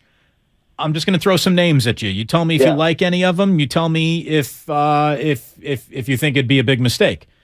Dwight Howard, Serge Ibaka, Pat Bev, Reggie Jackson, Will Barton. Any names interest you there? I think Pat Beverly's interest, like, of those five, I think it's probably like the one that can have the most playoff impact. But the problem is they're so loaded with guards right now. I mean, their three top guys coming off the bench now is Poole, DiVincenzo, and Payton. Those are guards. So I think they need more of a big, maybe a stretch big. Dwight Howard, no. Serge Ibaka, he hasn't made an impact on like his last 3 or 4 teams. I mean, he sounds like a good name, but he just hasn't done much. So, I don't love any of those. Will Barton's a little bit bigger, but I'm not sure they need a scoring punch like that off the bench, already having Poole. So, no, I mean, nothing screams. Like, is anyone out there going to be better than what JaMychal Green's brought lately? And JaMychal Green at this point is your 10th man. So where realistically do these guys end up, assuming that this is the hand they've dealt themselves and this is how it's going to be? What's their I don't want to say their top, the highest they can reach. What's the most likely place they'll end up? Playoffs. Probably, it depends on what matchup they get in the first round. But I would just say this, and I've talked to a few people really since the Steph injury, and their opinion now is like, just get us to April 17th in a first round series with that established starting lineup all there for tip-off of game 1, probably on the road. And then a bench that now is DiVincenzo, Poole, Payton, Kuminga, that stretches you down to 9. Very athletic, very versatile, very small, but interesting. And you tip off against whoever you get. Maybe that's Denver, maybe that's Memphis, maybe that is the Suns, and maybe you're slight underdogs, but you're dangerous. And whoever you're going against did not want to see you in the first round, and we'll see where it goes from there. How do the Warriors make sure they don't repeat any developmental mistakes that they might have made with Wiseman, with Patrick Baldwin Jr.?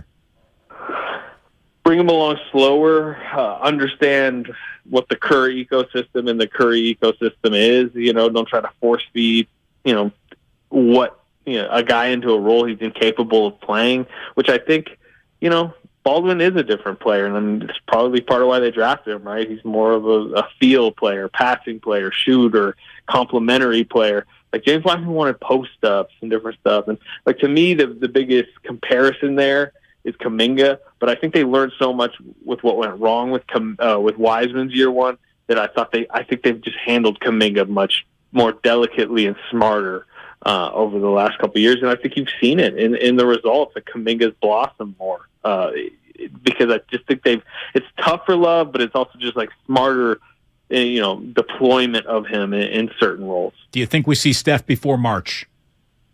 No, I don't. And it's at this point, it's like such a weird injury that it's kind of speculative. Like I don't know for sure that we won't, but my guess would be he's missing at least a month. Do we see GP2 Saturday against the Lakers? I think so. He's healthy. He played last night. Physical tomorrow sounds like. Everybody's got to pass it, and it's kind of a convoluted deal with Sadiq Bey and Atlanta, and Wiseman's got to get to Detroit. But I assume it'll be official, and everyone will pass physicals tomorrow, and you'll get press conferences, and then I think you'll see him Saturday night against the Lakers team. There's going to have a lot of new pieces too. For a minute there, when it looked like the trade was Sadiq Bey, what'd you think of that? Did you? I thought that's kind of an interesting move for the Warriors. I like him on the bench. It creates this very strange what if going forward. Of course, what they could have maybe drafted him back in the day, but now it's like literally you had him on the roster technically for 20 minutes or something like that. If Sadiq Bey really pops in Atlanta, it's gonna like linger as a what if. But I will say about him, he's kind of disappointed in year 3, and he's coming off Detroit's bench. They kind of soured on him. I mean, they traded him. That tells you something. Always great to talk to you, Slater. Thank you very much for making time for us on a day you're extra busy. Yeah, all right, fellas. Thank you. Anthony Slater here on 95.7 The Game. The interesting thing about that entire conversation is that he reminded us that the Warriors also did some damage to Wiseman by trying to rush him along. And Kerr has acknowledged that time and again, that they basically gave him minutes and tried to make him into what they wanted while giving him minutes. But they also did it in an environment that you couldn't ask for what you really wanted because he wasn't playing with Curry. Which is true, which is why I say in that year, I think that set him back too. But they wanted him to reward them right away, and he wasn't ready to do that. And they gave him minutes that basically allowed him to become the ball of inconsistency that he became. So that, the Warriors bear some responsibility too. And I think it's good to remember. Yeah. Yeah. Oh, no, look. For a team that hasn't gotten much wrong, or whenever has made a mistake, they quickly got out from underneath it. This is a mistake from a lot of different angles. It was a mistake in the evaluation to draft him. It was a mistake to evaluate your team ready to take on a player in a way that your team's not really built to play. Then the mistakes of him just showing up, the mistakes of the development, the mistakes of not bringing him along, the mistakes of giving him too much and then giving him, the reward for giving him too much turned into, well, we're not going to give you anything. And that was maybe too much of a pendulum swing, which is why I asked, how do they avoid repeating all this with Patrick Baldwin Jr.? Because Patrick Baldwin Jr., in the teensy, weensy, tiny little slices we've seen of him, he's got a little bit of a shot. He's got a little bit of a feel, as Anthony Slater just said. So how do you get anything out of that or not squash what you've seen and just let him rot through a sequences of Coach DNPs? Because I think they don't view it as rotting, because they look at how Kuminga has turned out, the way they've done that. And I think that's what they're doing with Baldwin too, which is, we're not going to give you minutes till we think you're ready for them. And here's what we expect when we play you. I think they've sort of solved that problem, at least mentally. So the question becomes, how does Baldwin handle it? Because I think they've acknowledged pretty freely that the Wiseman experiment was mishandled all the way around. And they've gotten it better with Kuminga, and I think they're probably using that same template with Baldwin. So here's the deal. The NBA trade deadline It was freaking awesome. It was like basketball cocaine all morning long. It really was. It was great. Jillian popped upstairs and saw me sitting with my cup of coffee, and she's like, "You look excited today." I'm like, "I have no idea what we're going to be talking about because the end of the deadline's not here yet." We got 5 second-round picks coming back to the Warriors. What they're about to do with that, I do not know. I love days like today. I know a lot of you as basketball fans love days like today. What do you like about how the Warriors sit after this? What do you fear about the Warriors' position in the Western Conference with all the other moves around the orbit of the James Wiseman trade? The era is over. You can stop asking about the era. Seriously, that was not much of an era. But we do have more of your calls. Wide open phone lines, and we're coming back to talk to you. 888-957-9570. The Warriors, at the very least, did they add vibes with Gary Payton II? It's Damon and Ratto here on 95.7 The Game. Again, thanks to Anthony Slater for joining us on the Bud Light guest line. Bud Light, easy to drink, easy to enjoy. We're brought to you by Fremont Bank, full-service banking, no compromises. It's the red and gold aftermath on 95.7 The Game. We got Josh Johnson. He gets concussed, and it's like, oh, God, here comes Brock Purdy, and we're going to run the ball every single time. So, Debo, I'm with you. We all wish you had a third quarterback. I don't take those comments as any slight on Kyle. Brought to you by Zenni, the official eyewear of the San Francisco 49ers. Shop from over 3,000 styles at 80% off retail prices. Exclusively at Zenni.com. Every small business owner knows business happens everywhere. The office, the warehouse, or on the road. And no matter where it takes you, there's one solution to help your business thrive. Comcast Business Complete Connectivity. It's the largest, fastest, reliable network with advanced gig speed Wi-Fi and cyber threat protection in one solution. Get started for just $49.99 a month. Plus, add Comcast Business Mobile and you can save up to 60% a year on your wireless bill. And ask how to get up to a $750 prepaid card. Flight 291 is now boarding.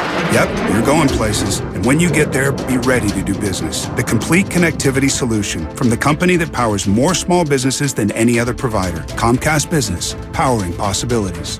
Ends 2/21/2023. Restrictions apply. Requires EcoBill and AutoPay. New 50 megabits per second internet and Comcast Business Security Edge customers only. Equipment taxes and fees extra. After 12 months, regular rates apply. Gig internet required for gig Wi-Fi. Mobile Savings compares pricing of top 3 carriers. It's time to say goodnight to that check engine light with the free AutoZone Fix Finder service. It'll help troubleshoot the likely cause of your light for free, so you can drive with peace of mind. Restrictions apply. Get in the zone, AutoZone. Now, it's time for the closer of the week, presented by LiftMaster and RNS Doors. Turn your garage into the envy of the neighborhood. Visit rsdoors.com. The closer of the week is Klay Thompson. 42 points. He knocked down 12 triples as the Dubs stayed hot. 23, Klay Thompson takes it, hits another 3. That's his 12th. Recently, my garage door opener was not working. I was in need of a closer. I was put in touch with RNS Doors, and they hooked me up with a brand new garage door opener from LiftMaster. With LiftMaster's MyQ connectivity, my garage door opener can be controlled right from my smartphone. You'll know when a door or gate has been left open and can close it with a tap, no matter where I am. Be one of the first 10 callers and receive 20% off a LiftMaster garage door opener. Call 1-800-FIX-A-DOOR. That's 800-FIX-A-DOOR. Or visit rsdoors.com. R&S Doors. Look for the red truck.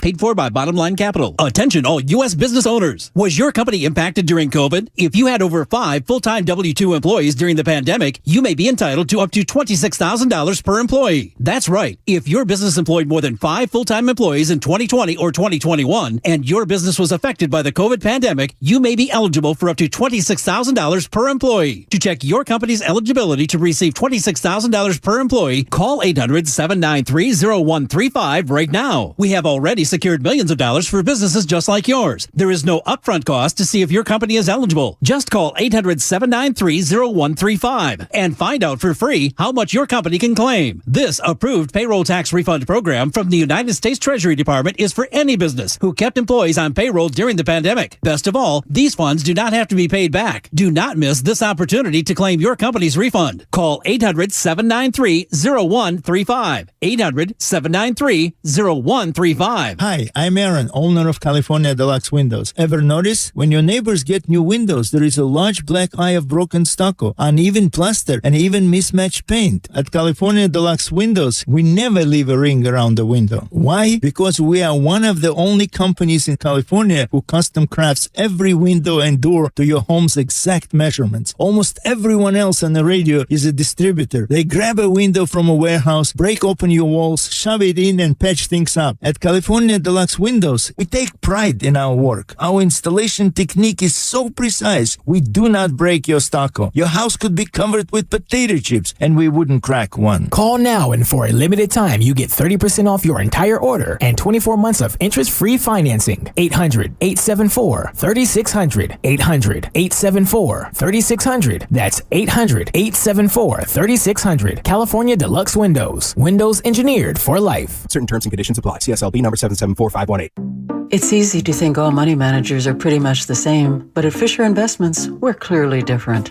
Different? How? You sell high commission investment products, right? No, Fisher Investments doesn't sell any commission-based investment products. Well, you must earn commissions on trades. Nope, never at Fisher. We're a fiduciary, obligated to act in our client's best interest. It's the highest standard of care for a financial advisor. How do you know what's in their best interest? We get to know our clients and then tailor a portfolio based on their goals and needs.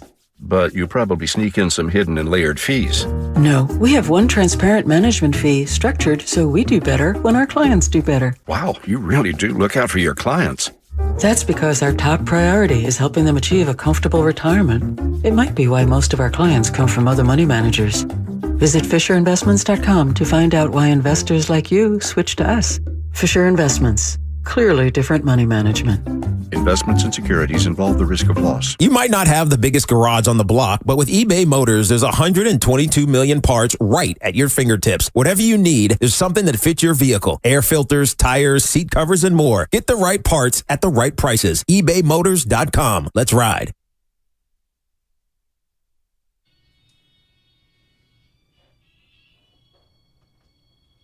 Now back to Damon and Ratto on 95.7 The Game.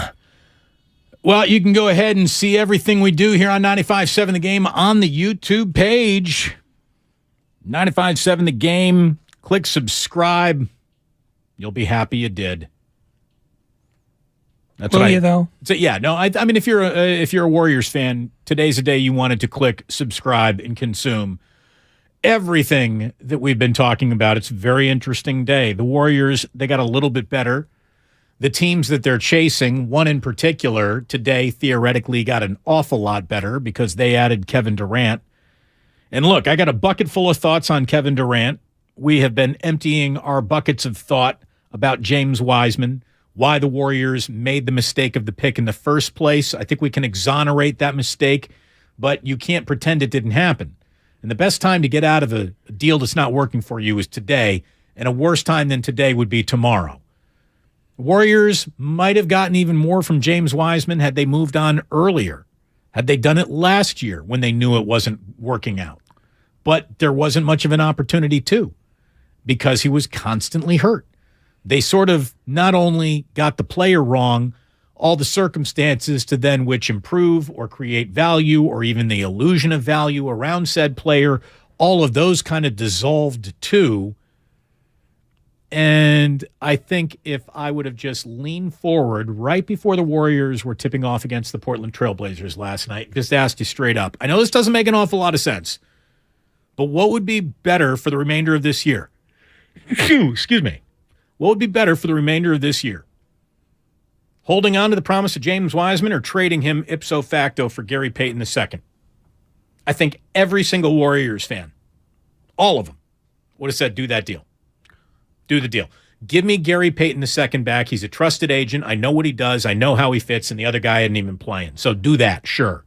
Well, I would quibble with your definition of every Warrior fan, because there are still people who believe that, you got to be more patient with him. I mean, you see it on that ridiculous text line. But hey, Ike Diagu just needs a little more time, Ray. It doesn't mean they're right. I'm just telling you that there's a very, very palpable sentiment of they did him dirty.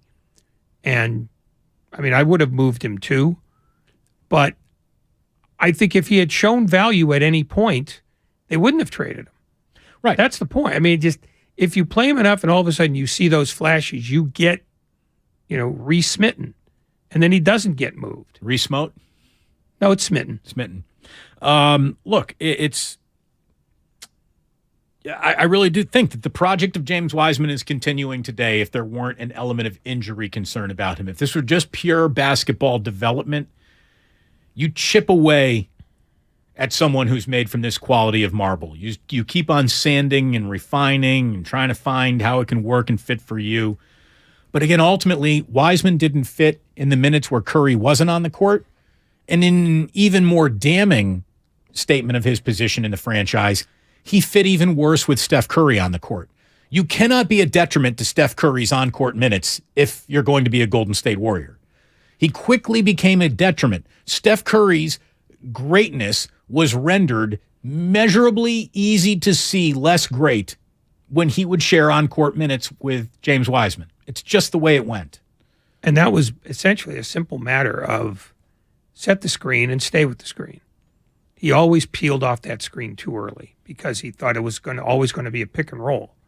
And that the high screen the Warriors run is almost never a pick and roll. Well, and too, part of the screen is actual body-to-body contact. And James Wiseman would peel off before he even really got physical, which means he didn't trust his body, didn't trust his legs, didn't trust his base to power. I don't know. He's not a physical guy for a physical specimen. No, I think it was more, I don't want to get tangled up with this guy because then I'm not going to get the ball back. When in fact, the play's not designed for him to get the ball back.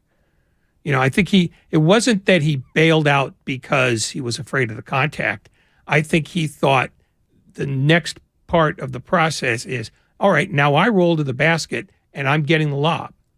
And on this team, they don't lob. No, well, and that also, you know what it sounds like to me? It sounds like the wide receiver who knows he's not getting the ball, so he's not going to run his off-ball route as hard as he would had he known he was getting the ball on the play. Like, to me, it doesn't jive with me, man. Like, there's the way you want to play, and there's the way you want this play to run, but then there's the way that this play is being run. So we're just going to go with that observable reality, not your wishes, dreams, and desires, especially you, 19-year-old kid. No, but that's exactly what I'm saying. It's that he, in the limited time that he was playing, he always imagined pick means roll.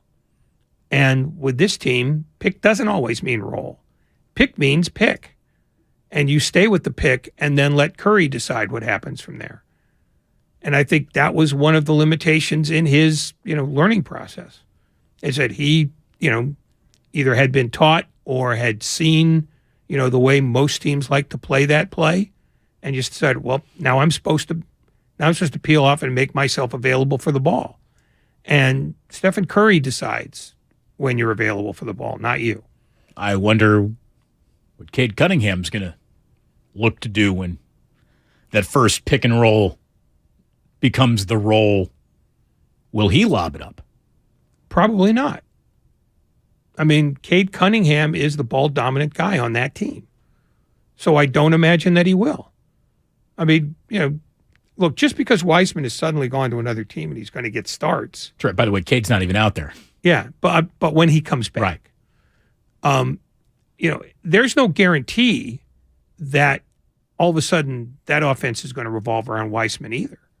I mean, they've got more invested in other people. Cunningham, certainly the most prominent of those. So he's going to have to, blend into a second team. And they might have him do a lot of different skills that he wasn't going to use with the Warriors, but they're not all going to be, about him possessing the ball. This is Brian in San Francisco. Brian, you're on 95.7 The Game with Damon and Ratto. Hello. Hey, guys. Wow, can we just get a round of applause for this? This was absolutely awesome. The NFL and NBA are the craziest free agency and trades and whatever and deadlines. But I'm more happy, and I'm sorry to say that James Wiseman's gone. He was never going to fit. My hopes for him was for him to be like a Kevon Looney, but just a little bit better. But it wasn't going to end up like that. I'm just happy that Gary Payton's back. And honestly, any Warriors fan that is saying that, we should have given James Wiseman more time, this and that, I think you're kind of kidding yourself. He's a good player. He's just not in our system. That's all I want to say, and thank you guys for an awesome show. Thank you, Brian. Look. No, I'm not saying they're right. I'm just saying they're out there.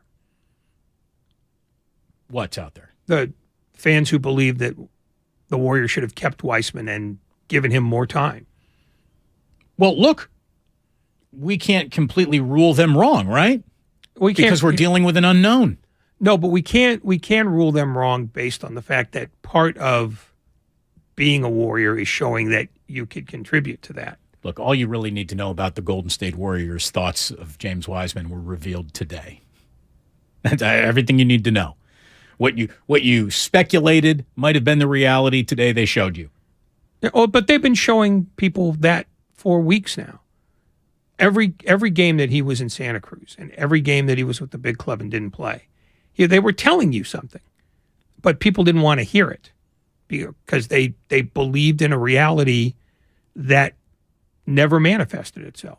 Maybe there's an alternate universe where he becomes LeBron James, but it ain't this one. And it wasn't going to be the one inside of Chase Center. I mean, that's it. It's one thing to be able to actually play, and then it's another thing to fit. I don't know if he can play, and he certainly didn't fit. It's too bad. It's too bad. The best laid plans sometimes go awry when you actually implement them. They tried. I understand why they tried. I understand why they took a swing. I can tell you this, there aren't an awful lot of GMs who are ecstatic with their 2020 NBA draft results. I'm just going through this draft right here, Ray. It stinks. Anthony Edwards is a good player. He went number 1 overall. James Wiseman, traded today. LaMelo Ball, jury's still out, but he looks like he's a pretty good player. Bulls, Patrick Williams, nobody knows. Isaac Okoro, Cavaliers, he's okay. He can play. Yeah. Onyeka Okongwu of the Hawks. No one's buying Okongwu tickets. Killian Hayes of the Pistons, not quite yet. Obi Toppin, not quite yet. Denny Avdia, not quite yet. Jalen Smith, not quite yet. Devin Vassell. Who did he play for, anyone? Who drafted Devin Vassell? Do you want me to answer that? I know you know. Spurs. The guy who might have been the right player for the Warriors to have picked was the 12th pick in the draft when the Kings took Tyrese Halliburton. Tyrese Halliburton would have been a great Golden State Warrior. He'd still be on the team, that's for sure, playing like he's playing. Pelicans drafting Kara Lewis Jr. Ooh. Aaron Naismith, Cole Anthony, Isaiah Stewart. A name I'm not even going to try to pronounce. Alexei Pokusevsky. Thank you. Josh Green. And then Sadiq Bey goes 19th to the Nets. Sadiq Bey today in a redraft goes above James Wiseman. Precious Achiuwa goes to the Heat. Tyrese Maxey to the 76ers. He's a little bit of a player. R.J. Hampton, not really a little bit of a player. Emmanuel Quickley, he flashed a little bit with the Knicks. Peyton Pritchard with the Celtics. He was on the block today, didn't get moved. Desmond Bane was the last pick of the first round. When the last pick of your first round is easily one of the top 6 players in that draft, that was a terrible first round. Yeah, no, he's a top 3 guy. He might, in fact, he and Halliburton might be 1 and 1A. Desmond Bane is important to a very good team. Yeah, dude, Anthony Edwards can play. He's still going number 1. Oh, no, whether he goes number 1 or not, if we have to redraft today and I get to have the rest of the Grizzlies around me, I'll take Bane every time because Bane makes a difference on a team that wins. Anthony Edwards is still very ball dominant on a team that doesn't know whether it's coming or going. Welcome, boys and girls, to your 5 o'clock hour. You're listening to 95.7 The Game, KGMZ FM and HD1 San Francisco. Always live on Twitch, YouTube, and the free Odyssey app. Damn well better be free. So the Warriors hopefully add good vibes, a little point of attack defense, and a guy who knows the system and is really liked in that locker room, really liked by everyone in the franchise. Gary Payton II comes on back. James Wiseman gets traded to Detroit for Sadiq Bey and Kevin Knox. Bey gets flipped to Atlanta for 5 second-round picks. Those 5 second-rounders and Kevin Knox get flipped up to Portland for Gary Payton II. So basically, if you just want to cut out all the red tape, you could say today, in a weird way, the Warriors traded James Wiseman to reacquire Gary Payton II. And as bad as that sounds, as bad on the surface as that sounds, they're a better team for having done it. And you can't clean up all the things in the timeline that you didn't like in the past. You can only deal with the moment in time that you're in and what you do going forward. So all the bets that people didn't like about the draft pick that didn't fit and whatever that didn't, whatever, it doesn't matter anymore. What do you do about it today? I think the Warriors became a better basketball team today. Problem for the Warriors is the 3 to 4 teams that they're directly competing against for the 3, 4, 5, 6 spots. They absolutely, no doubt it, became better basketball teams today. No doubt. The Western Conference price poker went up. Yeah, I mean, I think every team made a move. And for one day, that's not just unusual, it's almost unprecedented. Memphis didn't do anything, did they? I said almost every team. So Memphis didn't do anything. The Kings stuck and stayed like the beam. No, what the Kings do? Kessler Edwards from the Nets. I mean, he's not a 35-minute a game guy, but he'll give him a little bit. Okay. I have no opinion on Kessler Edwards. So I'm not. But they did something. Okay, so they did something. Okay. Obviously, we know what the Mavericks did. Obviously, the Suns take the swing at Kevin Durant. The Clippers, again, not big deal trades, but they're a lot of people are saying are going to be the first to the Russell Westbrook buyout. And they added Eric Gordon. Go Hoosiers. Just throwing that out there. Did the Pelicans do anything today? Nothing material, but their big acquisition will be when Zion Williamson comes back. So they're going to be better too. Golden State Warriors' big acquisition at the for the last third of the year is going to be Steph Curry. There you go. You're going to get Steph Curry and Gary Payton II. That's good. Hopefully you can go to war with that because that's what you're going to war with. There's, a couple of guys on the trade or on the buyout that we were talking about. We even asked Anthony Slater, maybe Serge Ibaka, but he's right. Serge Ibaka has been a guy. The name is still awesome. When you catch him out of the corner of your eye, he's usually sticking like a corner 3, or maybe he's even defending something decent enough to where you still go, Serge Ibaka. But then you go to the box score and you figure out he had that 1-3 and that 1 rebound that you saw, and he's not really Serge Ibaka anymore. No, he's pretty well crabbed. Yeah. Like, it's such a nice way to say it. He's crabbed. So it was a loss for the Warriors last night up in Portland. Funny, I'm watching the game. I'm watching them play against Gary Payton II, and I just said, well, it'd be nice to have him back. And sure enough, he's back. In their remaining 35 games, again, we started this clock ticking in that home win over Memphis in the same week that they beat the Raptors at Chase Center. The Warriors are now 5-3 in their final 35-game stretch. They're 4-0 at home, with a chance to go to 5-0 on Saturday, with a win over the Lakers, the revamped Lakers. And there are 17 remaining road games. So far, they're 1-3. That's got to start dramatically improving, or you're looking at a 42-40 finish if you come in just 3 games over 500, which is a pace of winning that the Warriors have not been at any point in time this year. So they got to turn things around quickly, or there is a world that exists, Ray. It's hard to see. If you squint, you can see him missing the playoffs. Oh, yeah. No question. I mean, if Curry has a setback, if Clay were to go down for a significant amount of time, if Draymond were to miss any time. Yeah, well, but more than that, if they can't get Curry back fully operational, all of a sudden the offense that they could rely on nights when they're not playing defense is dramatically limited. Poole or no Poole, Thompson or no Thompson. Curry changes the way teams defend the Warriors. And if he's lost half a step, if it takes him longer to heal than they're expecting to, they could easily finish 11th or 12th. I mean, presumably you would think that, the Lakers won't continue to be 13th. I mean, they've spent all but 2 days of this season outside the play-in barrier, which means they've been 11th and lower. Unless they have badly miscalculated they should be better.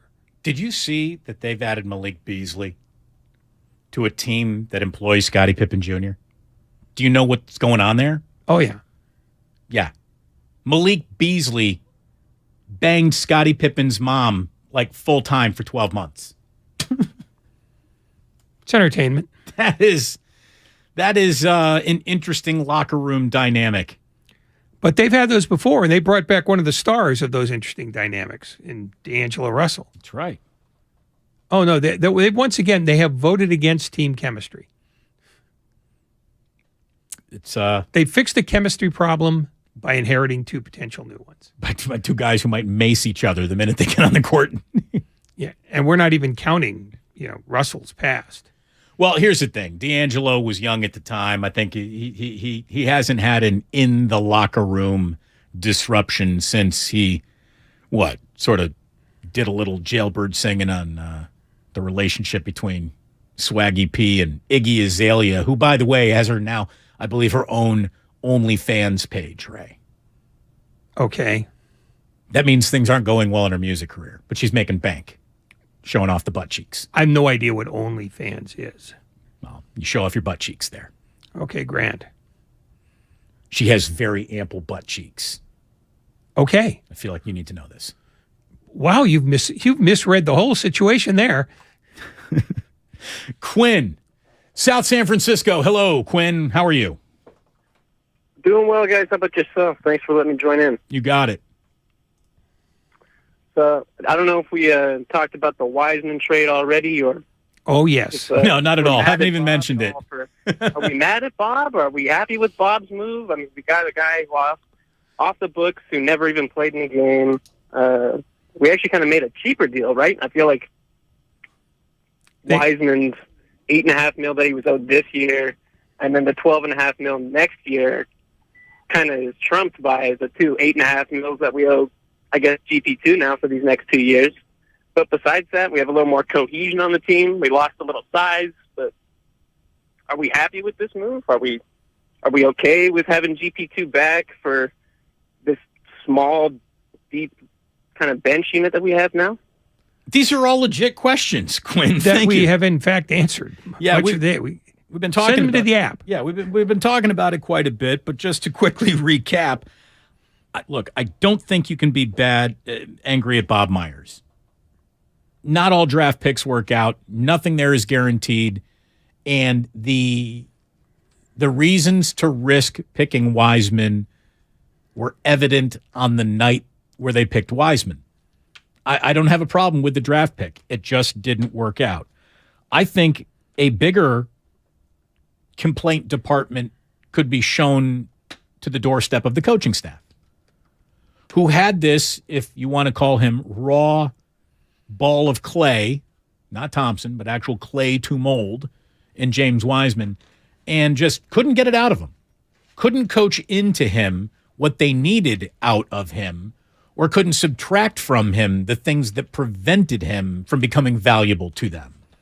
And they had 3 years. I mean, the amount of, he might have been hurt, but we can at least talk you through this film session. We can at least chalk talk you into our philosophies. The amount of mental reps that you're getting in a courtside seat watching this all happen every night goes to infinity here. Like, I mean, come on, man. It's year 3. You shouldn't look lost in space on the court in year 3, yet he never really came over that. And you could say, maybe that's on him, his lack of discipline, his lack of dog, whatever, or it's the coaching staff. But look, it just did not work. It did not fit. And I don't think being angry at Bob Myers accomplishes anything, because he's good at his job for the most part. No, but it still goes on his permanent record the way Jacob Evans does and some other failed draft choices, because that's the nature of the deal. Sure. Oh, yeah. This gets scored against them. Yeah. As a franchise, this is a loss. But here's the thing. That's irrelevant. Once you've moved on from the player, you can't justify a draft anymore. Because it's, if the coaches have to bear some responsibility for not coaching Wiseman up, so does Myers for taking him in the first place. That said, everything stops mattering the minute you've moved on from him. Because the nature of a draft is there's another one the next year. And as we saw today, Any team that doesn't have 5 second-round draft picks that they could turn into a first-round draft pick at some point wasn't paying attention. More second-round picks moved today than in any day in the history of the league. So you always get another series of bites at the apple. And one bad draft pick one year does not mar you in the future if you get off it quickly enough. And look, maybe the Warriors have learned the lesson that these draft picks really aren't going to show up and help you day one. The way that this team is built, wanting to win one more for the core three, which might not even exist together as we know it after this year. And this is another, like if you wanted to play connect the dots with this season and next season. So what happens if Draymond really opts out? If Draymond opts out because he's got a multi-year deal waiting for him somewhere else and he'd rather go ring that cash bell than stay with the Warriors. If Draymond doesn't come back, your center next year is Kevon Looney, and good luck with that. Like, wouldn't that have been a year to make sure that James Wiseman were still on your roster? And hey, if it's, you know, you got no choice here but to play him at this point. Like, you got to force this round object into the square hole. Like, I mean, if Draymond walks now, they're in trouble next year. Well, they have to go out and get a big guy. There are other big guys in the world. Right. You can't. But big guys don't really fit in with this team. It's always been a little hard fit. No, it's not a hard fit if you get guys who understand that their box scores aren't going to look pretty. You could find guys like that. Jakob Poeltl is exactly. You know, he's not an unusual big guy, but he fits that mold. And there was a landing place for him today. You just have to find whoever the next version of Draymond Green is, knowing that he won't be as good in all likelihood. But you do the best you can with what's on the menu. Again, everything needs to happen in the service of Steph Curry and his wishes. And if Steph Curry goes up to Bob Myers, Joe Lacob, and says, I need Draymond, they have to suck whatever cap hit, repeater tax bill they're going to get. They're just going to have to suck it up and do it. And do it. Draymond Green, if he were on the about to be out of town track, I think moving on from James Wiseman puts him right directly back on the, you cannot afford to have him go out of town. To me, the next step in the Warriors team building process is working out a multi-year contract extension for Draymond Green as soon as you can this offseason. Well, the fact that they reached back to the past to get Peyton suggests that they're more inclined to do that. Just because if you're looking to force feed the future in a different way, A, you don't move Wiseman, and B, you don't move him for a guy you had a year ago. I think the Warriors, this is a kind of a tacit confession that they moved too fast with the two-track thing, that this iteration of the Warriors has to play itself out. It's not done playing itself out yet. And if it means the transition's a little more jittery in 2 years, then so be it. You can't make 2026 happen when you're in 2023. And I think that is a fundamental mistake that they made this year. They tried to make that work, and it doesn't. You can only coach one team, not two. Couple of things popping up on the Xfinity mobile text line. A few questions about Kevin Love being a potential buyout candidate. I think he is going to be a potential buyout candidate, but for the Lakers. I think the Lakers are going to go after Kevin Love based on LeBron is still building that team. I think LeBron would want Kevin Love, and I think Kevin Love would want to go play with LeBron. So I think that that's what actually happens there. Again, could Serge Ibaka be David West? No, I don't think so. Not at this point in his career. Somebody says, what about Juan Toscano-Anderson? If the Jazz buy him out, you'd be better off giving those minutes to Anthony Lamb. Like, Anthony Lamb is twice the player Juan Toscano-Anderson is. I hate to say it, but it's the truth. No, he was a fun story, but you saw how he was used in the latter half of the year last year. He was the 11th guy. And all well and good. He had a great attitude. He was a fun teammate by all accounts. But if you're looking for players who provide impact in the minutes they play, you have to shop in a better aisle. Yeah. I mean, and there's no disrespect. We would all be so lucky to be the type of didn't work out that Juan Toscano-Anderson is. Oh, well, it's not being compared to us. It's being compared to guys you've got on the roster. Right, I know. So. And the audience knows that, too. Well, nevertheless, they needed to hear it. Will in Berkeley. You're on 95.7 The Game with Damon and Ray. Will, what do you got? Good evening, fellas. Metrics aside, and even injuries aside, I think I trust the Warriors in terms of the culture that they have built over the last 10, whatever this dynasty has started. And so when you look at teams that people are like, oh my God, so-and-so is going to the Suns and this person went to the Lakers. I don't trust it. I don't really trust it because I saw the Steve Nash, Dwight Howard connection. I saw, Durant and, Harden and, Kyrie. Come on. We can look at the metrics and say, oh man, these guys are going to just be shut down the league. But did they really? I'm still trying to figure out if that's really going to happen. Is that super team really going to make it? And only thing I've seen is when Durant came to the Warriors. So that's that. More super teams fail than succeed. That's true. Thank you, Will. Every situation is different. You don't have the weird, disparate personalities in Phoenix that you had in Brooklyn. Chris Paul may be an irritating pain in the ass, but he's all about the ball. And so is Durant. They'll get along happily. Devin Booker, coexisted quite happily with Chris Paul. He will coexist quite happily with Durant. Durant, for whatever you want to say about, his wanderlust and his need for affirmation, now knows that he's on a team where it's just about playing. Because he didn't construct this roster. He joined it. And I think that liberates him to just be a player, which is ultimately, A, what he's best at, and B, what I think is his best world. I think, this is as good a place for him to end up as any because he no longer has to take on burdens that aren't his to carry. Well, but again, if that's the world you wanted to live in, you were living in that world before you left it with the Golden State Warriors. Yeah, but he had to try something else. He found out that was a disaster. Yes, he did. So, again, the Warriors made a mistake with James Wiseman. Kevin Durant made a mistake with Brooklyn. Can I ask you a question? How come you always pronounce James Wiseman's last name as if you were a German prison guard? I believe that's how he pronounces it. It's Wiseman. I don't think it's been so. Wiseman since the day he was drafted. Everyone in the world says Wiseman, including him. Why do you call him Weissman? I don't call him Weissman. Yes, you do. No, I call him Weissman. But it's not. It's Wiseman. I think it's pronounced Weissman. I think when he first was drafted, we were told it's pronounced Weissman. And I think we, as a show, did it for maybe a day or two and then moved on, as did the world.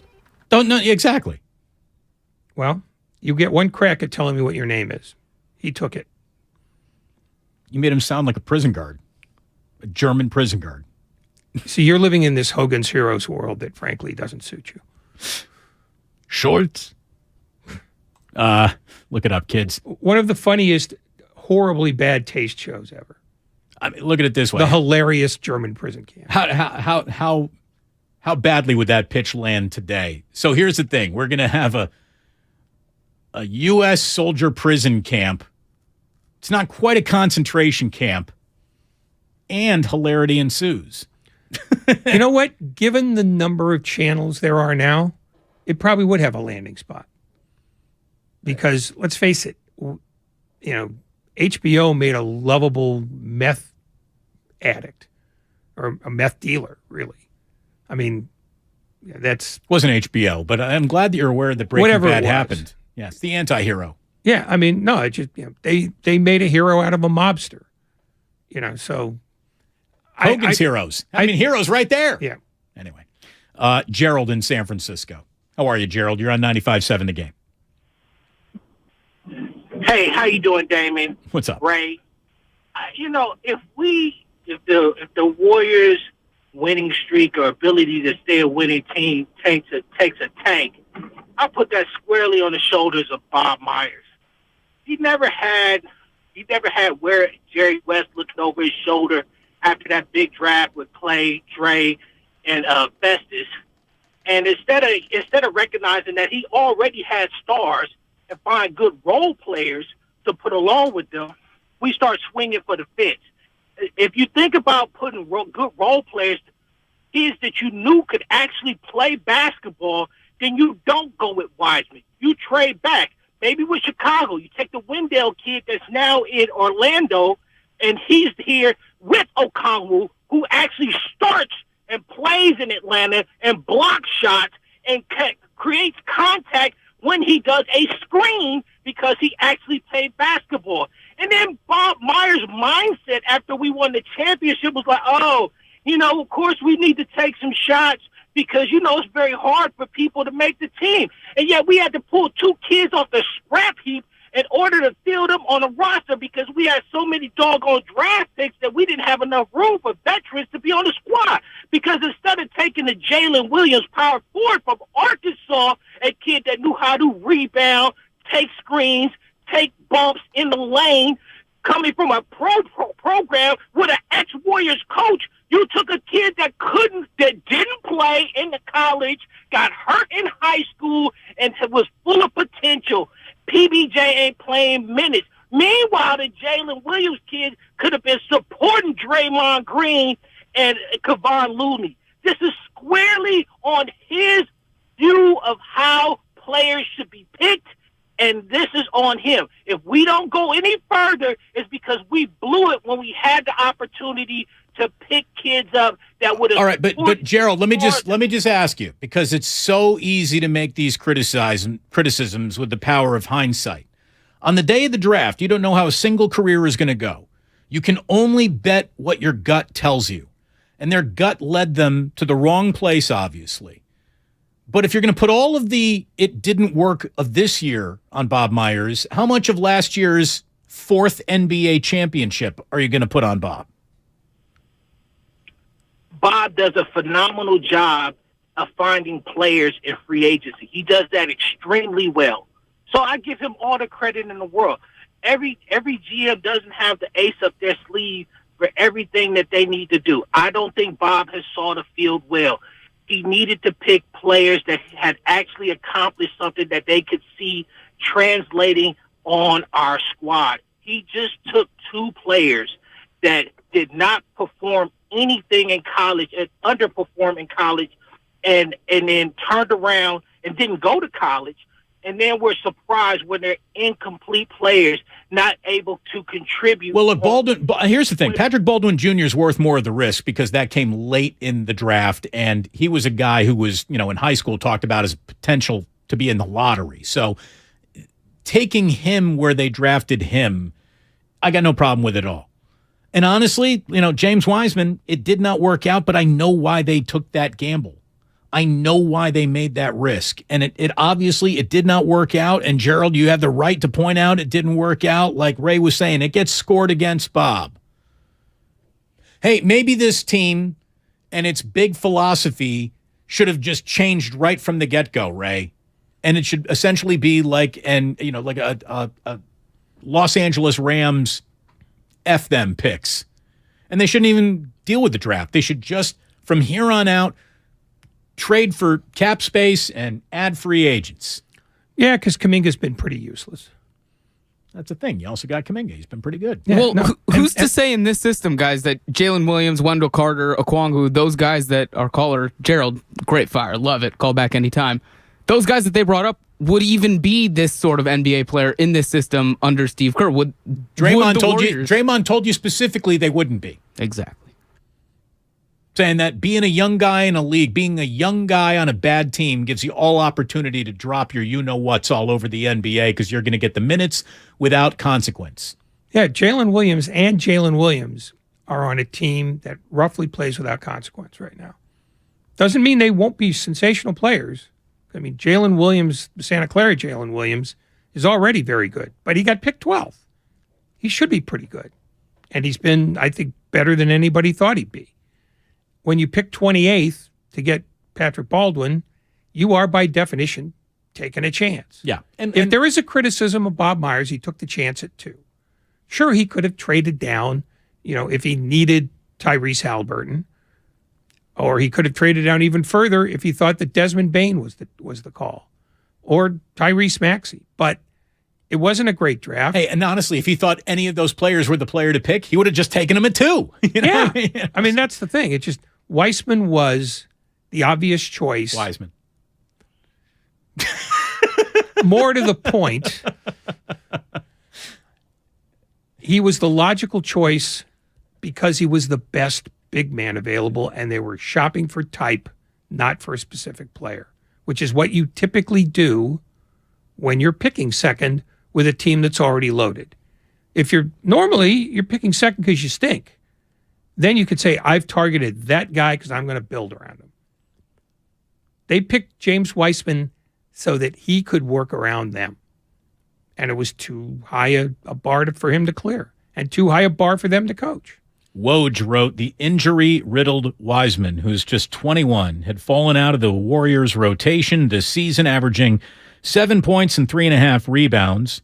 He was sent to the G League for 7 games in November after struggling early this season. Then he missed another 15 games with an ankle injury and has seen action in just 2 games since, scoring 15 points in 21 minutes. And I think that the 2 games action since his return from his ankle injury was predicated on they knew this day was coming. And there's no way that they were going to risk him being hurt and remaining on this roster and having to pick up that 5th year or his last option. They just knew they weren't going to risk him getting hurt in a game that he probably wasn't going to affect that much. And again, there wasn't a single moment where the circumstances and his health lined up to benefit his career. Not with the Warriors, anyways. No, I mean, I think it was 2 trains passing in the station without ever sort of acknowledging each other. And that stuff happens. It's the error that got fixed, and it's now irrelevant. Tom in Sonoma, you're on 95.7 The Game, Tom. Hey guys, how you doing? Doing well, thank you. Thank you for taking my call.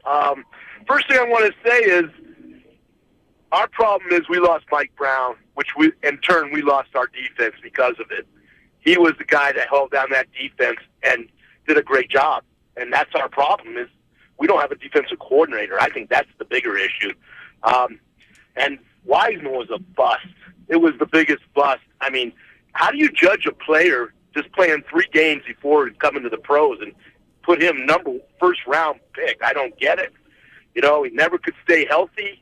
You know, time went on, you know, and now here we are. And I think I'm glad to see Gary Payton come back to us. So that's all I got to say. I'd love to hear what you think. Thank you. Thank you, Tom. Look, here's the deal. James Wiseman was a bust for the Warriors. There's no debating it. It's over. It did not work.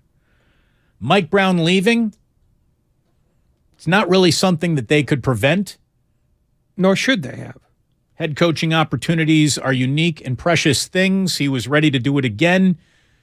But yeah, they really do miss him. I think he was a big part of the, we're talking about the vibes. He set the defensive vibe. Like he's the guy who would keep the hustle board back in the locker room. And his absence and departure has played a more significant role in this team's regression, I think, as much as any misstep in player acquisition. I'm not sure I buy that because before Mike Brown, there was Ron Adams, and they played defense like crazy for him too. Right. And then they played for Mike, and now they don't really have either of those guys. But I think the bigger problem is that they are getting older, and the role players that they've had in the past who were defense first got replaced by guys who were not defense first. So that their good defensive players do not have the help they used to have, and they are also getting like a quarter step slower. I think this is more a process of age and roster selection than it is coaching, because I don't think the Warriors are teaching defense any differently to this group of veterans than Mike Brown taught it to them or Ron Adams taught it to them. I think it's just time and not choosing for defense first with more of your second line people. Josh in San Diego. Josh, what do you got? You're on 95.7 The Game. Hello. Hey, how's it going, guys? Thanks for taking the call. Yep. just wanted to kind of chime in on a couple points that I haven't heard yet. One is that getting Gary back on the team really helps stop the point of attack. And what I've noticed watching a lot of the games this year is that we'll be weak in the paint because we overhelp. So kind of stopping the dribble penetration should help us. Another thing that Steve always says is you got to hit singles. And I find it kind of funny that we drafted Wiseman when we could have just hit a single. So anyways, interested to hear your thoughts on my takes, and I'll sign off now. We're going to have Steve Kerr tomorrow, and I think that you phrased that question very well, and I would like to pose it to him when we have him tomorrow. Steve, for a guy who talks about hitting singles, was James Wiseman the home run swing that you regret not choking up a little bit more on? I don't know if he was a home run swing, though, because I don't think...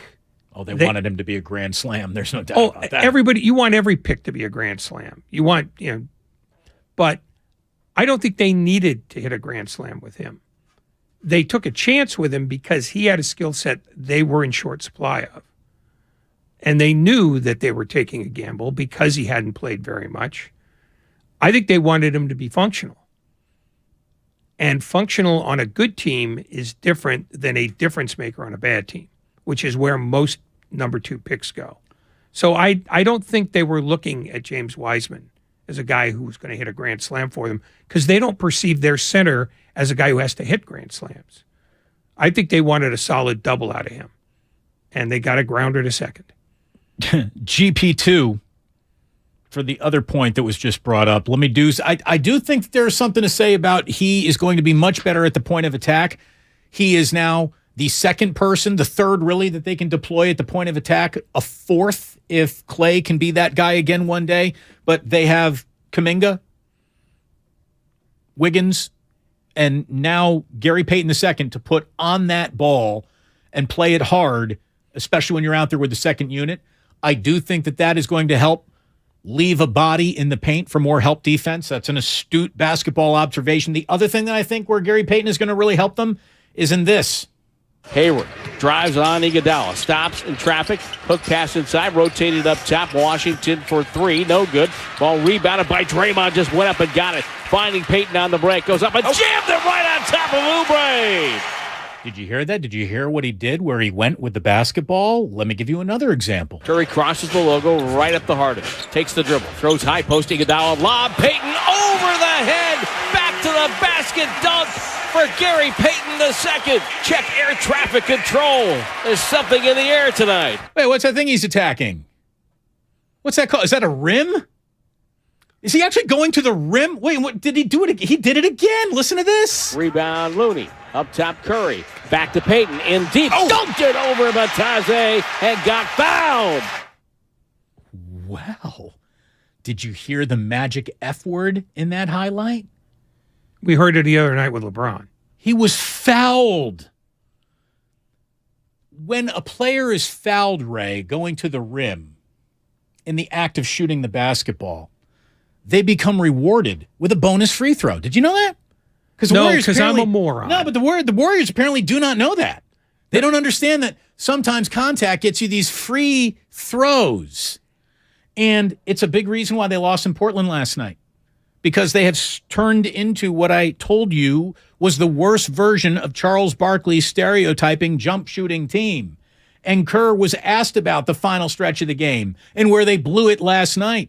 They blew it in a lot of different ways. Mostly at the free throw line, which they didn't even bother getting to. We didn't execute very well. We did have some open looks that we didn't knock down, but there were a few possessions that we'd love to have back. We just got into a little bit of a rush and either took some, difficult shots or turned it over once or twice. But I think the difference in the game really was just the fouling. They shot 32 free throws to our 10. It's just hard to win a game. And I know this is a theme that we've been talking about all year, but it's, when it's 31-9 from the foul line, that's a lot lot to overcome. You got to make a ton of threes, and which we did, and you've got to win the turnover battle, which we did. Even then, that's why it's close. But to get over the hump, you got to make every shot, it seems like. So we got outboarded, and they beat us up at the foul line. I thought that was a difference in the game. Yeah, it's a make or miss league. We made our shots tonight. We actually took care of the ball tonight. We didn't turn it over. By the way, I told you we were going to be tracking Jordan Poole threes to turnover ratio. Last night he had 7 threes. He only had 2 turnovers. That should have been a Warrior win, but it wasn't. It was a Warrior loss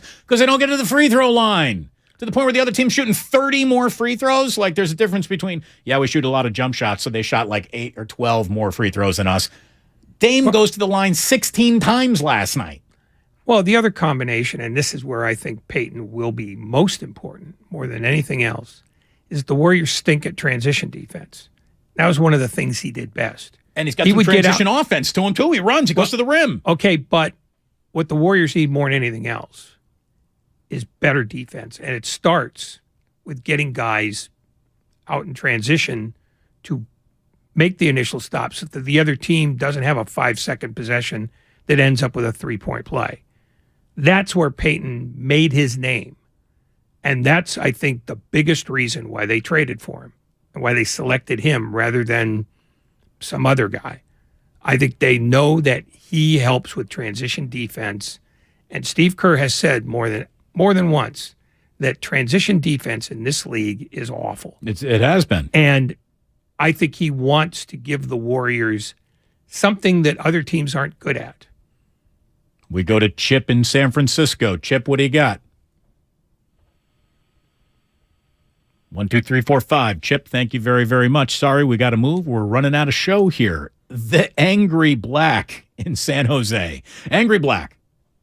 What's going on, you dynamic duo? Here's the thing, and there's so much with this Warrior team this year, and I'm like you. I'm kind of sad to see Wiseman go. A 21-year-old that didn't have a lot of experience playing real basketball. The upside was high, but it just didn't happen. And it's not my money, so I really don't have to worry about it. But here's the thing: what a lot of people fail to realize as a Warrior fan in the Bay Area.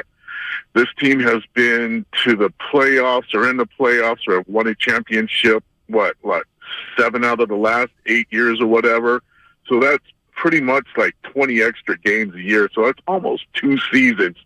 Not only are the core players older, but they're older and they look tired a lot of times. There's tread off the tire. There's no doubt about it. Yeah, and I'm okay with Gary Payton, coming back, but really to make an impact, he's got to play 24 to 28 minutes. Is he going to play that much? He's like a bull in a china room. He's one of the only guys that is not scared to play in the paint and get fouled and trying to make a shot. And I think the defense could be better with him if Clay's 80% of what he is.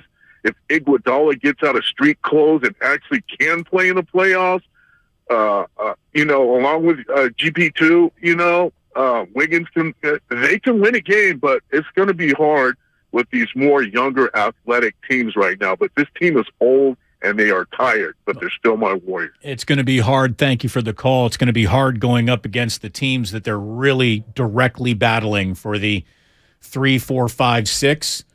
The teams who are sitting 3, 4, 5, 6 pretty much all got better today. Maybe the Kings the least impressively better, but look, I mean, I would love it if Kevin Durant's career ended without him winning another championship. Like, to me, the schadenfreude on that would be huge. But I also really like Suns fans. Like, they deserve something nice. Maybe he's going to be reinvigorated, Ray, because he's going to go to a dying for a winner franchise. And here's the deal. Like, Kevin Durant can never be billed as a leader again. He can never be billed as someone that is a centerpiece. He is a piece, but he needs pieces around him to have ultimate NBA success. He's not a leader, and I don't think there's anything to debate there. But what he is he's a bucket. And if I were putting together a team to go play for the rights to planet Earth not exploding, Kevin Durant, as much as I dislike him as a leader, he's on the team because he's a bucket. We'll see what the Suns teams look like. I'm also telling you right now that Chris Paul is going to pull his hamstring in the very next game, and you're going to have to be on hamstring watch the rest of the way with Chris Paul, and then he's going to miss 3 games in the Western Conference Finals, and that's where it ends. Well, then you don't get what you want. But, no, Durant is actually a leader on the floor, but he's not a good general manager. That's the difference. When he went to Brooklyn, he wanted to be the general manager. He was the general manager, and he chose poorly. Now he is the most important player on a very good team that has other really good pieces. And that's when he thrived the best, because that's what he was here. When we come on back, a few more calls and a goodbye to a man who was a chief architect of saccharine pop music. Sounds good, right? I don't think so, but you can try me after. Stick around. You'll at least recognize him. I can promise that. I know who you're talking about. Never mind. Damon and Ratto here on 95.7 The Game, brought to you by the Bud Light Guest Line. All of our guests appear on the Bud Light Guest Line. Bud Light, easy to drink, easy to enjoy. We're also brought to you by 5 Hour Energy. Remember college? 5 Hour Energy got you through. The energized feeling you relied on back then still works today. Rediscover 5 Hour Energy. It'll get you through again. Visit 5hourenergy.com. It's the Red and Gold Aftermath on 95.7 The Game. And so here are the 49ers getting universal praise, Ray, for their hiring of Steve Wilks. They like it. They love it. And the media wants more of it. Brought to you by the SF Sheriff's Office. Your future begins here. So, the other day, I bought an extremely chatty... Boring story time! Make that an extremely catty cockatoo. You're welcome! Apparently, the pet store won't take it back. But, hey, I'll manage. I love that for you! Just like I manage without home internet. No, you don't! Sure, my mobile hotspot is slow and makes streaming shows unbearable. Aw, Bertie likes to stream! But I'm making do. Oh no, who's this? My lady friend! It's mating season, duh! No home internet? It's not that bad. No, not there! It is that bad. Don't settle. Get Xfinity Home Internet for just $19.99 a month for 1 year with a free streaming box. Call, click, or visit a store today. Restrictions apply. Not available in all areas. Requires paperless billing and auto pay with stored bank account. After 12 months, regular rates apply. Offer ends 2/21/23. The following is an attorney advertisement. If you get sidelined by a workplace injury, the workers' compensation attorneys at Boxer & Gerson can help get you back in the game. Our team of skilled attorneys will fight by your side for the treatment and compensation you deserve. We care about justice for injured workers. That's what makes us Northern California's premier workers' comp law firm. Call Boxer & Gerson at 510-345-2341 or visit boxerlaw.com for a free consultation. Boxer & Gerson, your life is worth the fight. There's a reason Golden State has become the trusted partner for professional builders and contractors. The breadth of what they offer is remarkable. Their product knowledge can save you time. They're the largest distributor in NorCal of many of the brands they carry. Golden State's newly refreshed app offers installation guides, building codes, and much more. And the GSTV link on their homepage is a useful resource. Family owned for 3 generations. Golden State. When you succeed, we succeed. Hey Niner fans, George Kittle here with a pro tip for making the best play on your eyewear. Visit Zenni.com, the official eyewear of the 49ers. Zenni has changed the game for you, finally making prescription glasses affordable for everyone. At Zenni, you can find over 3,000 frames with unbelievable prices. Look for the Kittles collection so you can rock our styles every day too. So visit Zenni.com, start shopping from home using their virtual try-on, and change your eyewear game forever. Touchdown!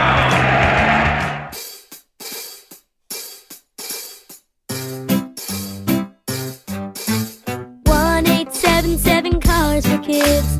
KARS Cars for Kids. 1-877 Cars for Kids.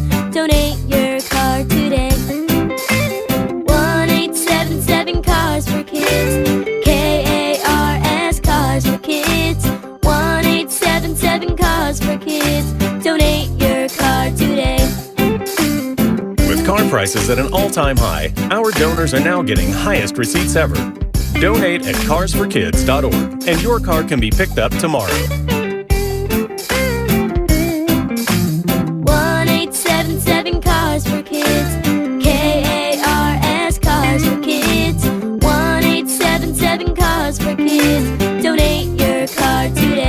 now accepting donations of land, homes, buildings, or any kind of real estate.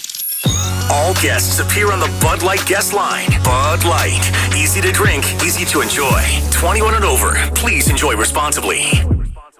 Hey, it's Joe Shasky from the Morning Roast, and every single day we're doing the Fast Five. Your opportunity as a Morning Roast listener to get in on the show with me and Bonte. 8:50 every single day. Ryan in St. Louis, what's happening? You're on the Morning Roast Fast Five. What you got? I think we should be incredibly optimistic about the 49ers' future when you consider how good our defense is. Fast Five, presented by Xfinity. Supercharge your home with supersonic Wi-Fi. Unbeatable internet, only from Xfinity.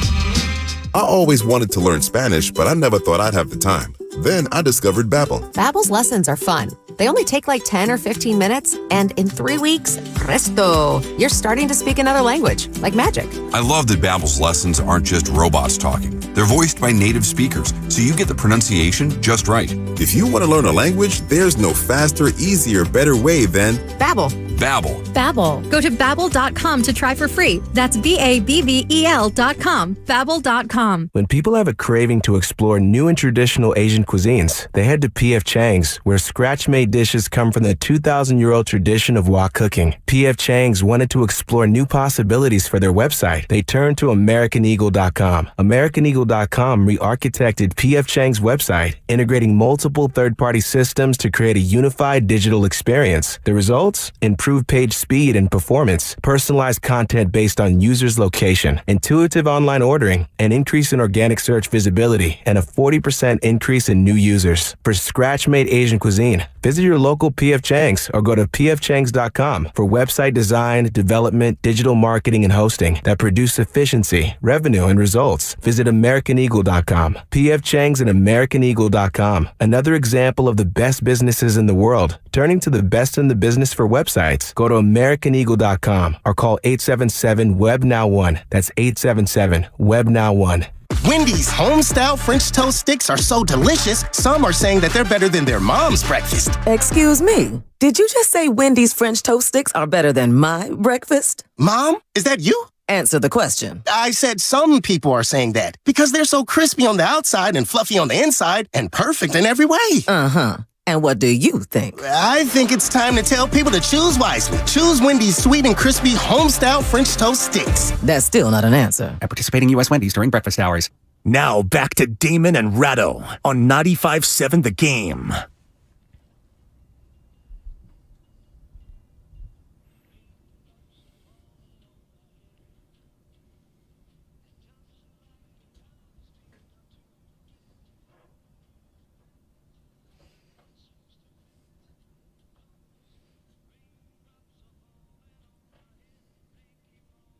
I mean, it's not a song I put on and crank often, but it's catchy. It's freaking catchy. RPI Fieldhouse. Go Red Wings. R.I.P. to Burt Bacharach. Burt Bacharach, 94 years old, dies of natural causes. This guy put his fingerprints all over popular American music for about a half century, Ray, to the point where they even say he's the father of saccharine popular music. Won an Oscar for his most famous song that you're hearing right now, Raindrops Keep Falling on My Head. Won another Oscar for helping to compose Arthur's theme with yacht rock icon Christopher Cross. When you get lost between the moon and New York City. That song. Segments where you sing are never good. I know. As opposed to the other ones. I'm remaining open on those. Obviously, cameos in Austin Powers introduced him to an entire new generation that wasn't around when Burt had his fastball. In the late 60s and 70s, Ray, that's when he was at his in his prime. 6 Grammys as a writer, arranger, performer. Left stamps on TV, music, and Broadway. Did you know that he wrote Do You Know the Way to San Jose for Dionne Warwick? Yes, I did. Did you know that he wrote What's New Pussycat for Tom Jones? Yes, I did. Well, then you know everything you need to know about Burt Bacharach. I do. Especially that he's not singing here. There you go. No, that's not him singing. Or is that does he come in a little bit? No, I think that's just B.J. Thomas. Okay. Look at you, B.J. Thomas. Shout out tonight. Yeah, that happens a lot. We go to Paul in San Jose. Paul, we're wrapping things up today. A day of the NBA trade deadline is come and gone. Our trade deadline coverage, by the way, brought to you by Boxer & Gerson, Northern California's premier workers' compensation law firm, helping injured workers get their lives back for over 40 years. Paul, what do you got? Hey, I got a question in the statement. First, my question is, how do you think Bob Myers is going to approach drafts going forward? Clearly, since the two timelines have failed, will he be more hesitant on players needing development? And secondly, the Eagles are going to smack the Chiefs upside down. What do you guys think? Okay, so I'll tell you this is the first Thursday of a Super Bowl week that we didn't even mention football not once in my entire almost 20-year-long radio career. So we'll have a lot on the Super Bowl tomorrow. I like the Chiefs. I like the Chiefs on Monday. I haven't changed my mind yet.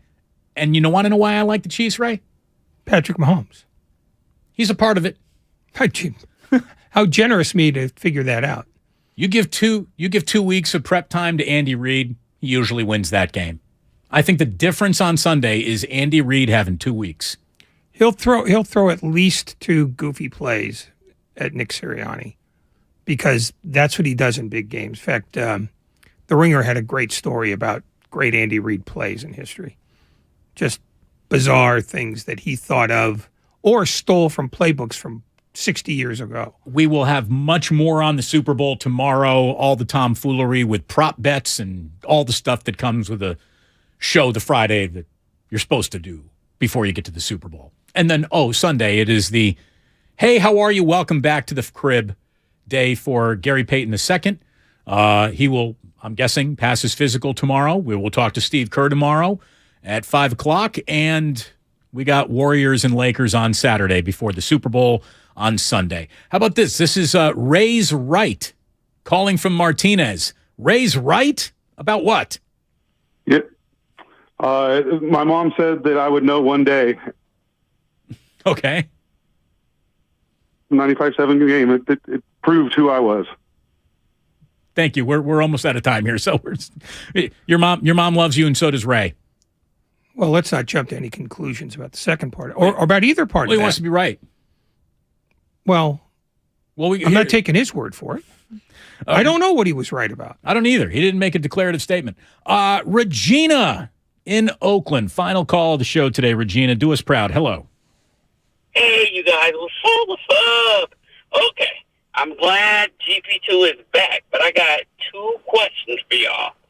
Do you think DiVincenzo's, Jerome's, and Poole's minutes will be affected by the return of GP2? And then my second question is, along with the comment, earlier in the season, Steve Kerr was diligent in trying to figure out the best combinations to be most efficient. Now Steve has to refigure out the most effective combos with the addition of GP2. Well, the nice thing is he knows kind of how that puzzle piece fits. Yeah, he's done this before. Yeah, so that's the difference that Gary Payton II has. I mean, he has fit this team, pun intended, like a glove just a year ago. Will he take minutes away from Poole or Kuminga? No, he didn't say Kuminga. He said DiVincenzo. Oh, okay. He will take minutes away from Jerome. He might take a minute or 2 from DiVincenzo. I don't think he will affect Poole. You're not going to see Moody again this year either. I wouldn't think so, but I never really counted him as a guy who had minutes to take away. Right. Poole won't be affected because obviously right now he's starting and he is the 6th man as soon as he comes back. Kuminga's not going to be affected. DiVincenzo has become a trusted agent. By the way, we didn't even talk about it. How about the dunk DiVincenzo had last night? Anyone else see that? Dude, that was a Mama Chewbacca. That was a nasty dunk. That was something else. Unfortunately, the Warriors lost the game. That's how most of those sentences end. Yeah. There will be more discussion as to what the Warriors did last night and what the Warriors did this morning coming up on Warriors Roundtable with Kevin Dana and Gary St. Jean. That's brought to you by Fremont Bank, and it's right around the corner. Lucas, outstanding. Grandy, thank you very much. For Ray, I'm Damon. Sports don't build character. They reveal it. And like that, he's gone. the red and gold aftermath on 95.7 The Game. This market is never, ever not going to be about Jimmy Garoppolo. It does not matter what the situation is. All roads lead back to Garoppolo. Brought to you by Zenni, the official eyewear of the San Francisco 49ers. Shop from over 3,000 styles at 80% off retail prices. Exclusively at Zenni.com. If you own a business, this has been a bumpy ride. From pandemic to inflation, I'm sure you could use a break. If your business has 5 or more employees and survived COVID, you might be eligible to receive a payroll tax refund of up to $26,000 per employee. The challenge is getting your hands on it. Hi, I'm Howard Mackler, and that's why I founded GetRefunds.com to cut through the red tape and get you that money. The team of tax attorneys we have put together are highly trained in this little-known payroll tax refund program. We do all the work, charge not a dime up front, and simply share a percentage of the cash that we get for you. Businesses of all types qualify, including those who took PPP, nonprofits, and even those that had increases in sales. We have helped return over $1 billion to businesses, and we can help your business too. Just go to GetRefunds.com and answer a few questions.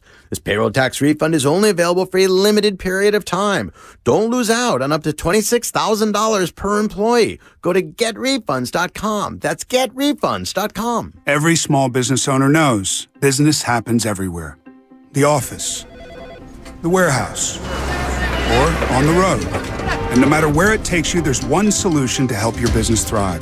Comcast Business Complete Connectivity. It's the largest, fastest, reliable network with advanced gig speed Wi-Fi and cyber threat protection in one solution. Get started for just $49.99 a month. Plus, add Comcast Business Mobile and you can save up to 60% a year on your wireless bill. And ask how to get up to a $750 prepaid card. Flight 291 is now aboard.